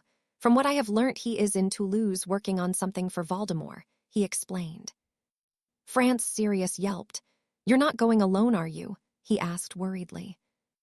"I am," Harry replied. "I can take care of myself, Sirius, and you are certainly not in any position to help me, and everyone else either thinks that I'm dead or missing. It has to be done this way. I can get in and out quietly without raising any suspicion," he explained further. "I know, pup, but I don't like it," Sirius responded, dragging a hand through his hair nervously. "It will be fine," Harry said, attempting to reassure the man. Sirius just nodded, although he really was not for this idea at all. "Did you only want to see me to give me this?" he asked, waving the coin in front of him. "No," Harry replied sincerely. "I've known about you for 2 years, and we haven't spent more than an hour with each other, and there's always been other people there," he continued. "I'm pretty sure my dad would be pissed about that," he finished with a chuckle. "Yeah, I think old Prongs would prank and hex us into oblivion if he could," Sirius added, scratching his chin with a chuckle of his own. "I went and saw them for the first time on Halloween," Harry spoke quietly. "Oh, pup, I wish I could have been there with you," his godfather said sincerely, placing a hand on his godson's shoulder. "It's okay," Harry replied, dismissing him with a wave of his hand. "It was horrible, though Mum and Dad's graves were nothing like they should have been, so I changed them," he said without any regret. "Show me," Sirius responded with a raised eyebrow. "We can't go there now, it's too risky. I don't know if the place is being watched," he explained. Pensive, the animagus retorted. "Barchok isn't here, and I doubt he'd like us going through his stuff," Harry replied knowingly. "I have one and a bottle of fire whiskey at mine," Sirius said in a suggestive tone. "No one else is there, and we won't be disturbed in the drawing room," he assured the teen. Harry just nodded and smirked at the smile his godfather gave him. Sirius handed him a scrap of parchment, which he read. "The headquarters of the Order of the Phoenix can be found at number 12 Grimmauld Place." "Fidelius charm?" Harry asked, impressed. "Yes, how the hell would you know that?" Sirius asked incredulously, knowing it wasn't learned about until 7th year. "I do read, Sirius. What, you think I've had my thumb up my arse the last 6 months?" he asked in jest. "You do surprise me, pup," the other man intoned. "Can you apparate, or do you need the help of your ruggedly handsome godfather for once?" he asked, posturing up and posing in a superior manner. Harry just raised an eyebrow before disappearing without a sound. "Oh, come on," Sirius said loudly, looking towards the ceiling and gesturing dramatically with his arms. "Silent apparition? Really?" he questioned whoever was watching him from above. With that, he shook his head and followed his godson, trying his very best to be as silent as possible. He appeared in the familiar street outside of his home and immediately fell on his backside. "Oh," he moaned, clambering to his feet and rubbing his posterior. "You tried to be silent, didn't you?" Harry asked, trying not to laugh. "Why can't I do it?" Sirius whined petulantly. "Because you're a crusty old mutt who spent 12 years in Azkaban," Harry answered casually. "You better go in first and see if the coast is clear," he added, tapping himself on the head with his wand and disappearing under a disillusionment charm. "Crusty old mutt," Sirius mumbled to himself, shook his head at his godson, and entered the house to ensure it was empty. He entered the kitchen to find Tonks sat drinking a cup of tea. "Been somewhere nice?" she asked when he entered the room. "Is anyone else here?" Sirius asked urgently.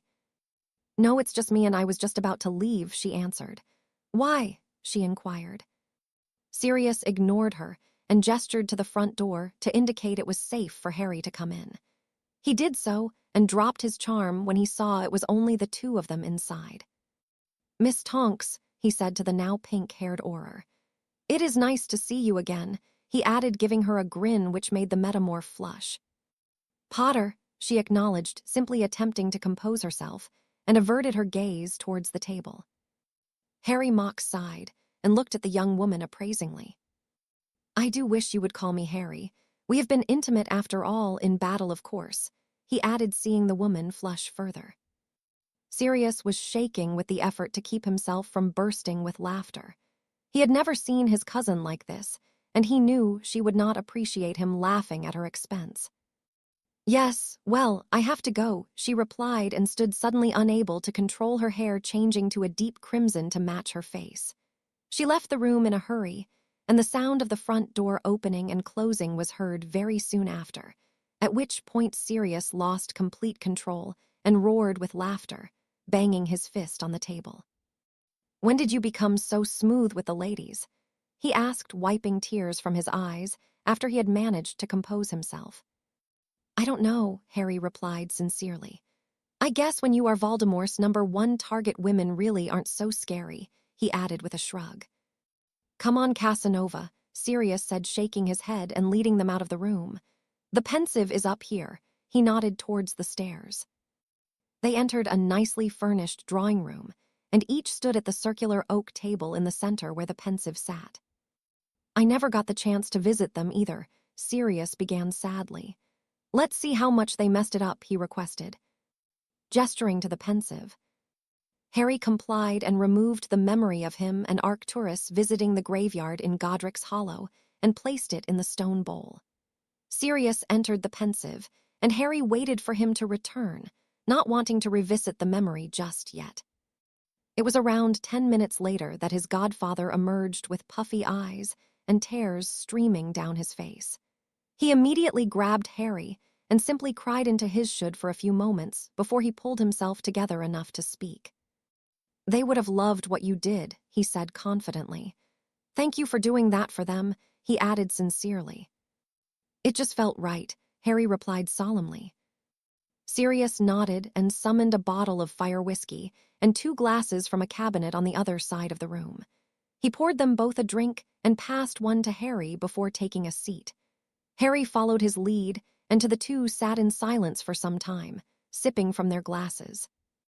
"You know," Sirius said, breaking the silence, "your father was the first friend I ever had," he continued and took another sip from his glass. "Being a Black is hard enough with the family reputation, and growing up myself and my brother were kept away from other families because of our mother," he explained, bitterly draining his glass and refilling it. Harry sat in silence and just took in every word his godfather was saying. "I wanted to be different so badly, and begged the Sorting Hat to put me anywhere but in Slytherin," he explained. "When I was sorted into Gryffindor, everyone was shocked," he added, shaking his head with a bark of laughter.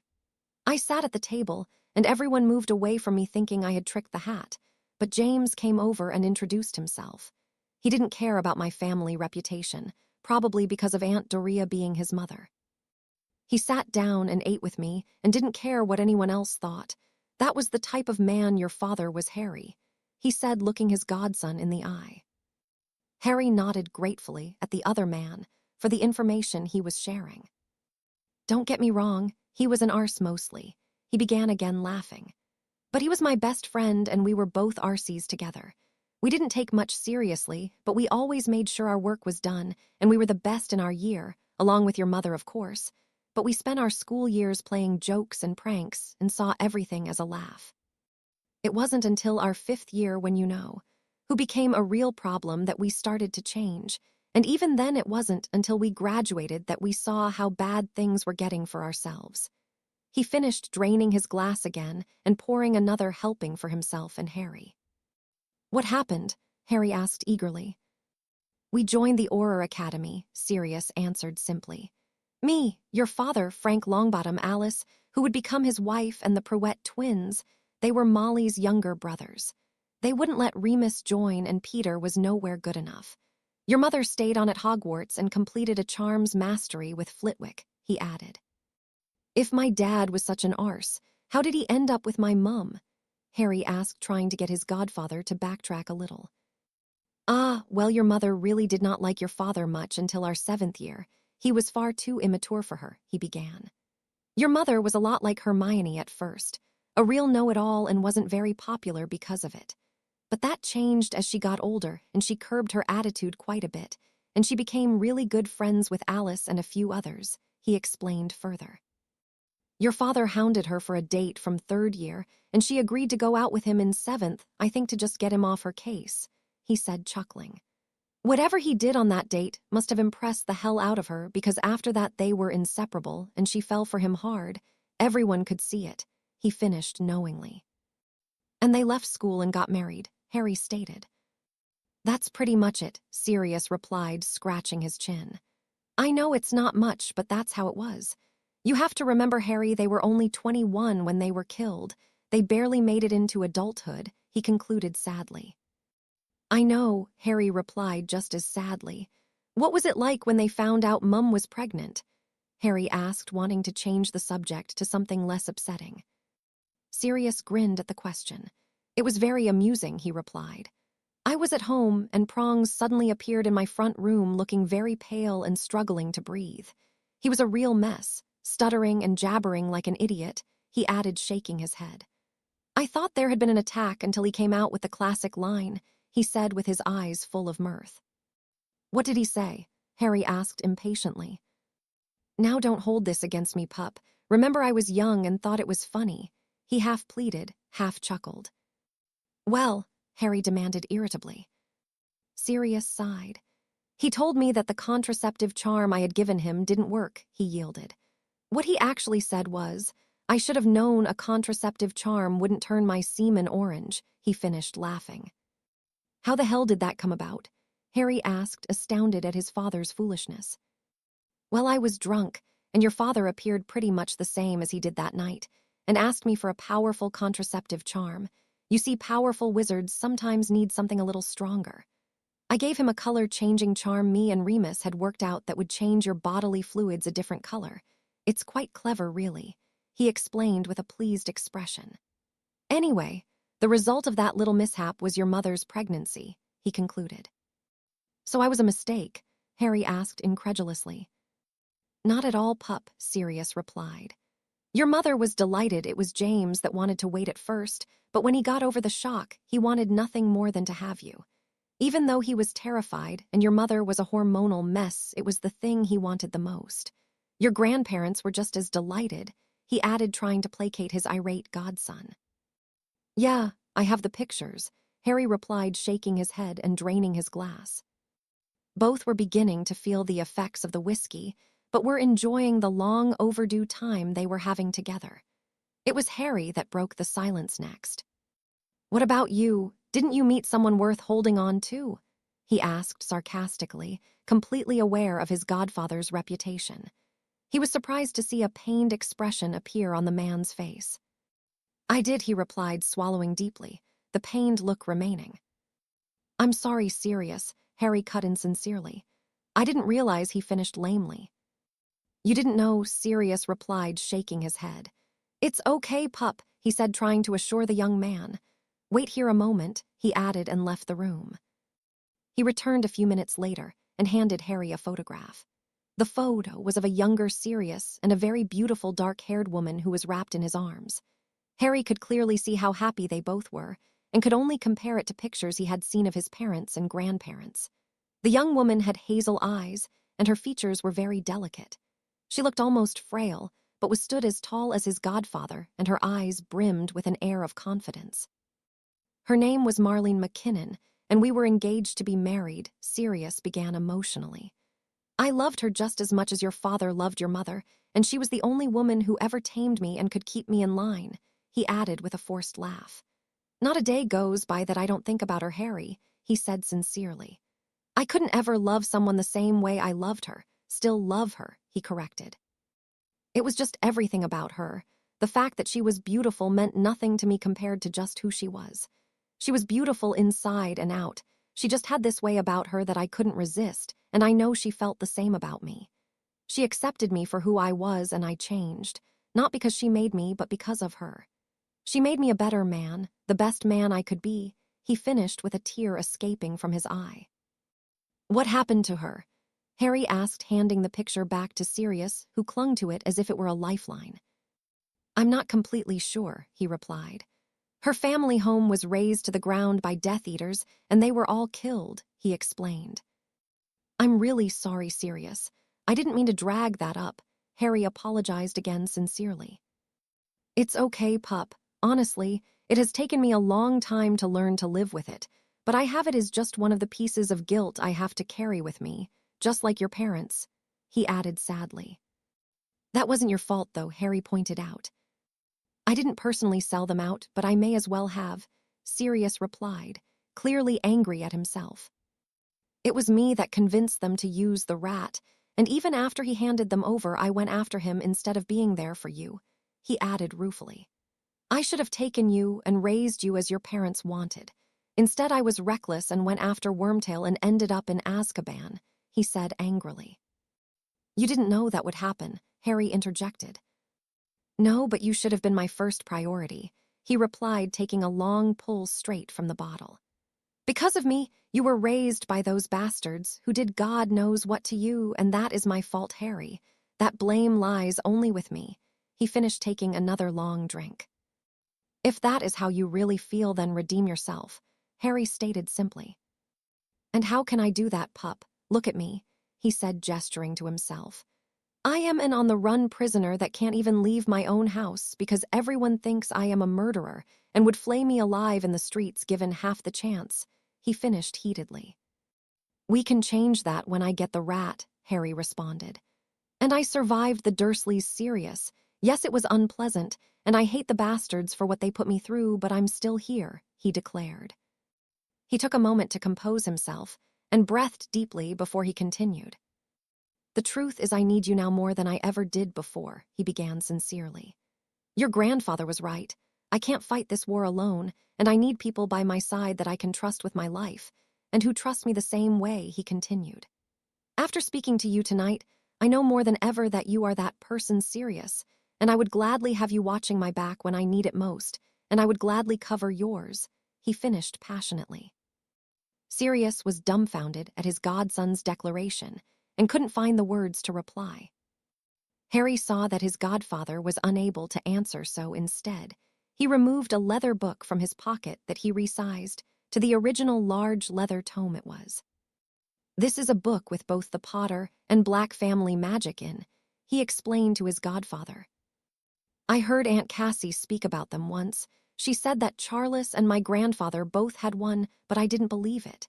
Me and James overheard them a few times reminiscing about their days at war, but we didn't hear anything about this," he said in obvious surprise. "I have the other copy," Harry explained. "If you really feel guilty for all of those things, then learn this," he said, gesturing to the book. Let's make every last one of those fuckers pay for what they took from us and make sure they don't do it to anyone else, Harry said fiercely. I know you hate your family and don't like the magic, but do it for them serious, Harry pleaded. Do it for my parents and your fiancé. Don't let their deaths be for nothing, he finished. Harry let his words sink in before he continued.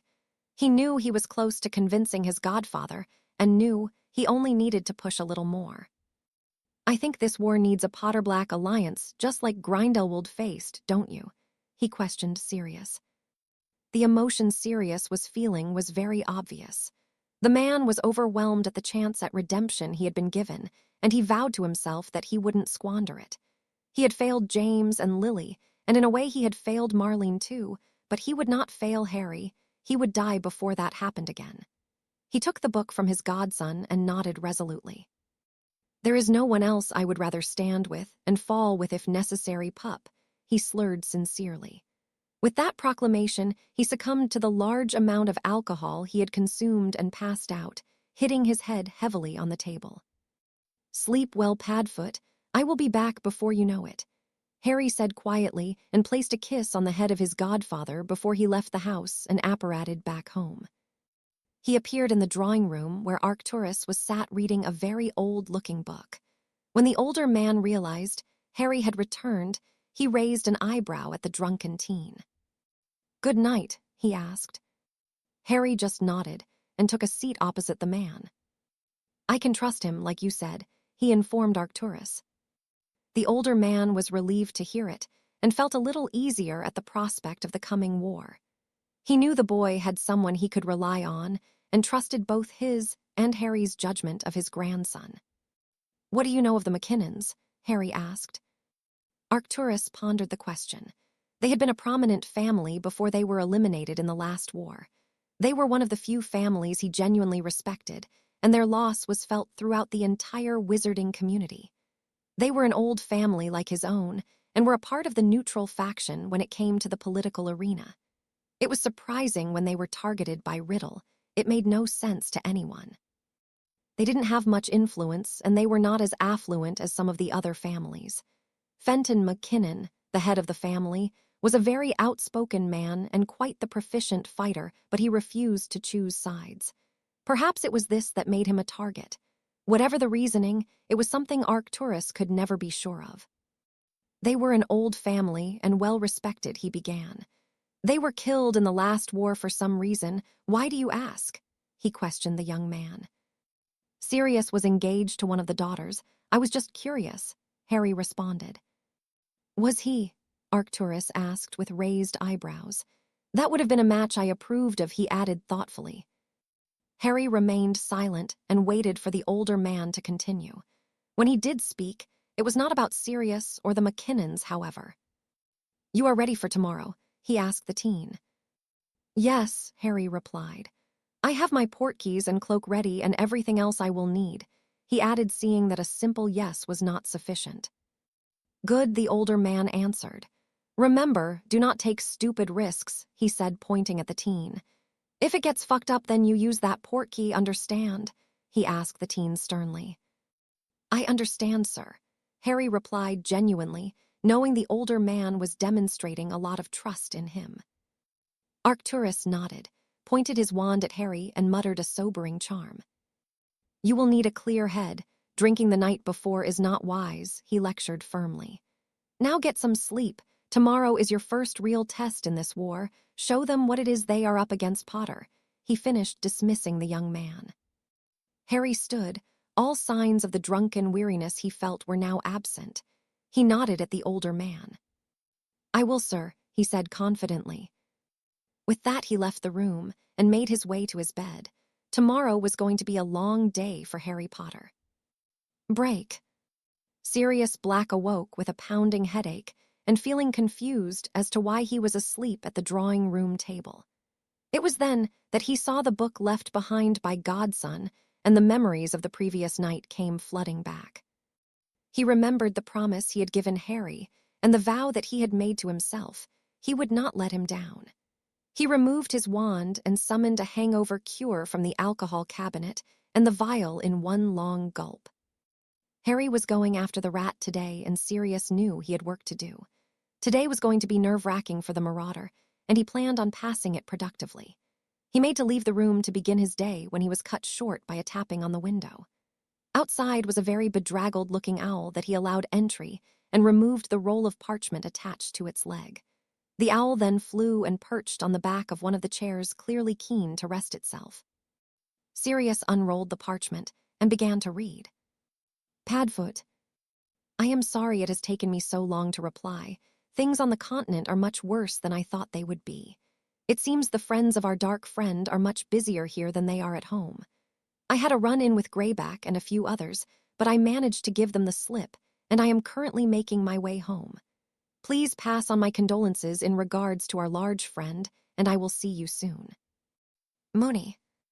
The relief Sirius felt having heard from his childhood friend was overwhelming. He allowed himself to release a deep breath knowing that the werewolf was okay.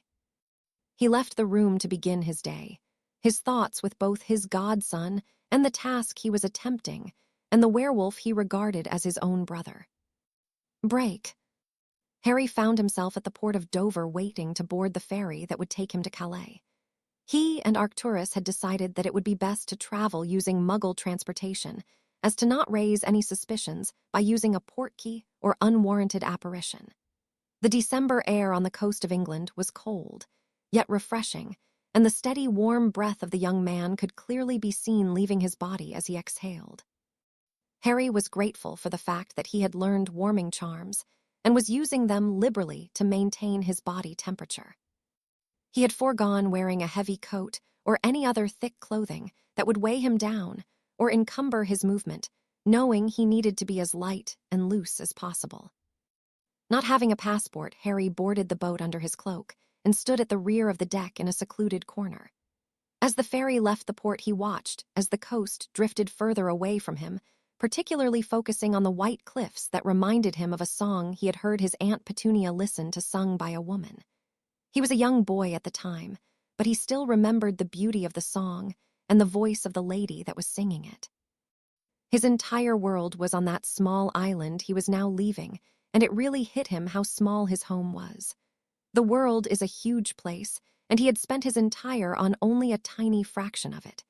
It may be small, but to Harry it was, and would always be where his heart was.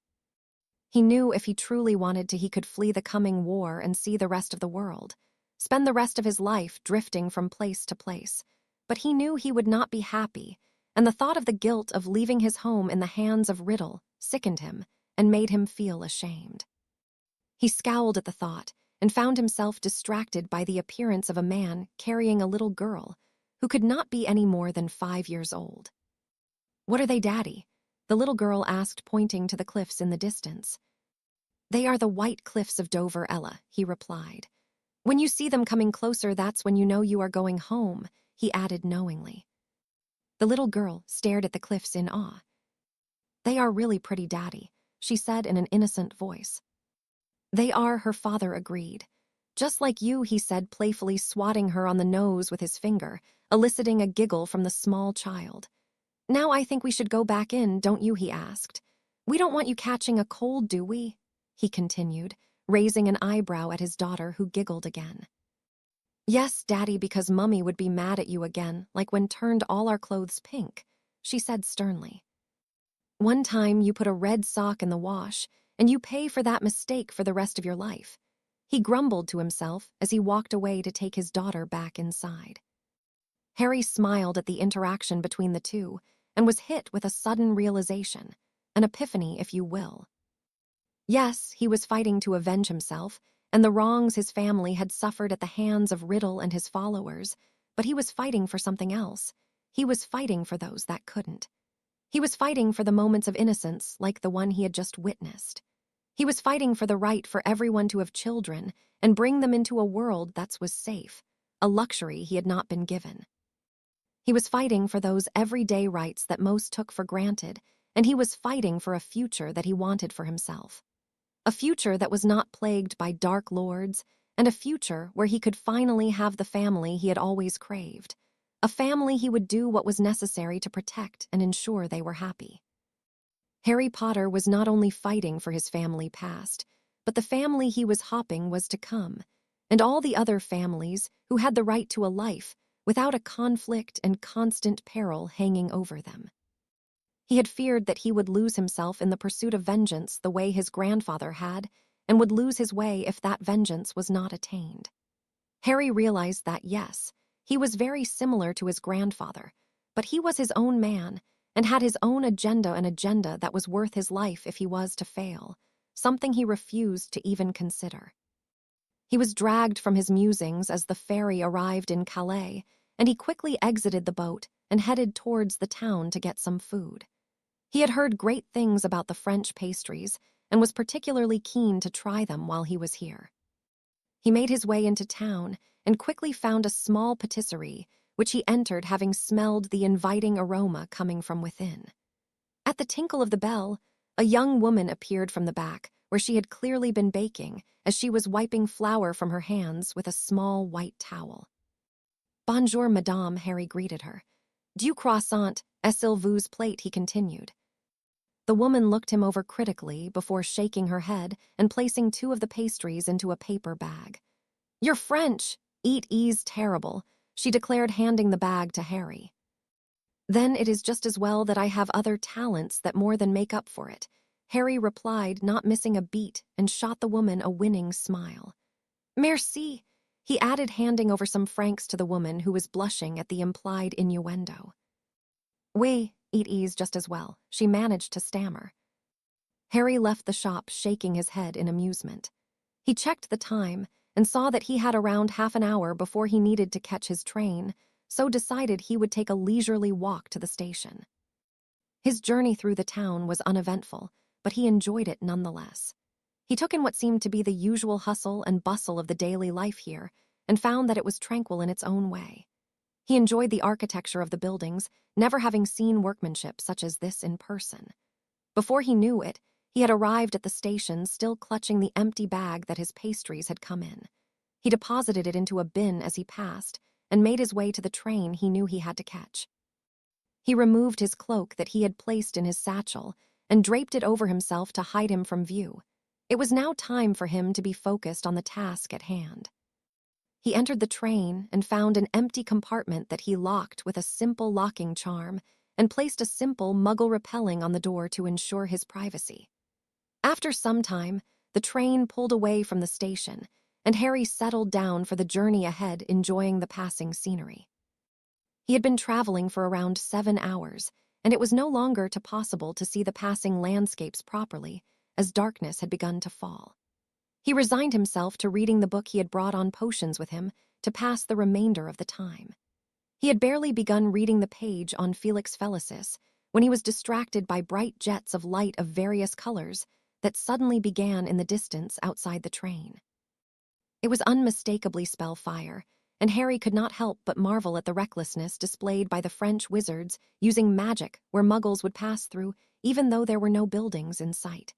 He shook his head at them and paused when he recognized the types of spells that were being fired. These spells were not friendly and were certainly dark in nature. He noticed the group dressed in dark cloaks were pursuing another consisting of several women who were fleeing. He saw the women had quickly been cornered by them, and he growled in frustration. He knew he had to intervene, probably due to his saving people thing that Hermione was always referring to. With a sigh of annoyance, he apparated out of the train to a line of trees that were behind and close to the group of people. He appeared at the trees completely silently as planned, and was immediately glad he had decided to investigate. The pursuers were all dressed in full Death Eater garb and had surrounded the women who were begging in French to be let go. The Death Eaters just laughed, and Harry felt a rage boil inside him, but it was what happened next that really pushed him to his limits.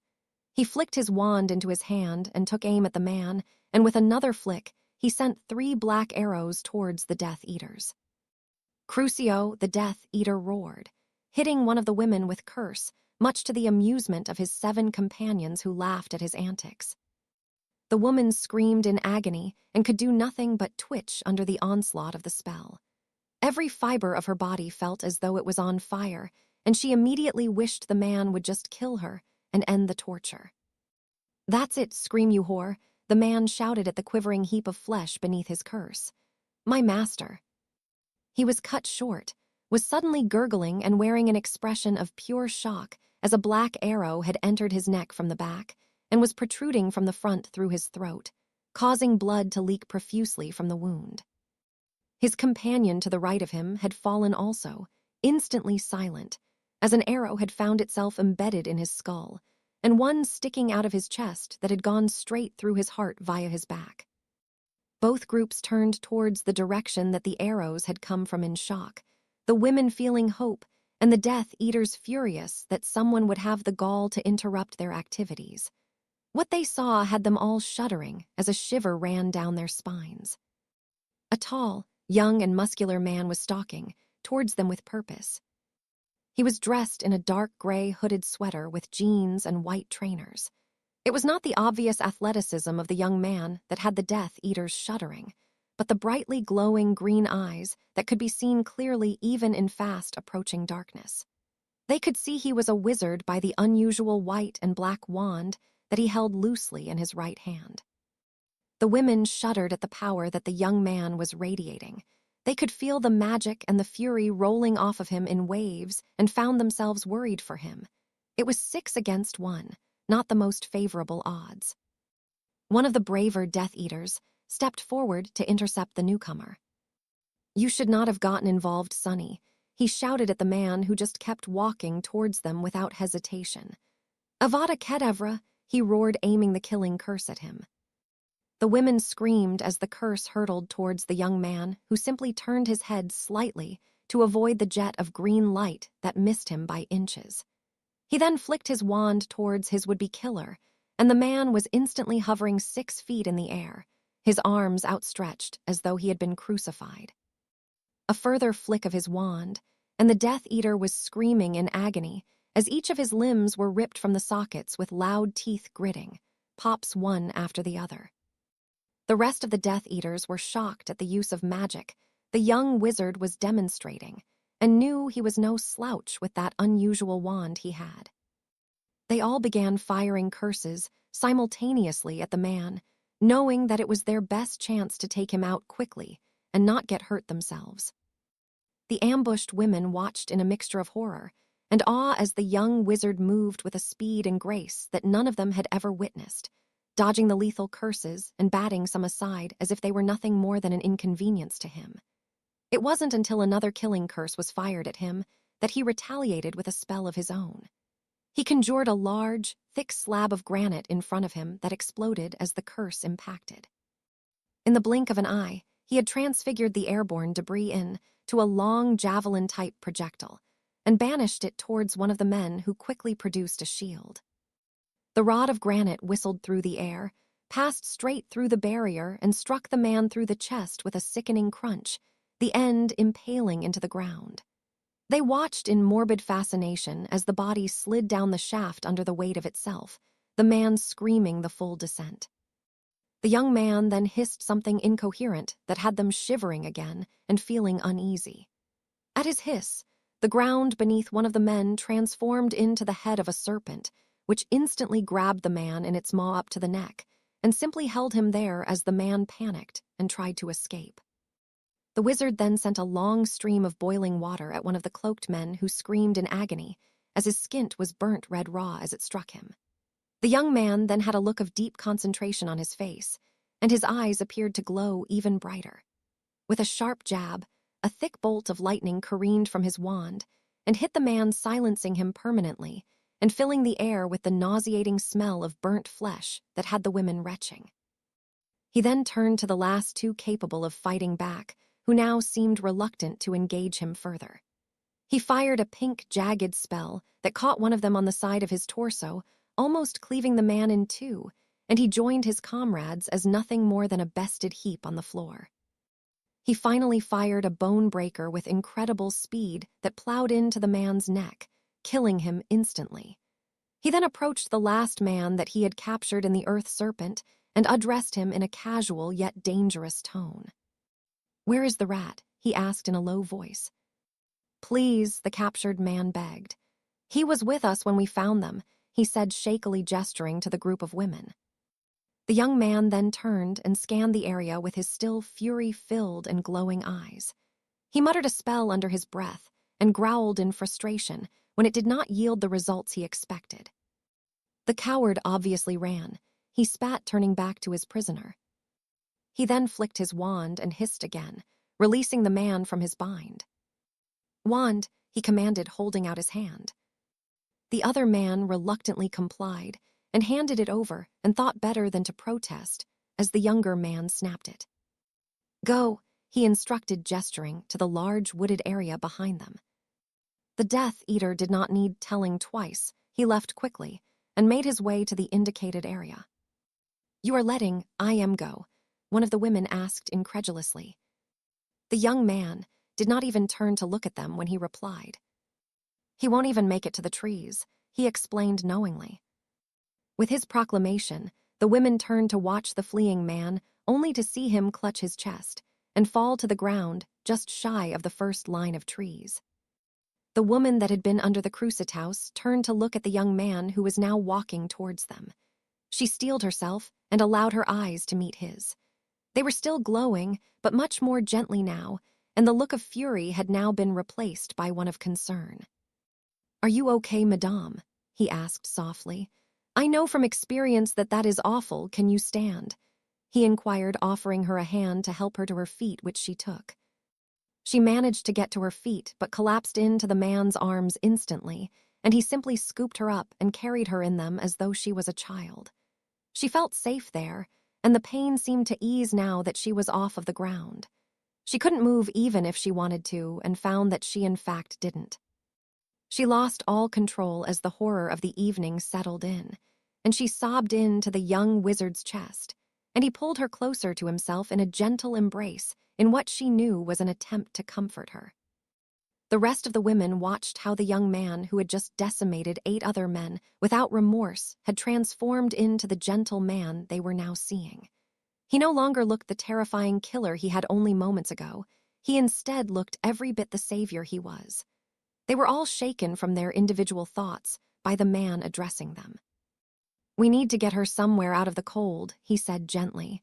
"Which one of you live the closest?" he asked the group. "She does," one of the women stuttered, indicating her friend in his arms. "She lives just over ill there," she explained, pointing to a hill close by. "Okay, lead the way," he requested with a nod towards the hill. "Break." Peter Pettigrew was astounded at what he had just witnessed and could only be grateful that he had fallen behind as his team had pursued the women. He was not built for running, being as short and stout as he was. He watched the unknown young wizard dispatch of his men as though they were nothing. They outnumbered him 8-1, and he hadn't even been scratched. The magic he had seen was on par with that of his masters, and he knew he would have to report what he had seen and what had happened to his Death Eaters. He shuddered at the thought, knowing that a punishment was coming his way. He had failed in his mission to capture the woman, and he cursed the fallen men for playing too much and not taking their assignment seriously. He scurried away in his rat form to inform his master as quickly as possible, knowing the longer he waited, the worse the punishment would be. Break. Harry followed the 7 women who were leading him while he carried the final member of the group. He reflected back on his performance and was content in the way he handled himself. He knew he could not allow any of the men to escape and report back to Riddle. He was not ready to come out into the open just yet. "Why is it you are carrying, and not using your wand?" one of the women questioned him suspiciously. Harry was not fazed by the question and answered the woman, who clearly had no exposure or knowledge of the Cruciatus curse, except for what she had seen tonight. "Madame, your friend was held under the Cruciatus curse. This way is much more comfortable for her, as I can hold her, and she won't be bumped around too much, and even the most mild exposure to foreign magic after the curse would be quite painful for her," he explained. The other woman just nodded at his answer and questioned him further. "How old are you?" she asked. "You look very young, but your eyes look like Ave seen much non," she inquired. "More than you could ever know," he mumbled quietly so that even the woman who asked the question couldn't quite hear his reply. He grew weary of the questions and opted to remain silent despite seeing that the woman was waiting for an answer.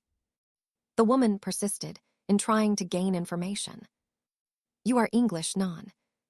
she asked, to which Harry simply nodded, but maintained his silence. Seeing that the young man was not going to answer any more, the woman stopped questioning him, not wanting to annoy the man. It was only 10 minutes later that the group emerged on the other side of the hill, and Harry saw the house for the first time. Clearly, the woman came from an affluent family, as it was more of a mansion than a house. The building was carved from white stone and had a high matching wall that enclosed the property within it. Despite its large size, the house looked very homely and inviting. The 7 women and Harry carrying the last made their way into the entrance hall of the house, where one of the women called out, frantically, causing a man to appear shortly afterwards, who froze at the scene before looking shocked and angry. He then began shouting at Harry in French, and he only understood a few words here and there. The man was tall, broadly built, and looked fairly rugged. He had short blonde hair that was carefully combed backwards, and he had a goatee to complete his looks. He had icy blue eyes that were currently filled with both confusion and anger as he continued his tirade. Harry was not intimidated by the man, however, so he just stood and waited for the man to finish his rant. The man was cut off by one of the women, who grabbed him in an attempt to calm down. He stopped his tirade and listened to what she was saying. Harry could not understand what was being said, but he knew she was explaining what had happened. The man's expression changed several times throughout the explanation, from anger to fear back to anger, and then sadness coupled with a rage that made him shake uncontrollably. He gave the woman some instructions, and she left to carry them out. He then turned to Harry and gestured for him to follow him, which he did, followed by the remainder of the women.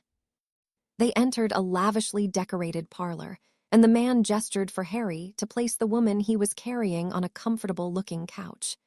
Harry complied, and as he placed the woman on the couch, she moaned. "It's okay now," Harry comforted her by taking her hand. "You're home," he finished, giving the hand he held a gentle squeeze. "Thank you," the woman replied weakly, and attempted to give the teen a smile which came off as more of a grimace. The woman who had left to carry out the instructions the man had given her returned, carrying a vial of what Harry recognized as a powerful pain relief potion. She poured the potion down her friend's throat, who sighed in relief, and immediately begun to look better. "You are English, we?" the man questioned Harry. "Yes, sir," Harry replied, still watching the woman who had fallen asleep now. The man just nodded at Harry and led him to the adjoining room with the rest of the women. They were now in what Harry saw was a living room. The man gestured for Harry to take a seat, which he gratefully accepted. He was feeling a little tired from the fight and carrying the man's wife. "I am sorry for shouting at you. I saw my wife in another man's arms, and I assumed she worst," the man explained with genuine remorse. "It's okay, sir," Harry replied. "I understand," he explained, nodding to the man. The man gave Harry a weak but genuine smile. "It seems that I am in your debt, monsieur," he stated in a business-like tone.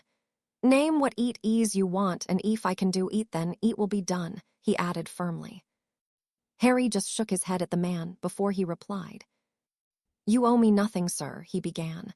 "I didn't help them to gain something. I did it because it was the right thing to do," he answered respectfully and truthfully. The man looked dumbfounded, as did the rest of the women in the room. "There is nothing that I can do for you?" he asked incredulously. "No, sir, I have more money than I could ever spend, and the only thing I do want is something that can't be given," Harry replied a little sadly. "And what is each that you want?" the man asked, clearly confused by Harry's answer. Harry looked the man in the eye before he replied. "Peace," he stated simply. He was aware that it was only peace that could give him everything else he wanted in life. The rest of the occupants looked at each other, clearly confused by the young man in the room. It took some time for them to think clearly enough to question the young boy further, who was clearly lost in his own thoughts. "If I cannot reward you, can I please at least learn the name of the man that saved my wife?" the man asked. "She is the most precious thing to me," he added, seeing the young man's reluctance to answer. Harry was trying to think fast so that he would not have to reveal his name, not wanting word to get out of his deed. He could see the rest of the room were looking at him, expectantly waiting for an answer. He was about to give an answer when he was distracted by a young blonde teen entering the room. "Papa," she froze when she saw the gathering of people in the room. Her gaze eventually rested on Harry, and she scowled, gently, clearly confused. She walked towards him slowly, not taking her eyes off the young man who was now feeling uncomfortable. She drifted closer and looked him in the eyes, her own changing from a scowl to widening in recognition. "Uri," she stuttered in shock and threw herself into his arms. "You know Jai's man?" One of the women questioned the girl, raising her eyebrows. "Of course I know I am," the girl replied as if it was the most obvious thing in the world, and composing herself. "E pulled me from Z bottom of Jat Lake at Hogwarts. E's a Rye Potter," she said. The rest of the people in the room looked at each other disbelievingly, before one of the women addressed the young girl. "Don't be silly, Gabrielle. A Rye Potter is just a little boy," she said confidently. "It is I am," the girl replied heatedly. "I can feel it, but E look different now and E's magic has changed," she said, frowning again. The group looked at Harry critically before the man asked, "Are you really I am?" Harry sighed in resignation and nodded reluctantly, knowing it was useless trying to hide who he was. The people gathered in the room gasped. "Prove it," one of the women demanded with a frown. Harry sighed again and shook his head. "If Gabrielle is your daughter, that would make Fleur your daughter also. We competed against each other in the Triwizard Tournament last year with Victor Crumb and Cedric Diggory," he said to the man. Seeing that they weren't entirely convinced, he removed his wand and intoned, "I swear on my life and magic that I am Harry James Potter, the very same one who competed in the Triwizard Tournament at Hogwarts School of Witchcraft and Wizardry last academic year, so mote it be." The golden glow that surrounded him sealed the vow, and to prove that his magic was still intact, he lit the end of his wand with a simple flick. The people in the room were truly shocked. It took several moments to pass before any of them were able to talk, and it was Mr. DeLacker who broke the silence. "But you can be no more than 15 years old," he stated dumbly. "And yet you best ate fully grown wizards with ease," he added, shaking his head. Harry just shrugged at his observation and remained silent. "Indeed what?" Gabrielle broke in, shocked and a little angry. Her father sighed and explained to his daughter what had happened. Upon hearing the explanation, she shot Harry a look that he could not quite decipher, and she left the room. "Monsieur Potter," Mr. DeLacker began, "you have saved both of my daughters and now my wife. There is nothing I could ever do to repay that debt," he mumbled, shaking his head. "There is no debt to repay, sir," Harry said firmly. "Mostly I was in the right place at the right time," he explained. The other man looked at Harry appraisingly before asking him, "Is it true that he is back?" he questioned seriously. "Voldemort?" Harry asked, causing those in the room to flinch and gasp. "Oui," Mr. DeLacker replied. "Yes, he is back," Harry stated simply. "They were Death Eaters who attacked your wife and the rest of these ladies earlier," he explained to the man. "That explains much," the Frenchman mumbled angrily. "It does?" Harry asked, confused. "Oui, it does," the other man said. "It seems that they were going to take my wife, hostage, so that they add leverage to make sure we do not intervene," he added. At the confused look Harry was giving him, the man explained further. "You see, Mr. Potter, I am aide of magical law enforcement in France, and he must know that I would not risk my wife for anything. He must have known that if he had my wife, then I would stop ye French from helping your country if it gets too much to handle," he concluded. Harry nodded in agreement at his logic. "Why are you here, Monsieur Potter?" the man asked. "I was looking for someone who was with the Death Eaters, but he no doubt ran when he saw what I did to them," Harry replied bitterly. "Sirius Black?" the man questioned, seeing the look of confusion the young man had. "Oui, I know all about I am. Your story is famous even ere," he pointed out. Harry shook his head. Sirius is innocent. I was looking for Peter Pettigrew. It was him that handed my parents over. Harry replied, his temper rising, causing the women to shiver at the burst of magic he released unintentionally. Merde, Mr. Delacour said. Your government are good at messing things up, non? He asked. You have no idea, sir, Harry responded, shaking his head. Please, Monsieur Potter, call me Jean. You avez earned that right, he said to the teen. Only if you call me Harry, the younger man replied. Right, eat ease, Jean said with a chuckle. Before the conversation could go any further, Gabrielle returned with who Harry recognized as Fleur. The two teens were stood either side of their mother, helping her into the room. They placed her carefully on the couch next to Jean, and Fleur immediately flung herself into Harry's arms. I am so glad that you are okay. Right, she cried into his chest. And thank you for saving Mammon, she sobbed. Harry just wrapped his arms around her and allowed the girl to cry. He wasn't particularly comfortable with the situation, but knew there was little he could in the moment. It's okay, Fleur, he said, rubbing her back comfortingly. She will be okay, I promise. She just needs to rest, he finished knowingly. The young woman eventually extracted herself from the young man and looked at him properly for the first time since she had entered the room. You are no longer a little boy, she said, chuckling. Harry joined in the laughter, remembering the night his name had come out of the goblet and Fleur's preconceived impression of him. No, not so much, he eventually replied. Without warning, she grabbed him and placed a gentle, chaste kiss on his lips, which he instinctively returned. Thank you, Arai, she said, blushing after she had pulled away.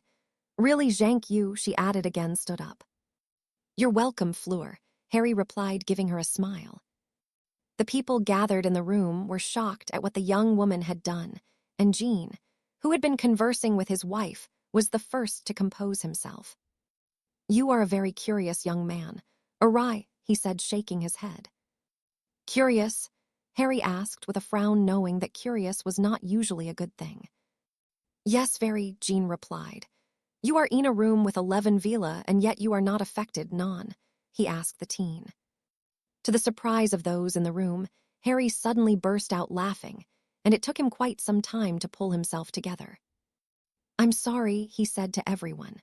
It's just that I am considered missing at home, and one of the rumors printed in the paper is that I exhausted myself at a vila conclave and died or lost track of time. This just reminded me of that. That's all, he explained, chuckling. Jean shook his head and laughed also, while the women had flushed red and looked a little embarrassed. I'm sorry, Harry said sincerely to the women. I did not mean to offend you. Non-Meester Potter, we are not offended, one of the women explained. Any vila conclave would welcome a young man with your power and resistance to us.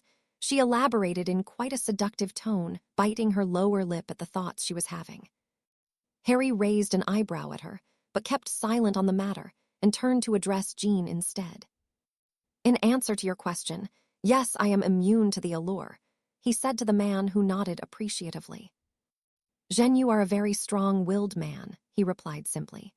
I am okay with just my wife and daughters, but Ave to wear jais when Gir are more around, he explained, pulling a chain from beneath his shirt that was silver with a glowing purple pendant on it. Eat is a charm created by G Vila to help fight G allure, he said, holding the chain so Harry could see. Harry nodded at the man, knowing that a charm like that would be very rare outside of a Vila community. I think you need to put up more wards, Harry suddenly said, realizing that Riddle would not give up so easily if he really wanted to kidnap Jean's wife. That was what I was just discussing with Apolline, Jean replied. It is difficult as our magic is different, and most wards interfere with Gir magic, he said, gesturing to the women. What about a Fidelius charm? Harry inquired. Jean shook his head. It would work, but G property is too big, and I do not know anyone that can perform G charm, he said despondently. I can do it for you, if you trust me enough, Harry offered.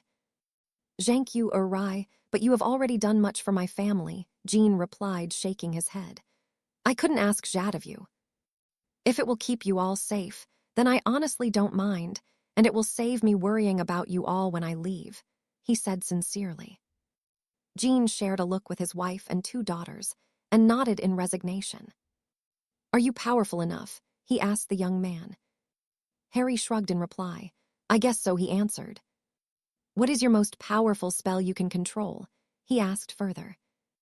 Harry was a little reluctant to answer, but quickly remembered that most of the people had witnessed him kill 8 men this very evening. "Fiend fire," Harry said quietly, causing all the women in the room to shudder, which made Harry look at them in confusion. "It is only fire Jacques can hurt us," Fleur explained. "You have complete control, oui?"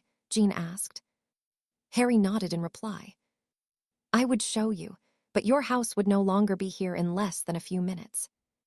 The women shuddered again, and Jean looked at him speculatively. "What about a patronus? It is a good indicator of the power and control of a wizard," he said knowingly. Harry understood what the man was asking, so he flicked his wand into his hand and thought of the usual photo that he did when casting the spell. "Expecto patronum," he said quietly, causing his thistral to erupt from his wand in the usual blinding light. The room was silent as they all looked upon the patronus that the young man had conjured. It was Gabrielle that approached the near-solid beast and raised a hand to touch it. "It is beautiful," she whispered. "I can feel it. It is so warm," she added, awestruck.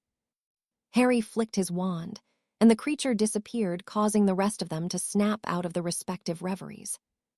"Well, you are strong enough, if you are sure you can do it," Jean stated. "Yes, I can do it," Harry replied. "Who will be your secret keeper?" he asked. "I will do it," Fleur insisted. "Your job is risky, Papa. It should be me," she said to her father, who looked as though he wanted to protest but nodded at her reasoning. "Okay, stand still," Harry said to the woman. "And the rest of you just be calm. You will feel confused, but you have to be calm," he explained firmly. With that, he began chanting in Latin and waving his wand around Fleur in intricate patterns that the others could not follow. The women could all feel the power coming from the young man and shuddered again at it.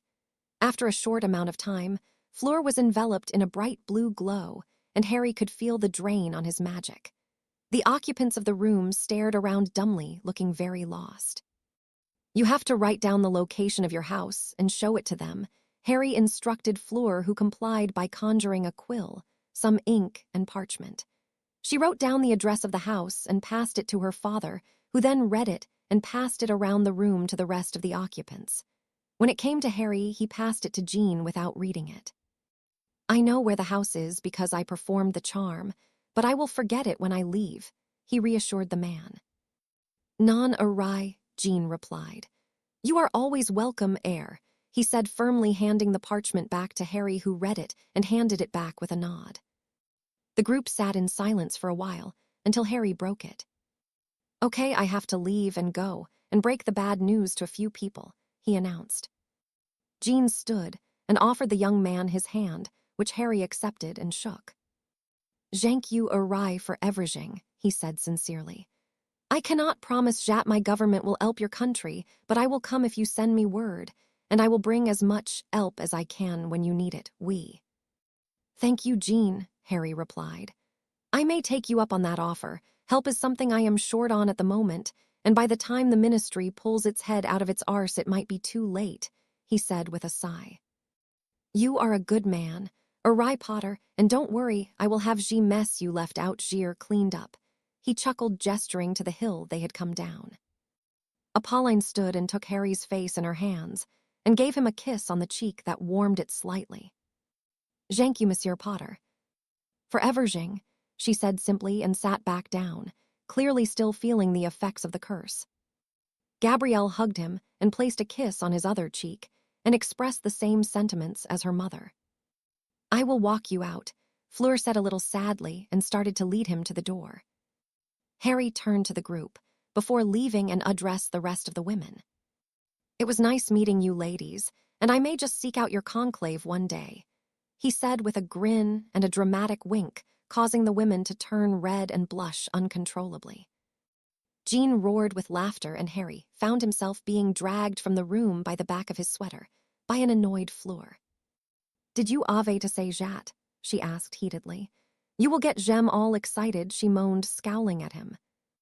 Harry said nothing, but laughed at the reaction he had gotten from everyone.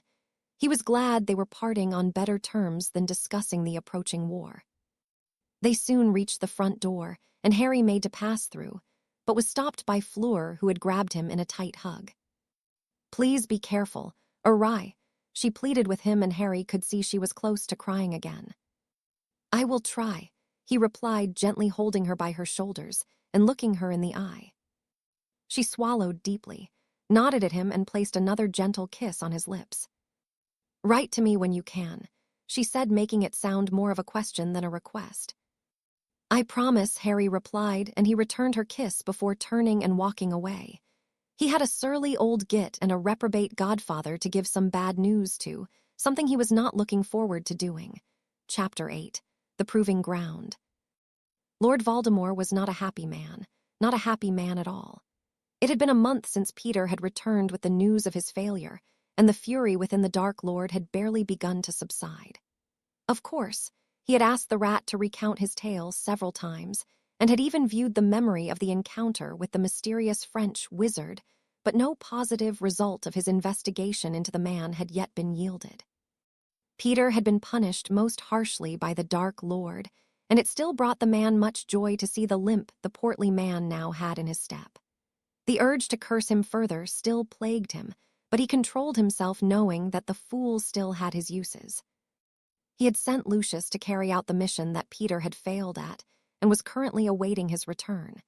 He knew that holding the wife of the head of the French DMLE could be a crucial advantage to himself in the future, and would ensure that the French would not interfere, even knowing that they would be next on the list once he finally brought Britain beneath his heel, something that he knew would not take much time after he came out in the open. He had his subordinates of any use paving that way already.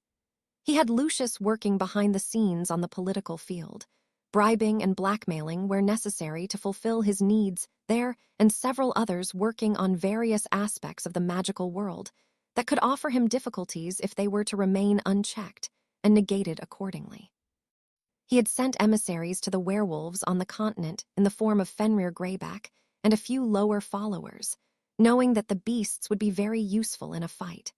All he needed to do was offer them the hope of a better life than they would ever be given under the current regime, and their cooperation was assured. He had already secured the services of the giants, and when the time was right, he would open negotiations with the vampires also, the one group that would be the most difficult to bring to aid in his cause. He knew the Dementors were a sure thing, as they had been in the previous war, and all he had to provide them was hunting grounds in which they could consume as many souls as they wished, and no longer had to adhere to the will and whim of the ministry. It also helped him that they were currently the main source of security at Azkaban, where his most loyal followers currently resided. They would be liberated soon enough, marking his first move out into the open. He was pulled from his musings by the arrival of both Lucius and Severus, the former looking very nervous indeed. Lord Voldemort knew he had not brought welcome news. "Come, Lucius," he began. "Explain to me why the wife of Monsieur de Lacre is not in your company," he demanded in what appeared to be a casual tone. Lucius knew that the casual tone the Dark Lord used was masking an undercurrent of anger at his failings. As was his custom when he found himself in such a situation, he fell to his knees and prostrated himself to his master. "My lord, I arrived at the location you gave me, and the house simply wasn't there," he informed him as composed as he could, but the fear was evident in his voice. The Dark Lord pondered the information he had been given. He knew Lucius was not stupid enough to go to the wrong location. Despite his sniveling and cowardice in the face of his lord's wrath, he was a man of real intelligence and cunning. There was only one possible reason behind the house being missing: the Fadelius charm. But the property in question was very large indeed, and Lord Voldemort knew that to be able to perform the charm was a feat in itself. But to perform it on such a large area was not possible for someone unless they were considerably more accomplished and powerful than the average wizard. The mysterious French wizard, perhaps. That was the only conclusion that was at all fathomable to the Dark Lord, and he growled at the realization. "Rise, Lucius," he instructed the man. "Fear not, I do not hold you responsible for this failure. It is the fault of the idiot Peter. Had he been successful in his attempt, we would not find ourselves in this quandary, he surmised. Thank you, my lord, Lucius replied, clearly relieved at the mercy he was being shown. If there is anything I can do to rectify this error, then it shall be done, he finished confidently. An idea suddenly struck the Dark Lord, and he knew the two men in the room were among his most capable followers. There is something that the both of you can do, he mused aloud. Both men shared a look, knowing that if they were both asked to complete something then, it was of the most paramount importance. Of course, my lord, they replied as one. The reason that Peter truly failed has not been shared with any but myself, he explained. Both men exchanged another look. They had both been wondering as to why Peter had failed, but none had been informed as to why. They had just assumed it was the fact that Peter was useless at most things, and he had simply failed at the given task due to his incompetence. I have a memory I wish you both to view, and I would like your honest opinions on it, he commanded firmly, wandlessly summoning a pensive with the silvery substance already swirling within the bowl. At the Dark Lord's gesture, both men entered the pensive, not knowing what to expect from the memory they were about to see. They found themselves in a fairly thin expanse of trees, clearly close to the edge of the wooded area as they thickened considerably behind them. It was Snape that spotted the rat with its telltale silver paw and pointed it out to Lucius. I assume we follow the rat, he drawled lazily to his companion, who nodded in agreement. They followed Peter a short distance until they came to the edge of the trees, and they immediately saw what they were intended to. They saw one of the Death Eaters torturing one of the group of Vila they had just captured, clearly taunting her and her friends. It was what they saw next that both confused and shocked them. Out of nowhere, the Death Eater in question and the man to his right were violently felled with arrows. Both men scanned the area looking for the source of the intervention and quickly spotted a young man with a gray hooded sweater and jeans approaching the group. His face could not be seen as Peter had clearly not gotten a good look at the individual. The only sounds that could be heard were the screaming of their fellow Death Eaters as they were torn apart without prejudice. Both men paled at what they saw and could only compare it to that of which their master was capable of. This young man was clearly very powerful and a very formidable wizard. They watched as he seemed to have freed one of the men who walked towards them, looking extremely relieved but very gaunt. The man collapsed around 5 feet in front of them, and they were pulled from the memory. Lord Voldemort watched as his subordinates emerged from the pensive, looking quite green at what they had witnessed. Lucius even had a nervous sweat, which amused the Dark Lord slightly. What do you think? He asked the pair, who glanced at each other, willing the other to answer first. He is clearly capable and quite ruthless, Snape finally surmised as neutrally as possible. That he is, the Dark Lord agreed. Lucius, what say you? He questioned the other man, who was looking quite sick. I agree with Severus, he began hesitantly. But who is he? He asked, hoping that his question would allow him some time to compose himself. Something I wish for you to find out. Though he killed my men, he could be a possible ally. It may be that he was hired to protect the Vila, or that he is one of their lovers, and was simply protecting what was his, he mused, frowning in thought. It is unlikely that a man wielding such magic and power would place himself under a light banner, particularly with the way they would view the magic he used, he concluded thoughtfully. Where would you have us start, my lord? Snape asked, now wishing he had not been present for this meeting.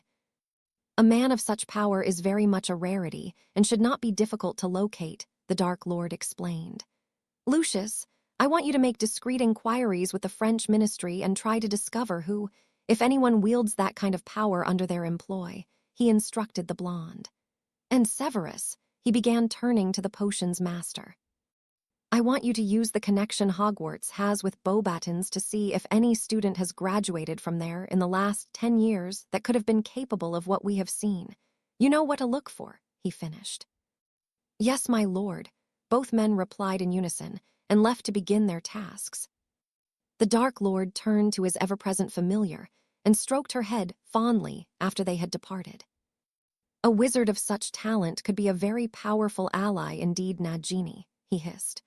Or he could be a real thorn in my side if he intends to oppose me, he added after a moment's thought.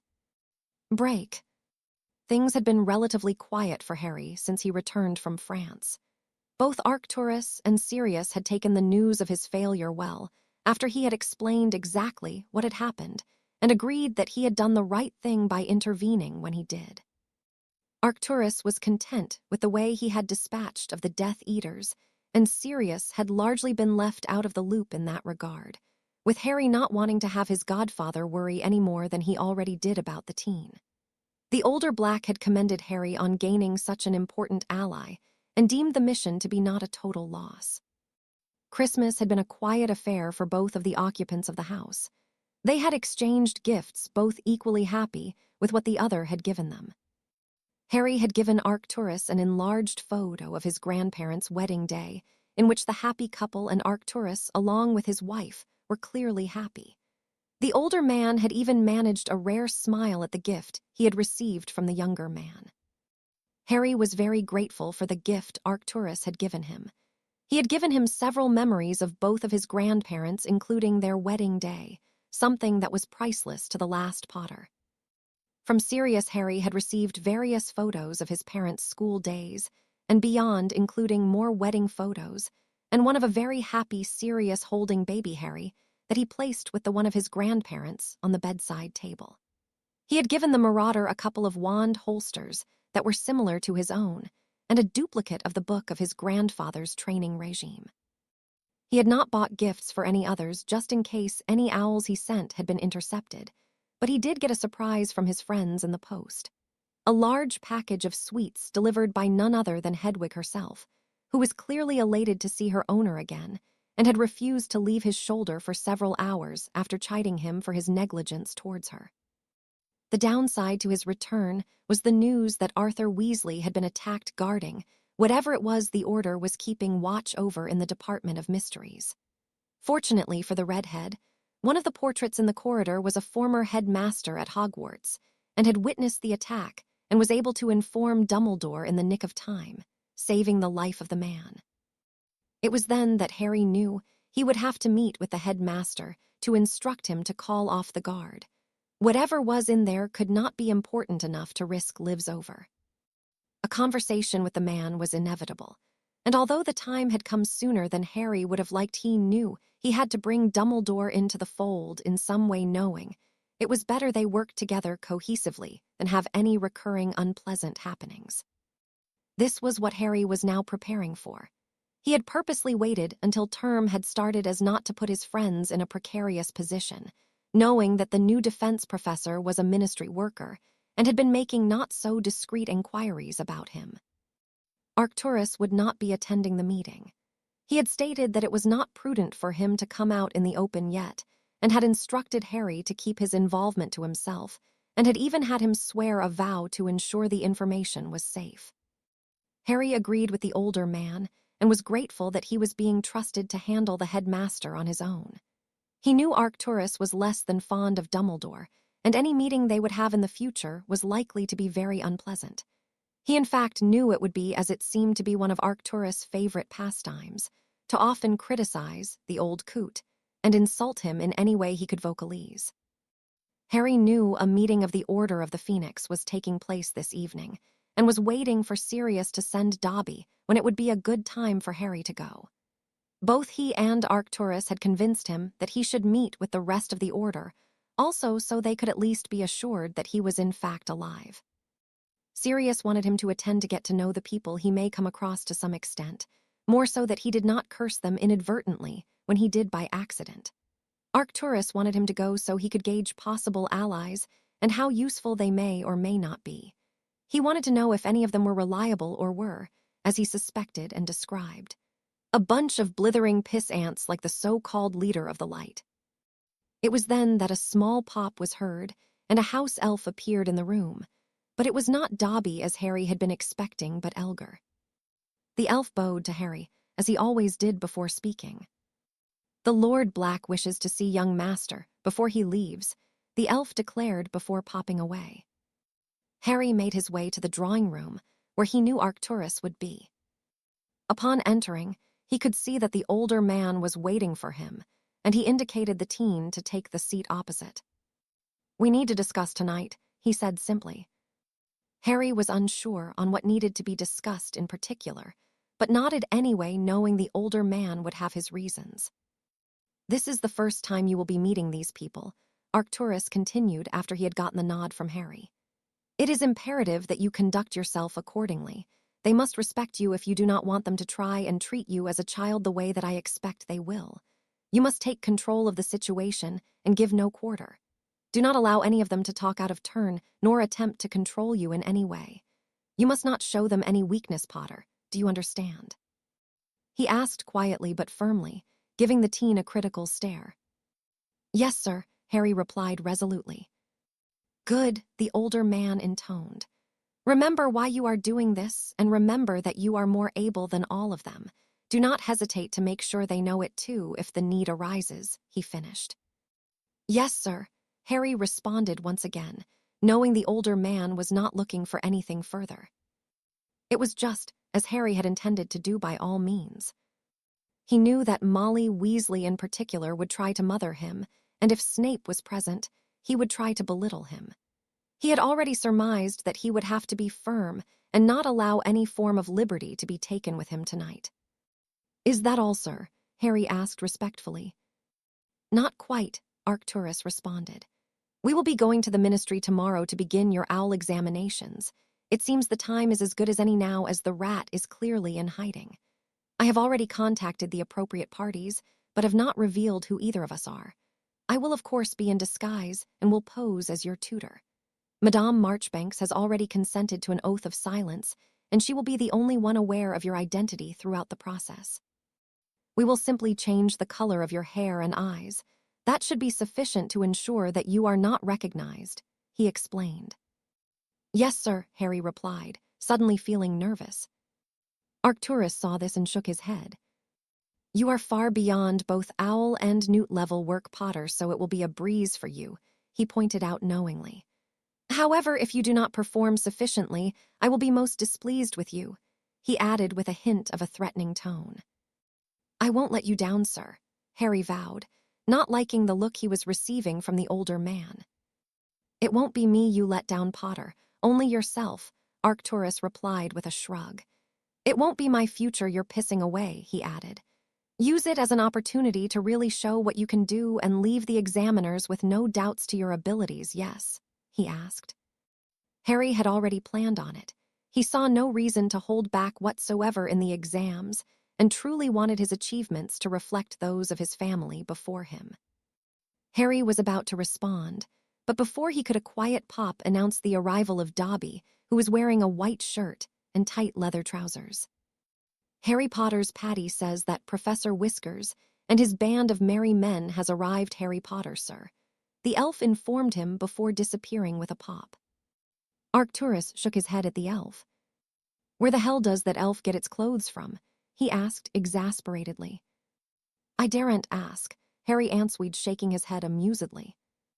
"Well, it's not becoming of an elf to dress in such a way," the older man informed Harry, clearly bothered by Dobby's demeanor. "What can I say? He's eccentric," Harry said with a shrug. "I hate eccentrics," Arcturus mumbled grumpily. "He's not inclined towards other male elves, is he?" he asked. "I have no idea," Harry responded, not wanting to dwell on the sexuality of his friend. "Well, there's something not right with that one. What kind of self-respecting male wears leather trousers?" he questioned. "Sirius does," Harry replied. "Apparently it's quite fashionable." "Say no more," Arcturus grumbled, rubbing his temples in frustration. "But if you parade around here dressed in them, I will curse you out of them, understand?" he asked, sternly pointing at the young man. "And you are one to ask about the elf's sexuality," Harry replied, cheekily shaking his head in mock disgust. Before Arcturus could reply, Harry had disapparated. "Fucking Potters," he growled. "All the same they are, I'll show him," he added, pounding his fist on the table. Break. Albus Dumbledore was sat at the kitchen at number 12 Grimmauld Place, surrounded by all members of the Order of the Phoenix minus Remus, who was on the continent still. Severus was the final member to arrive looking his usual impassive self, but the headmaster could see a hint of concern in the man's eyes. Knowing that all were present, he began the meeting. "Is there any new business?" he asked the gathered members expectantly. "The minister is still blocking anyone from talking to the press," Kingsley began. "Lucius Malfoy has not been seen in the ministry as much, but his owl is always delivering notes to Fudge's office, so he is clearly still in his pocket." He finished his explanation. "Yes, you are referring, of course, to the unpleasantness that has started to plague the community," Dumbledore sighed with a frown, more to himself than the group. "Clearly Mr. Malfoy has business elsewhere," he added, stroking his beard. "I believe I can shed some light on that headmaster," Snape intoned in his usual drone. "Please do, Severus, my boy," Dumbledore responded with a gentle twinkle. "The Dark Lord has expressed a wish to have the wife of the French head of the DMLE kidnapped and held under his care to prevent any possible interference on their part," he explained. This caused a murmuring to begin at the table, knowing that if this was to come to pass, then it would not be good for them, and could even make a fresh enemy in the French government. At hearing this, Sirius was paying full attention to the man he would usually ignore entirely, not trusting him an ounce. "He sent Pettigrew and a group of 8 to accomplish this task initially," he continued. "But of course, being incompetent, he failed," Snape informed them, much to the relief of those in the room. "That is a relief," Dumbledore agreed with the sentiment of the room. "Yes, but it is not his failure that is the problem, it is the reason he failed," Snape continued further. The occupants at the table looked confused. They could all see the usually unflappable potions master was a little concerned now, and it did not sit well with them. "What caused him to fail, Severus?" Minerva asked. "An unknown wizard intervened during the kidnap attempt," Snape drawled, enjoying the tension he had created. "And," Minerva questioned impatiently, "he laid waste to every last Death Eater minus Pettigrew, who escaped." He spoke gravely, without any trace of amusement. "He killed them all?" Kingsley asked in disbelief. "Yes," Snape answered irritably, "in a very violent manner and without hesitation. The Dark Lord has tasked Lucius and I to locate this man and see if he is a possible ally. The reason Lucius has been absent is because he was sent to retrieve the woman, but it seems that someone has managed to place the property under the Fadelius charm," he finished. "What do you mean, violent manner?" Dumbledore asked with a frown. "Dark and very destructive magic," Snape answered seriously. Dumbledore sat and pondered the answer he had been given by his spy. If Severus saw the magic as dark and destructive, then it must have been just that. "Those Death Eaters must have been green to be taken out by one man," Kingsley cut in, clearly having been thinking about it. "They weren't the best the Dark Lord has to offer, but they were not slouches either. I saw the memory of what this man did to them, and they fought back very well, but they were no match for him. From what I saw, he would not struggle to destroy any of you at this table, and the Dark Lord was clearly impressed with him, something that is not easy to achieve," he explained with annoyance to the Auror. "Do you think he may be a rival Dark Lord?" Molly Weasley asked worriedly. "Possibly," Snape drawled, clearly thinking on what the red-headed woman had asked. Sirius was half amused by the discussion at the table and half angry at his godson for withholding so much from him. He would be having words with Harry Potter when he got here. Right on cue, the kitchen door opened, and a tall, muscular young man wearing a fitted white t-shirt and beige combat trousers entered the room. His hair was cut short, and he had well-groomed stubble adorning his face that was quite regal. He looked like he was related to Sirius in some way. Upon the man's entry, Kingsley had shot to his feet and pointed his wand at the visitor as the others simply stared, open-mouthed at him. "Who the hell are you?" he questioned dangerously. The young man turned to stare at him unwaveringly, even when he noticed the wand of an Auror was pointed at him. Instead, his green eyes came alive with an inferno that exuded power, and Kingsley felt himself falter at the display. In a blink of an eye, the man had removed his wand and disarmed the Auror with ease. He stood pointing a strange black and white wand of his own at Kingsley, who gulped at the position he found himself in. That was not a polite way to introduce yourself. The arrival stated with a raised eyebrow and tossed the wand back to the stunned older man. Sirius started to snicker at what had just transpired, and Dumbledore sat in his chair with his eyes twinkling like they hadn't done in months. It was Minerva, who first recognized the young man in front of them from the rest of the group. "Potter," she asked hesitantly, clearly not believing this could be the same boy she had been teaching for the last 4 years. Harry turned and offered his head of house a genuine smile. "It is good to see you, Professor," he said truthfully. The Transfiguration Professor returned his smile in a rare show of emotion from her, but before anything else could be said, Molly Weasley spoke up. "Harry," she shouted, charging towards the young man who stopped her in her tracks. He held by the shoulders and looked at her speculatively before placing a kiss on her cheek and bringing the woman into a gentle embrace. "It's good to see you too, Mrs. Weasley," he whispered.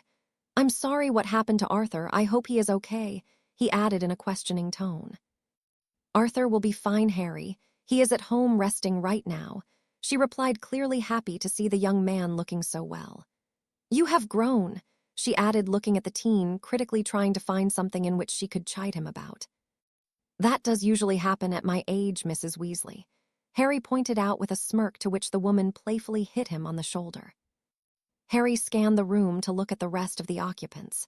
He had to admit that not many looked like they would be much use in a fight, but he was sure they had their reasons for being here, and he would not judge them based on their appearances.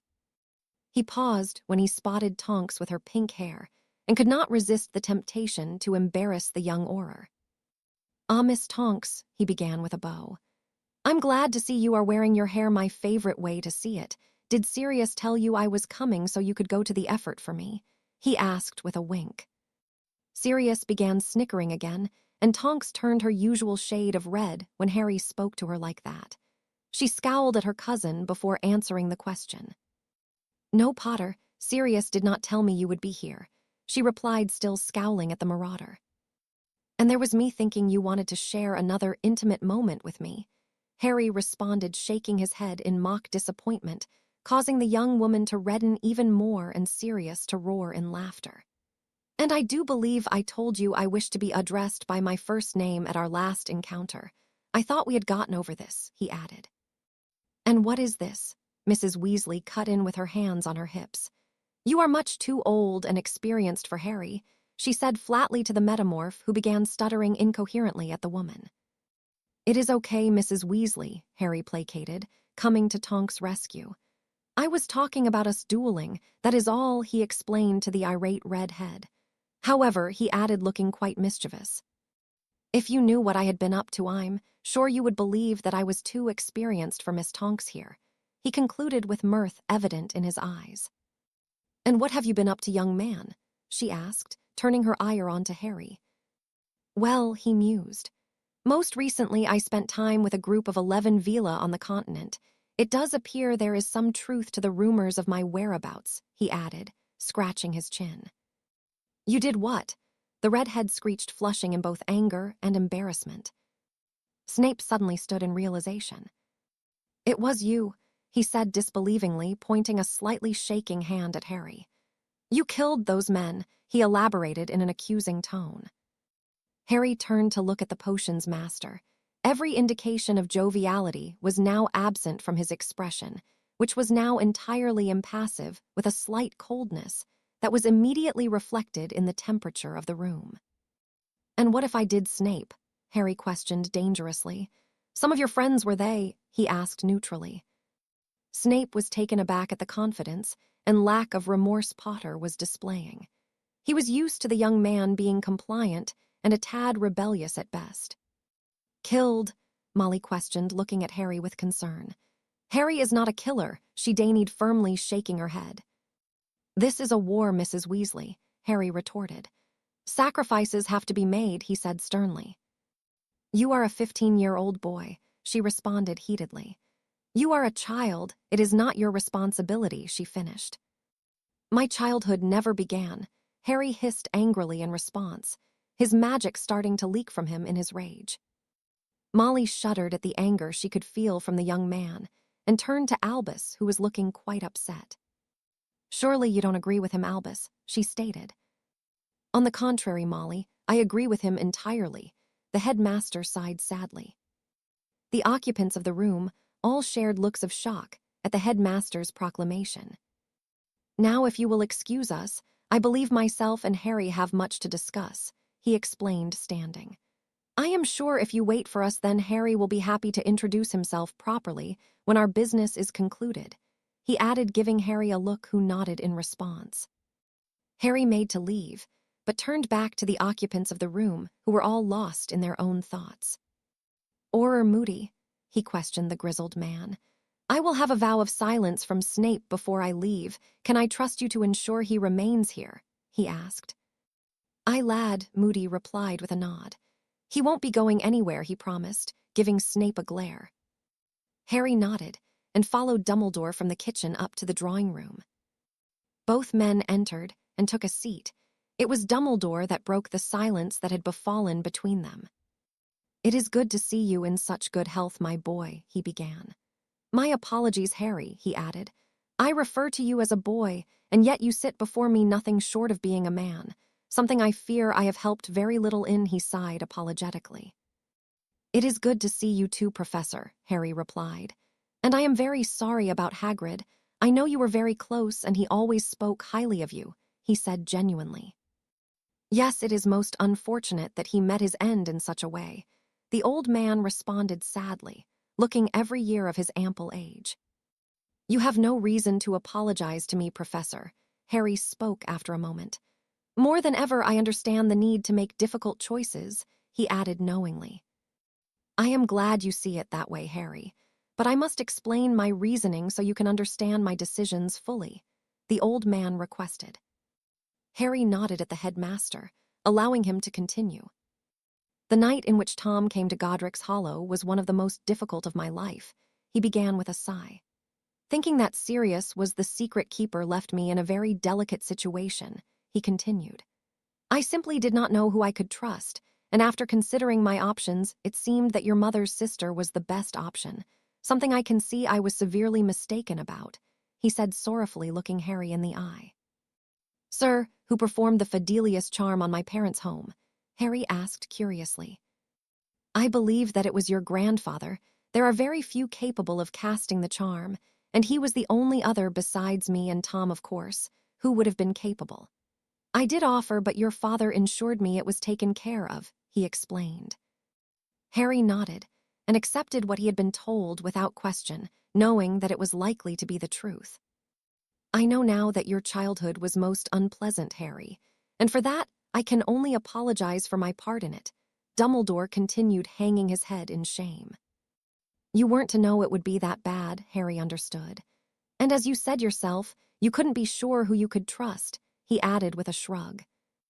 "Thank you for being so understanding, Harry, but it is something I cannot forgive myself for," he responded sadly, shaking his head. "It is one of those difficult choices I spoke of that I had to make," he added. The two remained silent for a moment, lost in their thoughts. It was Dumbledore who once again broke the silence. "After seeing how close you had become to young Mr. Weasley and young Miss Granger in your first year, I had intended on making inquiries to see if you could be placed with them during the summer holidays at one of their homes," Dumbledore admitted to surprise of Harry. "But Tom resurfaced, and I knew it would not be wise. The wards around your aunt's home would be required again," he finished sadly. Harry nodded at his reasoning. He would not have wanted either the Weasleys or Grangers to be in any danger because of him. "Then we had the unfortunate events of your second year, and when you handed me Tom Riddle's diary, I knew it had to be investigated further," he continued. "Just a few short weeks later, Sirius escaped from Azkaban, and I knew you were still safest behind the wards. After the incident with you, Aunt, I was content to allow you to be in Diagon Alley. I thought some exposure to Wizarding World would be good for you, and start to prepare you for your adult life here, and knew it would be unlikely that Sirius would try to approach you while you were there," he explained quickly, clearly not comfortable discussing what he saw as his failures. I had planned on working with you in your 4th year in some way, but with your name coming out of the goblet, I knew it would not be possible. He continued when he saw that Harry would not speak. And now we find ourselves here, he concluded. Harry thought about what the old man had been saying and found that he held nothing against the headmaster. He knew had he been in the same position, he would have done what he saw fit also, and believed that the professor had done just that. It is in the past now, Professor. None of it really matters now, Harry said, attempting to assure the man he had no ill feelings towards him. Dumbledore smiled at Harry, and then suddenly looked reproachful again. If only that was all the guilt I carry, he sighed, downtrodden and shaking his head once again. Harry looked at the professor with a raised eyebrow and waited for him to proceed. Before you were born, a prophecy was made, Dumbledore revealed sadly, his voice laced with guilt. Is this what your people are guarding in the Department of Mysteries? Harry questioned. Dumbledore was shocked by the observation, but didn't question how Harry knew. He assumed that whoever Harry had been staying with had significant connections. Yes, he replied sadly, his eyes losing the last hint of twinkle they had. Harry sighed and ran a hand through his hair. It has something to do with me and Voldemort, doesn't it? He asked. It does, Dumbledore confirmed, looking sadder by the minute. Does it specifically say who will win in a fight between us? Harry asked further. No, it does not, Dumbledore replied, looking confused. Then it doesn't matter what it says, Harry dismissed. You don't want to know, the old man asked incredulously. No, Harry said firmly, shaking his head. I don't like the idea that I am on some predestined path. Either way, me and Tom will meet because I want him dead just as much as he does me. I am at an advantage right now because he believes he has succeeded and has given me time to prepare, Harry explained. A prophecy means nothing to me, Professor, because one way or the other it will be me or him. I refuse for it to be any other way, so I would suggest you advise your people not to engage him. He is mine, Harry warned resolutely. It was seldom that Dumbledore was truly surprised anymore, but Harry had managed it. He nodded at what the young man had said, knowing it would inevitably be the way he described. I will call off the guard as you wish, Harry, but I would recommend that the prophecy not be left in its current location, Dumbledore suggested. Am I right to assume, then, that only Tom and I can take it? Harry asked, knowing that Dumbledore would have moved it if he could have. Indeed, Dumbledore affirmed with a nod. Then I can use that to my advantage when the time is right, Harry intoned thoughtfully. How so? The old man asked curiously. Well, I assume that Tom is not going to walk into the ministry to get it himself, Harry began. That is a safe assumption, Dumbledore mused, stroking his chin. Then he will need me to collect it, and then he will have me ambushed, Harry continued. That would be his plan, I imagine, Dumbledore agreed. Then I shall leave it there and bring him out in the open when the need arises, but that means I will have to reveal myself to him, which I am not ready to do yet, so it will have to sit for some time, he explained. Dumbledore did not like the idea at all, especially because of his knowledge about the Horcruxes. I do not think that is wise, Harry, he advised. Harry held up his hands to placate the man. Professor, I will only do it if necessary before I know I can finish him, he said coyly, tapping where his scar used to be. Dumbledore was again shocked at the insinuation the young man was making. Did he know? If he did, then he was much more prepared than the headmaster had thought. You know, the old man asked in an uncharacteristic, dumbfounded way. There are things I cannot talk about as yet, Professor, Harry responded. But if you were to run a scan on me, I'm sure you would find no remainder of Tom Riddle there, he offered confidently. Dumbledore was still confused, but hoped Harry would tell him or ask for help if he needed it. May I? He asked, withdrawing his wand. At Harry's nod, he ran the diagnostic charms and was very surprised by the readings. He was overjoyed for the young man and had to swallow back some of the emotion he was feeling at his relief. It appears you are right, he confirmed with his eyes twinkling once again. You have gone through some very drastic changes, I must say, he concluded. All necessary, sir, Harry replied a little sadly. Alas, yes, Dumbledore concurred. I would like to offer you my assistance, though, Harry, he continued seriously. If there is anything I can do to help you, then I shall, he explained meaningfully. Thank you, sir, Harry responded with a smile. For now, just keep doing what you are, and when I need you, I will call on you, he promised. Dumbledore returned the smile gratefully. He had expected this conversation to be much more difficult than it had been. He had expected Harry to be furious with him and maybe even curse him, something he would not like to face with the Harry in front of him. There is one thing that is bothering me, Professor, Harry exclaimed with a slight frown. What is that, Harry? Dumbledore asked. You seem to accept that I have killed men and will kill more quite readily, Harry answered, wanting to understand the blasé view the headmaster seemed to have on him taking lives. Dumbledore sighed at the question before he answered. It is one of the unfortunate necessities of war, Harry, he said tiredly. Contrary to popular belief, I do not believe that redemption is attainable for everyone, he continued. I do not condone killing in any way, but alas, I know for you and many other good men, women and children, to survive, then it has to be done, he said sadly. I don't enjoy it, sir, Harry responded. You said in my second year that I and Riddle were similar, but I don't enjoy killing the way he does, he added, shaking his head. I am glad to hear it, the old man replied, looking relieved. It is unfortunate that you find yourself in this position, Harry, one that I once found myself in, he continued with another sigh. You and Gryffindor, Harry stated. Yes, Gellert and myself, he said with sadness. You see, Harry, I am not like you, he elaborated. I am not a born fighter.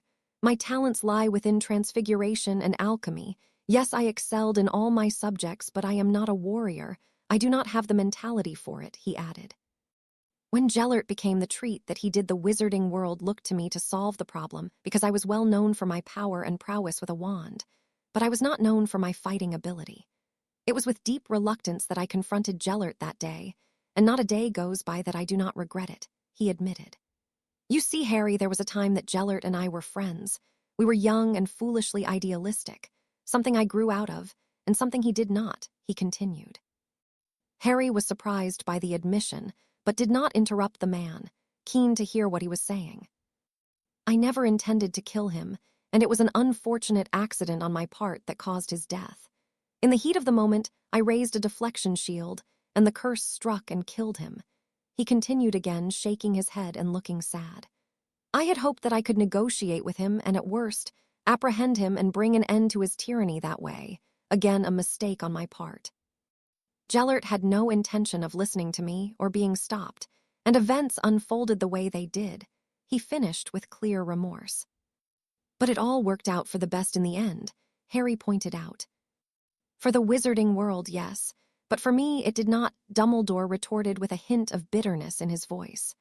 I have to live with the guilt of taking a life of a man who was once a friend, Harry, and that is something I am not equipped to do, he explained. What have you observed about the people of the wizarding world, Harry? He asked unexpectedly. In truth, Harry had not spent much time in the wizarding world aside from his time at Hogwarts, and with Arcturus, so he was stumped by the question. I know it can be very fickle, he replied, remembering all the times people had turned their backs on him. Dumbledore nodded. That is one part of it, he agreed. Let me explain a few things to you, he continued thoughtfully.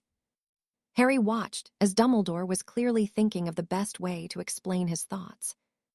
The wizarding world consists mainly of people who are spectators. There are very few men of action, he began. I never wanted the titles that I have. I simply wanted to teach and have a peaceful life amongst my books and my further studies, he explained further. After that fateful day with Gellert, that was not to be, he elaborated sadly. The wizarding world put me on a pedestal and hailed me as a hero. Since that day, they have looked to me to solve their problems for them, and whenever I couldn't, they became spiteful towards me, as you can see from the articles in the Prophet these past months, he pointed out as an example. They need their hero, Harry. They do not function without someone to take to the helm and guide them. We live amongst sheep with very few shepherds to guide the flock, you understand? He asked. At Harry's nod, he continued.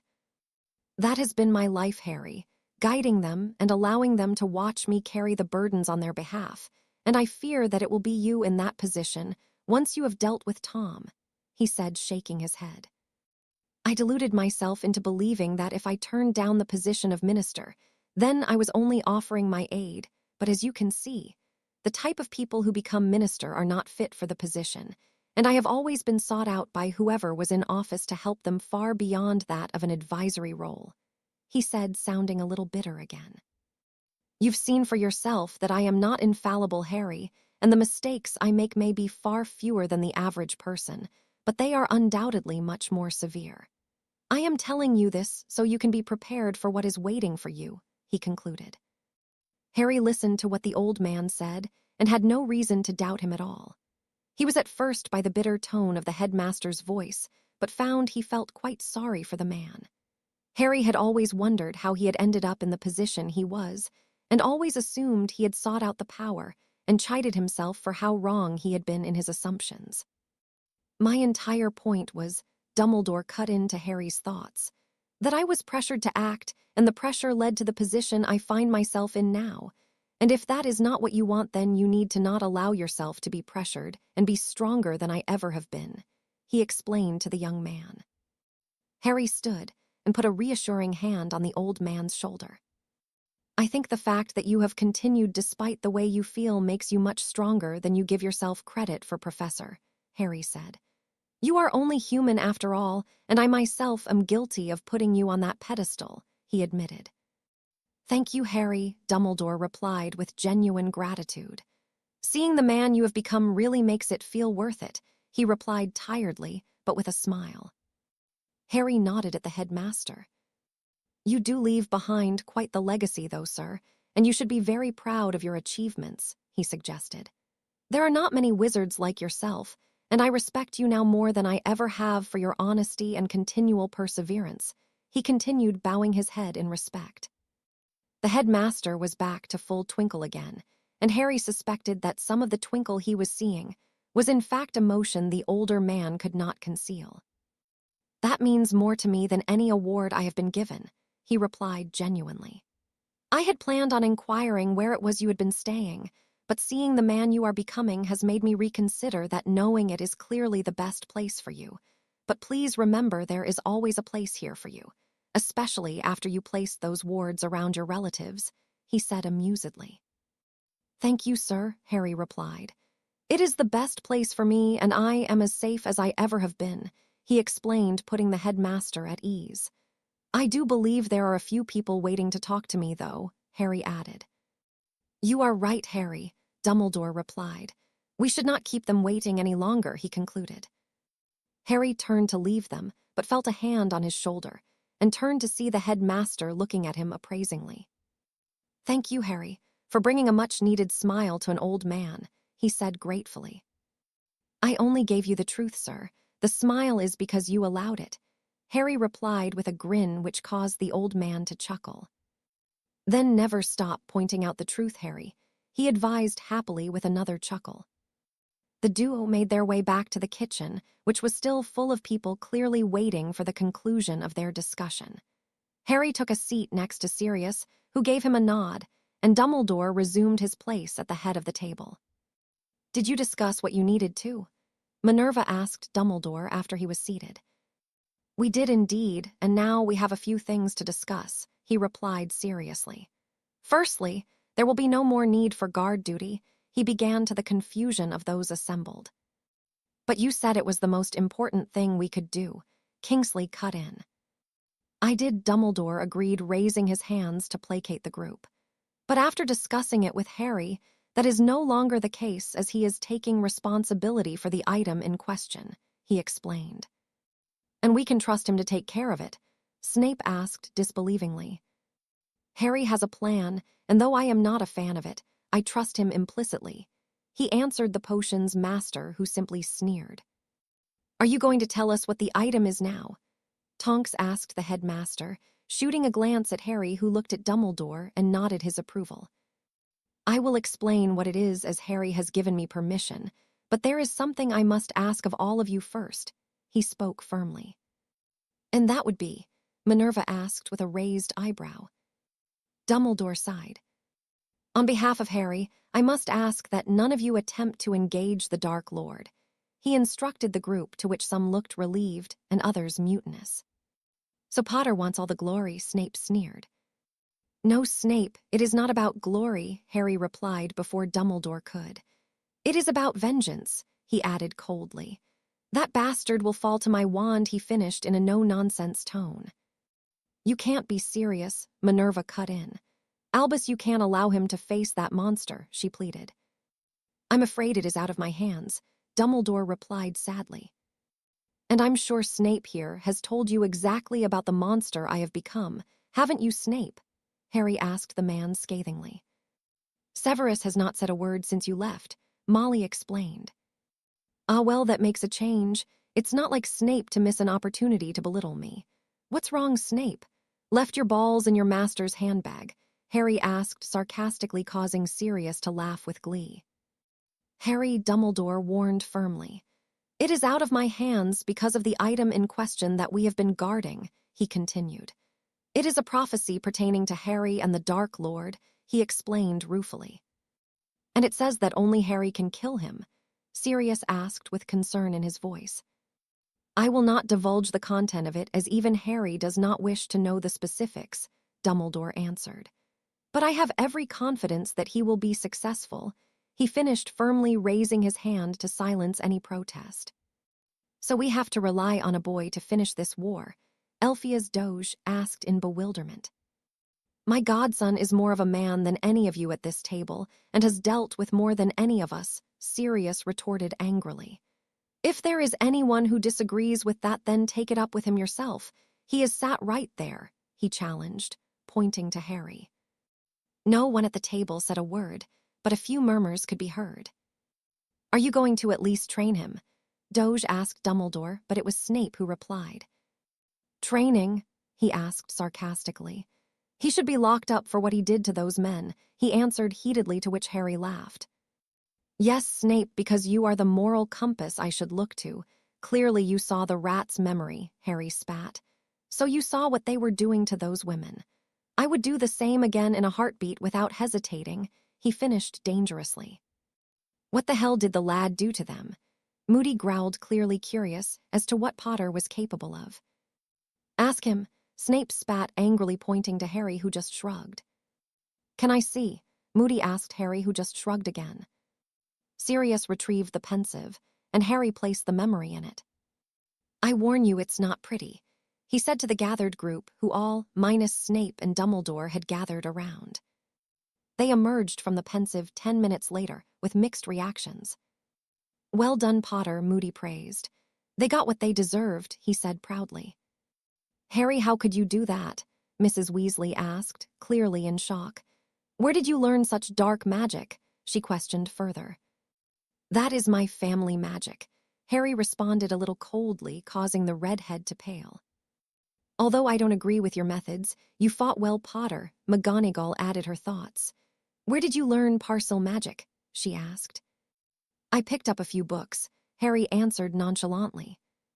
Yes, well fought, Kingsley praised, a little pale. And I am sorry for drawing my wand on you earlier, he added as an afterthought. It is okay. Kingsley Shacklebolt, the dark-skinned Auror, cut in, extending his hand, to which Harry accepted. No harm done, Harry replied to the man. What followed was Harry being introduced to the rest of the group, some taking his hand gladly, others with a little hesitation. And that brings me back to you, Snape, Harry addressed, when he came to the potions master. I'll have your vow of silence now, so you don't go telling little tales to your master, he insisted.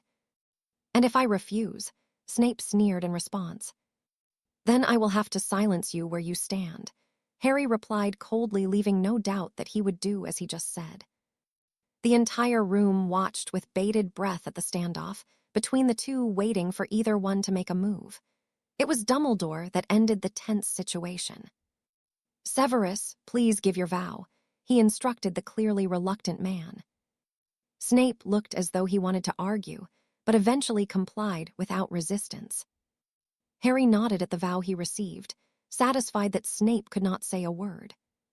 Snape made to leave when he was stopped by the boy with a firm hand on his chest. "Be careful if you're out on any raids with your friends, Snape," Harry warned. "If you are in a mask or wear the mark, then you are the enemy to me, and I will treat you the same way I did them," he said, pointing to the pensive. Snape pushed past Harry and left as quickly as he could, not uttering a word. It was soon after that the meeting broke up, and after Harry had promised, he would visit Sirius more often, he left to get some much-needed rest. He knew Arcturus would be asleep by now, so would explain what happened to the man at breakfast before they would leave for Harry to begin his OWLS. Break. Harry and Arcturus arrived at the Ministry of Magic, disguised suitably, of course. They made their way to the wizard at the front desk to check in, something that was an unavoidable aspect of gaining entry into the main building. They both handed over their wands, and the clerk gave them a very critical look before handing them back. "Very unusual wands you both have there," he stated, looking between the two.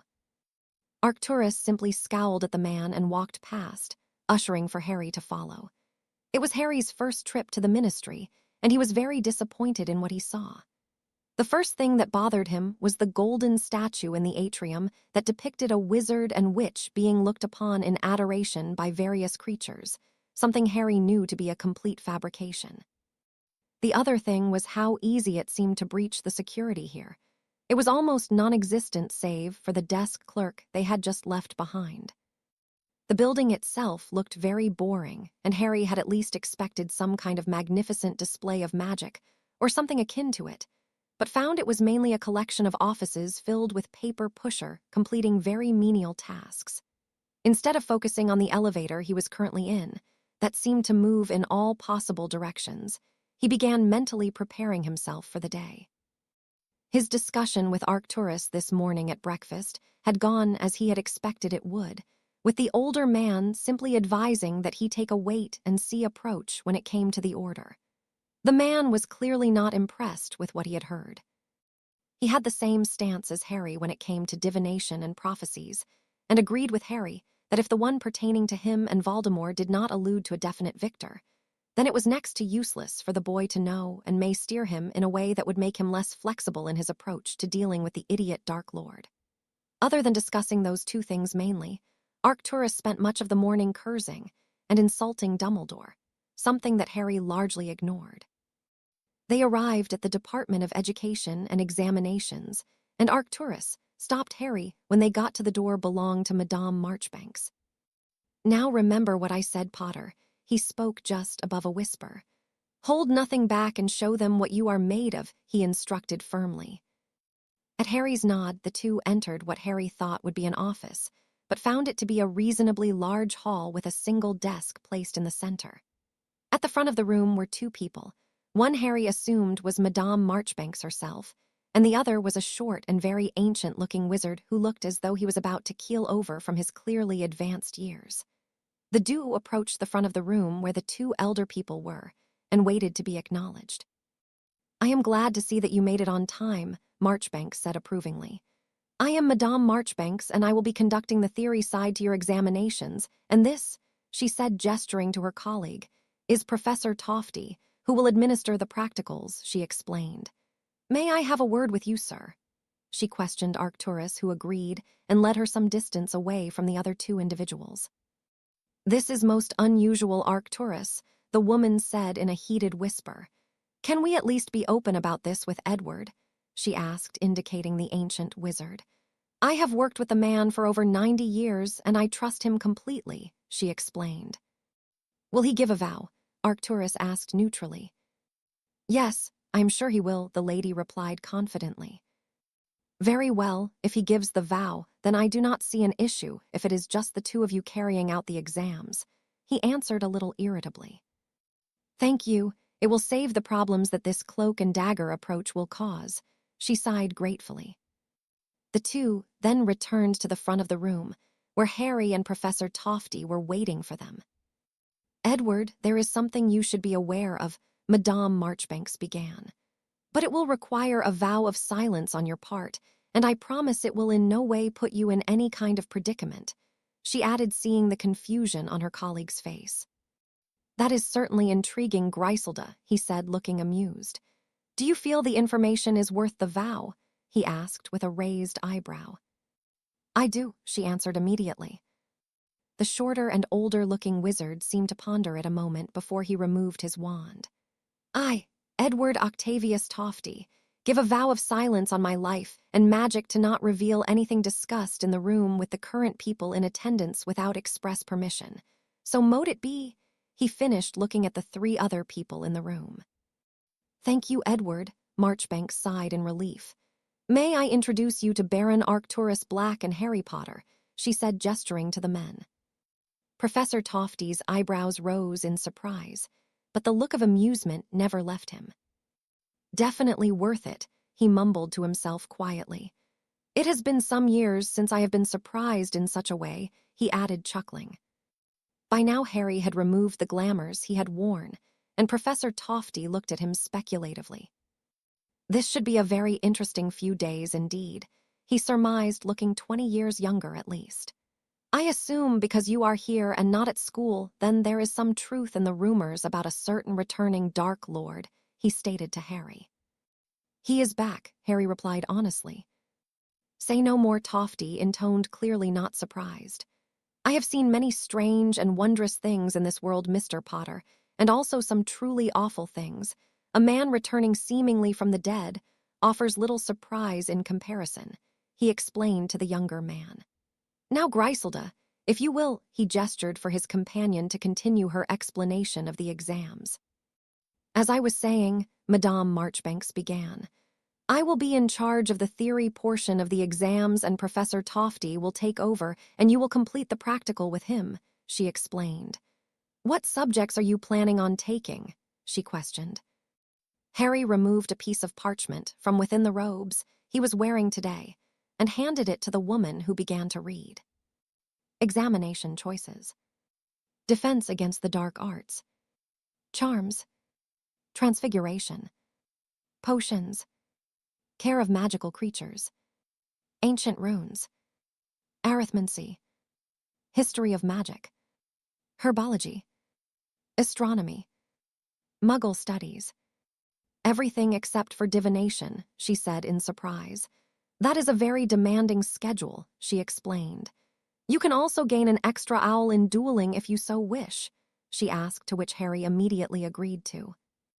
I will inform the Auror department and they will send someone down when required, she continued. Well, without further ado, I suggest we begin, she added. Today you will complete potions, transfiguration, ancient runes, and arithmancy, she informed him, marking off the subjects she mentioned. Please take a seat, and we will begin. Break. Harry was mentally drained. The exams themselves had not been difficult, but the sheer amount of reading and writing he had done was tiring. He knew he had done well on the theory side of things, having answered all the questions, confident in his answers, and even added his own observations and extra information where he could. His practical potion exam had gone surprisingly well, considering it was the subject he spent the least amount of time on. He had to brew the draft of peace, which was fairly simple, and he was grateful that he hadn't been given something overly difficult. He was currently waiting for Professor Tofty to begin his practical for transfiguration. Okay, Mr. Potter, I would you to transfigure this hedgehog into a pincushion, he instructed, indicating the hedgehog on the desk. Harry breathed and envisioned what he wanted the hedgehog to become.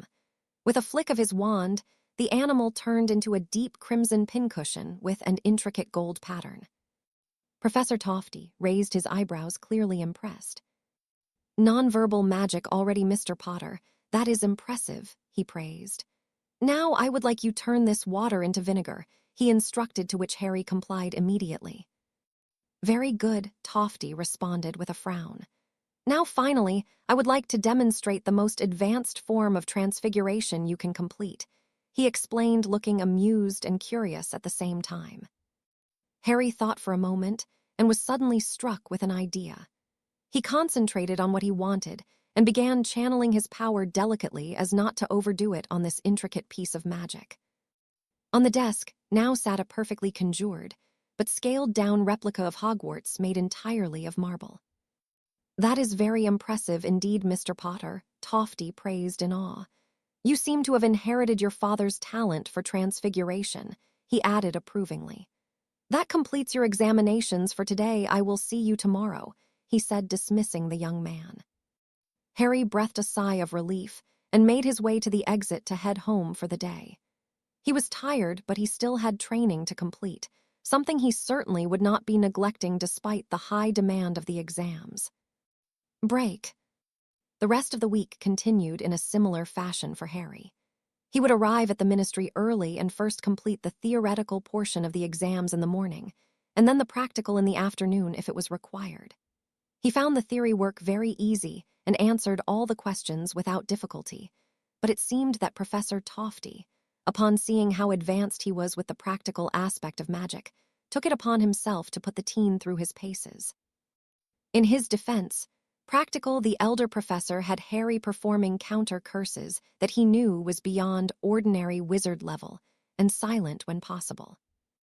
In his charms exam, the man took the same approach, having Harry perform everything silently, which he managed to do with comparative ease. It was when Tofty asked if there was anything he would like to demonstrate for extra credit that truly impressed the professor. Harry easily produced a corporeal patronus, something the older man had never seen from a teenager before. When Harry revealed that he could perform the Fadelius charm, the wizened wizard almost fainted on the spot. He instructed Harry to place the charm on the room, making him the secret keeper, and to successfully remove it, which in itself was very complex magic. When Harry had completed, as he was instructed, the man simply shook his head in disbelief. Professor Tofty was having the most fun he had had in years being an examiner. It was now the final day, and Harry had completed all of the required exams and was waiting to be tested on his dueling, the thing he was most confident in. Although he would only be able to use select spells from his family magic, he was sure that he would perform admirably and defeat whoever was placed in front of him.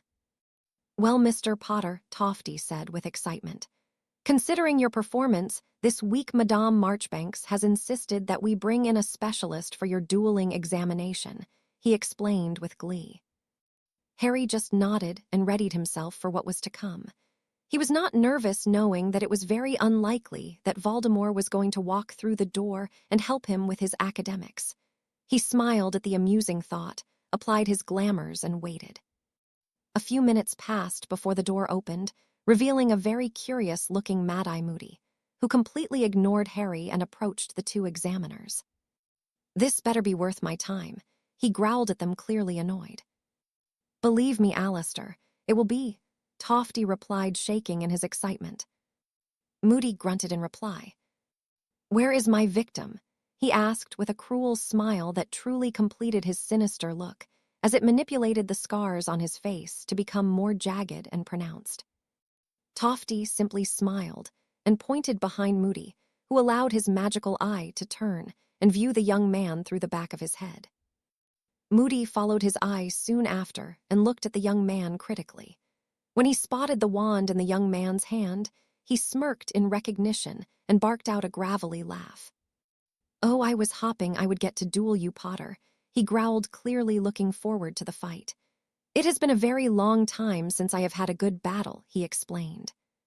The two examiners looked confused but remained silent, wanting to see how this would play out between the young man and the very respected ex-soror. "My grandfather wrote about you in some of his journals, Senior Auror Moody," Harry said casually, causing the man to raise an eyebrow. "He said you were a hell of a fighter but shite at dodging and shielding, and from the amount of scars and injuries you have, I guess he was right," he added. Moody looked at the teen in front of him, critically, and suddenly roared in laughter. "Aye, he would be right, lad," he replied once he had composed himself. "A few of these I got from him personally," he said in remembrance.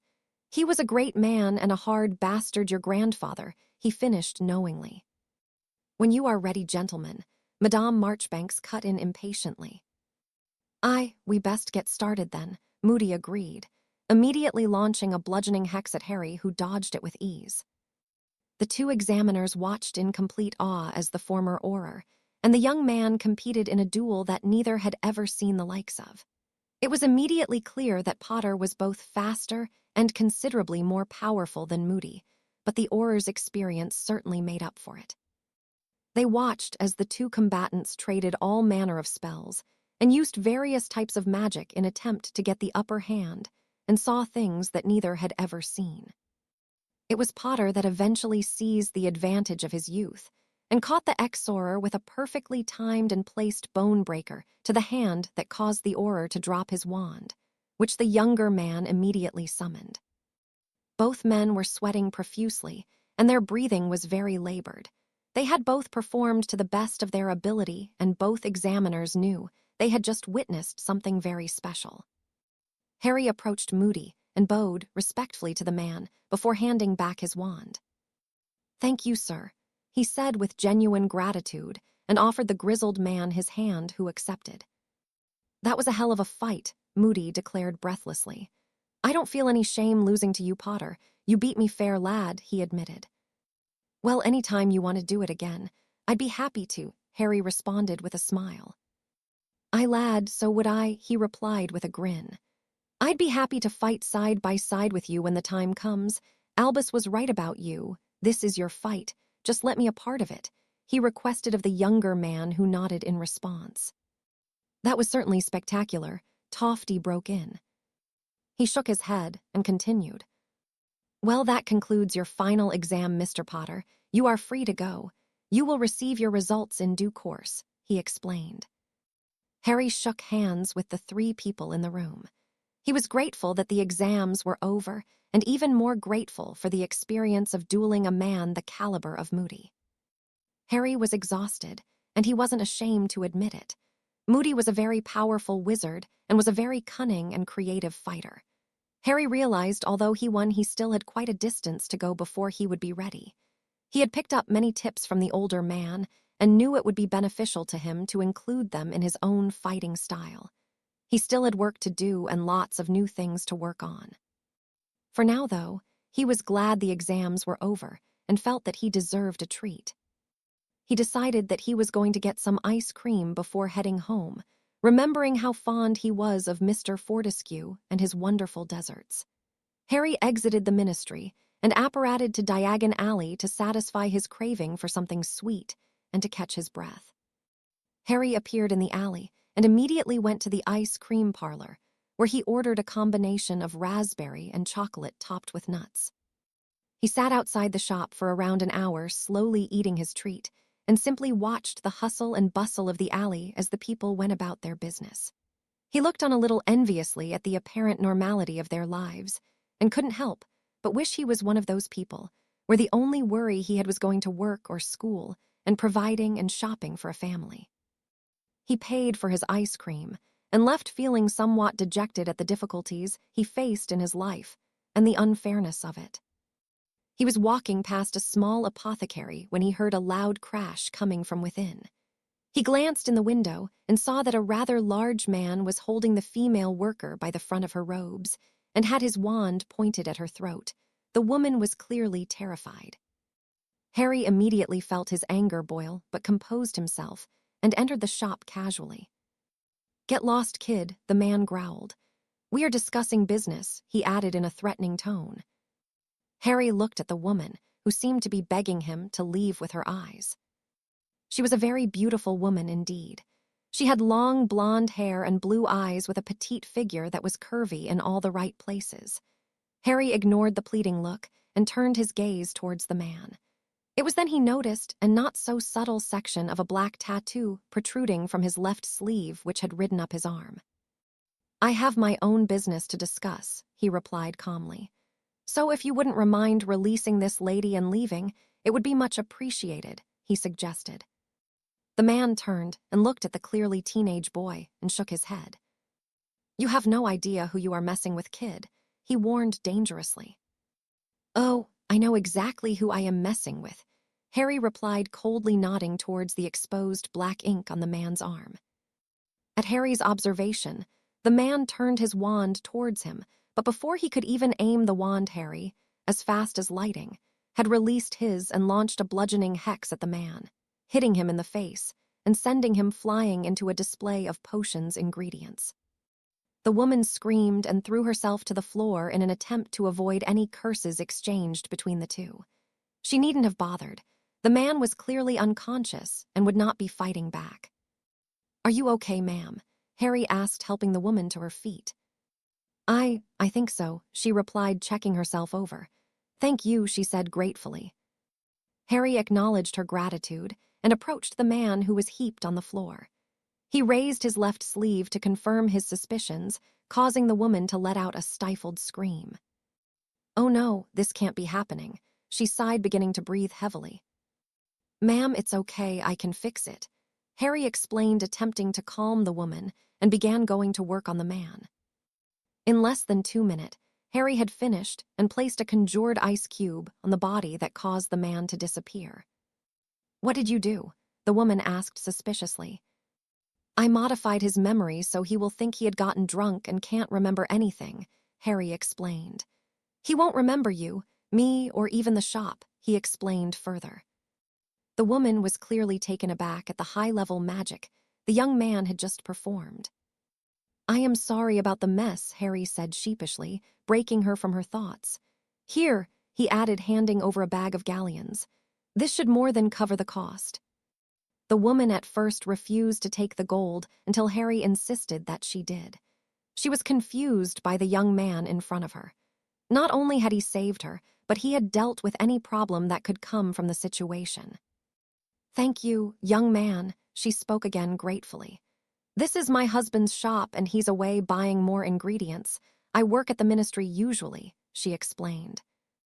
"Well, I suggest that you close until your husband returns," Harry said. "Times are getting darker by the day and it will only get worse," he added seriously. "You saw the mark on his arm?" he questioned. At the woman's nod, he continued. "Remember, there is always some truth in rumors," Harry confirmed with a nod. "So he is back then?" she asked, clearly concerned. "Undoubtedly," Harry replied darkly. "But won't he come for you if he finds out?" she asked in a panic. "I very much doubt he will find out, and even if he does, it doesn't matter," Harry explained with a dark chuckle. "You're not concerned about him coming after you?" she questioned disbelievingly. "Ma'am, he should be concerned about me coming after him," Harry replied coldly, and disappeared silently, leaving behind a very confused but grateful Ophelia Greengrass in his wake. Ophelia did as had been instructed by the young man and closed the shop. She headed home, lost in thought about what had happened, and concluded that the day had been very strange. She had, of course, heard the rumors and had been more vigilant, but she had not expected to be attacked in broad daylight in a shop her husband had owned for many years. The young man that rescued her was clearly still a teenager, of that she was sure, so why was he not at school? He was very nondescript also, and that baffled her. He looked completely average, too average if truth be told. Brown hair and blue eyes and no markings whatsoever that would make him stand out in a crowd. The only defining feature about the young man was the unusual wand he carried. White wood and black crystal was not a mix she had ever come across, and she knew by the wand, and the magic she witnessed alone, that he was not the average wizard his appearance alluded to.